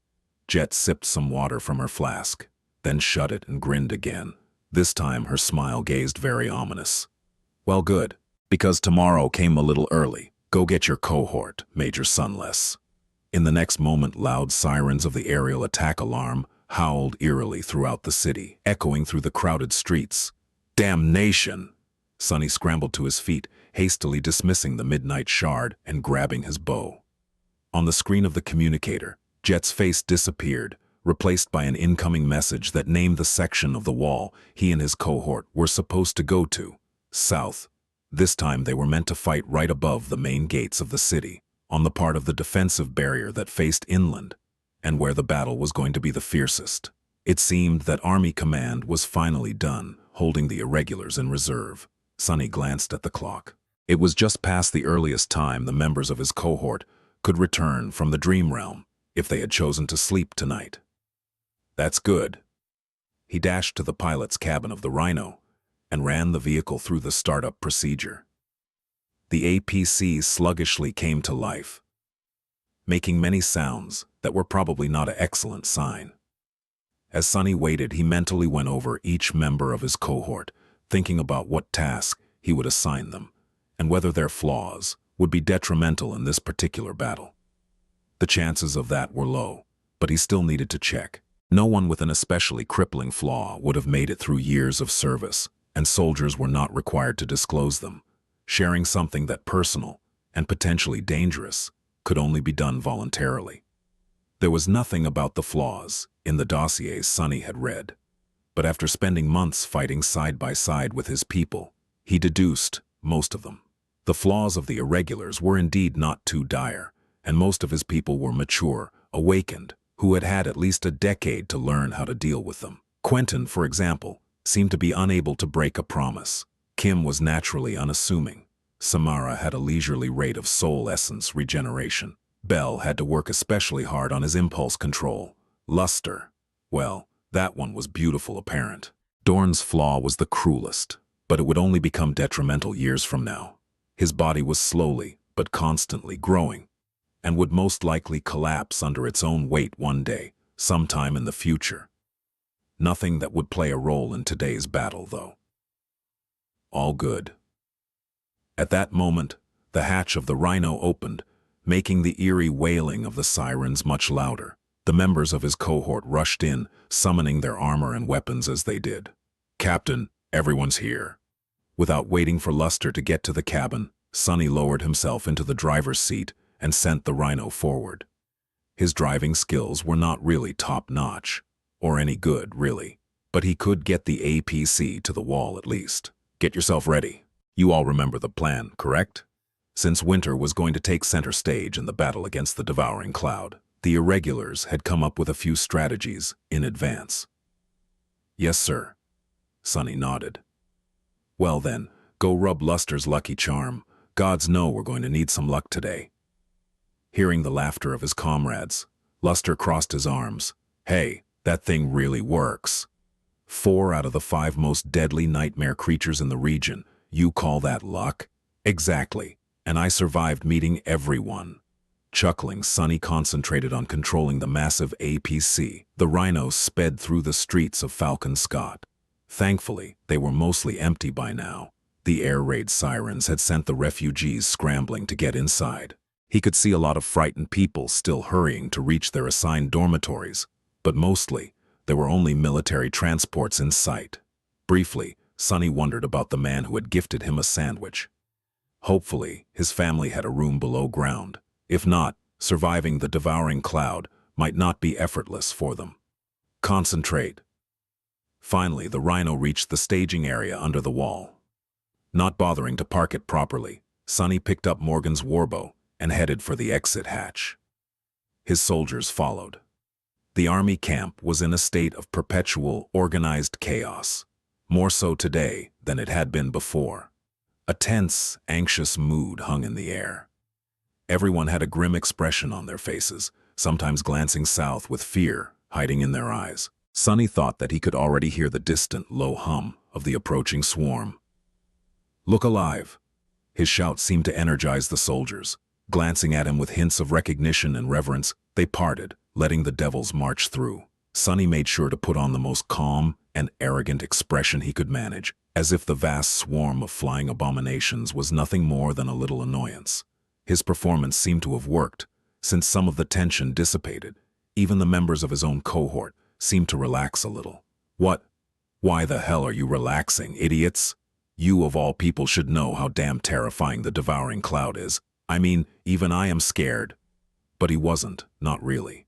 Mostly because the brood monsters had no means of attacking incorporeal targets, so his personal safety was not at risk. And because the devouring cloud was the least dangerous of the enemies converging on Falcon Scott.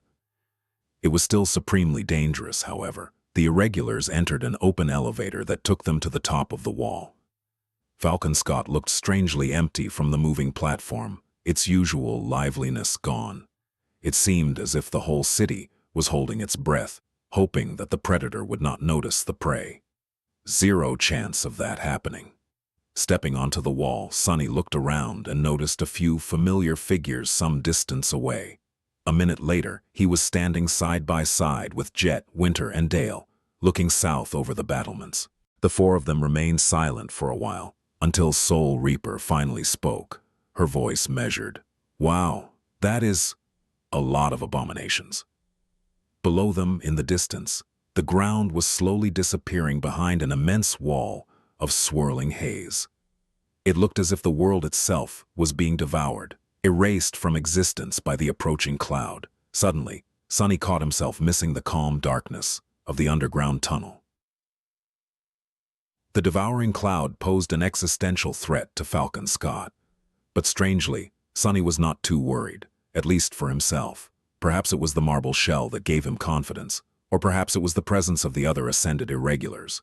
The 4 of them were a fearsome force by themselves, and there were thousands of other awakened defending the city, to boot.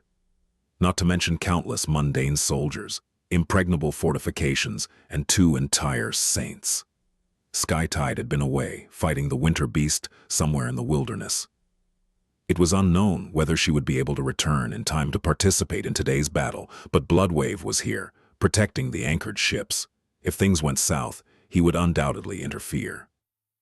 Master Jet studied the approaching brood swarm, her icy blue eyes cold and calculating. Then she sighed. Something is different. Sunny glanced at her with a silent question, prompting Soul Reaper to shake her head. The devouring cloud is behaving differently from how the reports described it. He frowned, then glanced at the distant haze.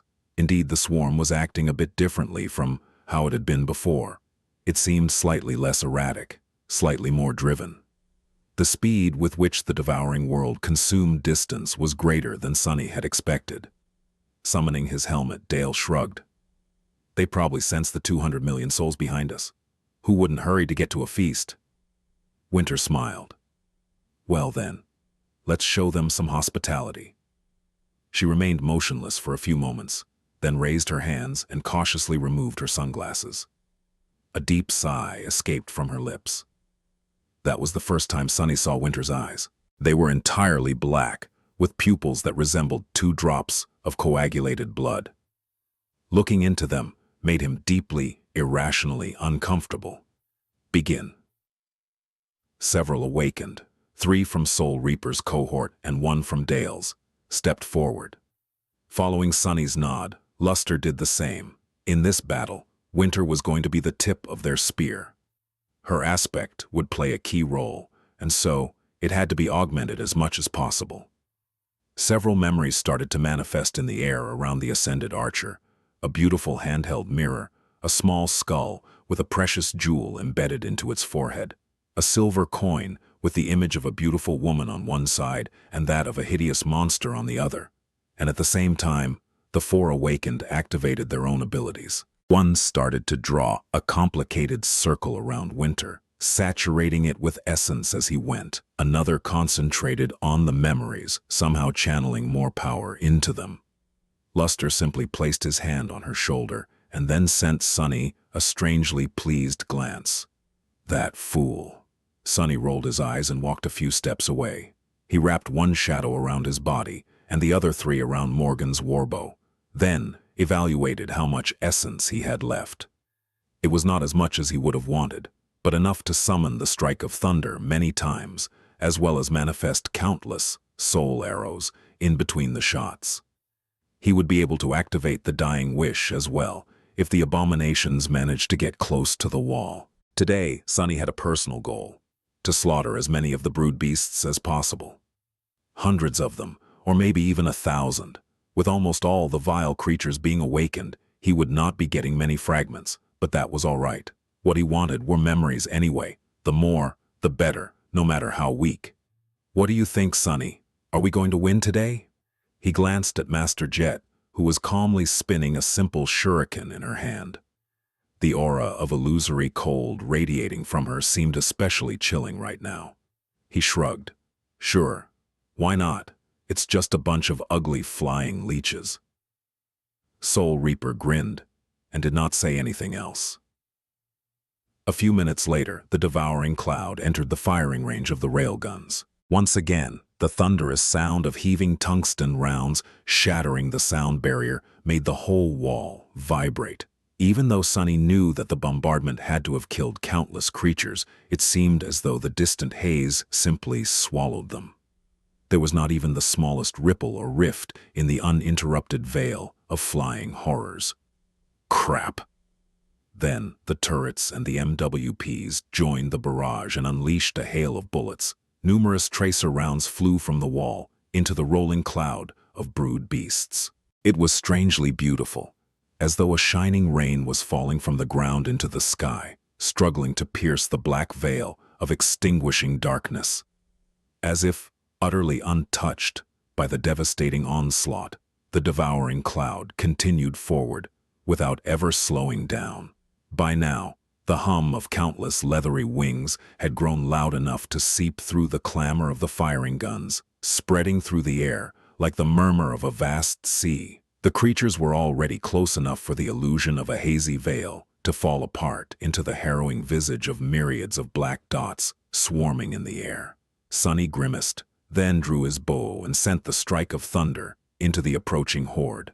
Before the furious bolt of lightning reached it, he was already pulling on the string again, an arrow of pale gold appearing on it. A flash of stark, eclectic light illuminated a tiny portion of the swarm, followed by the whispers of the spell. Crap! At that point, the devouring cloud was supposed to slow down. It had just reached the edge of the vast killing field between the city wall and the mountains, coming into view of numerous piles of nightmare creature carcasses covering the ground. The brood beasts were supposed to turn their attention to that plentiful source of food before continuing toward Falcon Scott in full force. However, they did not. Acting in contradiction to all the analytical reports by Army Command, the swarm ignored the feast of rotting flesh completely and instead accelerated forward even more. That was when Winter finally made her move. Taking a deep breath, she raised her bow and summoned a single fiery arrow. Her black eyes seemed to become even darker still, and the crimson blood drops of her pupils shone with an eerie, ominous glow. The string of the bow rang, and the flaming arrow flashed through the darkness, leaving a blazing trail behind. When it hit, the darkness of the polar night was suddenly no more. The moment Winter's arrow reached the devouring cloud, a brilliant flash of light blinded everyone for a moment. A vast sphere of flame bloomed in the middle of the swarm, spreading far and wide like a rolling wave of destruction. Then it collapsed on itself and exploded once more. Tongues of flame spread through the mass of abominations, swallowing countless brood beasts. Some were turned to ash, some fell down to the ground like burning stars. Others continued to burn as they streaked chaotically through the sky, their flesh boiling and dissipating. But they did not die before colliding with some of their vile brethren. The fire spread. As if possessing a mind of its own, it continued to spread, from one abomination to another, until it seemed as though the sky itself was aflame. The darkness was chased out by the furious orange-white glow, and Sunny felt something that he had never expected to feel in the middle of winter in Antarctica. Scorching heat caressing his skin, he sucked in a shaky breath. Damn. It seemed that all their preparations were not in vain. Winter's opening was nothing short of breathtaking. It was outright frightening, if he was honest. But it was just an opening nevertheless. Although the devouring cloud had sustained considerable losses and had to slow down, it was in no way stopped. Already, some brood beasts were charging through the wall of fire, lunging toward the city. Grinning at the sight of the fiery slaughter, Sunny shook off his momentary shock and drew Morgan's warbow again. More. I need to kill more. Another bolt of lightning slammed into the swarm, reaping a multitude of lives. An arrow of pale gold pierced a brood beast clean through, then continued to fly forward, killing several others. There were so many abominations that Sunny did not even have to aim. The 4 cohorts of irregulars, as well as all the rest of the awakened defenders, poured all their strength into destroying the descending tide of winged horrors. Even though it seemed as if the sky itself was falling on them, vast swaths of it enveloped in flame, no one's courage broke. It was natural to fear for one's life, but with 200 million people depending on their protection, the soldiers of the First Army stubbornly clung to their positions despite the terror of the approaching swarm. By his side, Soul Reaper waved her hands, dozens of throwing stars appearing between her fingers and shooting forward with terrible speed, shredding a whole swath of the swarm like a steel rain. A few steps away, Samara was methodically discharging her rifle, explosions of essence blossoming in the mass of nightmare creatures. Pieces of torn flesh and streams of blood rained down without stop. The rest of the devils were doing their part. Winter was not at all done with her part of the slaughter either. One after another, enchanted arrows flew from the string of her bow. With 4 awakened elites using their aspects to augment hers and a number of powerful memories feeding her their power, the ascended archer became a source of shocking devastation. Sunny finally understood why Winter was sometimes called a walking artillery unit. There were a lot of arrows in her arsenal capable of widespread destruction, and augmented as she was, the scope of that destruction only grew. Thanks to her aspect, the arrows never missed. And with luster continuously feeding her soul essence, she had no reason to stop. The devouring cloud was melting in front of his eyes. Morel. Sunny strained his muscles to draw the string. The process of dismissing and summoning the strike of thunder back finally finished. Just in time, a fierce bolt of lightning pierced the air once again. You have slain, you have slain, you have slain, you have received. And yet, even with all that destruction summoned upon the brood swarm, it was still advancing on the city. Half of the vast killing field had already disappeared in its shadow, and the first of the winged horrors were already reaching the wall. Somewhere to his left, a massive MWP stumbled, the appalling shape of a brood beast disappearing into the breach in the war platform's armor that it had just created with the circular, fleshy maw. The creature crawled into the pilot's cabin. In the next moment, the massive machine jerked erratically and stepped back, plummeting from the battlement into the darkness. Sunny uttered a silent curse. At the same time, Dale stepped closer to Winter. A spherical dome of transparent energy enveloped the two of them, as well as all the awakened standing nearby. Their arrows and bullets easily passed through the dome to hit the enemies. But when a lone brood beast lunged at Winter from above, it collided against the wall of shimmering energy as if against solid stone. The creature's body bounced away in a rain of blood. "I guess it's time for Sunny now." Jet's voice confirmed his own thoughts. They briefly glanced at each other, then dashed away from the irregulars. Sunny dismissed his bow, took a deep breath, and summoned the sin of solace instead. Instantly, an insidious voice, his own voice, spoke into his ear. "Huh, are you still pretending that you can actually save anyone? You know, shut the hell up, no one asked." Gritting his teeth, Sunny followed Soul Reaper until they reached a relatively empty section of the wall, a couple of 100 meters away from the position of the irregulars. She shouted at the nearby soldiers, commanding them to retreat. Then, Jet turned to Sunny and flashed him a wicked smile. "Are you ready?" He nodded. "Then activate that charm of yours." Sunny sighed, then poured essence into the dying wish. At the same time, he wrapped all four shadows around his body and activated the underworld armament trait of the marble shell, enhancing the effect of the charm. His goals here were rather simple. He needed to give Winter as much time as possible to eradicate the swarm, and at the same time prevent brood beasts from flying into the city.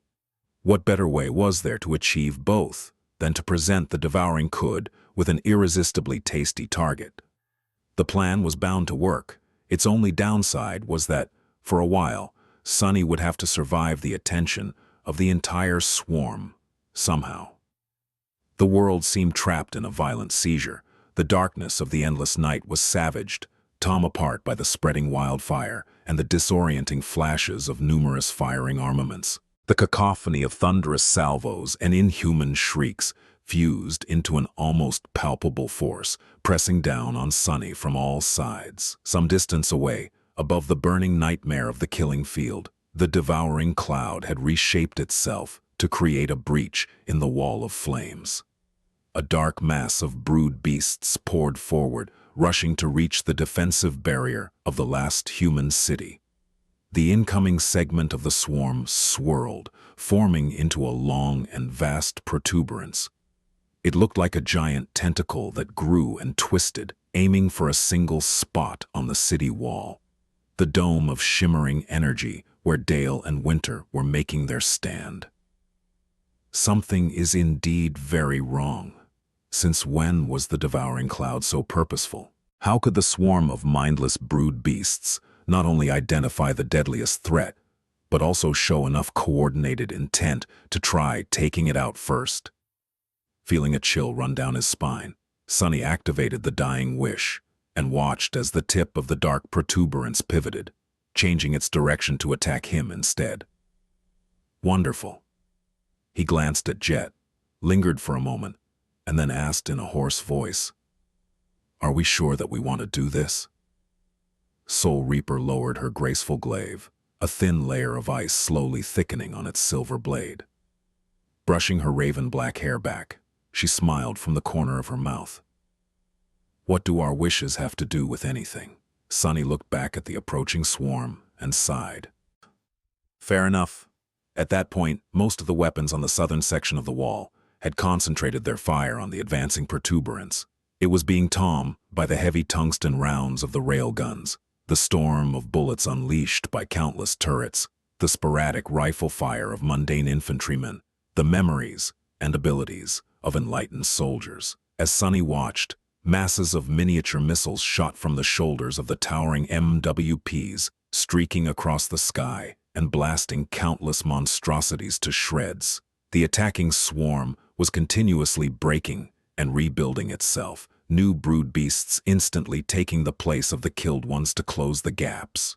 It was not showing any signs of slowing down, though, which meant that Sunny would not escape it. Well, he was not worried. Sure you are. Sunny winced and glanced at the Sin of Solace with displeasure. His mental defenses were supposed to be quite high right now. Why wasn't the damned sword affected at all? Ah yes, your new shiny shell. As good a reason to feel confident as any, one guess. And if that is not enough, you can always escape into the shadows, right? Sunny pretended not to hear the insidious voice. Have you not stopped to think about Jet, though? Where would she escape? Are you ready to watch her die? You better be. An outsider like her does not matter anyway. Sunny glanced at Master Jet, who was observing the swarm by his side. Her beautiful face was calm and focused. He sighed. You are very proud of yourself, aren't you? Toying with me, playing on my deepest fears and insecurities, but aren't you embarrassed of yourself a little? The Sin of Solace did not answer. I'll admit, you did catch me by surprise a couple of times.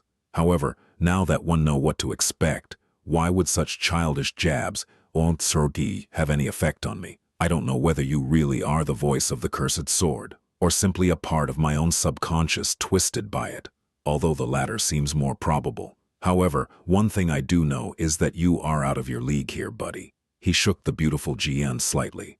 I mean, who do you think you are? You are not the voice of Ariel, the demon of dread. You are merely a memory, of an echo, of a whisper, something that pathetic wants to drive me crazy? Please, don't make me laugh. There were a few moments of silence, and then the insidious voice answered mockingly. And yet, here you are, talking to an imaginary voice in the middle of a battle. Sunny smiled. So what? Hearing voices and talking to myself is somewhat of a hobby of mine. Been there, done that. He pushed the annoying whispers to the back of his mind and concentrated on what was about to come. A small shadow suddenly fell from the sky. Sunny almost moved to attack it, but then held himself back. In the next moment, a familiar crow landed on Jet's shoulder, glanced at him arrogantly, and turned to its master. Swam, swam. Jet patted the bird on the head with a small smile. Yes, I know. Now go. It is going to be too dangerous for you. The crow let out an outraged caw and spread its wings to make itself look bigger, but to no avail. She had already dismissed the echo, making it dissipate into a swirl of sparks. A few seconds later, the swarm was upon them. The first of the lunging brood beast was cleanly severed in half by Jet's glaive, two bleeding slabs of hideous flesh flying over the wall to fall into the siege camp below. But the next one was already attacking. Sunny allowed his mind to switch into the state of battle clarity, or rather, dive deeper into it, since clarity had long become like second nature to him. His thoughts accelerated, and his perception of the world became sharper, clearer, and more encompassing. He moved forward with light steps, the Sin of Solace flashing through the air to pierce the creature's body. Its flesh parted before the jade blade like water. At the same time, the shadows around them stirred, and a dozen black tentacles rose from them, grabbing the attacking brood beasts and tearing them apart. The tentacles were different and much more complex than the ones he had usually summoned before. These ones had joints and a semblance of structure, ending with crude but nimble and powerful hands. Sunny's long hours of practice had not been in vain. He had pushed his grasp of shadow manifestation forward by a lot. Of course, using it burned through his essence. Everything Sunny did required him to spend essence, weaving shadow strings, repeatedly summoning the strike of thunder, sustaining and augmenting the effect of the dying wish, saturating his body with resilience and strength. Any other master would have been drained of all energy already. But Sunny's reserves of essence were vast and potent, more than 4 times the volume of almost anyone else of the same rank. At the same time, his control of it was nothing short of exquisite, allowing for near-perfect efficiency. He had a lot of fight left in him still. The question was whether that would be enough. The swarm of brood beasts descended upon Sunny and Master Jet. The two of them moved with speed that would have seemed utterly inhuman to mundane soldiers if any of them had remained nearby. Curiously enough, a master would have been stunned just as much. Both ascended irregulars were showing a level of physical prowess that only those with extremely powerful combat aspect were supposed to possess. Soul Reaper's glaive turned into a blur as she spun it, dissecting scores of the ghastly abominations. The gorgeous Jade Jian danced like a feather, harvesting life after life. Of course, neither Sunny nor Jet remained static, moving across the wide expanse of the battlement similar to a hurricane of cutting steel. They danced between the attacking nightmare creatures, never remaining in one spot long enough to be buried under their onslaught. Well, Sunny danced. His battle style was graceful and fluid, to the point where it seemed as though he had no rigid shape at all. Master Jet, on the other hand, fought with the dire and straightforward inevitability of an experienced butcher, slaughtering her enemies both methodically and ruthlessly. There was an awful beauty to her mesmerizing savagery as well. Get ready. Sunny did not need the warning. The whirlwind of abominations surrounding them was already poor enough, but it was also just the beginning. Most of the protuberance of the devouring cloud had yet to reach them, and the situation was about to become numerous times worse. Oh, why did I come to this damn continent? Full of self-pity, he pivoted to the right, narrowly avoided a diving brood beast, and brandished the sin of solace to cut down another one. At the same time, he glanced over the edge of the wall where a long stretch of the world was obscured by the swarm of abominations. By now, the two of them were surrounded from all sides, but most of the enemies were still coming from a single direction. The excellent news was that the dying wish was working, preventing the brood beasts from passing the wall and escaping into the city. The poor news was that he could not see the glow of winter's flames at all now, which meant that the part of the swarm attacking them was a second at most from growing much harder to deal with. There had to be really numerous of them to obscure the wildfire entirely. Sunny called upon the shadows, and a black wall suddenly rose between the battlement and the main body of the protuberance. Countless brood beasts slammed into it in the next moment, impaling themselves on the sharp spikes that shot from the black surface. Even more had to twist in the air to avoid the obstacle. That did not slow the swarm much, but it did funnel it somewhat, giving Sunny and Jet some room to breathe. At least for a moment. Then, things got really tense. Damn it! There were too numerous brood beasts lunging at him to kill and evade them all. Sunny did his best, but it was still not enough. Even with the help of shadow hands, he was forced to receive several attacks head-on. Making his body as heavy as a slab of rock, Sunny gritted his teeth and stood his ground. A disgusting leathery body slammed into him. If he had not used the feather of truth to change his mass, the impact would have thrown Sunny to the ground, or even worse, off the wall.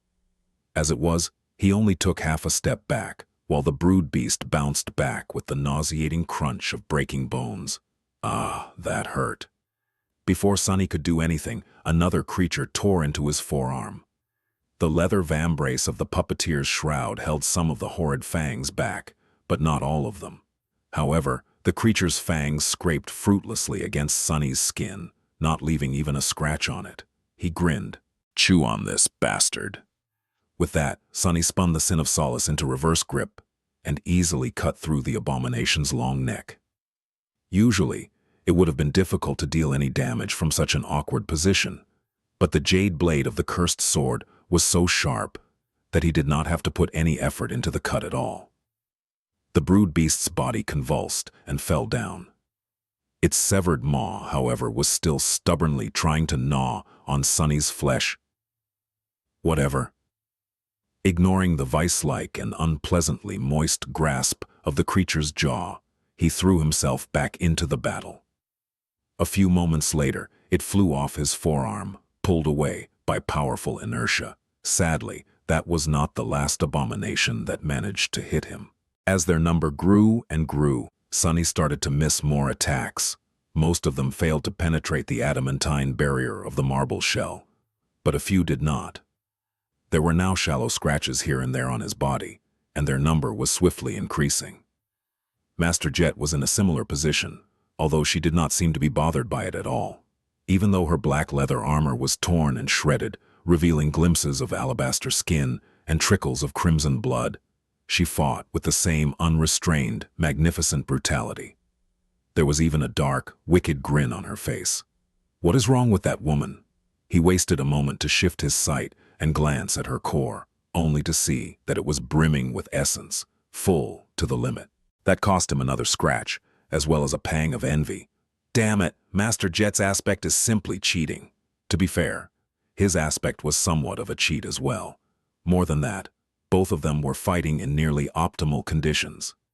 Soul Reaper was well suited to fight against large numbers of weaker enemies, who could provide her with a nearly endless supply of essence, while Sunny was a true menace when surrounded by shadows.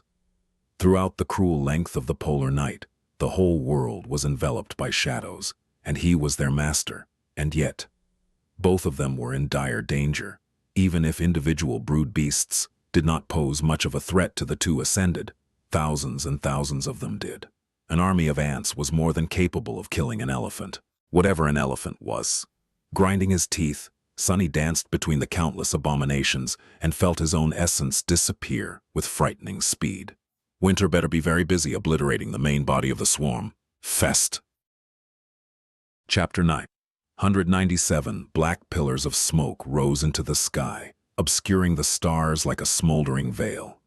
Between the roiling dark heaven and the cold, ravaged land, a fiery inferno seethed and swarmed, drowning the world in a scorching orange glow.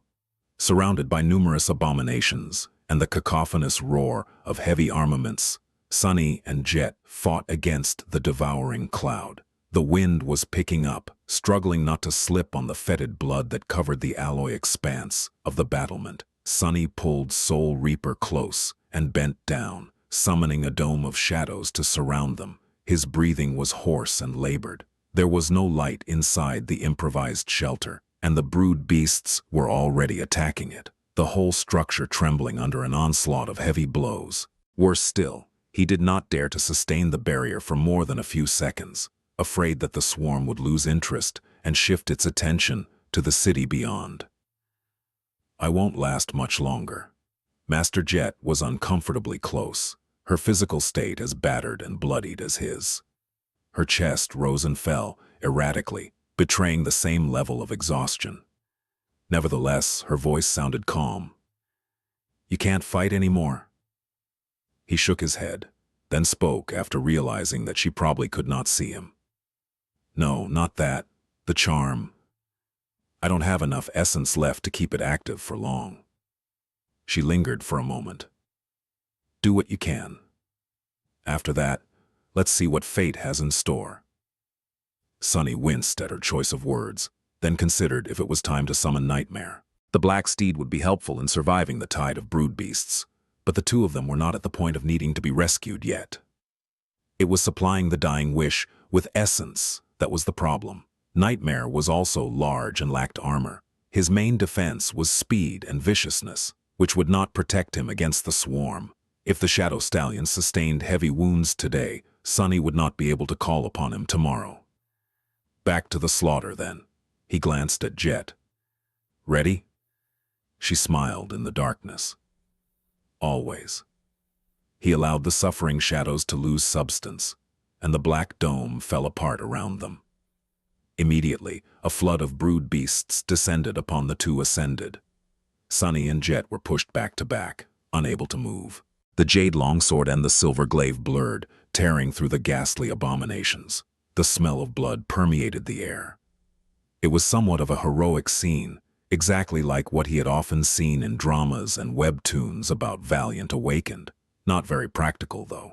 Stuck in one spot and limited in where he could move, Sunny became a perfect target. Curse it! A strong gale of wind slammed into them, throwing many brood beasts off course. Jet used that moment to lunge forward and brandish her glaive, causing an explosion of frost to spread through the swarm and clear a bit of space around them. High above, the veil of smoke looked like storm clouds. Sunny was still feeding his essence into the dying wish and sustaining the augmentation of the underworld armament, hoping to buy Winter another minute, maybe half a minute, of time. But the devouring cloud seemed to have suddenly learned how to resist Solvain's charm. Without any provocation, the mass of brood beasts shifted, flashing past the two bloodied masters. Ignoring the alluring enchantment of the dying wish, they lunged in the direction where Dale's protective barrier still gleamed with mystical energy. What the hell? Sunny slashed at the nearest abomination, cutting it in half. The other brood beasts simply ignored him and flew away.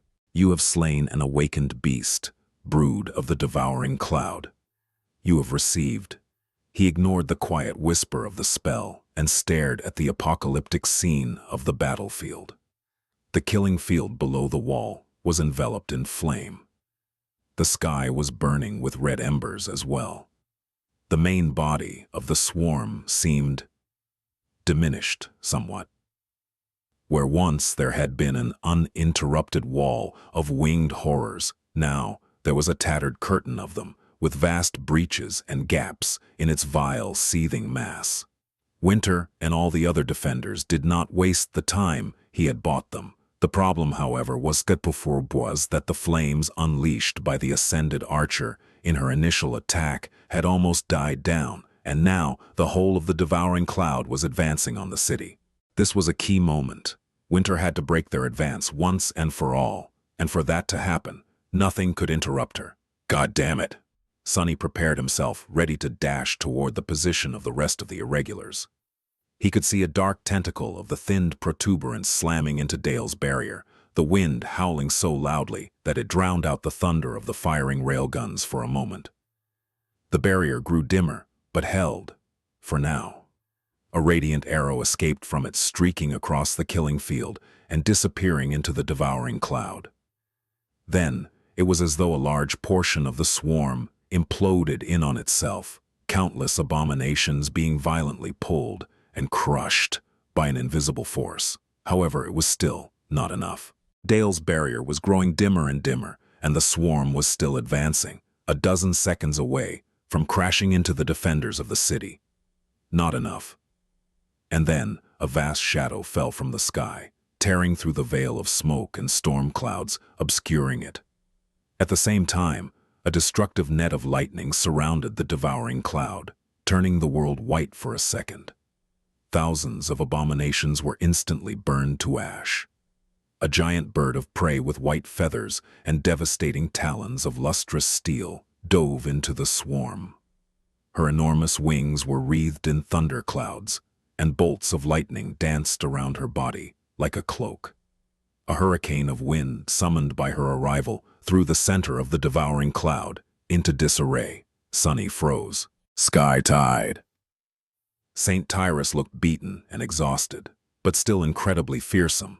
Her white feathers were painted by blood, and there was a thin layer of ice covering many parts of her body. Despite all that, she cut through the swarm like a blade of a guillotine, and at the same time, powerful winds squeezed the monstrosities down and pushed them away from the city. Sunny stared at the incredible scene in tired silence. He had never been that happy to see a saint before. Lowering the sin of solace, he looked at Master Jet. A somewhat disoriented question escaped from his lips. Have we won? She lingered for a moment, then shrugged. It seems that, Before Soul Reaper could finish the sentence, however, the city wall suddenly quaked under them. The wall trembled violently, almost throwing Sunny off his feet. He caught himself from falling and spun, the sin of solace flying into a defensive stance. What the hell was that? Master Jet used her glaive to keep herself upright and looked around. For the first time since the start of the battle, her expression became grim. She did not answer for a couple of seconds. Then her icy eyes widened slightly. Soul Reaper turned to Sunny, trying to say something, but he had already sensed it himself. A cold shiver ran down his spine. The call. The call of the nightmare had suddenly grown much louder, assaulting his mind with an onslaught of screaming whispers. In the next moment, the world came undone, and the piercing sound of tearing alloy filled Sunny's ears. The battlement beneath him was falling apart, and a strong aftershock of whatever it was that had destroyed it rolled through the air, throwing him away. No! Sunny did not see it yet, but he already understood what had happened. A nightmare gate had just opened right below where he and Jet had fought, annihilating a large section of the wall. An ugly rift in reality tore through the armored alloy, turning it into nothing. The vertical schism of pure nothingness played strange tricks with both light and darkness, making it appear simultaneously perfectly flat and inconceivably deep. A litany of inaudible screams thundered out of it in deafening silence, washing over the world like a demented call. The wall was breached from top to bottom, some of it devoured by the gate, the rest simply collapsing when the supporting structure suddenly disappeared. Sunny plummeted down in a rain of debris. Before he could truly comprehend what was happening, his body brushed against the boundary of the gate. Instantly, an explosion of blinding pain enveloped his body and soul, and a strange, repelling force pushed him away. A nightmare gate was a one-way path. Creatures of the dream realm could enter through it into the waking world, but nothing from the waking world could pass through it into the land of nightmares. Only awakened could answer its call by sending their souls on a perilous journey. All they had to do was fall asleep in the vicinity of the rift. Masters and saints could answer it too, by pulling on their own anchors, but not by physically stepping through the gate. Maybe sovereigns were different, but Sunny had no time to ponder about it, or could ponder about it, really. For a few moments after experiencing the shock of brushing against the lightless rift, his mind became utterly blank, and when he came to his senses, he found himself falling from a 70-meter height, the ground approaching him with frightening speed. Still disoriented, Sunny scrambled to summon the dark wing, but then froze for a split second. There was not enough time for the translucent memory to manifest itself into existence, and for its enchantment to activate. He had maybe 3 seconds left. Would a fall from that height murder him? Sunny did not know, and he did not want to find out. Even if he survived somehow, a flood of nightmare creatures would soon flow out of the gate to finish the job. Damn! Something heavy and sharp suddenly slammed into Sunny's head. A torn piece of the wall's frame. Following an instinct, Sunny reached forward and called upon the shadows of the falling pieces of debris. They moved, sliding toward his body. Sunny made himself as light as he could, and then manifested the shadows. In the next moment, a vast mantle of darkness surrounded him like a streaming black cape, catching the wind and slowing down his fall. It was almost enough. He hit the ground hard enough to bounce off of it and black out for a moment. The mantle of shadows was torn apart and dissipated. Sunny rolled away, his body a mass of pain, vaguely recognizing the landscape of the staging area around him. He came to a halt after violently slamming into the feet of a loader robot, then weakly crawled under it, hoping to hide from the raining debris. It was good thinking. Not a second later, a piece of alloy that must have weighed several tons crashed into the ground in the spot where Sunny had been just a moment ago. That was all Sunny could do, though. After taking shelter between the legs of the loader, all strength seemed to abandon him. All that was left was pain. He was alive at least. Bone weave and the marble shell, as well as his ascended physique, had protected Sunny's body from being severely damaged. He was a bit shocked, that was all. Arguably, touching the gate had caused much more harm. Sunny did not know what kind of damage he had received, but it felt serious. He knew he could still fight. Maybe, but not right now. Right now, he could hardly move. Not good. From his temporary shelter, Sonny had a clear view of the broken wall and the vast rift of nothingness pulsing darkly in the breach. A few soldiers and logistics specialists were running away from it, consumed by panic. A few more lay dead, killed by the debris. A tide of nightmare creatures was about to emerge from the gate, flood the staging area, and devour everyone here before escaping into the city. And Sonny was utterly defenseless. A cold voice suddenly resounded in his ear. "See? I told you that you're useless." Sonny gritted his teeth. "Shut up." His own laughter was the answer. "I also told you that Master Jet was going to die, didn't I?"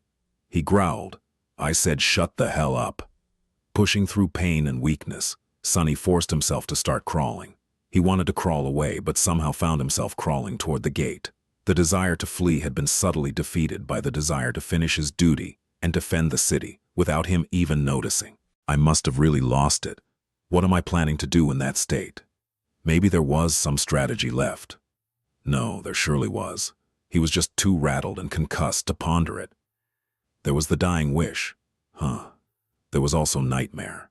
As a massive shape slowly revealed itself in the pulsating darkness of the gate, a familiar tone whispered into his ear. Sonny felt a flash of rage sear his mind. "Shut your mouth." But then he froze. That voice was not his. Ignoring the rude outburst, the spell spoke. "Your shadow has evolved." "My shadow?" Sonny unlocked his eyes wide. Saint. It seemed that Saint had finished her evolution into a devil ahead of schedule. All things considered, her timing was nothing short of impeccable. Even in his disoriented state, Sonny knew that he could not ignore such luck.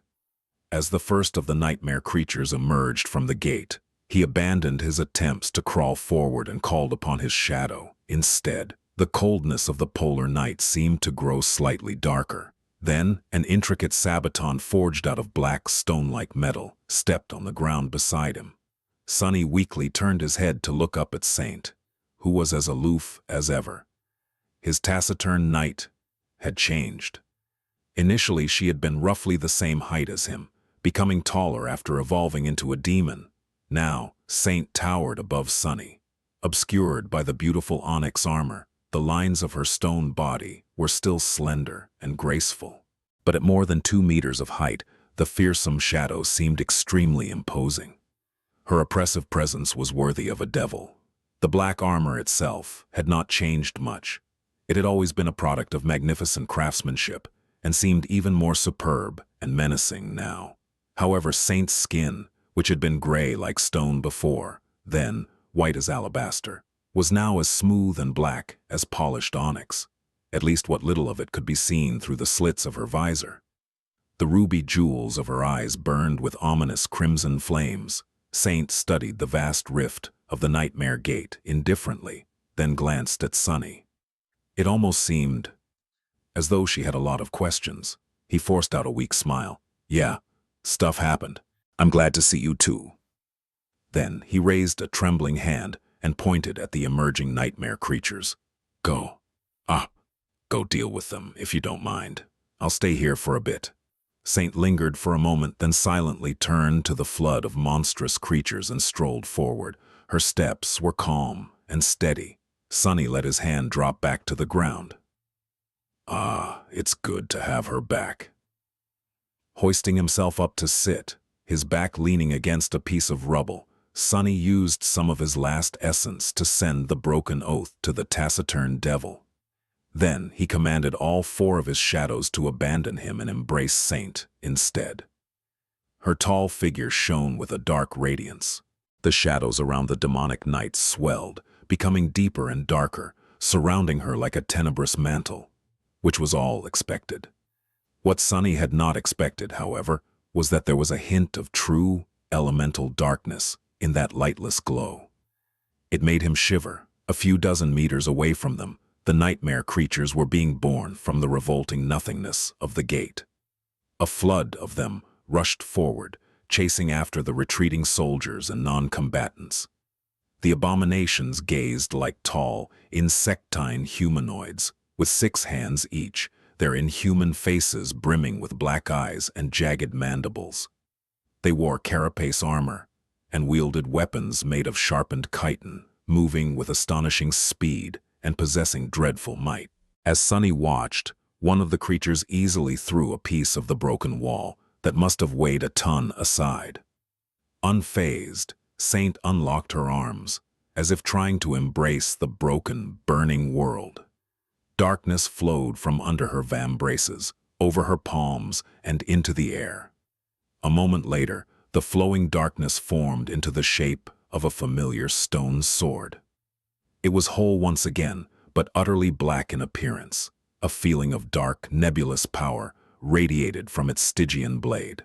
On her other hand, a round shield of stone-like metal appeared, its surface the same polished onyx as the fearsome armor of the taciturn shadow.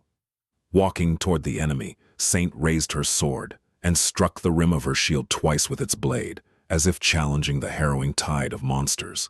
Damn! Sunny was too weak and mentally shaken to do anything, so he just sat on the ground, using a piece of rubble for support, and watched Saint fight. His shadow had simply strolled forward and then dove into the mass of enemies as soon as the last of the soldiers ran past her. She collided against the arachnid warriors with her shield, sending a dozen of them stumbling to the ground, and then twisted into a whirlwind of annihilating darkness, her sword slicing through carapace armor, flesh, and bone as if nothing could stop it. Black blood, severed limbs, and broken bodies covered the ground. Saint was an ascended devil now, and augmented by all four of Sunny's shadows. The broken oath received the same augmentation, seeping strength and vitality from her enemies. The graceful knight fought with stunning clarity and sublime skill, and yet that was not enough to explain why Saint was so deadly and devastating. The abominations were not weak. It was she who was too strong, too fast, and too tyrannical. A simple evolution of one class could not explain the difference. A devil commands unnatural powers. That is what separates them from demons. Sunny's thoughts were slow and tangled, but he remembered that much. What powers had Saint received? Might as well take a look. It was not like Sunny could be of much use currently.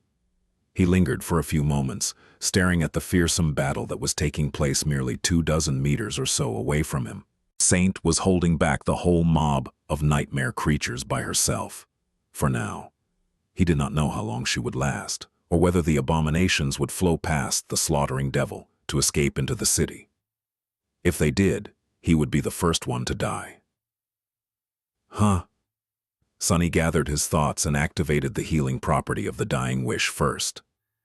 That, at least, did not demand any essence, or maybe slowly accumulated it with each kill, creating a hidden reserve. The main effect of the enchantment had been deactivated long ago. A wave of healing energy spread through his body, repairing the damage done to it and lessening the pain. He was still weak, muddled, and suffering, though. Whatever touching the gate had done to him seemed to be more than a mere physical wound. Whatever. Next, Sunny summoned Nightmare. He did not send the Black Stallion to join the battle yet, ordering him to stand guard above his master. Somewhat satisfied with these measures, Sunny glanced at Saint again and summoned the runes. What the hell am I doing? Indeed, the wall of the city was breached. A menacing nightmare gate was towering above him, and not too far away, a furious conflict was raging in the rabble of the staging area. And yet, Sunny was staring at the runes that shimmered brightly in the air in front of him. His vision was a little blurry, but the runes were clear and perfectly legible, as if existing outside of reality, which they probably did. Oh well. Sunny needed a couple of minutes to recover anyway. He looked at the field of runes, searching for the names of his shadows. A new string of them replaced the old one. Onyx Saint. Onyx, huh? That had a nice ring to it. Marble Saint had turned into Onyx Saint. Was his marble shell going to evolve into the onyx shell as well once he transcended? Sunny would have loved to pursue that train of thought, but unfortunately, he couldn't. His thoughts were slow and erratic, refusing to consider anything too complicated. Giving up, he concentrated on the runes of Saint's name and started to read the descriptions. Shadow, Onyx, Saint. Shadow, rank E, Ascended, Shadow class, Devil, Shadow attributes, Battle Master, Stalwart, Ember of Divinity, Heart of Darkness. Heart of Darkness. That's new. Sunny glanced at the mass of attacking arachnid warriors, catching a glimpse of Saint decapitating an especially menacing abomination with a swift slash of her black sword, then sending its body flying into the mob with a strike of her shield. Even before the rim of the shield connected with the creature's chest, the blade of the stone sword was already moving to deflect an incoming blow. She's not dead yet. He looked back to the runes. Attribute description.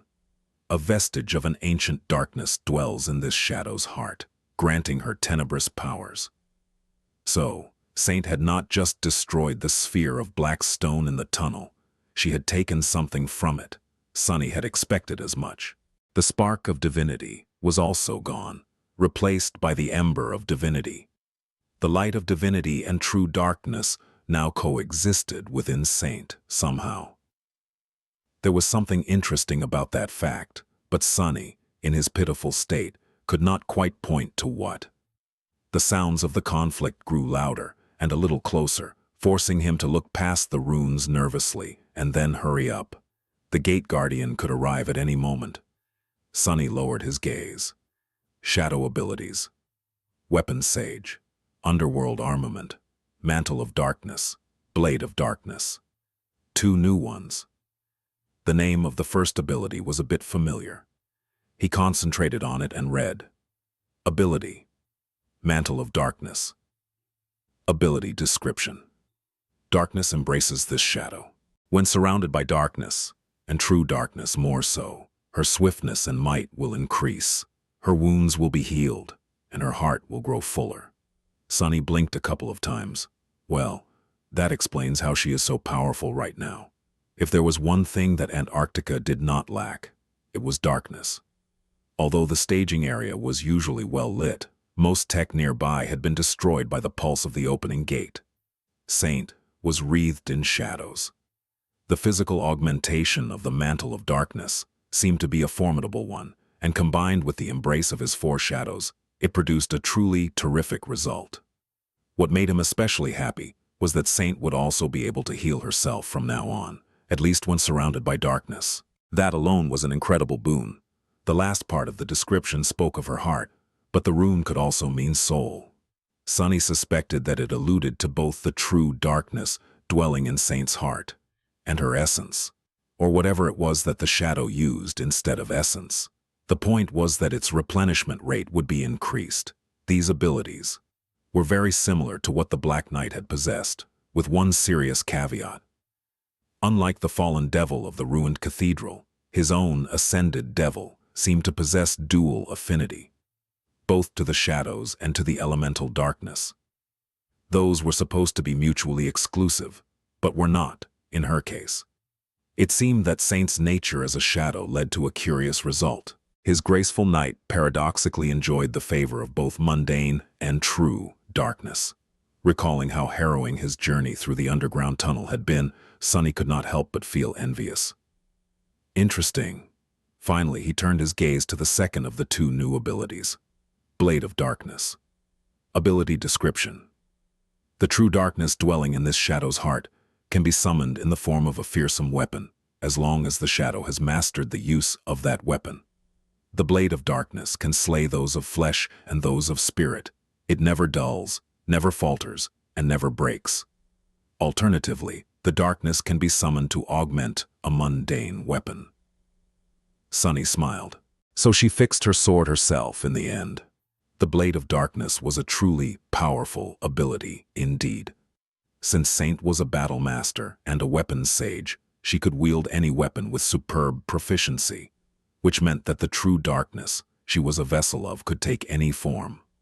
The dark weapon would be as strong as Saint was herself, growing stronger if Saint evolved again in the future.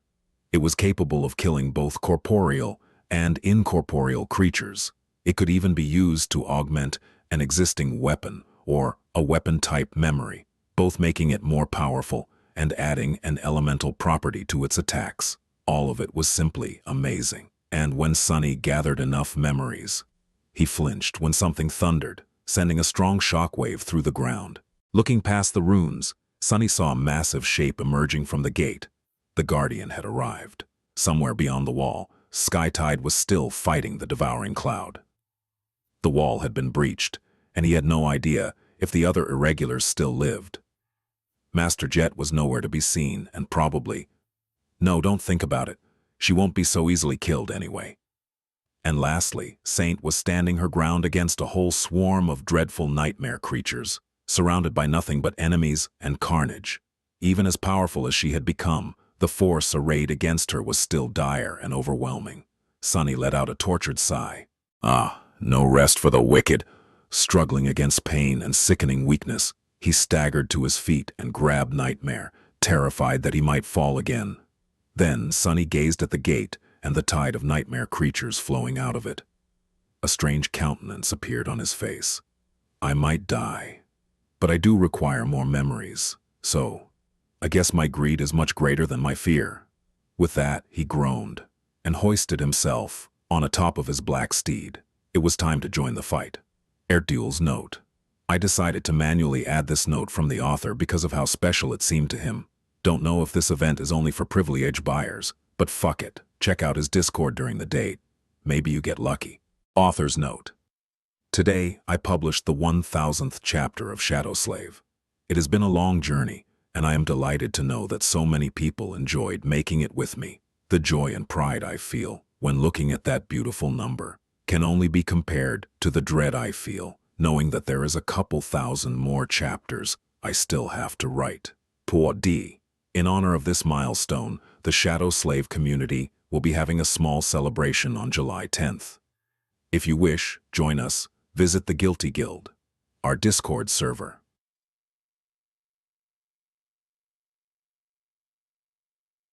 Hope you're having a fantastic day. Cheers. Sunny realized that he would not be able to do a lot in this fight. But then again, he did not have to. Right now, his role was to support Saint and let his shadows do all the heavy lifting. Maybe that was how he was supposed to fight every battle, really. But sadly, fate rarely gave him such opportunities. In any case, there was one thing that he could do. Dismissing the sin of solace and the dying wish to get back a bit of essence, he summoned the shadow lantern instead. As soon as it manifested, Sunny tossed the lantern in the direction where the towering gate guardian, a monstrous arachnid wielding 6 weapons carved of bone, advanced on Saint. He did not have enough essence to sustain the divine memory's enchantment for long, but he did have enough to open its gate, unleashing a swarm of shadows onto the battlefield. The darkness enveloping it grew even deeper than it had been before. In the next moment, Sunny and Nightmare slammed into the crowd of the abominations. Crap. The rest of the battle was a hazy mayhem of violence. Sunny struggled to remain atop his black steed, lamenting that there had not been enough time to saddle it. At some point, he simply slid to the ground, using Nightmare's body to shield himself from the enemies. Not trusting himself to wield a weapon that demanded strength in his weakened state, Sunny summoned the Moonlight Shard instead. A beautiful chalice of white jade appeared in his other hand. Submerging the narrow blade of the ghostly stiletto into the black liquid, he used it to strike at the cracks in the enemy armor and finish off those abominations that Nightmare had wounded with his fangs, horns, and steel hooves. At some point, other soldiers and Awakened joined the fight. For a Nightmare, creatures emerged from the gate, and more humans threw themselves into the meat grinder to stop the enemy from reaching the streets of the city. Their resistance was desperate and haphazard, but for now, at least, they held the tide of abominations back. Beyond the wall, obscured by the hideous rift of the Nightmare Gate, the sky was painted white by lightning. Sunny knew that they were going to win when the spell whispered into his ear, its voice drowning out the sounds of the battle. You have slain a corrupted devil, Silkway Archon. Your shadow grows stronger. Staggering back, he let out a relieved sigh and glanced in the direction where Saint had been fighting the gate guardian. The creature lay sprawled on the ground, its limbs severed, and its massive body cleaved apart. His shadow was standing above it, her black blade already seeking another target. Saint's armor was battered, and there were thin streams of fine ruby dust flowing from the breaches. However, wreathed in darkness, her body seemed to be healing already. Without ever slowing down, she shook the dark blood off her sword and dashed forward to face a new enemy. With the gate guardian slain, the scales of battle slowly started to tip in favor of humans. Sunny was not of much use, but with Saint and Nightmare rampaging amidst the abominations, dealing with them was not an insurmountable task. And then, almost abruptly, the battle was over. Sunny leaned tiredly on a piece of rubble, observing the scene of utter slaughter. His armor was bloodied, but his body was nearly devoid of wounds. Most had been healed by the dying wish, and the rest were repaired by the living stone. Having a magical shell reinforcing his skin was very handy. He still felt terrible, though. Around him, awakened and mundane soldiers were busy building improvised barricades around the gate. The first wave of abominations might have been destroyed, but more could emerge from the rift at any moment. A few of them suddenly froze, staring at a menacing black figure that had emerged from the darkness into the dim light. Saint's eyes burned with demonic crimson light, and her onyx armor was glistening, awash in the blood of the arachnid warriors. She looked both graceful and terrifying. One of the soldiers raised his rifle with trembling hands, but the other suddenly shouted, his eyes wide, "Mongrel! It's Lord Mongrel!" A hum of voices soon rose above the barricade. "Mongrel is in Falcon Scott! He killed the gate guardian. It was him. It's clearly a she, you idiot. Thank you, Lady Mongrel. We're saved." Ignoring them, Saint passed between the invigorated soldiers indifferently, the broken oath long dismissed. She approached Sunny and froze, looming above him like a beautiful monument of darkness. Her ruby eyes stared at him intently. Unaccustomed to craning his neck to look at Saint, Sunny awkwardly cleared his throat. Great job out there. You really saved my skin." She lingered for a few moments, slowly raised her hand, and poked him in the cheek with a finger. Then Saint tilted her head slightly, as if studying him. Her ruby eyes betrayed a hint of some unknown emotion, making Sunny blink. What is happening? Without saying anything, of course, the taciturn shadow then took a step back and turned away, looking at the gate. However, she seemed strangely pleased. Sunny blinked a few more times, then rubbed his cheek. All right. Was it because of the marble shell? He shook his head, knowing that there was no time to waste pondering the weird occurrence. Maybe he imagined the whole thing. Anyway, I have to go. Stay here in case more nightmare creatures emerge, and don't let any of them escape into the city. I'll leave Nightmare with you. Sunny had to find out if the battle against the devouring cloud was over, whether there were more gates that had opened within the city, how his men were doing. Most importantly, he had to find Master Jet. Leaving the gloomy shadow with Saint, he wrapped the other three around his body, grimaced, and started walking. Despite the fact that there were no physical wounds on his body, Sunny still felt hurt. Every step was a struggle, but what else was new? Whispering quiet curses, he summoned the cruel sight to use as a walking stick and headed deeper into the staging area. Sunny did not have to wander the stretch of the staging area that had been ruined by the destruction of the wall for long. It was a mess, with broken prefab buildings laying shattered and broken, buried under piles of alloy debris. Finding anyone here would have been a challenge. Before he allowed himself to drown in dark thoughts, however, a familiar black beard appeared from above and landed on a bent steel beam protruding from the ground nearby. The crow waved its wings, clearly agitated, and cawed, "Jet, Jet." Sunny let out a shaky breath, feeling a lot of relief. If the echo was still here, Soul Reaper couldn't be dead. He took a step toward the bird and asked, "Where is she?"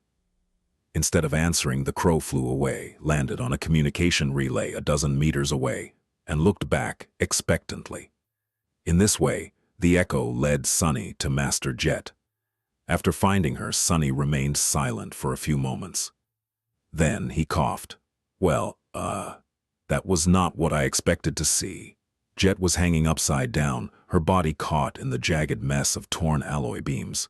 One of them was piercing her abdomen like a hook, and her arm was caught between two others. Despite the ghastly situation, there was a calm and slightly annoyed expression on Soul Reaper's face. "Yeah, well, care to help me get down? I can do it myself, of course, but I would prefer for my insides to remain on the inside for a little bit longer." She could probably free herself. Simple alloy would not have held back a master for long. But with how thoroughly trapped Jet was, ripping herself off the hook would have probably exacerbated her wounds by a lot. Not everyone had the lineage of a tenacious demon to help them recover and skin as hard as enchanted a marble. Sunny studied the tangled mess of alloy beams, then floated up with the help of the dark wing, and carefully pulled Master Jet off the jagged hook. With a quiet hiss, she slid off the bloodied alloy and fell down, landing softly on her feet. Damn it. Jet clutched her abdomen with a grimace, and then slowly straightened. Sunny landed nearby and looked at her with concern. Are you going to be all right?" Instead of answering, Soul Reaper spat a mouthful of blood, then looked at him with a dark smile.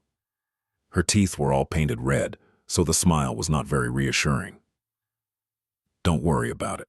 I'm a very sturdy girl. Woman, whatever. The point is, it will be as good as new in a couple of days, even without a healer." Sunny scratched the back of his head, then hesitated for a few moments. Eventually he said, "I was afraid that you died." Master Jet laughed, then winced and clutched her wound tighter. "Died? That's the last thing you should be afraid of. Believe me, Sunny, I won't die on this god-forsaken continent. It's impossible." He shook his head at her bravado, then sighed. "All right. Do you want me to tell you how the battle went?" Soul Reaper waved her hand.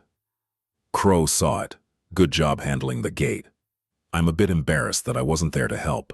There are several others that opened either near or within the city. All of them were contained. It's just this particular one that was an unpleasant surprise. The devouring cloud also seems to have retreated for now." She frowned. "You observed it too, right?" Sunny nodded with a dark expression. "A new tyrant must have risen from within the swarm.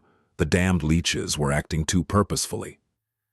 Master Jet used his shoulder for support and pulled him forward. They slowly walked through the ruins of the staging area, looking like two cripples. "Yeah, that is why the devouring cloud pulled away before being destroyed. It will probably be back later." Sunny closed his eyes for a moment. "Gods, there are so many priority targets converging on the city. I hoped that we would destroy at least one today." He glanced at Jet, his eyes tired. "So what do we do now?" She simply shrugged. "Go find our people. Rest, recover, prepare to repeat the whole thing tomorrow." Indeed. What else was there to do? Life was a constant struggle. Since the wall was broken now, they had to find an elevator that would take them to the proper side of the breach. Even worse, the pulse of the gate had destroyed a lot of fine machinery, so finding a working platform was not easy. Eventually, however, they made it to the top of the defensive barrier and returned to the position of the irregulars. The first one they saw was Winter, who sat tiredly on the alloy surface of the battlement, her eyes hidden once again behind the sunglasses. A thin crack ran through one of the lenses. Hearing their steps, she turned her head slightly. A pale smile appeared on her face. "The heroes return. You two look like crap." Master Jet scoffed, which caused her to wince once again. "Thanks for the compliment." Sunny helped her sit down, then looked around, searching for his cohort. Noticing the towering figure of Dorn a dozen or so meters away, he breathed out heavily with relief and asked, his voice almost devoid of tension, "So how did it go? Do we have any casualties?" Winter did not respond, prompting him to look down. Her face was uncharacteristically somber. Sunny felt something cold brush against his heart. "What?" The ascended archer sighed, then looked down. "About that. I'm sorry, Sunny. Things were a bit chaotic back there." He remained motionless for a while, then turned away and silently headed toward where he had seen Dorn. As Sunny approached, he mentally counted: Dorn, Bell, Luster Kim, Samara. When he reached the cohort, they turned to him, their faces pale and grim.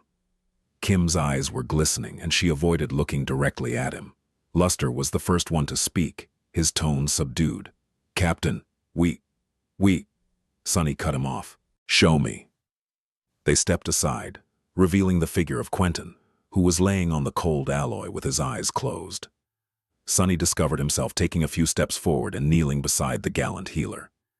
His face was calm, and his body seemed untouched, except for a shallow wound on the side of his head. His chest was rising and falling, which meant that Quentin was still alive. He had not been killed. He had just lost consciousness. However, it did not matter. Sonny closed his eyes. Quentin had lost consciousness near an active gate, which meant that his soul was stolen away by the call. He had been thrown into an unexplored, dire region of the dream realm, surrounded by numerous nightmare creatures and abominations so vile that words could not describe them. His only chance of survival was to fight his way to a seed, challenge it, and conquer the second nightmare alone. For all intents and purposes, Quentin was already dead. A few hours later, Sonny discovered himself alone in the Rhino. The area surrounding the military barracks was quiet, and the interior of the APC was dark.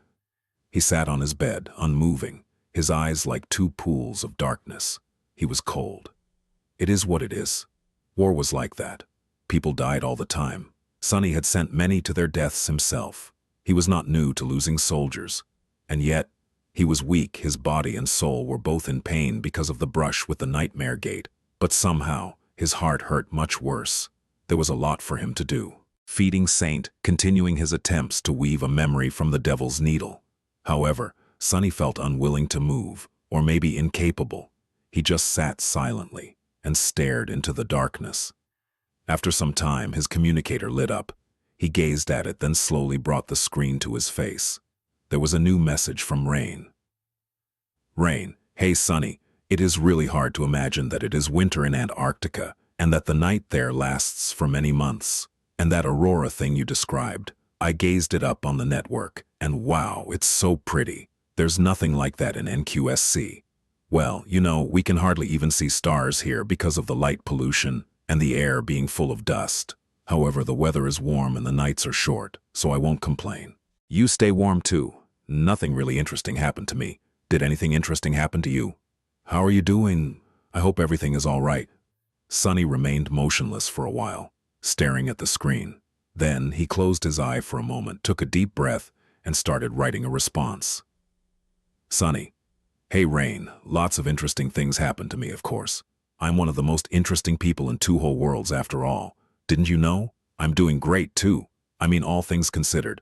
Since I'm such a dashing and heroic figure, people go around giving me sandwiches, medals, and the like. So..." Sonny paused for a few seconds, then briefly wiped his eyes and continued. "Life is pretty sweet." Hold, you wretches. A mass of nightmare creatures was advancing through a city street, mere meters away from slamming into a makeshift barricade formed by the hulking frames of firing MWPs. The surface of the road was broken and melted, and the ruins of the surrounding buildings were enveloped in flames. Leaping off a slowly collapsing roof, Sonny plummeted down and landed between the abominations. The emerald blade of the Sin of Solace moved, sending fountains of blood into the air. He dashed sideways, dodging a stream of bullets, and groaned. It was already the second week of the siege, but the damage done to his body and soul by the nightmare gate was slow to heal. Sonny shrugged off the pain and called upon the shadows, erecting a black wall of them to block off the street. Flamethrowers. The pilots of the MWPs did not stop firing their mass drivers, but long streams of orange-red fire shot from their wrists over the wall. Sonny danced between the flames, circulating his energy to activate the underworld armament. The effect of the memory of fire was enhanced, elevating his elemental resistance even higher. The nightmare creatures were not that lucky. While he dealt with the head of the swarm, Bell and Dorn attacked its tail from the flanks. A sharp sword and a heavy sledgehammer made short work of the frenzied abominations, and at the same time, charged tungsten rounds flashed from a nearby dormitory tower, slaying the most dangerous targets without fail. Caught between the hammer and the anvil, the swarm swiftly melted. The last one to die was a hideous creature with hardy scales covering its reptilian body. Sunny simply struck the abomination with the edge of his palm, turning it as heavy as a boulder and as hard as stone. The reptile's skull shattered, disintegrating into a disgusting rain of blood and bone. Even before the heavy body touched the ground, the spell was already whispering, "You have slain an awakened monster, scaled prowler tool. You have received a memory." His eyes glinted. "You have another memory." Wiping his hand with a revolted expression, Sunny looked around. Luster and Kim appeared on a nearby roof, signaling that none of the creatures escaped. He let out a sigh of relief. The situation was under control. After the ill-fated battle with the devouring cloud, the pressure on the defenders of Falcon Scott had steadily increased. The fact that there was a giant breach in the wall did not help things one bit. Eventually, the defensive barrier had been broken through in 2 more places, forcing the First Army to evacuate civilians deeper into the city and create a secondary ring of defense on the empty streets. The topography of the siege was not simple anymore. Humans still held the wall, deflecting most of the nightmare creatures from its height. But now, various sections of the Great Barrier were separated, almost turning into independent fortresses. A detachment of soldiers was tasked with defending the breaches from the ground. They mostly managed to prevent the nightmare creatures from breaking through the barricades into the city, even if the rate of casualties among the ground crews was much higher. However, some monstrosities still reached the streets from time to time. Sunny had just dealt with one of these invading swarms. "That's the 4th one today. Not a good sign." He bent in a painful hacking fit, feeling a sickening weakness permeate his body once again. After a while, the coughing subsided, and Sunny remained motionless for a few moments, breathed hoarsely, and waiting for the weakness to subside. Soon it was gone, and all that remained was a gnawing pain in his chest. Damnation. He straightened and glanced at his people, who were making their way through the burning carnage of the destroyed city street. Once they reached him, everyone except Samara, who was still in her sniper nest on top of the empty dormitory tower. Sunny glanced at Kim and asked, "Any updates from Soul Reaper?" She nodded. "Yes, sir. Master Dale pushed the enemy back, reclaiming control over Breach C. We are ordered to stand down and rest.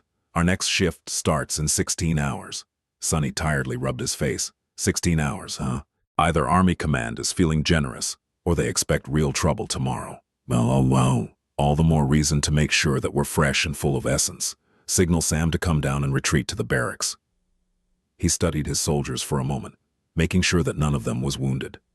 Without a healer in the cohort, recovering between battles had become somewhat tricky. It demanded outside help, at least. Fortunately, the members of the cohort were unscathed. He nodded, letting them go, and turned around. The MWPs stood motionless, the incandescent barrels of their guns glowing in the gloom. The coolant liquid was dripping down, evaporation into clouds of haze. Some pilots had opened the cockpits, sitting on the doors of the hatches with tired expressions on their faces.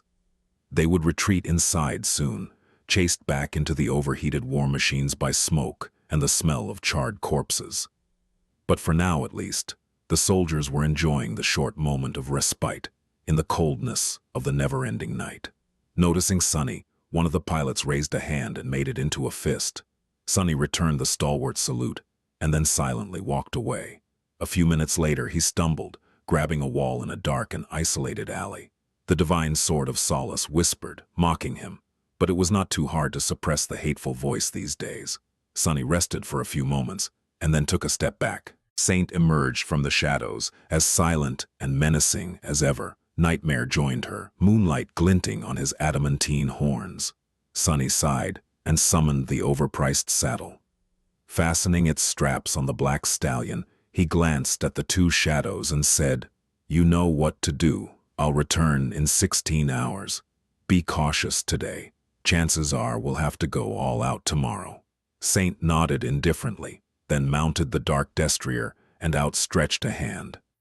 Sunny placed the hilt of the divine sword of solace into it, at the same time sending 2 of his phantoms forth. Then he watched the taciturn night leave as she headed in the direction of the wall. These days, the two of them worked in shifts. If the Devil of Antarctica was not defending Falcon Scott, the Guardian Angel of Antarctica did. Millions of people had already been evacuated from the doomed city, but millions more remained. The siege capital could not be allowed to fall yet. Sunny coughed some more, uttered a quiet curse, and walked in the opposite direction of where Saint had left. As he walked through the empty streets, Sunny breathed in the cold winter air and tried to calm his wildly beating heart. He should not have been that fatigued, but he was. The strange ailment tormenting him had become less severe in the last couple of days. However, it was not gone yet. "I'll curse it," Sunny grimaced, then noticed a group of soldiers ahead and forced himself to put on the mask of a confident commander. Mundane humans looked up to masters, and if they saw one walking around with hollow eyes and a troubled expression, their morale would suffer. He had never thought that being preoccupied with concerns about people's morale would become something he bothered with, yet here he was. As Sunny walked closer, he heard bits and pieces of their conversation. "I saw a mongrel fight yesterday. Gods, he truly is a fiend. My whole unit would have been dead if not for him. I wish I could thank the man, but he is definitely not from the First Army. Maybe he's a legacy from a local Antarctica clan. No. Haven't you heard the rumors? Mongrel is that master from the First Irregular Company, the Devil. You lost your damn mind, fool. Mongrel is like 2 meters tall, while Master Sunless is on the shorter side. Believe me, I saw them side by side, the day the wall was first breached. Also, Mongrel is definitely a woman. Yeah, I saw it too. She even caressed his cheek. Well, more like poked it. Wait, guys, do you think there's something going on between them? You are all idiots. Mongrel is obviously several people. Usually hearing such conversations amused Sunny, but this time he remained detached and indifferent. The soldiers grew silent when he approached, straightened, and then bowed respectfully. He nodded at them in passing and continued on his way, uncaring. Alt. But that reminds me. Sunny summoned the runes and glanced at the description of Saint. Shadow fragments, 185 out of 200. So close. With the 2 memories he received today, one from an awakened monster, the other from a fallen beast, the counter would increase by 2 fragments, bringing it to 187. From here, he only needed 13 more for Saint to transcend. He was somewhat pressed for time, but also had a few of his personal memories that could be sacrificed to accelerate the process. Things were still going according to plan. It's the weaving that is the problem.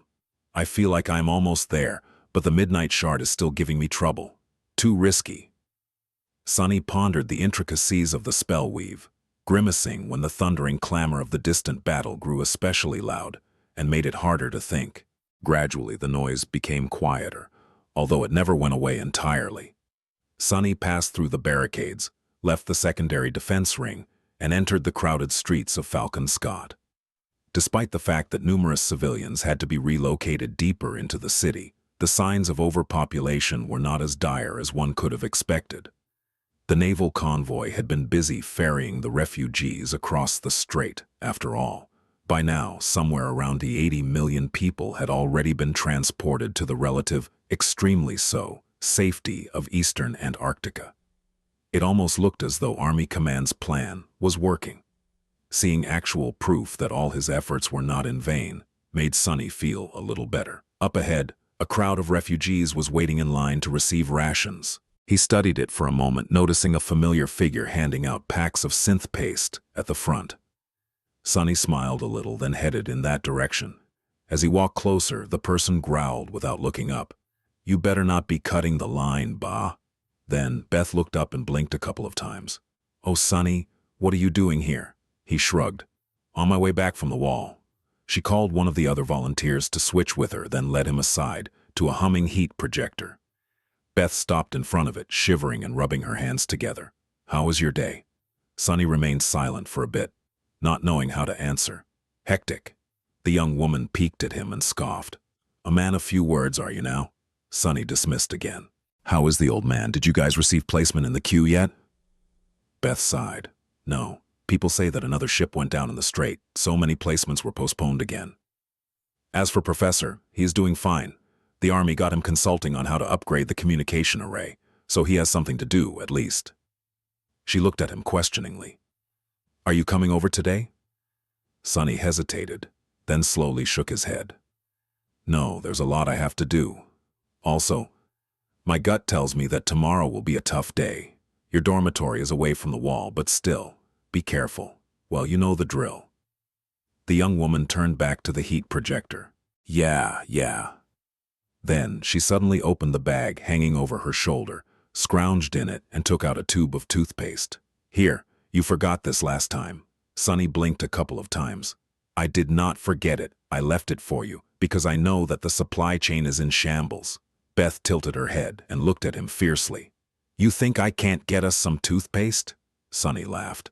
I mean, if you are so principled, then why are you not returning 2 cans of coffee I left in your dormitory as well? The young woman looked down, her cheeks turning slightly red. What cans of coffee? I haven't seen anything of the sort. Sunny nodded a couple of times and gently pushed the toothpaste away. Okay. Anyway, I'll try to drop by soon.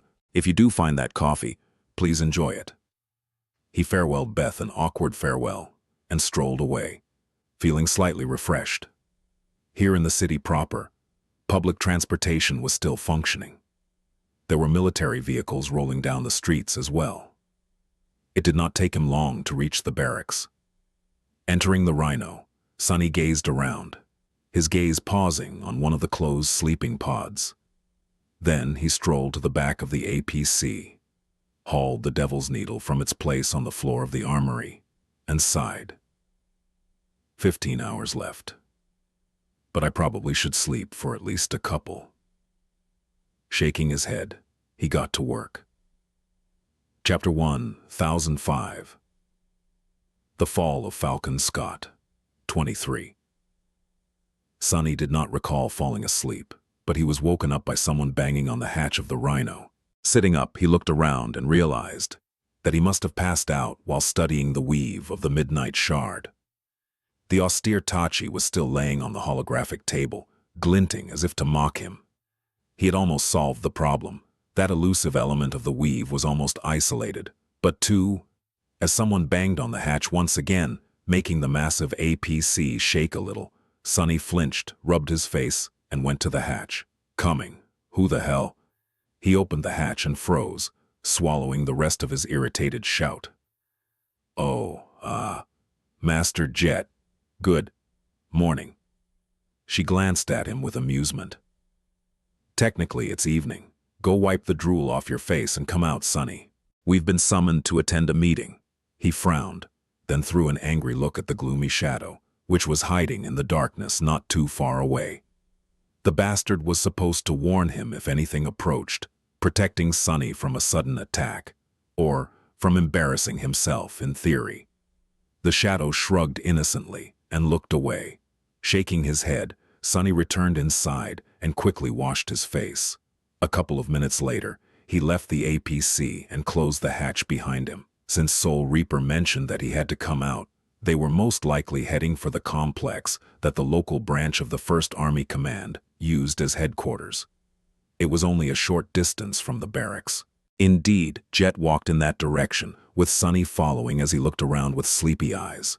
A few moments later, he asked, "What is the meeting about?" She shrugged. "We'll find out. All I know is that White Feather wants to see us." White Feather, huh? The two of them made their way to the Army headquarters, but then walked past it, approaching a heavily fortified compound instead. Winter and Dale were already waiting for them near the gates. Looking as ragged and fatigued as Sunny, he greeted them. "I heard you retook Breach C yesterday. Must have been a tough fight." Dale simply shrugged. "Not really. We still hold both sections of the wall above the breach, so all I had to do was persuade the abominations to stay put until the garrison forces shredded them with ranged weapons." He remained silent for a moment, and then added, "Things would have been much worse if they were better climbers, though." Sunny nodded somberly. Together they entered the compound and were led to a spacious room on one of the underground levels. There, two people were waiting for them. Master Roan was standing in front of a false window, studying the projected image of the night sky. His face was painted ghostly green by the ethereal tapestry of the swirling aurora. Saint Tyrus was motionless, sitting in an imposing chair with her back held straight. Sunny had not seen Skytide in a while. At least in her human form, she looked battered. Her elegant armor was bent and broken, white steel marred by dried blood. Her hair, which had once fallen down like a cascade of pale gold, now looked lifeless and bleak. Her dazzlingly beautiful face was pale, blackened by ugly bruises. It seemed that holding the winter beast back was taking a toll on the transcendent of the White Feather clan. Her expression was still aloof and stern, however, and her amber eyes burned with the same fierce, cold resolve. Master Rowan turned at the sound of the steps. Ah, ascended jet, ascended winter, ascended dale, sunless. Welcome. Sorry for the sudden invitation. Sunny noticed black circles under the handsome man's eyes.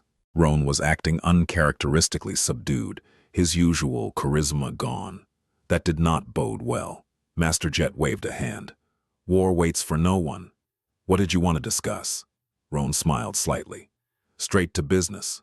Well, it is for the best. There is not much time to prepare. He walked away from the false window and stopped beside Skytide, then gestured at the holographic projection in front of them. On it, the map of the surrounding area disappeared, replaced by the blurry image of a grotesque creature. Leathery wings, lean body with 6 segmented legs, a tail that ended with a long jagged stinger, and 3 long necks, each ending in a harrowing circular maw. The abominations looked like a mix between a wyvern, a worm, and a scorpion. It was large, formidable, and utterly hideous. Our scouts have confirmed that the devouring cloud has produced a new tyrant, a fallen one, but still a dire threat to the survival of the city. The creature mostly hides within the swarm, controlling it from behind. Winter cursed. Yeah, we figured as much, after the last time. Master Roan slowly nodded. It is our priority to eliminate the tyrant. The devouring cloud will descend on Falcon Scott today. You will be the blade to strike its puppeteer down. The irregulars glanced at each other. After a short pause, Jet asked, How do you know that the swarm will come? Roan scowled slightly, but before he could answer, Saint Tyrus suddenly spoke. Because our clan will lure it here. The 4 ascended grew silent, looking at her incredulously. Skytide met their gazes with a calm expression, her face as motionless as ever. Somewhat stunned by that confession, Sunny asked, Why the hell would you do that? Skytide inhaled deeply, then turned away. Goliath draws near. We have to eradicate other threats before he comes. If they attack together, you can imagine the devastation. The window of opportunity grows narrower with each day, so we can't passively wait for the devouring cloud to return anymore. So Roan and other awakened warriors of my clan will lure it here, today. She glanced at the irregulars, studied them for a few moments, and added, Ascended winter will contain the swarm. Roan will bring the tyrant down. The 3 of you will make sure that the creature never takes flight again. That is the battle plan. Sunny smiled darkly. What if winter fails to hold back the swarm? What if Roan fails to isolate the tyrant? What if the 3 of us fail to kill it in time? Saint Tyrus gazed at him for a while, her amber eyes both beautiful and cold. Then she uttered simply, Don't fail. Master Jet laughed. Shaking her head, she patted Sunny on the shoulder and walked toward the projection of the fallen tyrant. All right, I like that plan. Let's discuss the details. The discussion did not take long. Soon, the irregulars uttered their goodbyes to Skytide and headed to the exit, each in a hurry to prepare for the coming battle. Sunny, however, stayed back after a bit of hesitation. When there were only 3 of them left in the room, Skytide, Roan, and him, Sunny peeked at the battered transcendent with a complicated expression. After a few moments, he said, You must have heard that another of Valor's saints was killed. St. Tyrus gaped at him silently, not saying anything. Sunny tilted his head a little. You and I have helped that monster escape from the Night Temple. If it weren't for you, I would have been dead, and Mordred would have still been contained. Do you regret saving me now that he is out there, slaughtering people? Skytide remained motionless for a bit, then trembled her head. No. A pale smile appeared on Sunny's face. Why? She sighed. Years ago, when the young Prince of War came to the Chained Isles, I offered him my hospitality. Like any other awakened, he was under my protection, roaming the dream realm in search of something, much like you did. When Valor plotted to ambush and eliminate him, I followed orders and did nothing to prevent it. I have carried the shame of that wrongdoing ever since. He pondered her words for a few moments. They had a very good reason to get rid of him, though. That guy is like a nightmare creature. There's not much human left in him. St. Tyrus gazed him in the eye, her beautiful face expressionless. Is it worth it to do the wrong thing for the right reason? Life is unpredictable and the future is unclear. All we can strive for is to act according to our principles and do what we consider right. The rest doesn't matter. Sunny gazed around, his gaze lingering on the traces of dried blood on Skytide's armor. His eyes turned dark. Doing the right thing is what got you and your clan banished to this hellhole. She gazed at the false window, where the image of the night sky was projected. A full moon was shining on its velvet expanse, surrounded by the lights of the ghostly aurora. A hint of some deep, hidden emotion appeared on Skytide's beautiful face. After a while, she said, "The sky is suffocating here. But other than that, this is precisely where I wanted to be." Sunny lingered for a few moments, then bowed slightly to Master Roan and silently strode away. He had to prepare for battle. Chapter 1006. The Fall of Falcon Scott. 24. Standing on the battlement and peering into the cold darkness beyond, Sunny had a contemplative expression on his face. The wind smelled of snow as it played with his black hair, which had grown a bit too long by now. Pale moonlight permeated the air, failing to reach the ravaged land. Winter and Dale were sitting nearby, leaning on alloy parapet of the wall and sharing a flask. The two captains seemed calm, one in her usual relaxed manner, the other solemn and staid. As the contents of the flask ran out, Winter sighed and looked at Sunny. "You seem terribly serious today." He lingered for a moment, then shrugged, just thinking about stuff. She did not press, content to rest with her eyes hidden behind the cracked sunglasses. Sunny felt strangely thoughtful after his conversation with St. Tyrus. He was not sure that he agreed with her uncompromising views, but there was one thing Skytide had said that was unquestionably true. Life was indeed unpredictable. Take his own relationship with the Steely Saint. Sunny did not know St. Tyrus very well or share any of her principles, but he found himself respecting the stern transcendent a great deal. He liked Master Roan, too. The three of them even shared some history. Several years ago, Sunny had held nothing but contempt toward legacies.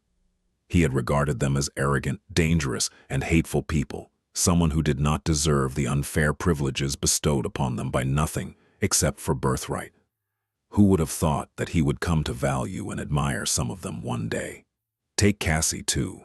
When she surrendered his secret to Nephis on the Forgotten Shore, Sunny had thought that it was the darkest moment of his life. And yet, if she had not made that choice, he would have stayed behind a sleeper. Sunny had no way of knowing if he would have survived the same journey Changing Star had.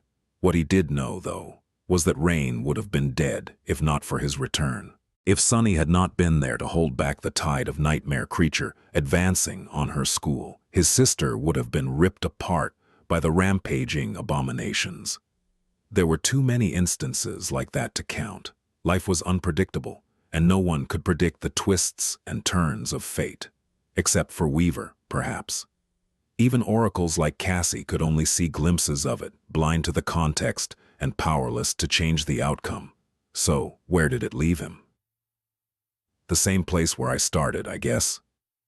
An ignorant fool struggling against something he could not even comprehend. Antarctica, at least, was terribly straightforward. With a sigh, Sunny moved strands of hair away from his eyes and sat down near Winter and Dale. His hands were aching for a simple fight. How much more do we have to wait, damn it? Dale peeked at him with a smile so faint that it was almost non-existent. Rest while you can. You'll be regretting that this calm did not last longer, very soon. Sonny grimaced and looked away, staring at a squad of soldiers that marched by. The soldiers were acting a bit strange, sticking painstakingly to the better illuminated parts of the battlement and hastening their steps in the darker areas. Their faces were glum and nervous. He frowned. What's up with them? Winter turned her head slightly, studying the soldiers. Huh? Haven't you heard the rumors? Sonny thought for a moment, then shook his head. What rumors? The ascended archer chuckled. You should really come out of your APC more often, you know? Well, anyway, there are a lot of scary stories spreading among the refugees these days, one more nonsensical than the other. The latest story is that there is a shadow wraith stalking the city, hiding somewhere in the darkness. Apparently, it lures people away from light, never to be seen again. She took a deep breath and then added in a more somber tone, although maybe there's some truth to that one. Soldiers are not usually easily spooked, but as you can see, they are on edge. Too many disappearances lately. Sonny frowned. In a city of 200 million, there were bound to be some disappearances, especially with the nightmare spell infecting people left and right. However, he felt concerned. A shadow wraith. That was right up his alley, no? There could also be a different explanation for the increased number of disappearances. The terror of LO49 was known to start its meals in just that manner. In any case, he sensed some unease. A shadow creature? I don't know. They're extremely rare. I only ever met one in the wild, and even that was inside a nightmare. I'm not sure if any survived to this day. Well, there was that one little bastard who got a chunk of his flesh. Did scavengers need to devour a corpse to inherit new abilities, or would any piece of flesh suffice? What were the chances of the vile gremlin developing an affinity to shadows? Dale simply shrugged. If there is something strange going on, Army Command should already be investigating. Since we weren't officially informed, either the rumors are baseless, or the incidents are not serious enough to inform the irregulars. Regardless, we should concentrate on the task at hand. As if on cue, there was the sound of light steps, and Master Jet approached from further along the wall. The members of her cohort, now fewer than before, followed. She looked around briefly, then said, I've just received the word. Roan and his people are approaching. The devouring cloud is in a frenzy. Do not know what they did, but it worked. Prepare yourself. The rest of the defending force seemed to have got the same news. All along the southern stretch of the wall, a flurry of activity commenced. Soldiers were checking their weapons for the last time. Awakened were summoning their memories. Railgun crews were hurriedly finishing maintenance procedures and hauling crates of tungsten rounds closer to the feeding mechanisms. Thousands of turrets came alive, turning their twin barrels toward the sky. Sonny rose and stretched, breathing in the cold winter air. Looking at the members of his cohort, he grinned. Same arrangement as the last time. Hopefully, no ga. Actually, never mind. I'm not saying it aloud. Just do well, and do not die. Chapter 1007. The Fall of Falcon Scott. 25. Pretty soon the distant horizon turned hazy with a myriad of flying horrors. The scene was eerily familiar. The only difference from their last attempt to destroy the devouring cloud was that, today, the landscape was illuminated by pale moonlight, and that there were a few less irregulars standing watch on the wall. Sonny silently observed Winter, who was preparing to unleash hell. Once again, she was surrounded by several mysterious memories, and once again, a cohort of awakened used their aspects to augment her powers. He stood several distance away, in the company of Master Jet and Dale. None of the three were going to participate in the ranged barrage, conserving their potency for the sortie to hunt down and kill the tyrant. The atmosphere was tense, but not as oppressive as the first battle against the harrowing swarm. On the alloy battlemoon in front of them, a man in leather armor was sitting with his eyes closed, meditating. The falling snowflakes swirled in strange ways around him as if following invisible paths. He was one of Dale's awakened, and someone of whom Sonny knew. The man possessed the ability to open stable spatial rifts, and had been one of the candidates he had considered when assembling the cohort. Since no one knew where the tyrant was going to fall after having its wings cut by Roan, the strike team would need to get around the perimeter of the wall fast. If Roan succeeded. Gods. Hearing Dale's quiet whisper, Sunny observed south and saw arcs of thunderbolt dancing deep within the distant swarm.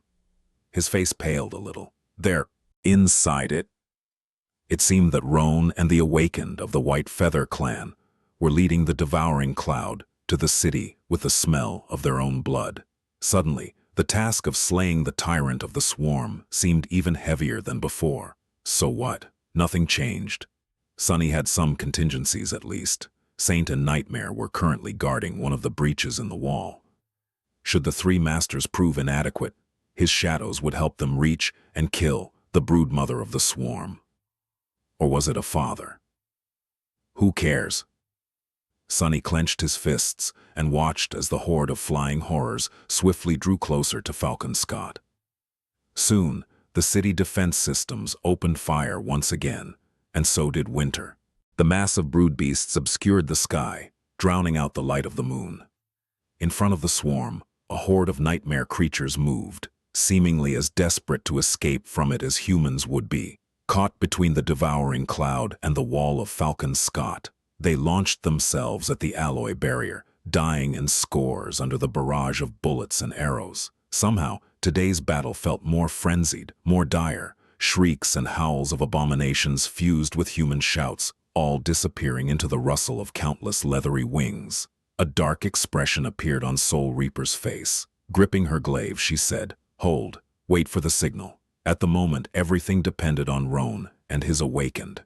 They had to lure the tyrant forward and bring it to the ground, so that the three elite, ascended of the irregular company, could sortie out, find it, and finish the creature off once and for all before it escaped. Seconds passed, then minutes, but the promised indication was not coming.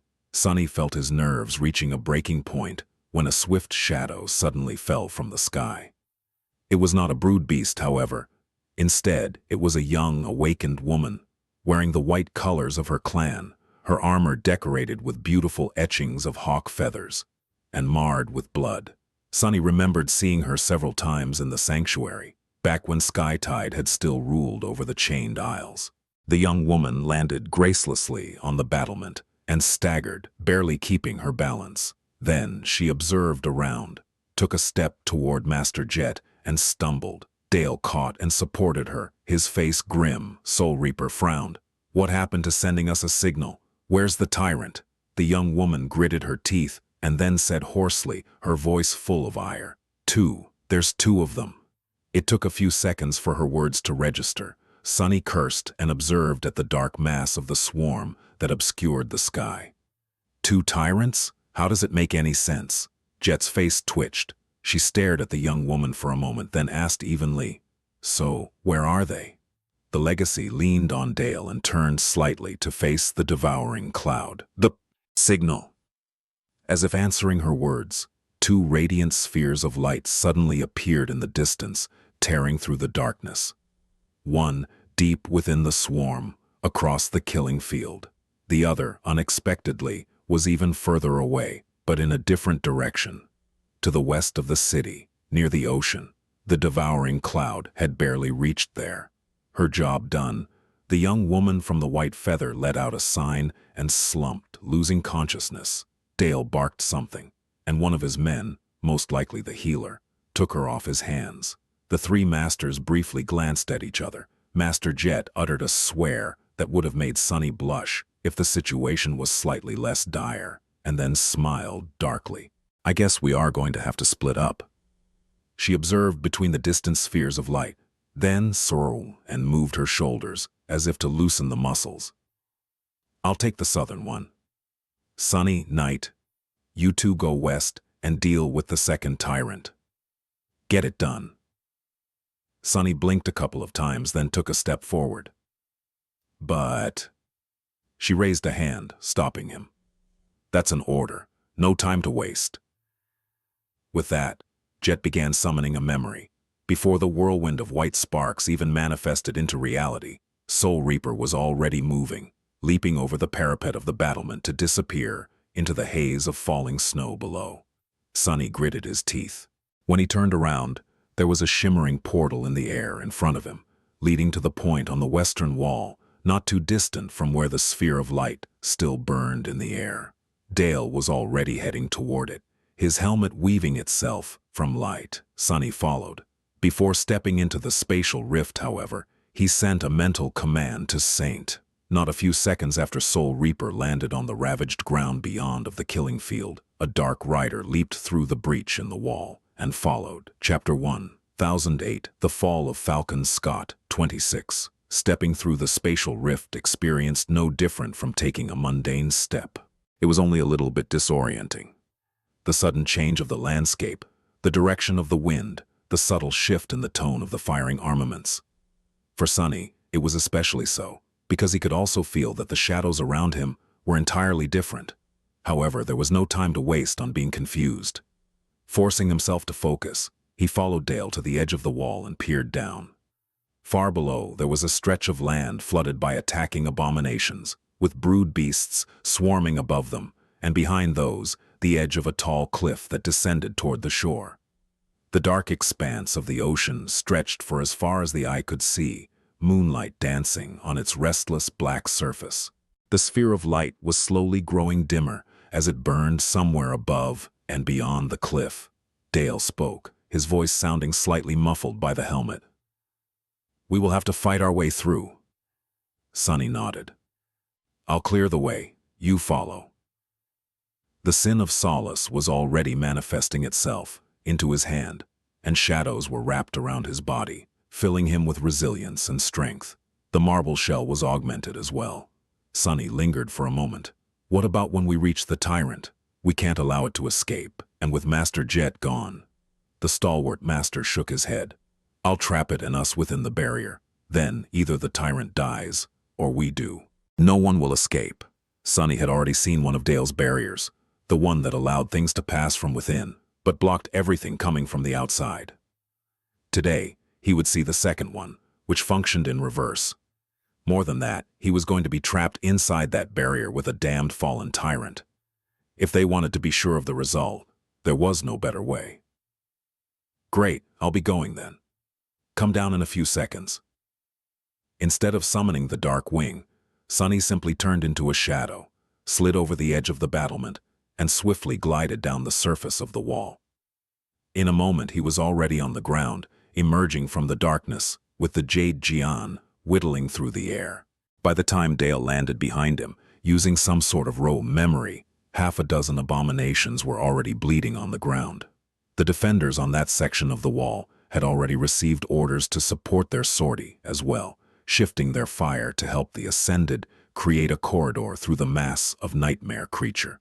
Granted, they were spread too thin between the devouring cloud and the abominations attacking the wall in a desperate attempt to escape from the swarm, so the results were modest.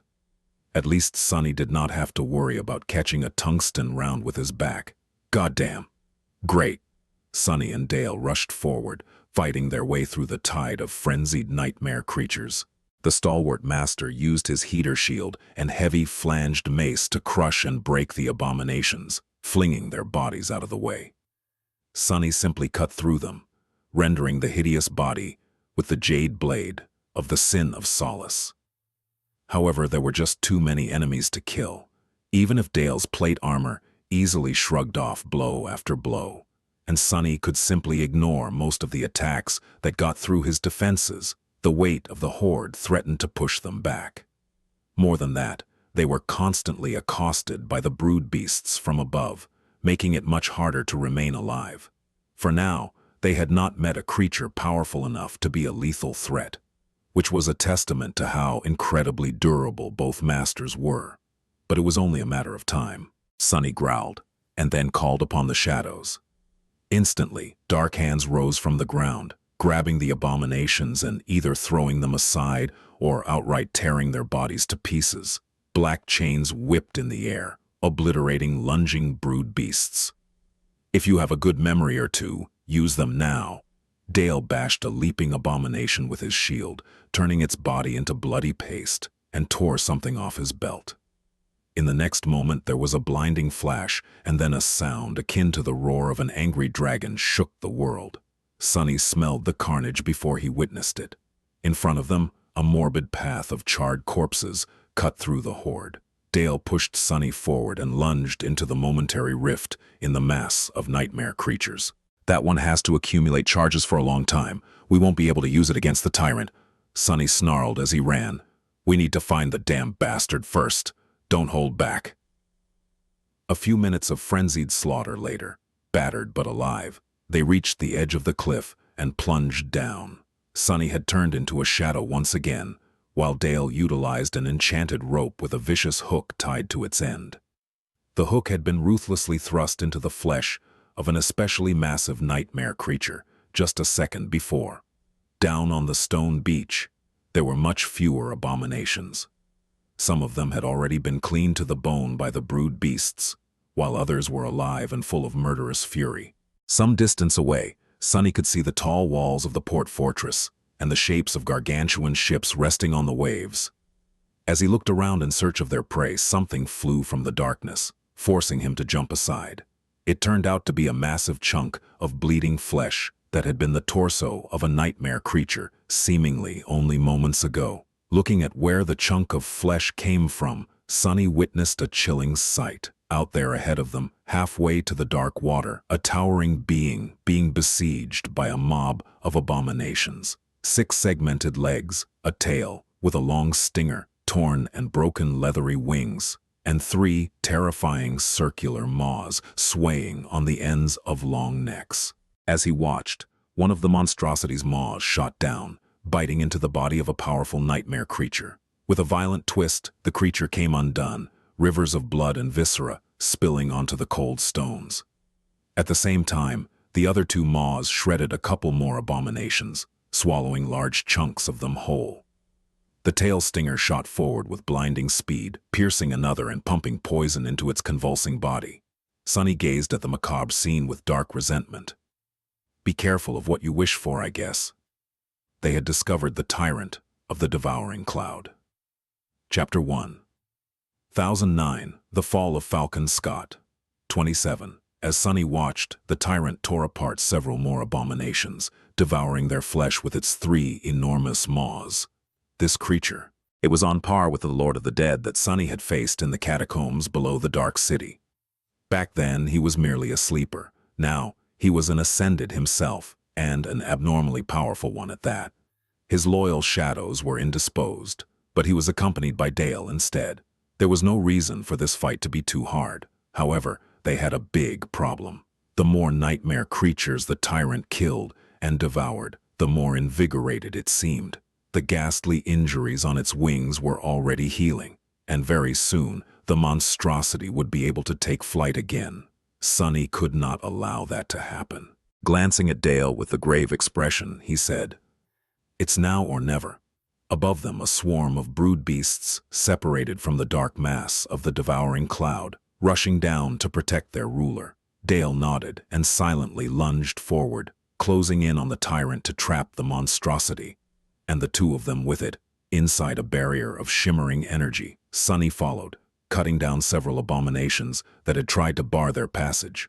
However, the towering monstrosity seemed to have sensed the advancing threat, or maybe grew tired of the relentless attacks by the other nightmare creatures.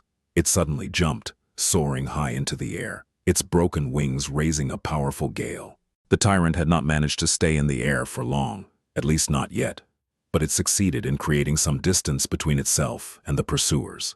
Then, moving with stunning speed, it turned in the direction of the port fortress and ran. Sonny's eyes narrowed. Damnation! It only took him a split second to make a decision and shout, "I'll slow it down. Catch up as fast as you can and set up the barrier." With that, he left Dale behind and turned into a swift shadow. Flying with terrible speed across the stone beach, Sonny pursued the tyrant. The monstrosity barreled forward like a speeding train, its 6 legs turning countless stones into rubble and dust. Its wings were healing more and more. Close enough from the port fortress to be seen from its walls, Sonny finally overtook the monstrosity and jumped out of the shadow right in front of it. The sin of solace flashed, cutting one of the creature's limbs, and it toppled heavily to the ground. He barely managed to dodge the massive body, but in the next moment, the tyrant's stinger was already shooting through the air, aimed at his heart. Ah! Sunny blocked the terrifying spiky spike with the flat of the jade jian, at the same time turning his body as heavy as he could. The impact pushed him back, his feet leaving 2 grooves in the stones. The monstrosity struggled to stand up, but a dozen jet-black hands rose from the ground, grabbing and pressing it down. 3 long necks of the tyrant twisted like snakes. 2 maws bit into the shadow hands, tearing them apart, while the third flew towards Sunny. Staring at the repulsive, fleshy circle full of razor-sharp fangs, he shuddered and realized that the thing could swallow him whole. Sunny shifted his weight and dashed aside, narrowly dodging the maw, then lashed out with the sin of solace. As a bloody wound appeared on the abomination's neck, a ear-splitting wail slammed into him like a hammer. The shadows he had manifested were all but gone, and the tyrant was nowhere near being immobilized. Sunny could waste more essence creating shadow implements, maybe even encase the monstrosity and himself in a large dome. But what he really needed to do was damage its wings. Sadly, the monstrosity was fiercely determined to protect them. As shortly as Sunny tried to get closer to the abomination's wings, its stinger, 3 maws, and 5 remaining legs all came after him. He scrambled to dodge the hurricane of attacks, dancing between them like a demented acrobat. Shards of stone and wet sand rose like a cloud into the air. Curse you! The tyrant's movements were growing more frenzied and chaotic. Its mind was being assaulted by the sinister whisper of the cursed sword. The effect of the charm was going to persist, too, driving the monstrosity utterly mad. Funnily enough, the same erratic behavior seemed to be repeating in the skies above them, where a large portion of the devouring swarm seemed to have lost a lot of its unnatural cohesion. They would only cease to be a threat to the city once both tyrants were dead, though. The massive abomination understood that there was something strange going on with its mind as well. It tried to disengage and lowered itself to the ground, as if preparing to jump again. Only this time its wings might have been healed enough to allow the tyrant to fly. No. Before it could escape, however, a dome of shimmering energy suddenly appeared around them. The tyrant jumped, slammed into the roof of the dome, and plummeted back down. Heavily armored figure of Dale slammed into its body, a flanged mace falling down to crush another of the creature's legs. The 3 of them were now locked inside the barrier. The tyrant would not be able to escape anymore. However, the dome of energy was not particularly large. It barely encompassed the enormous body of the winged monstrosity and a few meters of the stone shore around it, leaving Sunny and Dale no room to maneuver. It was like being locked in a tiny cage with a very angry, starving tiger. If the tiger was the size of a small building, had 3 heads, and possessed the tail of a scorpion, and had also been driven into rabid insanity by a whispering jade sword. Crap! The tyrant wailed again, its screeching voice full of madness and fury. Then it rose from the ground, and all hell broke loose. Chapter 1. 1010, The Fall of Falcon Scott, 28. Trapped in the small bubble of the energy barrier, the tyrant turned into a murderous hurricane. Moving with speed that was surprising for such a large creature, it thrashed and spun, trying to rip the hateful humans apart. Sunny and Dale had managed to dodge or deflect the barrage of devastating attacks, for now, but avoiding being crushed by the sheer mass of the frenzied monstrosity was even harder. The barrier was just too small to move away, leaving them no choice but to try and straddle it. That had not been a good choice. Even on the tyrant's back, the 3 maws and the stinger could attack them freely. More than that, the abomination instantly rolled on the ground, throwing them off. Sunny barely avoided being buried under the mountain of flesh. Just a handful of seconds after Dale had erected the barrier, he felt the salty taste of blood on his tongue. Both Ascended were battered and wounded. Of course, the tyrant was not unscathed either. 3 of its legs were gone. Its body was covered with a multitude of deep cuts, and one of its necks was halfway to being severed. Better yet, The creature seemed to have surrendered to its most primal instincts, driven into madness by the sin of solace. The bestial rage of the tyrant was terrifying, but it would have been much more dangerous to fight the monstrosity if it had retained its inhuman intellect. A smart enemy was infinitely deadlier than a senseless one. Now, all they had to do was put it down. Cut off its head. I'm trying. Dale's shield was wedged into one of the tyrant's necks, and as Sonny yelled, he hammered its rim with his mace, as if driving a nail into wood. The heater shield sliced through the flesh of the abominations like a blade, causing a river of black blood to spill onto the stones. Half deafened by the creature's shriek, Sonny manifested a wall of shadow to defend Dale from one of the remaining two maws. The wall broken under the monstrous assault, but by that time, the Ascended had hammered his shield one last time, and one of the tyrant's heads flew off. Damn. After that, Sonny had to worry about himself. The wounded creature shifted, slamming him into the barrier with the looming bulk of its body. Bone weave and marble shell saved him from being turned into bloody paste. But he was trapped, crushed, and unable to breathe. What's worse, there was no escape. Well, for most people, Sonny simply dissipated into the shadow projected onto the creature's body by the shimmering barrier and appeared on the other side of the abomination, his sword already falling to bite into its side. Just like that, the dire battle continued.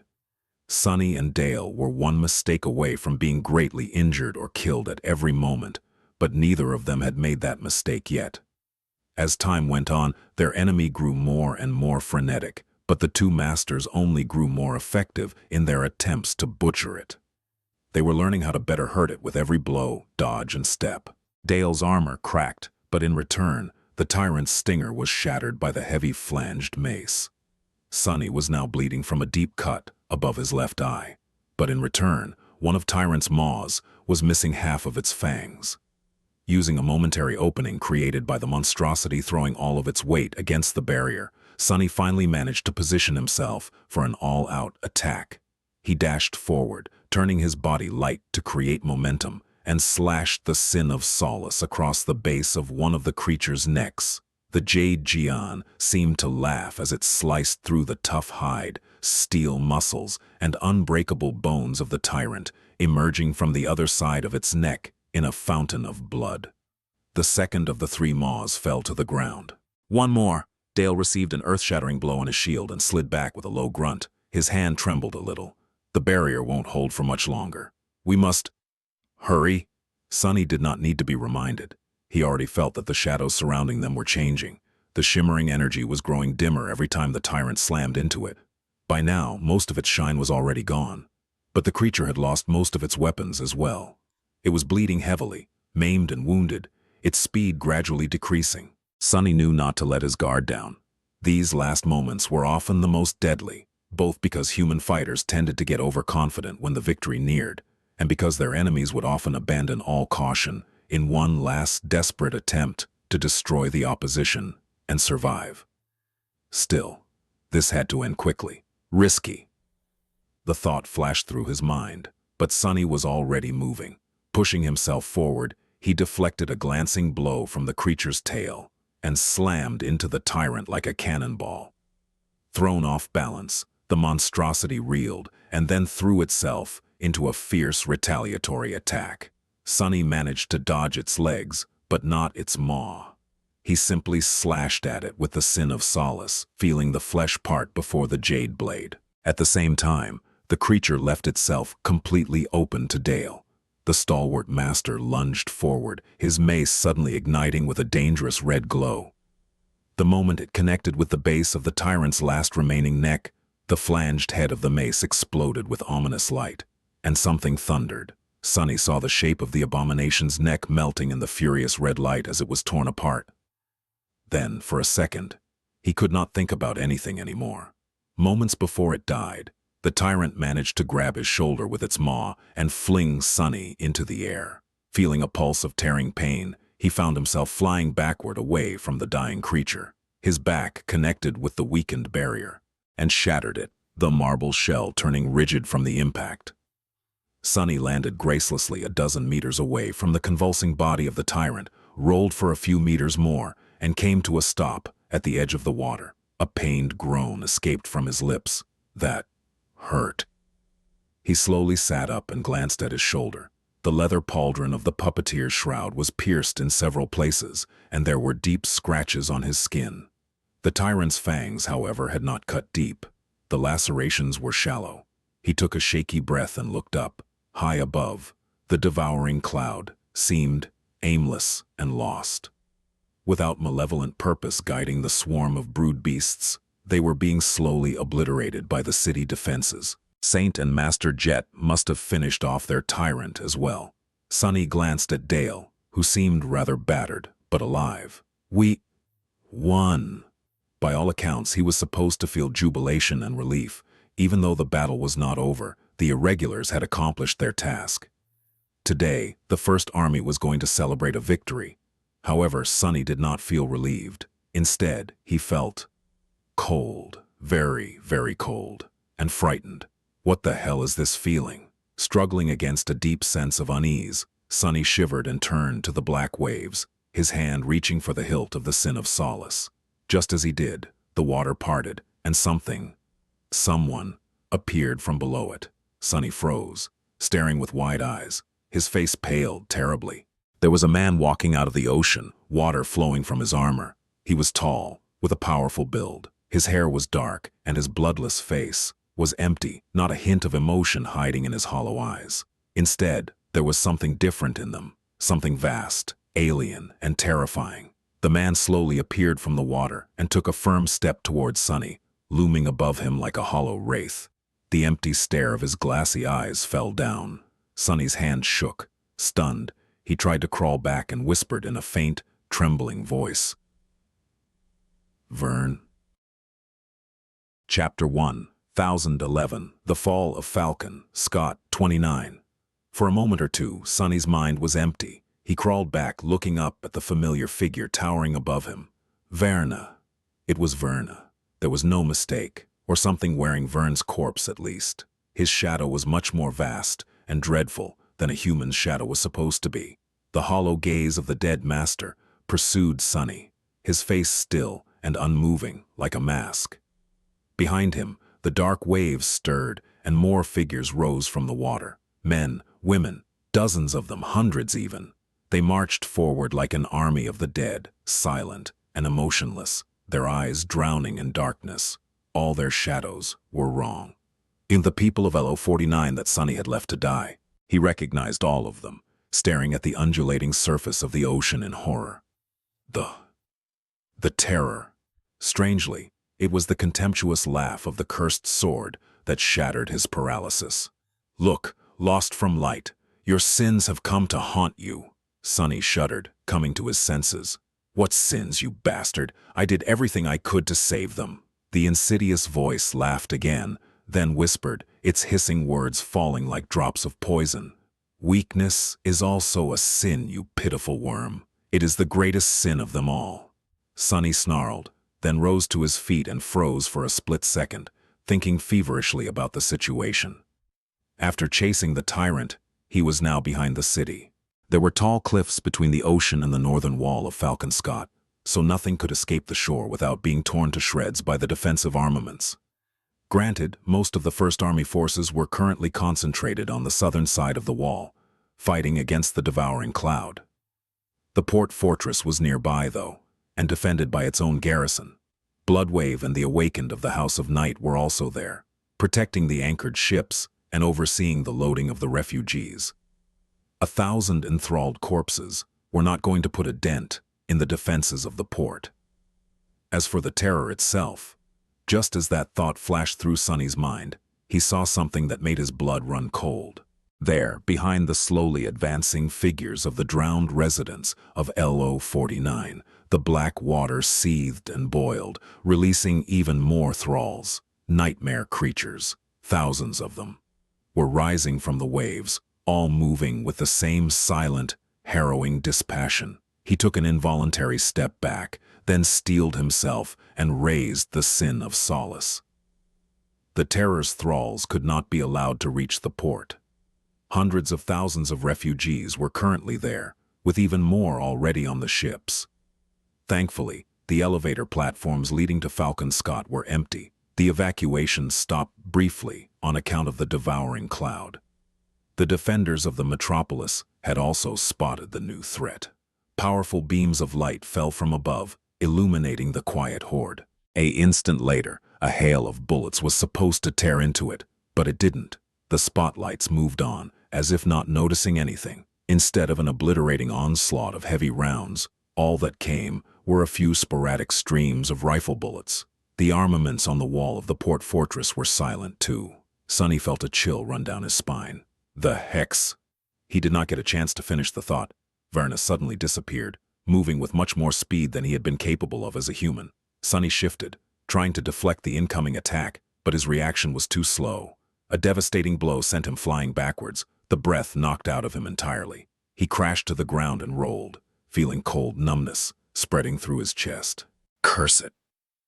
He had been mistaken to assess the enemy's power, based on how powerful the thralls had been before falling prey to the terror. Whatever the creature had done to them, had made them into, was much more dangerous than their former selves. You are a neglectful fool, aren't you? Struggling to inhale. Sonny gritted his teeth. Indeed he was. He had already known that the hexed residents were capable of showing unnatural strength. Why would the slaves be different? If anything, their change would be greater. One master, 100 or so awakened, close to 1,000 mundane soldiers, several hundreds of civilians, and thousands upon thousands of nightmare creatures, all controlled and changed by the terror, with everyone seemingly blind to their existence. The situation was not good. Feeling true fear for the first time in a long while, Sonny forced himself to rise once again and look at the hollow-eyed horde. No, not everyone. Although most of the defenders seemed to be ignoring the terror's thralls, some were still firing their rifles. That meant that the creature's hex was not absolute. With so many residents around, it could only do so much. There was a restriction to its power, which meant that it could be defeated. There was a sound of metal scraping against stone behind him.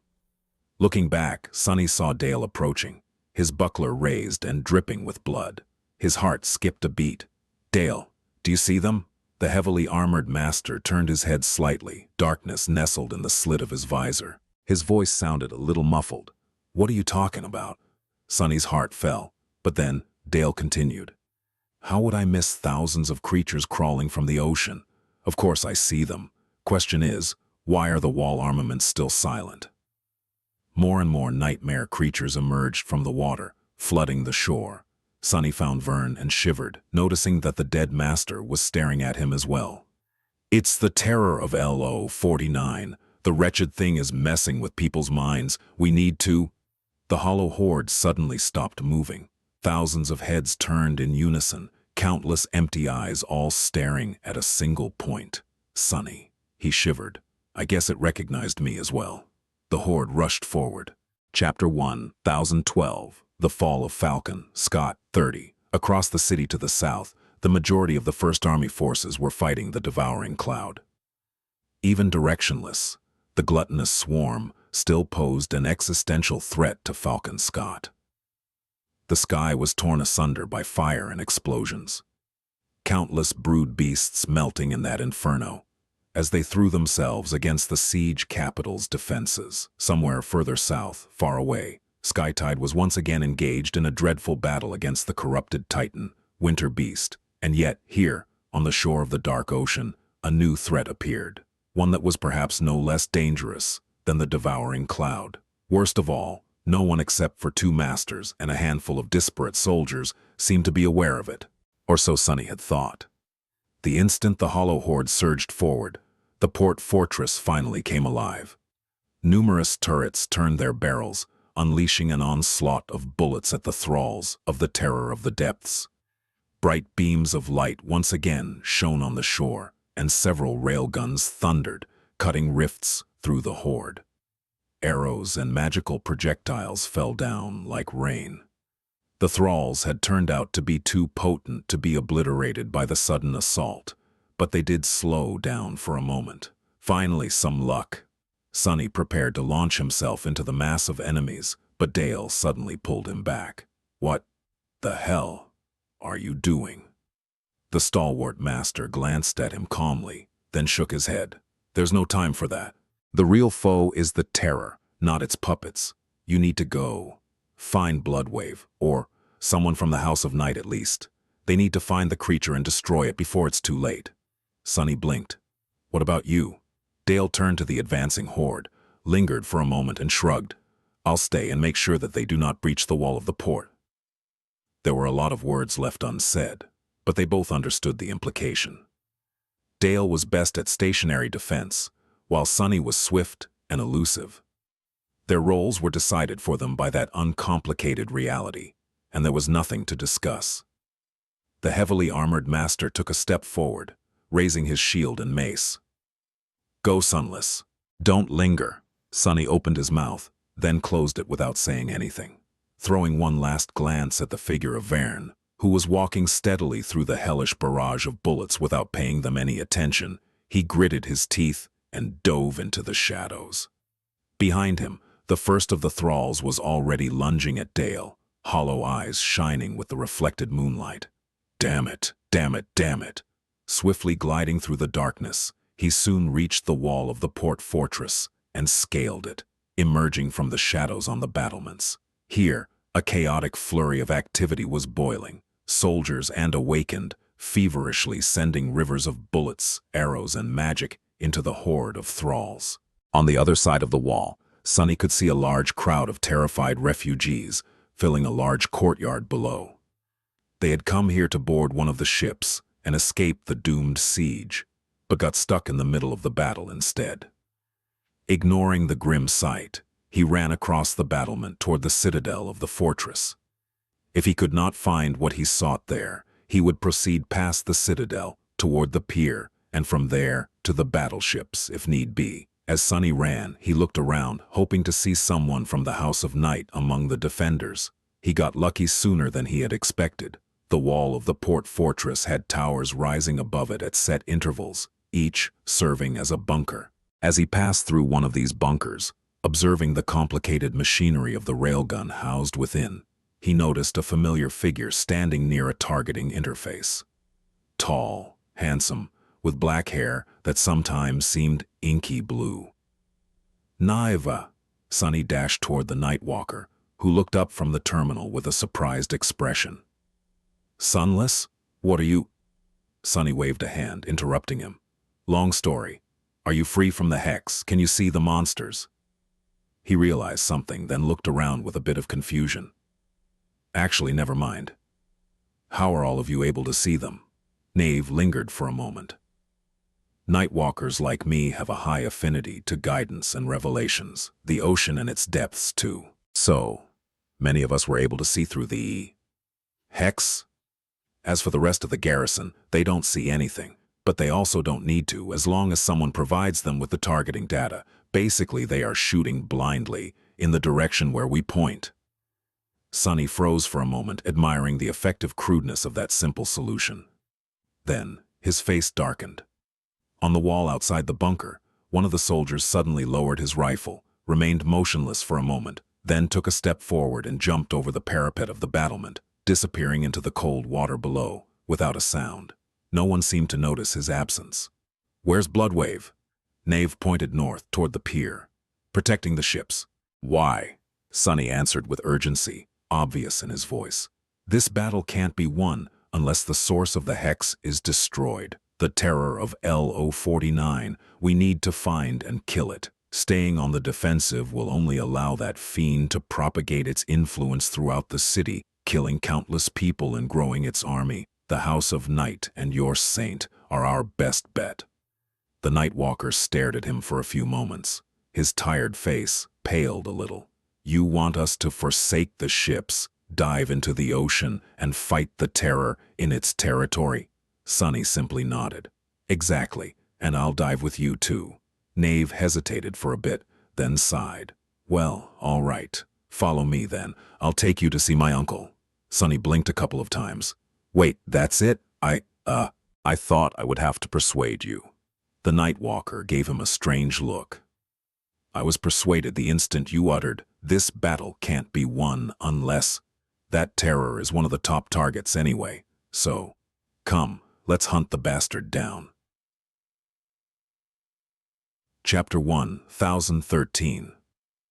The Fall of Falcon Scott, 31. As Naive and Sunny made their way across the wall of the port fortress, the battle grew louder behind them. Sounds of screams rose into the night sky, and the battlements beneath them shuddered. Ignoring all of it, they rushed forward. As they ran, Naive yelled, "Have you ever fought in the water?" Sunny spared him a tense look, remembering the harrowing journey across the dark sea of the forgotten shore. The boat Nephes had built of demon bones did not survive till the end. Once, the night walker let out a nervous laugh. "How did it go?" Sunny gritted his teeth. "I'm alive, aren't I?" There was not much choice anyway. Naive was probably the only ascendant of the House of Night inside the fortress. The rest were protecting the battleships sailing across the strait. Bloodwave was going to need all the help he could get, so Sunny had to join the hunt for the dreadful terror. Plus, he wanted to. The abominable creature deserved to die, and especially so by his hand. Won't be easy, though. Sunny had a couple memories that would help him perform well underwater, but he lacked the experience of fighting in the depths of the ocean. Worse than that, Shadow Step and Shadow Manifestation would be nearly useless there. A shadow needed a solid surface to exist, and those were hard to find where he was going. Actually, Sunny was not sure how his aspect would function underwater. Much more distressing was the fact that he did not know a lot about the terror of LO-49 and what the abomination was truly capable of.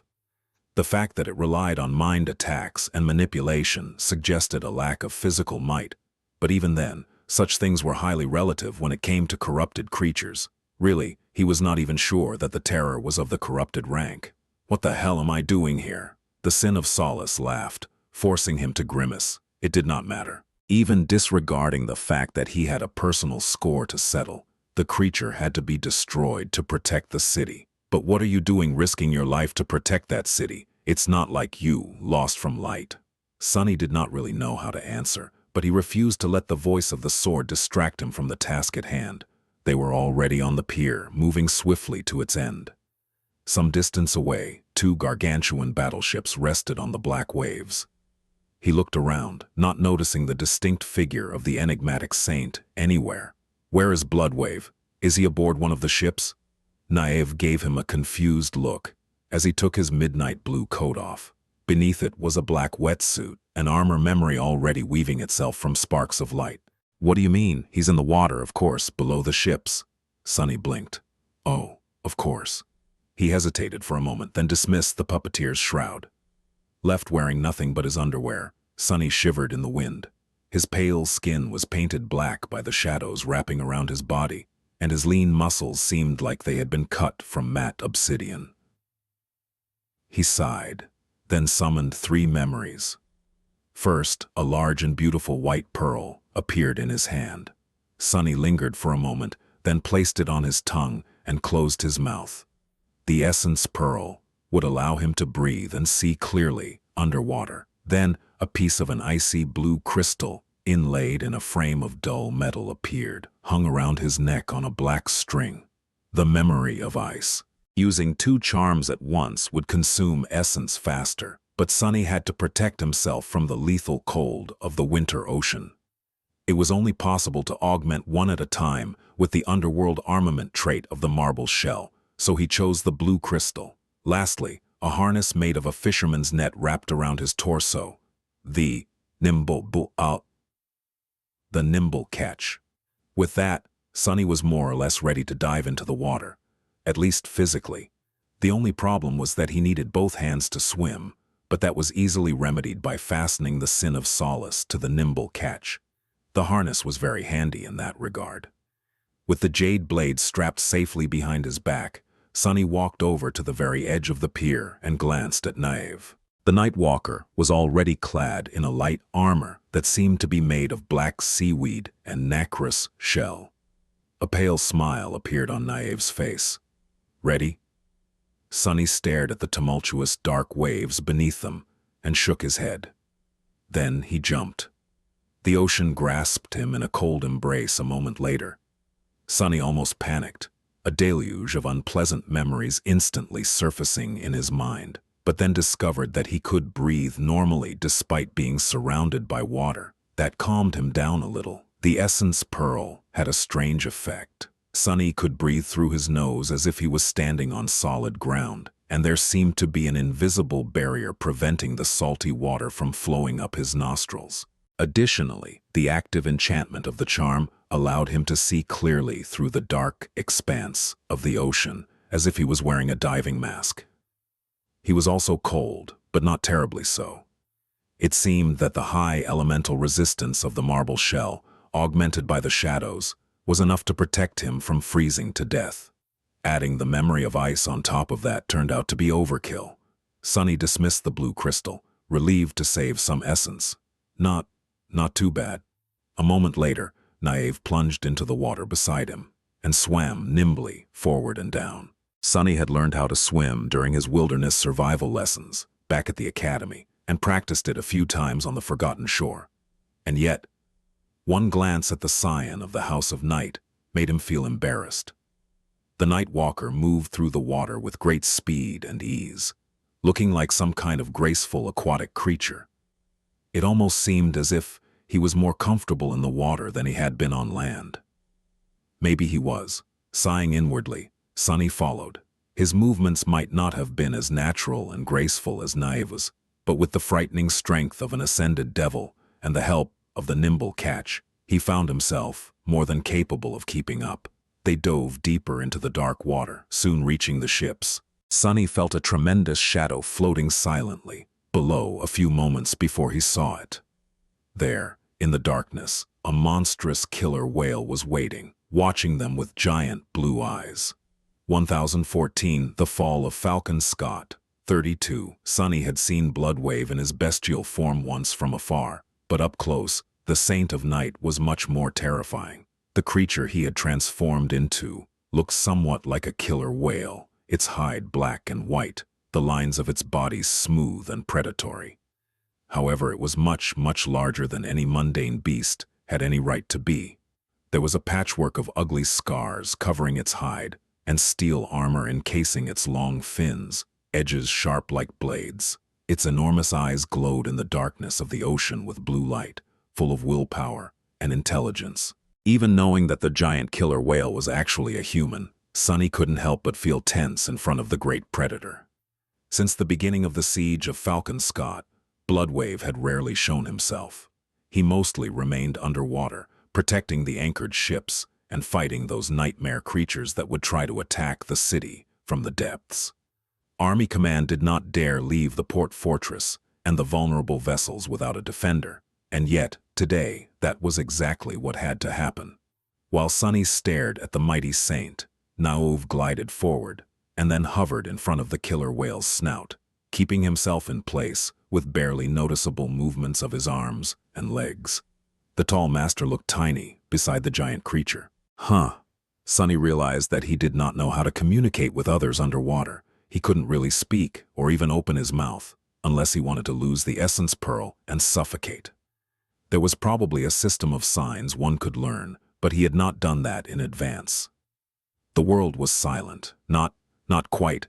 Actually, the ocean was full of sounds. They were just strange and muffled, reverberating through his bones as if he was hearing them with his entire body. The noise of the battle above was like a low, all-encompassing, distant roar.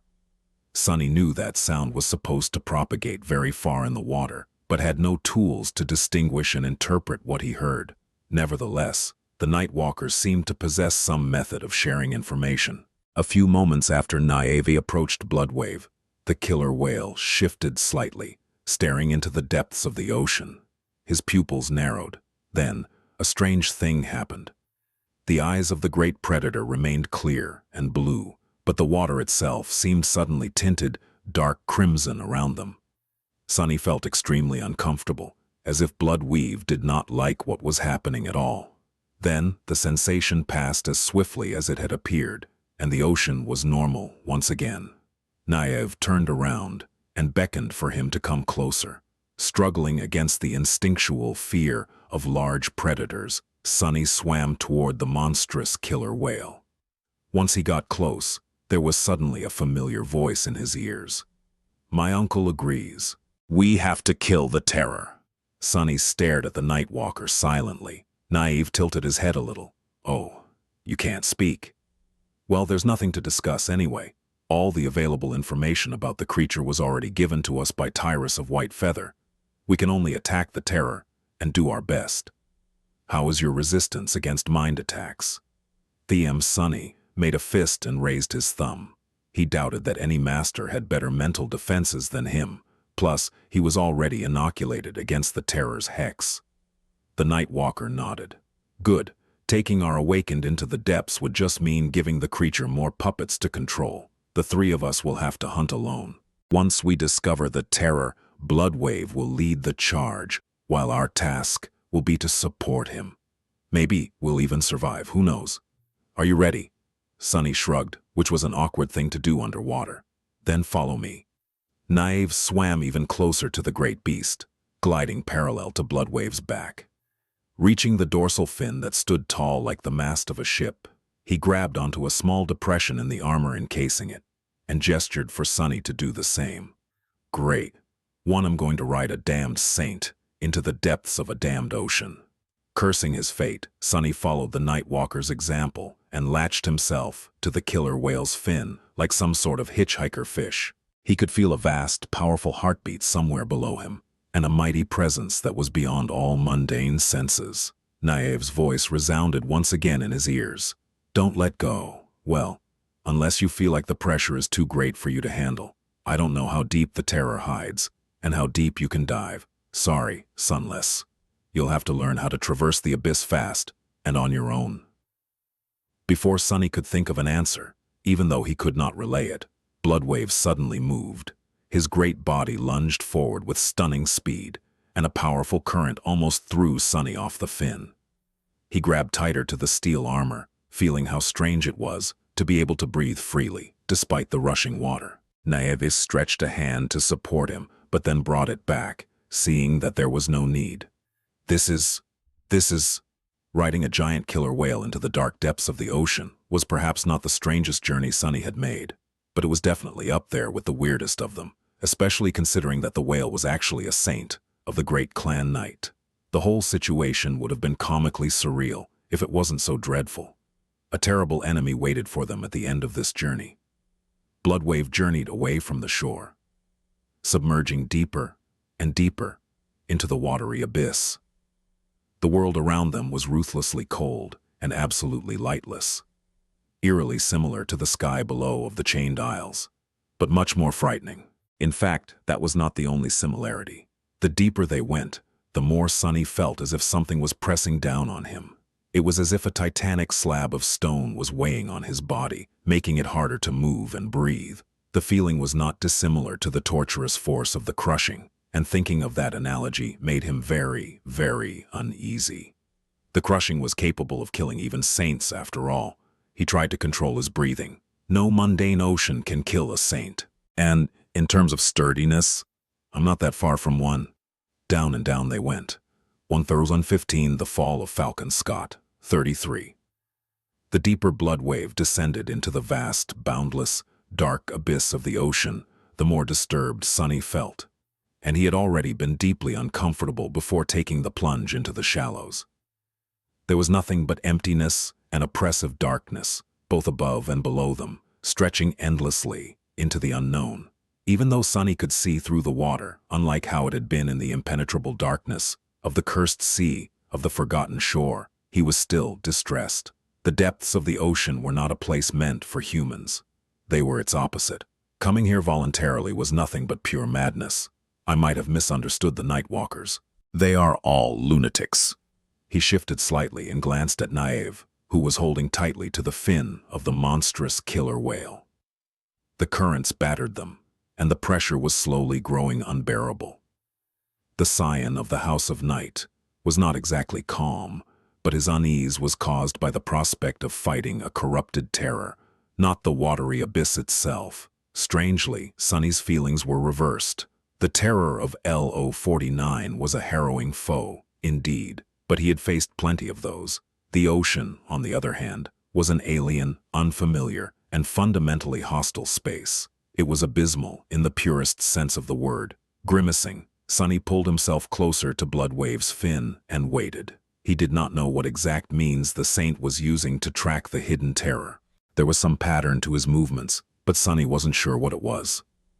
Sometimes, it felt as though the great predator was choosing the direction at random, but one thing remained constant. They were always moving deeper into the darkness. Naive had not spoken to him again, but there was also no reason to. Sunny briefly considered summoning the extraordinary rock to relay his thoughts, but then discarded that idea. He had nothing useful to say, and making too much noise could attract unwanted attention. Who knew what horrors hid in the dark depths, beside the terror? At some point, he felt a coughing fit rising from somewhere in his lungs and nearly panicked. The last thing Sunny wanted was to drown because of the residual trauma caused by brushing against a nightmare gate. He gritted his teeth and concentrated on suppressing the cough, forgetting even his fear of the ocean in the process. That was why he almost missed the moment when the terror finally revealed itself. Hidden in the depths of the lightless abyss, an eerily beautiful creature floated in the vast and silent darkness. Feeling a slight tremor run through the enormous body of the giant killer whale and hearing its booming heartbeat change pace, Sunny looked into the distance. He shivered. From a distance, the terror looked akin to a strange, ghostly flower. A lily, perhaps, or a white lotus. Its pallid petals flowed and danced slowly in the darkness, some stretching for hundreds of meters into the empty abyss, some swirling around the small nebulous shape hidden in their center. The sight of it was both breathtakingly beautiful and deeply terrifying. The wide ribbons of white looked both like the petals of a flower and like the long tentacles of an ethereal creature, too alien to be described with words. When they got closer, however, Sunny discovered that they were neither petals nor pale flesh. Instead, he thought that he was looking at long stretches of white, flowing cloth. He did not know if he was right or how it even made sense, and that was not what Sunny was preoccupied with at the moment either. There were other shapes surrounding the ghostly white blossom, hundreds of them. Drowned bodies surrounded it like a morbid barrier. Humans, nightmare creatures, and things he could not name. They floated silently around the terror, unmoving, their empty eyes staring blindly into the darkness. Some had cloth petals wrapped around them like a burial shroud.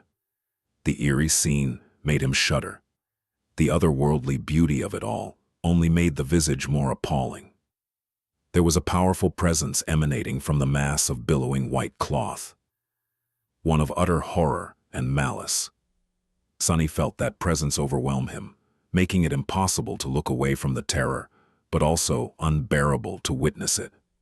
He felt mesmerized, frozen, and paralyzed. That feeling was broken by another presence, though. Suddenly, the darkness around them seemed to become tinted red, and he felt a deep fury rising from within him. Sunny recognized that fury as something that was not his own, but instead belonged to someone else. Bloodwave. The Saint of Night was incensed, and whatever fear they might have felt was washed away by the murderous rage of the great predator. It almost seemed as though the cloth petals trembled slightly. In the next moment, the hundreds of drowned creatures all came alive, their hollow eyes turning to stare at them.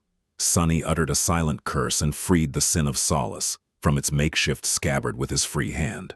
Here we go, then. He felt Bloodwave's body move, and then a furious roar spread through the water like a fearless battle cry.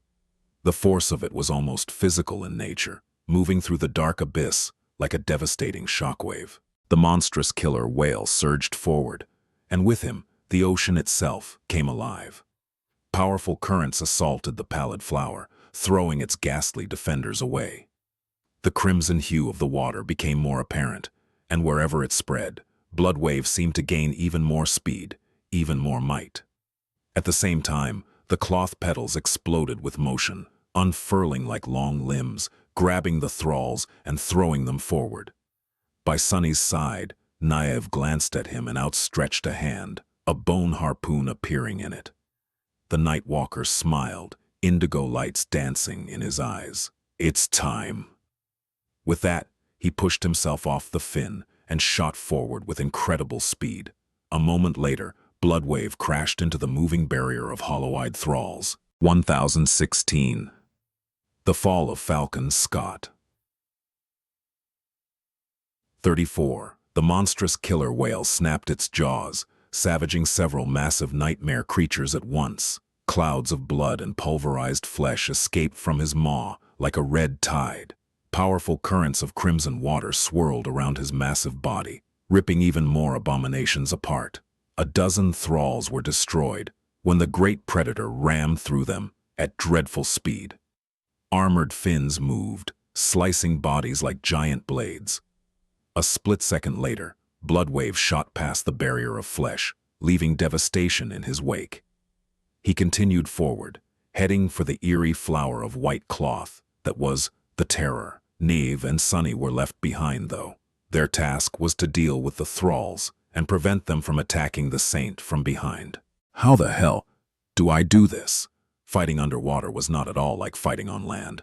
At this depth, Sunny felt as though he was constantly being pressed down by an immeasurable weight, both from without and from within. His ascended physique and augmented strength were enough to deal with it, but he still felt a strain considerable enough to demand adjustment. It was a lot like fighting while under the effect of the crushing. More importantly, though, there was nothing to support him here. Usually, a fighter's might came from being grounded. Without the ground under Sunny's feet, his blows would lack power. They would also push him away with the same force that had been exerted on the enemy, making battle flow and positioning a nightmare. So he saw two ways to fight effectively. One was to grapple the enemy and use their own body as support, bringing combat to an extremely close range. He would be greatly disadvantaged in such a scenario due to the length of his blade. The other was to use acceleration and maneuvering to turn each of his attacks into a deadly charge. Sunny had a sinking suspicion that he would have to utilize both approaches today. Ahead of him, Nave clashed with one of the thralls. His harpoon shot forward, piercing the creature's head. The Night Walker pushed it through all the way, then let go of the shaft, grabbed it again near the head a moment later, and tore the spear free. Then, Sunny had no more time to observe the Night Walker, forced to concentrate on his own enemy. A vaguely familiar abomination that resembled a grotesque mannequin of flesh lunged at him, its hollow eyes full of darkness. A menacing bone scythe cut down, threatening to split Sunny apart. He was somewhat certain that his skin would withstand the edge, but there was no point in taking the risk. The Sin of Solace moved to intercept the strike, much slower than he was used to, but still viciously fast. The jade blade easily cut through the scythe, breaking it, and then continued forward to sever the flesh mannequin from shoulder to thigh. The spell whispered into his ear, its voice unaffected by the heavy mass of water. "You have slain a fallen monster, your shadow." With no time to listen to it, Sunny suppressed his revulsion and used the bleeding remains of the abomination to launch himself sideways. A moment later, a chitinous body barreled through the spot he had been occupying. 5 more were already closing in on him from 5 different directions. Sunny took a deep breath. This is not too bad. The situation was dire, but not as hopeless as he had expected. The greatest threat, the Terror itself, was currently preoccupied with Bloodwave. The thralls, meanwhile, were numerous and much more powerful than they had the right to be. However, there was one factor working against them. Most of the thralls were no more native to the dark abyss of the ocean than he was. Their movements were purposeful, but a little bit awkward. Their initial assault was dreadful, but mostly because many had been launched forward by the long pieces of white cloth that swirled around and trailed behind the Terror, behaving like the tentacles of a giant monster. Now that their momentum was spent, the thralls were much slower and less maneuverable than Naive. And Sunny, too, thanks to the nimble catch. An awakened would have been torn to pieces in an instant, but the two masters found themselves at a certain advantage. More than that, Sunny realized that his aspect was not as useless under Bittier as he had thought. There were no shadows around him to manifest. But that was only because he could not compel living shadows to obey him. Of those, there were plenty. Shadows required a surface to exist, and each thrall's body was a surface. Each of the thralls possessed a shadow, which allowed Sunny to sense their movements even if he did not see them. It also allowed Sunny to use Shadow Step, as long as the abomination was large enough. As 5 thralls lunged at him, Sunny swam forward, dodged the claws of an especially large nightmare creature, and dove into its shadow, appearing on top of the chitinous monstrosity that had missed him a few moments earlier. The sin of Solace plunged through the thick carapace, instantly killing the abomination. "You have slain a fallen beast. Your shadows." Sunny almost grinned. So many fragments. He pushed himself off the convulsing carcass, narrowly escaping the cloud of blood, and looked up just in time to see Naive clashing with another thrall. The bone harpoon once again struck first, beheading the hollow-eyed creature. However, this time the Nightwalker was a split second too late to dodge the incoming attack. Even though the thrall had lost its head, the creature's tail still flew forward, carried by momentum and inertia. The long, vicious spike at the end of the tail struck Naive square in the chest, easily piercing the nacreous shell armor and plunging deep into his body. Then it emerged from his back.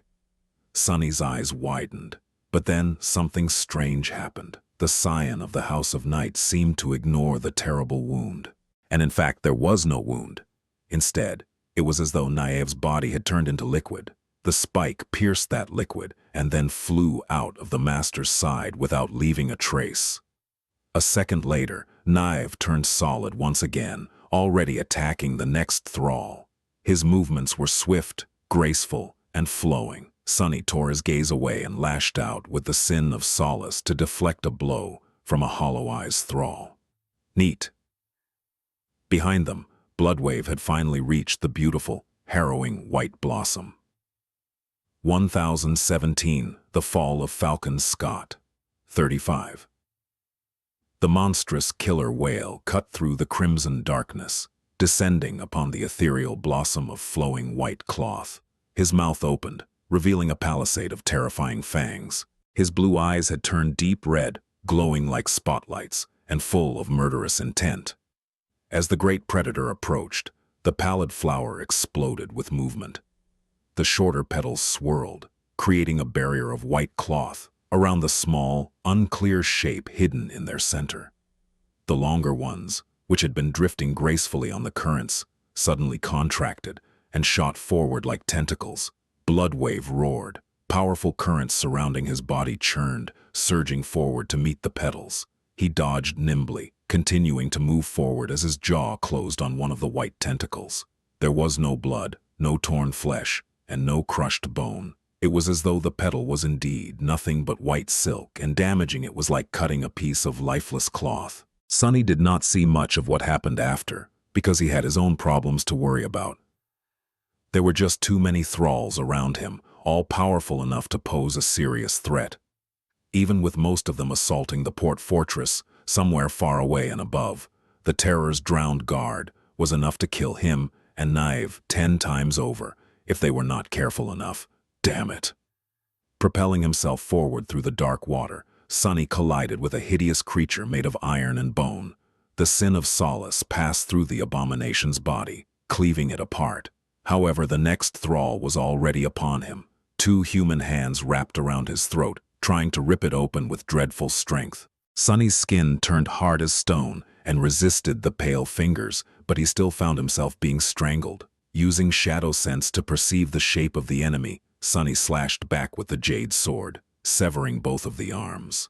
Tearing the cold hands off, he twisted and kicked back, pushing himself and the thrall away from each other. His adversary was hindered and maimed, but not eliminated, and more were already closing in. This is not going to work. He was doing well for now, but death was only one mistake away.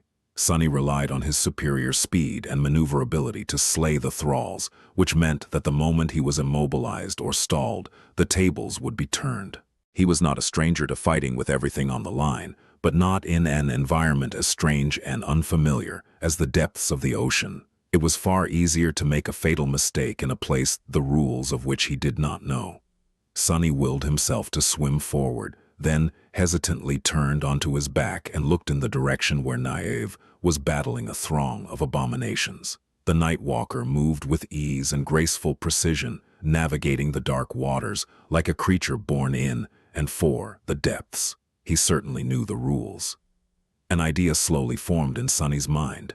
He adjusted his battle strategy in order to always keep Naive in his sight, earning a few shallow scrapes as a result. Sunny was a talented fighter, possessing combat intelligence on par with the best of the best. He had plenty of insight into the underlying laws of conflict, and much better than that, his mastery of shadow dance allowed him to read most of his opponents like an open book, and that was exactly what he had been doing throughout this battle, like most of the battles of the Antarctica campaign. There were too many thralls around to truly grasp all of their patterns, but their rudimentary battle styles were also crude and unsophisticated. Sensing the movements of their shadows for a few moments was enough to gain a shallow but sufficient level of understanding. However, that approach might have been the wrong one today. So, instead of trying to shadow his enemies, Sunny concentrated his will on trying to shadow his ally. Naive's battle style was much more complex, profound, and refined. In terms of scope and sophistication, it was up there with the most intricately designed combat arts Sunny had witnessed. As expected of a scion of a great clan, that style was not something that he could learn in mere seconds or even several minutes, but even the few minor insights Sunny did gain were already enough to qualitatively change his performance. So that's how you do it. The lessons he learned from using shadow dance to study how the Night Walker moved were not anything grand, but they were extremely valuable. What better teacher could there be than a man supposedly carrying the lineage of Storm God, the god of the depths? It was all about how his body related to the water and how the water related to his body. How to position himself to cut through it unimpeded, and how to use the mass of water for his advantage. Shadow dance, and the harsh training Sunny had put himself through to master its first steps, made both his mind and body extremely malleable and adaptable. That was why he was able to quickly put what he had just learned into practice, changing minute details of how he moved, which muscles he strained, and the timing of sending targeted impulses of essence to reinforce them. Sunny was suddenly able to navigate the dark abyss much more freely. He felt more in control of his environment now, working with it instead of against it to achieve his goals. A massive nightmare creature lunged at him, its claws missing the target by a few centimeters, just as Sunny had planned. He cut into the abomination and at the same time circled around it, using the carcass to hide from the next enemy. A moment later, the second thrall was dead too. Good. But then, there was even more Sunny could do by fusing his unique abilities with what he had learned from Naive. Using the feather of truth to make himself lighter or heavier, he could float up or plummet deeper like a stone. Using shadow step, he could jump between the large abominations. He could even turn incorporeal and cling to their bodies as a shadow. If he used all of this smartly, the ocean would not be as inhospitable. In fact, it was even a little liberating. Being able to freely move in 3 dimensions, instead of just 2, opened up all kinds of neat tricks he could pull. The only limit was his intellect, cunning, and imagination. Get ready, bastards. Brandishing the sin of solace, Sunny cut through the dark water to meet the attacking thralls. A pale smile appeared on his face. 1018, The Fall of Falcon Scott. 36. Sunny and Naive fought against the drowned guardians of the terror, while Bloodwave assaulted the eerie flower of white cloth itself. From what Sunny could see, and he rarely got the chance to glance in that direction, embroiled in a furious and lethally dangerous battle of his own, the corrupted creature and the saint were at an impasse of sorts. The terror did not seem to have a lot of physical power. His graceful petals possessed a harrowing strength, of course, but not enough to threaten the transcendent in his bestial form. Not all saint transformations were those of beasts, and out of the ones that were, not all possessed overwhelming physical might. But Bloodwave certainly did. The monstrous killer whale attacked again and again, and the pallid blossom avoided his teeth and fangs again and again. Its shorter petals danced, making the terror glide away, moving in irrational and mesmerizing patterns. The sight of it was eerily beautiful. Its longer petals, though, some of them hundreds of meters long, slithered through the crimson darkness like white tentacles, battering the great predator and trying to wrap themselves around his enormous body. Nevertheless, Bloodwave did not seem hindered. A few of them were already torn apart, swaths of billowing white cloth drifting silently into the dark depths. Some distance away from the two clashing giants, Sunny and Naive were feverishly battling the legion of hollow-eyed thralls. The cold abyss was littered with blooming clouds of blood and sliced remnants that floated around them like a morbid veil. Almost 100 abominations had already been slain, but twice as many still remained. Curse it! The Night Walker was a good partner in this battle, perhaps even the best Sunny could have hoped for. And yet, he still missed his shadows. Granted, neither would have been of much help in the depths of the ocean. Stone Knights were not exactly the best divers, and neither were horses, as far as he knew. Sunny, meanwhile, had grown somewhat confident about fighting underwater. He had managed to learn a few things by observing Naive, and understood how to deal with the unbearable pressure by borrowing from his experiences with the crushing. Everything was going well. Sunny decapitated another thrall, then spun, bringing the sin of Solace in front of him. A creature that had been hidden by a cloud of blood suddenly lunged forward, only to impale itself on the Jade Jian. He had sensed its shadow long before the abomination appeared in view. His lungs were burning, which was a concerning thing when one was deep, deep below the surface of the ocean. However, Sunny knew that it was just a sign of physical exertion. The Essence Pearl was still supplying him with a steady stream of air to breathe, and although he felt tired, that tiredness was nowhere near being debilitating. With every kill they made, the number of thralls attacking Sunny and Naive diminished.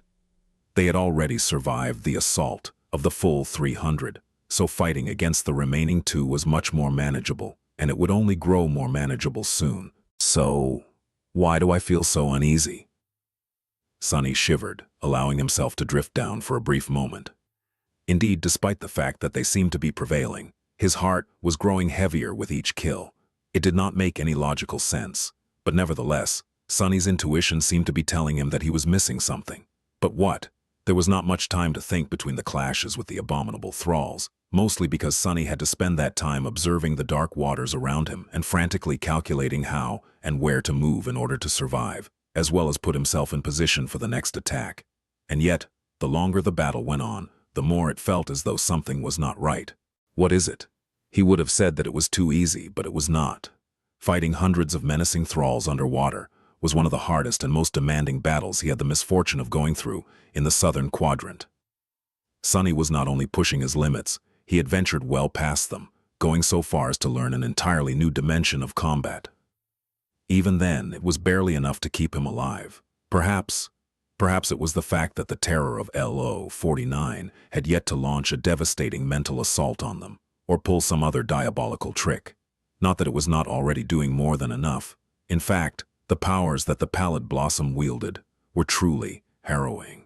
It was controlling thousands of thralls that laid siege to the port, spreading its hex through the garrison of the fortress, and the First Army's soldiers manning the northern section of the wall, puppeteering hundreds of abominations that sought to kill Sunny and Naive, and fighting a powerful saint, all at the same time. It was just that Sunny had expected something more. The bitter defeat he had suffered at LO-49 left a mark on his heart. Although he did not want to admit it, the truth of the matter was that Sunny was afraid of the terror. Was that fear irrational? The marble shell gives me high protection against mental attacks. It is currently an ascended attribute, one rank below the terror, but it is also augmented by my shadows, Bloodwave and Naive. I don't know what tools they have to defend their minds, but anyone from a great clan has to have a great arsenal of memories at their disposal. Maybe the truth was just that simple. The three of them were too tough to be affected by the terror's greatest weapon. As he dispatched another thrall and briefly met Naive, the two of them grasping hands to propel each other in different directions, the sin of Solace sighed. Such a fool. Sunny grimaced, raising the jade Jian to meet another enemy. He had grown accustomed to the cursed sword striking at all his deepest insecurities, the lack of education and intelligence, mostly emotional, being one of them. However, why had the sin of solace spoken now? What was I thinking about? The three of them being highly resistant to the terror's most powerful means of attack. And before that, about how many things the creature was doing at the same time, from fighting Bloodwave to controlling the assault on the port fortress. He continued to slay one thrall after another, becoming more and more distracted by the feeling of impending doom. His intuition was almost screaming now. I don't get it. I don't get it, damn. Sunny tore through a group of abominations, gritting his teeth. Luckily, there were much fewer of them left, so he had some space to think.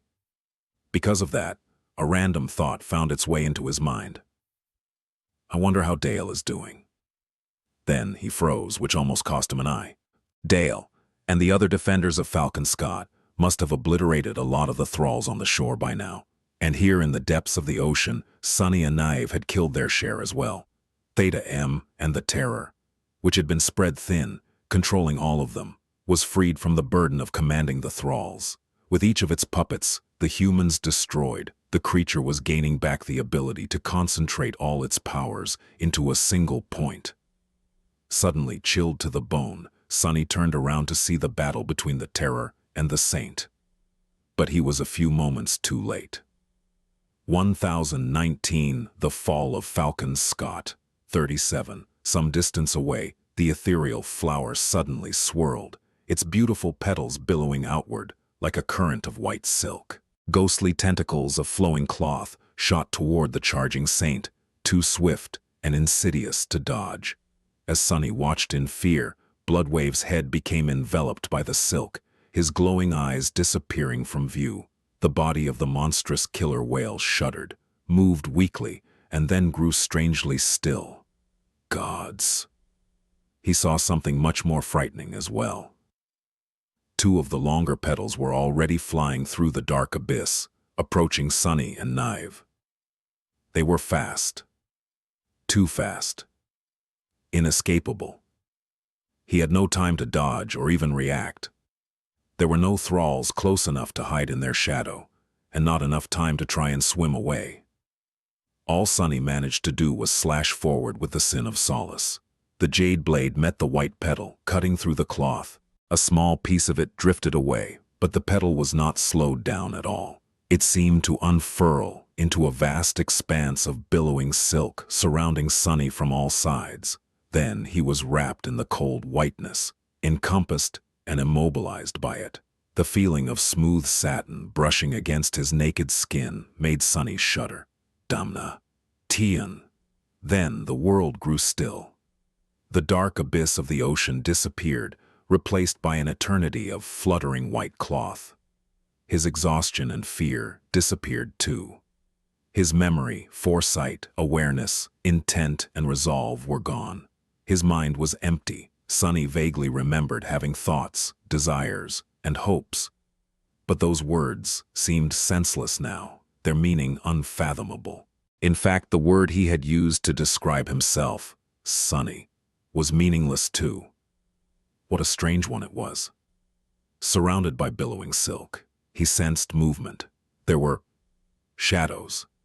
Moving around him, he was moving too, being drawn closer to the largest one. With each passing moment, his sense of self was dissolving more and more. Soon it would be gone completely. And then something new, something old, something darker, something waiting was going to take its place. He felt at peace with that. He felt empty. The emptiness was comforting. There was just one thing blemishing the peaceful white flawlessness of the empty satin world. A sinister, mocking voice. It whispered into his ear, gloating, "Here we go. A pathetic end for a pathetic fool." Spurred by the hateful voice, his own voice, Sunny suddenly remembered, Lost from Light. That was his name. That one memory unlocked all the rest like a key. What is going on? He struggled against the white cloth enveloping his body, but it was hopeless. The terrifying understanding flooded his mind, making him remember what had happened and what was happening. what was probably about to happen. Sunny's consciousness was strangely split. One part of it sensing the reality of being dragged through the mass of water by one of the terror's petals, the other still lost in the endless expanse of billowing silk. He could feel a boundless alien presence encroaching upon both, seeing through his eyes, thinking his thoughts, and hungrily wanting for more. Its progress was slow and labored, but inevitable.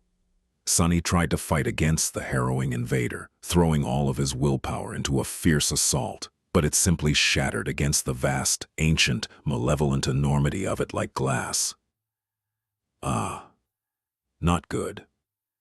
His thoughts were slowing down. Suspecting that fighting the terror in the mindscape was a futile endeavor, Sunny tried to free himself from the physical bonds instead.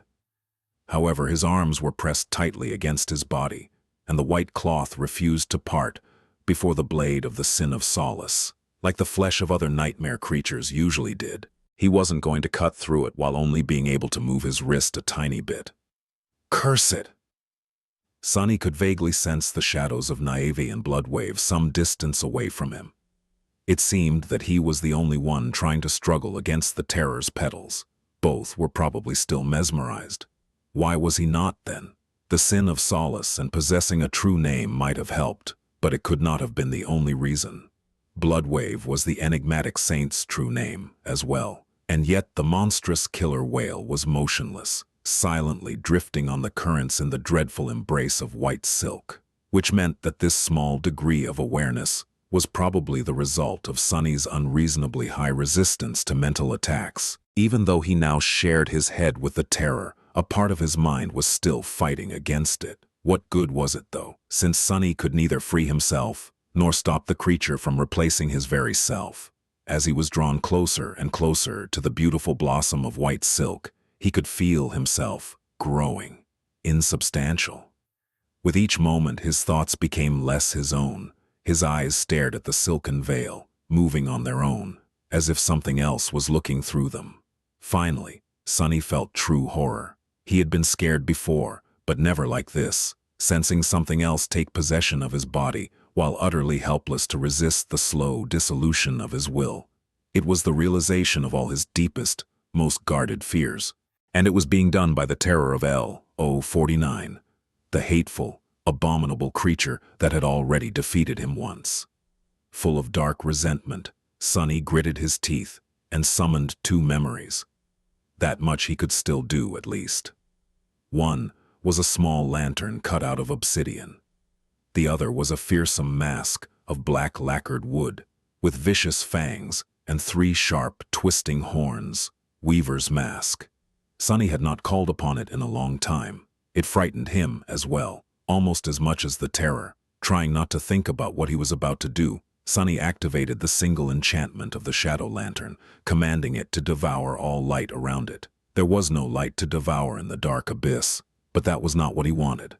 What he really wanted was for the divine memory to gobble up as much of his essence as it could. The shadow lantern burned through most of the essence Sunny had in the time it took the white tendril of silk to bring him to the pallid blossom. There was very little of it left now. Sunny felt like his mind was almost gone. Struggling to wrestle control of his face from the terrifying presence, he forced himself to grin. He wanted that smile to be menacing, but all it ended up being was weak and scared. A pity. He sensed a vast shadow that was full of harrowing wrongness looming close, and thought, "You wanted to see through my eyes? Well then, look." With that, Sunny reached into Weaver's mask and activated its second enchantment. Where is my eye? Gibro to Bureau. The Fall of Falcon Scott, 38. Sunny had never even thought about using that deadly enchantment after the first time. Back then, moments before falling into the sky below, he had activated it out of sheer desperation. His gamble had paid off, but it almost cost him his life. Where is my eye? Allowed the wearer of the mask to gaze upon the tapestry of fate in all its harrowing glory. The endless, beautiful eternity of twisting threads transfixed all existence, stretching infinitely in every direction, as well as into the past, present, and future. It connected everyone and everything like an inconceivable, unknowable web. Weaver might have been capable of witnessing the great tapestry, but mere mortals like Sunny were not. A single moment of looking at fate had almost caused his mind to collapse. If his essence had not run out after that single moment, he would certainly have been killed, his head exploding in the most violent fashion. Luckily, he had gotten off easy by only experiencing unimaginable pain and pure agony, the memory of which still made him shudder. The terror was very welcome to try doing the same, as the last of Sunny's essence was disappearing, causing him to experience painful backlash. The inconceivable sight of the great tapestry of fate superimposed itself through and above the world. It was as stunning, breathtaking, and utterly overwhelming as he had remembered. However, funnily enough, Sunny saw the beautiful threads differently this time. To him, they seemed like nothing but chains now. Granted, he did not linger trying to look, only catching a small glimpse of the cosmic tapestry. Prepared for what was to come, Sunny used a little but rather devious trick. His consciousness was still split between reality and the illusion of the endless expanse of billowing white silk that the terror had created to mesmerize its prey. So, Sunny made himself blind to the actual world, concentrating entirely on the illusory realm of pure whiteness. That was why the terror, who had almost stolen his body and was now looking upon the world through his eyes, was the only one to gaze upon the harrowing infinity. Sunny felt the white silk enveloping him quiver, as if the pallid blossom was convulsing. Even though his head was full of splitting pain because of that one short glimpse of the strings of fate, his weak smile finally turned into a real grin. "Look well, wretch." A split second later, his essence ran dry, and the deadly enchantment deactivated. The tapestry of fate disappeared, and Sunny suddenly found himself freed from the alien presence devouring his mind. Or rather, it was still there, but now stunned and writhing in pain. The physical binding of white silk that wrapped his body had come a little loose as well. Not wasting a single moment, Sunny used that slack to thrust his hand forward. The tip of the sin of solace pierced the wall of the cloth prison and then moved upward, cutting a vertical rift in it. A second later, he sliced the white petal open and burst into the dark water, incredibly happy to be in the oppressive embrace of the dark ocean once again. Sunny hastily studied his surroundings, knowing that he did not have much time. Witnessing the tapestry of fate had not killed him as an awakened monster, so he doubted that it would kill a corrupted terror, if that was truly what the dreadful flower of silk was. In any case, the creature would most likely not stay stunned for too long. Currently, the pallid blossom seemed to be seizing, its petals contorting in grotesque convulsions. The graceful harmony of their eerily beautiful dance had been broken, replaced instead by chaotic and jittery movements devoid of any logic. The thralls appeared to be pained and disoriented too. Looking at the agony consuming the abominable creature, Sunny became even more convinced that fate was something that only gods were meant to see. Or maybe no one at all. If even a corrupted abomination of great and terrible power was reduced to a convulsing mess, what hope did mere humans have of withstanding the sight of eternity? Shrugging off his own pain, Sunny glanced briefly at Naive and Bloodwave. They seemed to be showing signs of life, but had not even begun trying to free themselves yet. Chances were, the terror would come to its senses before they ever could. He had to finish the battle himself. Gripping the hilt of the sin of solace, Sunny propelled himself forward. He fought against the weakness that had been left behind by draining all of his essence, pushing his body through the water as fast as he could. The nimble catch had turned into a useless piece of net, its active enchantment silent. Luckily, the enchantment of the essence pearl was a passive one, so he could still breathe. His muscles and his lungs were burning by the time he reached the white flower. It had only been a dozen seconds or so, but the convulsions of the billowing petals were already growing weaker. Feeling cold terror grasp his heart, Sunny gritted his teeth and dove into the mass of white silk. His goal was the small shape hidden in the center of the petals. Swimming between the dancing swaths of white cloth, Sunny could not shake the feeling that he would be caught again at any moment. That his mind would be devoured and his will would be replaced by something alien and vile. Nevertheless, he pushed forward. After an eternity of fear, he finally reached the heart of the pallid blossom. And there, he saw. Sunny froze for a moment. In front of him was a shape wrapped in white silk. He could see the vague contours of a human body, desiccated and short in stature. It was feminine and small, almost delicate. Pressed tightly against the wrappings, a hint of a face could be discerned. 2 hollow pits where eyes should have been, and a larger one of a mouth that seemed to be open in a silent, eternal scream. A cold understanding suddenly dawned on him. Looking at the expanse of white cloth extending from the wrapped body, he realized that what he had thought to be a flower was not a flower at all. It was simply a great burial shroud of white silk, its sleeves and draping drifting in the cold, dark water. Sunny lingered only for a split second, then grabbed onto the desiccated body, coming face to face with it, and drove his sword through its heart. A strange, sorrowful sensation overwhelmed him for a moment. Then, the white cloth around Sunny suddenly exploded with frenetic motion and soon grew still. In the silence that followed, the spell whispered solemnly into his ear, "You have slain a corrupted terror." 1021, The Fall of Falcon Scott, 39. The voice of the spell resounded in the boundless darkness of the ocean, making Sunny shudder. "You have slain a corrupted terror, Sibyl of the fallen grace. Your shadow grows stronger." As the veiled body drifted down, wreathed in billowing white silk, one last whisper brushed against his ears. "You have received a memory." The terror was falling down, deeper and deeper, into the cold abyss. Sunny spared one last glance at the pallid blossom of the great burial shroud, knowing that it would be consumed forever by the dark depths soon. Then he turned away and tiredly pushed himself in the opposite direction. Sunny was not in great shape. His mind was slowly recovering from the dreadful mental assault, but his head was in the throes of a splitting headache thanks to catching the smallest glimpse of the tapestry of fate. His body felt weak and feverish, still suffering from the backlash of draining all of his essence. There were the remnants of the trauma caused by touching a nightmare gate as well. Sunny felt like he was about to cough his lungs out. Holding it back was not an easy task. And yet, a hint of dark, somber glee still managed to overcome the cold numbness that encompassed his battered mind. "I did it. I killed that vile thing." In the end, he ended the terror with his own hands. The stain of their disastrous first meeting had not been erased, but his failure at LO 49 was vindicated now. Somewhat, or rather, it would be if he managed to return to the surface alive. Which, looking at the dark expanse of the ocean around him, Sunny was not sure that he would be able to do. Curses.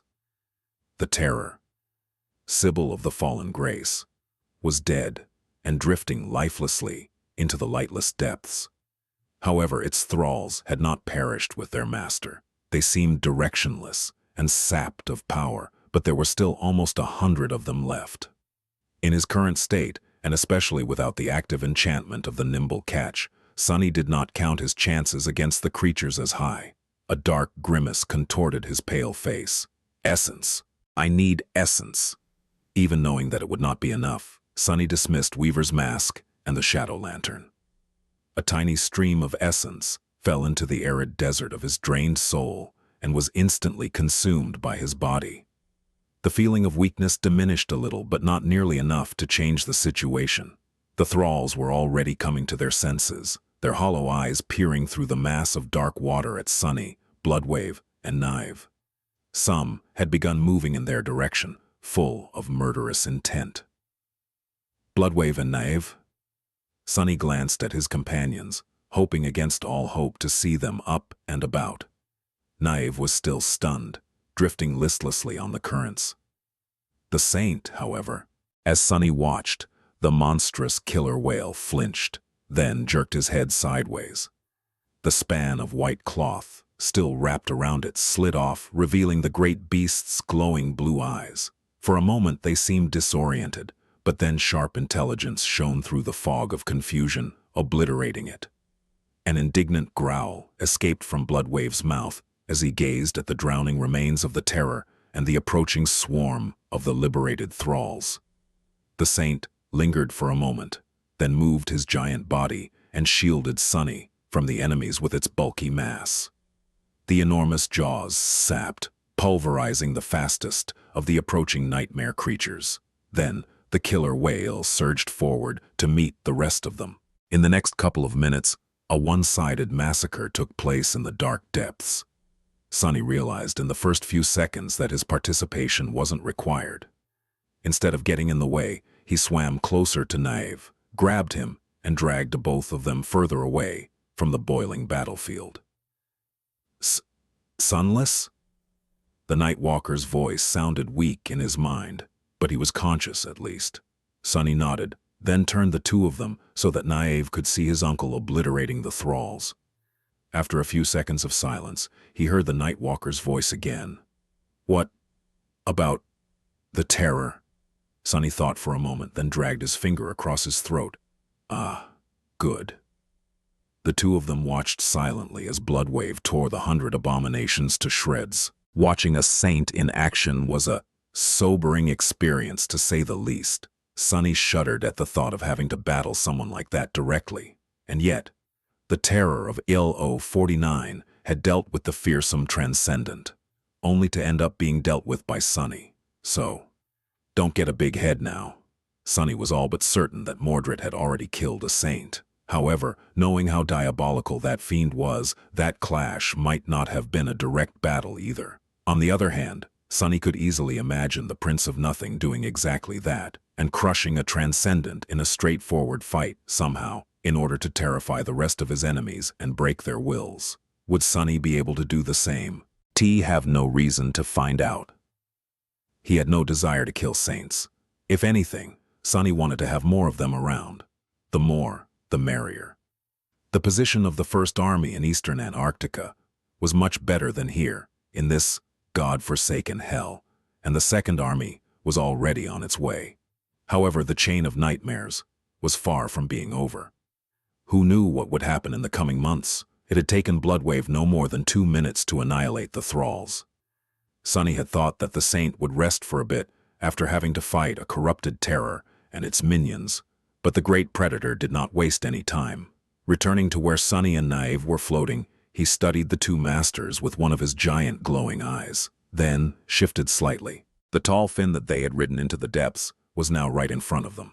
Sunny helped Naive find a handhold, then tiredly clutched the steel armor himself. Time to go back. The pallid shape of the slain terror had long ago disappeared from view, devoured by the lightless depths. The mangled corpses of the thralls still drifted around them, slowly being carried away by the currents. Ignoring them, the giant killer whale bellowed and surged forward. This time, he was moving up. When through 22, the fall of Falcon Scott, 40.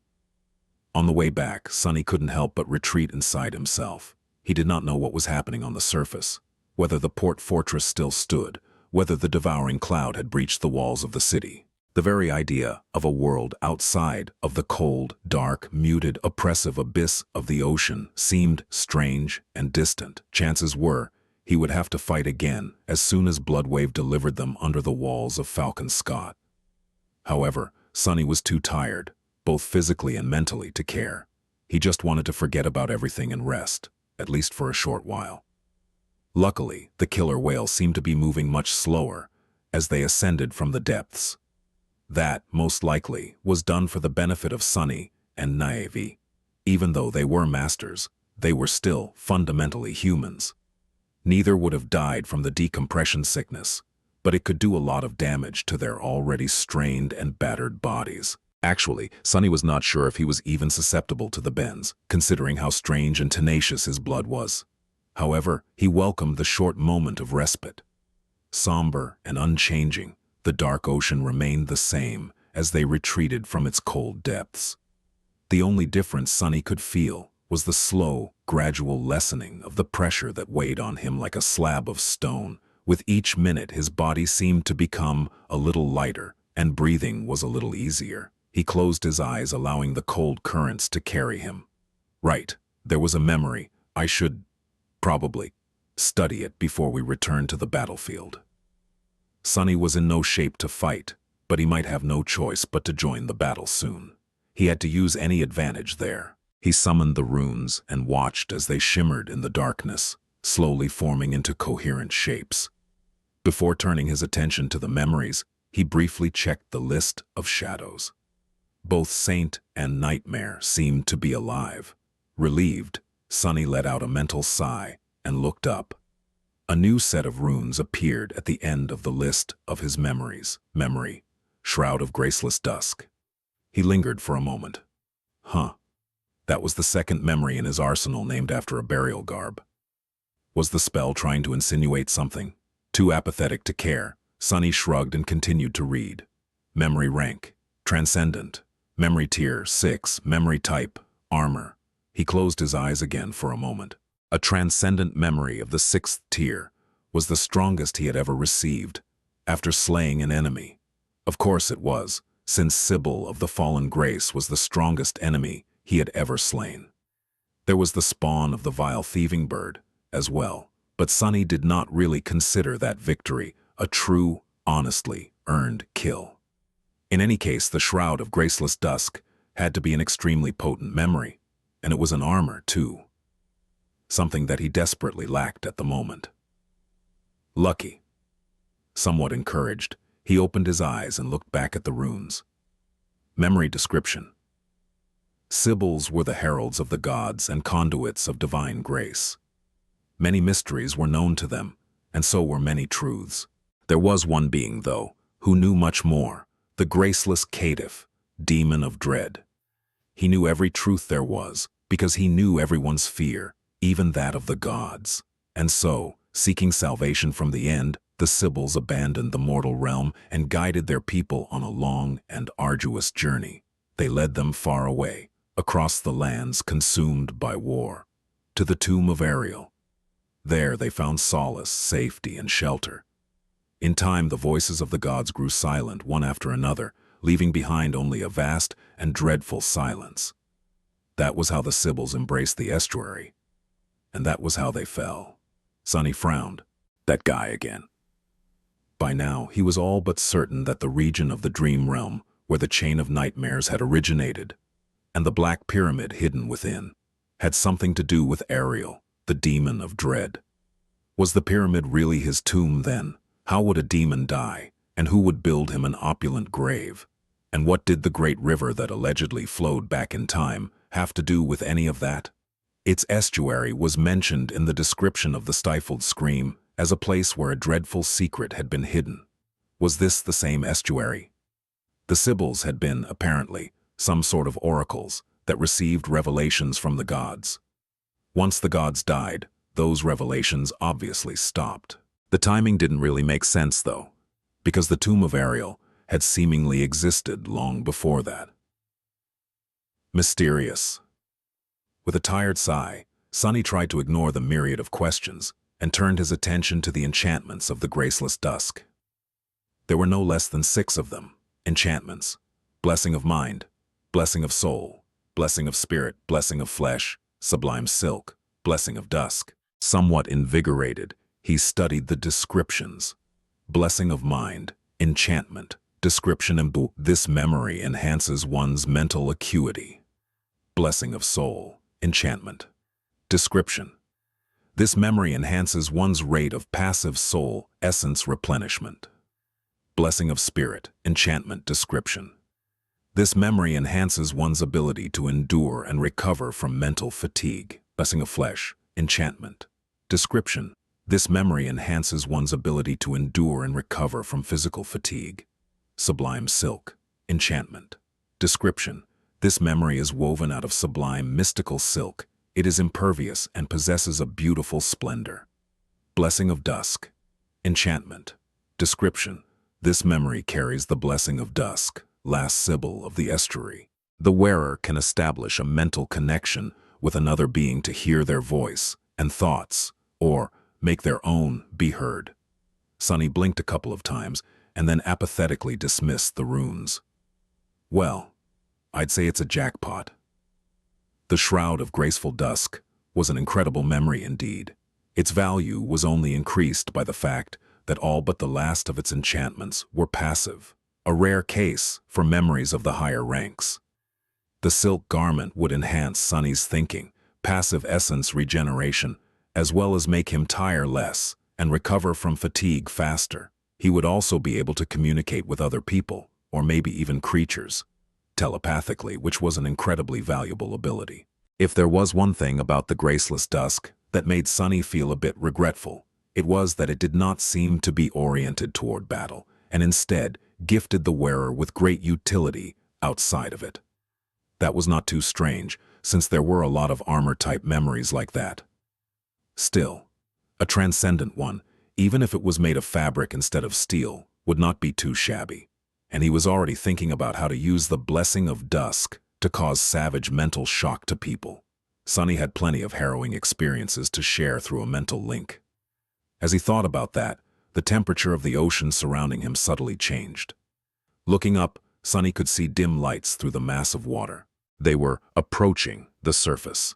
1023, the fall of Falcon Scott. 41, Sunny crawled onto the shore and lay on the cold stones of the pebble beach for a bit, breathing heavily. It was incredibly nice to lie on solid ground again, but at the same time, his body felt heavy and cumbersome. A part of it had to do with spending some time in the depths of the ocean, and a part of it was simply because he was still tired and low on essence.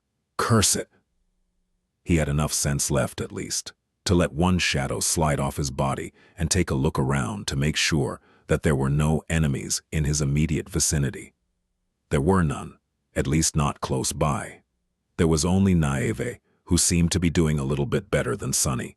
The night walker took a few deep breaths, then slowly sat up. We actually made it. Gods, I really did not expect to live through this one. He glanced at Sunny, receiving a vague gesture of confirmation. Sunny shared the feeling. Naeve grasped his shoulder for a moment, then asked with a hint of morbid curiosity in his voice, "How did you manage to kill that horror anyway? Such a devastating mental attack. Even Uncle failed to resist it." Sunny remained motionless for a few seconds, pushed himself off the ground with a tired groan, and glanced at the scion of night somberly. Spitting out the essence pearl, he then grimaced and said, "I guess it was just fate. That fiend was fated to die by my hand, and so fate helped me kill it." Naeve smiled weakly, then looked away. "Never took you for a fatalist." That was when a third figure rose from the water. Bloodwave walked onto the shore, his eyes glinting with shades of deep blue and indigo. Drops of water were rolling down his smooth, ebony skin, contours of steel muscles clearly visible under it. The saint remained silent for a few moments, looking into the distance. Then he sighed and suddenly disappeared. A strong gale threw a scattering of pebbles into the air, making Sunny cover his face with his hand. What is that speed?" He lowered his hand and looked in the direction where Bloodwave had dashed. Slowly, his face grew still. "No." Naeva's voice sounded defeated. The shore around them was empty. Here and there, a few dead nightmare creatures lay on the ground, their blood steaming in the cold. Snowflakes were dancing in the air as they fell from the empty sky. There were no brood beasts in sight, and the roar of the distant cannonade was much quieter than it had been when they left. All good signs. However, the illusion of peace was destroyed when one saw the port fortress that loomed some distance away. A large section of its wall was torn asunder and collapsed, and most of the lights that had illuminated the battlements were now dark. There was movement in the breach, silhouettes who looked like people walking between the rubble with unsteady steps. Beyond that, Sunny could see nothing else. Remembering the sight of the vast crowd of frightened refugees cowering in the courtyard, he felt his heart turn cold. The battle was over, at least. Otherwise, Bloodwave would have already been rampaging among the remaining abominations. The ships anchored near the fortress were intact as well. Whatever damage had been done to the port did not reach them. Sunny stood up with a stagger, then dismissed the essence pearl and the nimble catch. Black threads surrounded his body, soon turning into the gray fabric of the puppeteer's shroud. Glancing at the crestfallen Nightwalker, he said evenly, "Let's go." The two of them slowly made their way to the fortress. As they approached, more details became visible. The bodies of the thralls littered the ground, mangled and torn apart. There were much more of them here than there had been protecting the terror, thousands of them all slain despite their dreadful power. It seemed that the defenders of the fort had not surrendered even a single meter of the approach without making the abominations pay a steep price. Sunny saw nightmare creatures of all kinds among the felled thralls, some of them large enough to make him shiver. There were human bodies among them as well, the former residents of L049, who had finally found their final resting place thousands of kilometers away from the distant research base. Perhaps they would have been glad to lay on solid ground again as well, instead of floating endlessly in the lightless abyss of the ocean. When Sunny and Naive walked closer to the breached wall of the fortress, they saw the bodies of the First Army's soldiers among the dead thralls too. Mundane humans, awakened. There were too many of them to count. Sunny felt a bitter feeling grasp his heart. This was a part of his victory as well. He had been proud, gleeful, and elated after killing the hateful, corrupted terror, happy to receive a powerful memory. However, his victory was made possible because most of the creature's drowned guard had been drawn away by the defenders of the port. While Sunny was fighting the Sibyl in the depths of the ocean, these men and women were dying here on the shore to give him a fighting chance.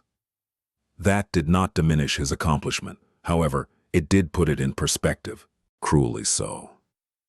Suddenly, Sunny remembered something Master Jet had told him once, years ago, while driving him to the gates of the academy. No one can survive in the dream realm alone. The waking world. It's no different from the dream realm these days, is it? Maybe it never had been. Passing between the soldiers that were walking among the bodies, recovering the dead humans, and hopelessly searching for wounded survivors, Sunny climbed the rubble to enter the breach and looked at the courtyard of the fortress that was revealed behind it. The refugees were alive, pressed against the opposite wall of the yard, and pale with terror. There was a light barricade built to shield them from any potential enemy, with soldiers vigilantly standing guard behind it. The battle seemed to have been the most fearsome just beyond the breach. An actual mountain of corpses was piled up where the defenders had made a desperate last stand, refusing to let the thralls reach the civilians. Sunny descended into the courtyard and looked around forlornly. He found Vern's body soon. The enthralled master was laying on his back, staring at the sky with empty, glassy eyes. His ribcage, shoulder, and skull were crushed by some devastating blunt weapon. He was finally, and mercifully, truly dead. Dale was laying nearby too. Sunny almost failed to recognize the irregular captain without his bulky armor. The memories, of course, had disappeared after the owner's death, and because the body was terribly mangled. However, the insignia of an ascended of the First Army could still be discerned on the bloodied sleeve of his bodysuit. Gritting his teeth, Sunny took a few steps forward and kneeled near the mangled body. He did not really know what to do. The wind was picking up, making him shiver. Sunny remained silent for a while, and then said quietly, "You rest well now, Master Dale. You did well. Your nightmare is over." 1024, the fall of Falcon Scott. 42, the second week of the siege was over. A few days ago, the devouring cloud had been eliminated. The terror of L049 had been slain on the same day as well. More people had been evacuated. More people were being evacuated still. The siege capital still stood, firmly in human hands, and mostly unbroken. Sunny was in a familiar office in the underground government complex, the same one where he had met the rest of the irregular officers before the siege started. The office was much the same, with only the image projected on the false window changed. It was still showing the view of the city, only now there were fewer people on the streets. The blizzard was picking up again too, so the visibility wasn't great. There was also one more vacant chair. There were currently only 3 people inside: Sunny, Jet, and Winter. The 3 of them were not enough for the large room, so it felt painfully empty. Winter's eyes were hidden behind her sunglasses. This was the first time Sunny saw her after the day of the battle with the devouring cloud. He hesitated for a while, then forced himself to say, Dale, he was a good man. She turned her head slightly and stared at him for a while. Probably. Sunny could not really see where she was looking. Eventually, Winter sighed and briefly touched her forearm, where an edge of a tattoo could be seen peeking out from beneath the rolled sleeve of her bodysuit. It's all right. I knew that the fool was going to get himself killed eventually. There were 6 of us at the start, you know. She grew quiet for a bit, then shook her head. Back at the academy, then there were only 2 of us left after the second nightmare, and now there's just me. I'll probably be dead soon, too. No regrets, though, as long as it's for a good cause. Her voice sounded as laid back as usual, but Sunny could sense a bit of strain in it. I'm sorry. Winter smiled. If you're really sorry, little devil, make sure to stay alive. You're too young and cute to die. Reaper, you too. You too try to stay alive. Not that you're young and cute. Master Jet laughed. Well, if you insist, I'll have to give it a try. Might be a bit problematic, though. They remained silent for a few moments, enjoying the relaxed atmosphere.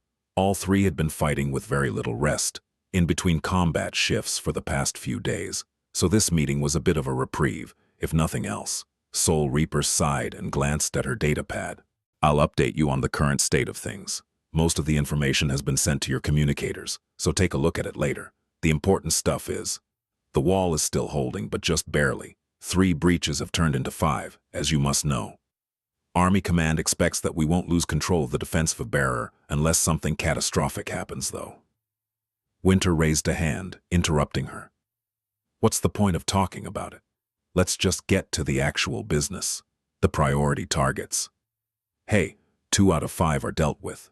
Sunny killed the Terror, while the Brood Mommy and Brood Daddy of the Devouring Cloud were done in by you, Sunny, and Mongrel. That's great news. What about the other 3, though? Master Jet lingered for a bit. Actually, that's why I called you in today. The Heart of Darkness seems to have disappeared, so we don't have to worry about it yet. Maybe that thing won't reach Falcon Scott before we retreat. Goliath, on the other hand, was supposed to show up yesterday. He has been moving very slowly recently, however, for whatever reason, so the time window changed. We should expect the big bastard to arrive tomorrow, or the day after that. An uncomfortable silence settled in the underground office. Winter broke it by whistling.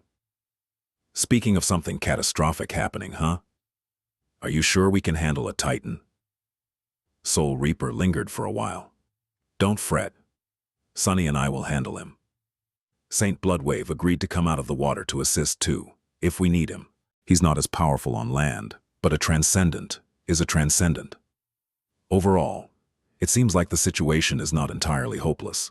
The First Army has suffered heavy casualties in the past 2 weeks, true, but no more than Army Command expected. The evacuation is also only a little bit behind schedule. I'd say that as long as Tyrus continues to keep the Winter Beast at bay, we have a real chance of pulling this off. Sunny shifted in his seat. How is she doing anyway?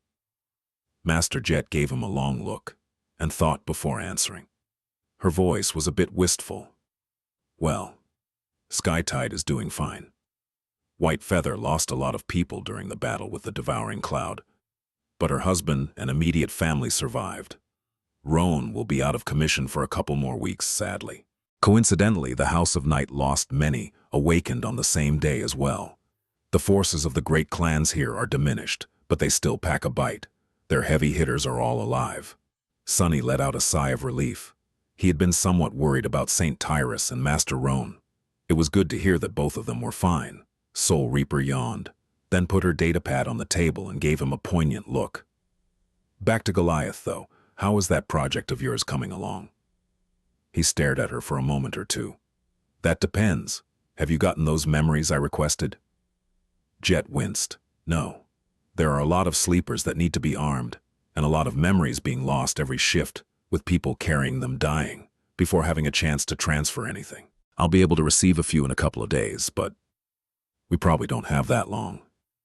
Sunny sighed, then gave her a bitter smile. That's fine. The project is all but finished.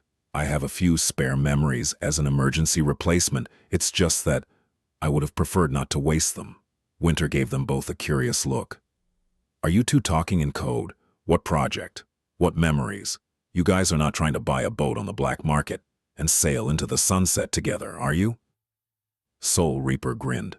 Just a little something Sonny has cooked up in that devious head of his to solve our Titan problem. I'll tell you, if we have some free time today.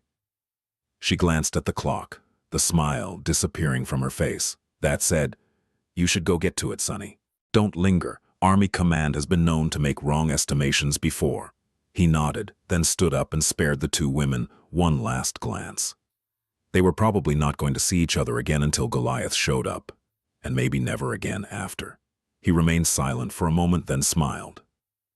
We don't need to buy a boat on the black market, by the way. My Rhino is a fully amphibious vehicle, so it can take us over the strait, no problem. As long as nothing swallows it on the way, of course. Anyway, if something happens, you are both invited, so... With that, he winked and hurriedly left the office. Once Sonny was outside, however, his smile disappeared and was replaced by an expression of focused concentration. This is it then. No more time to waste.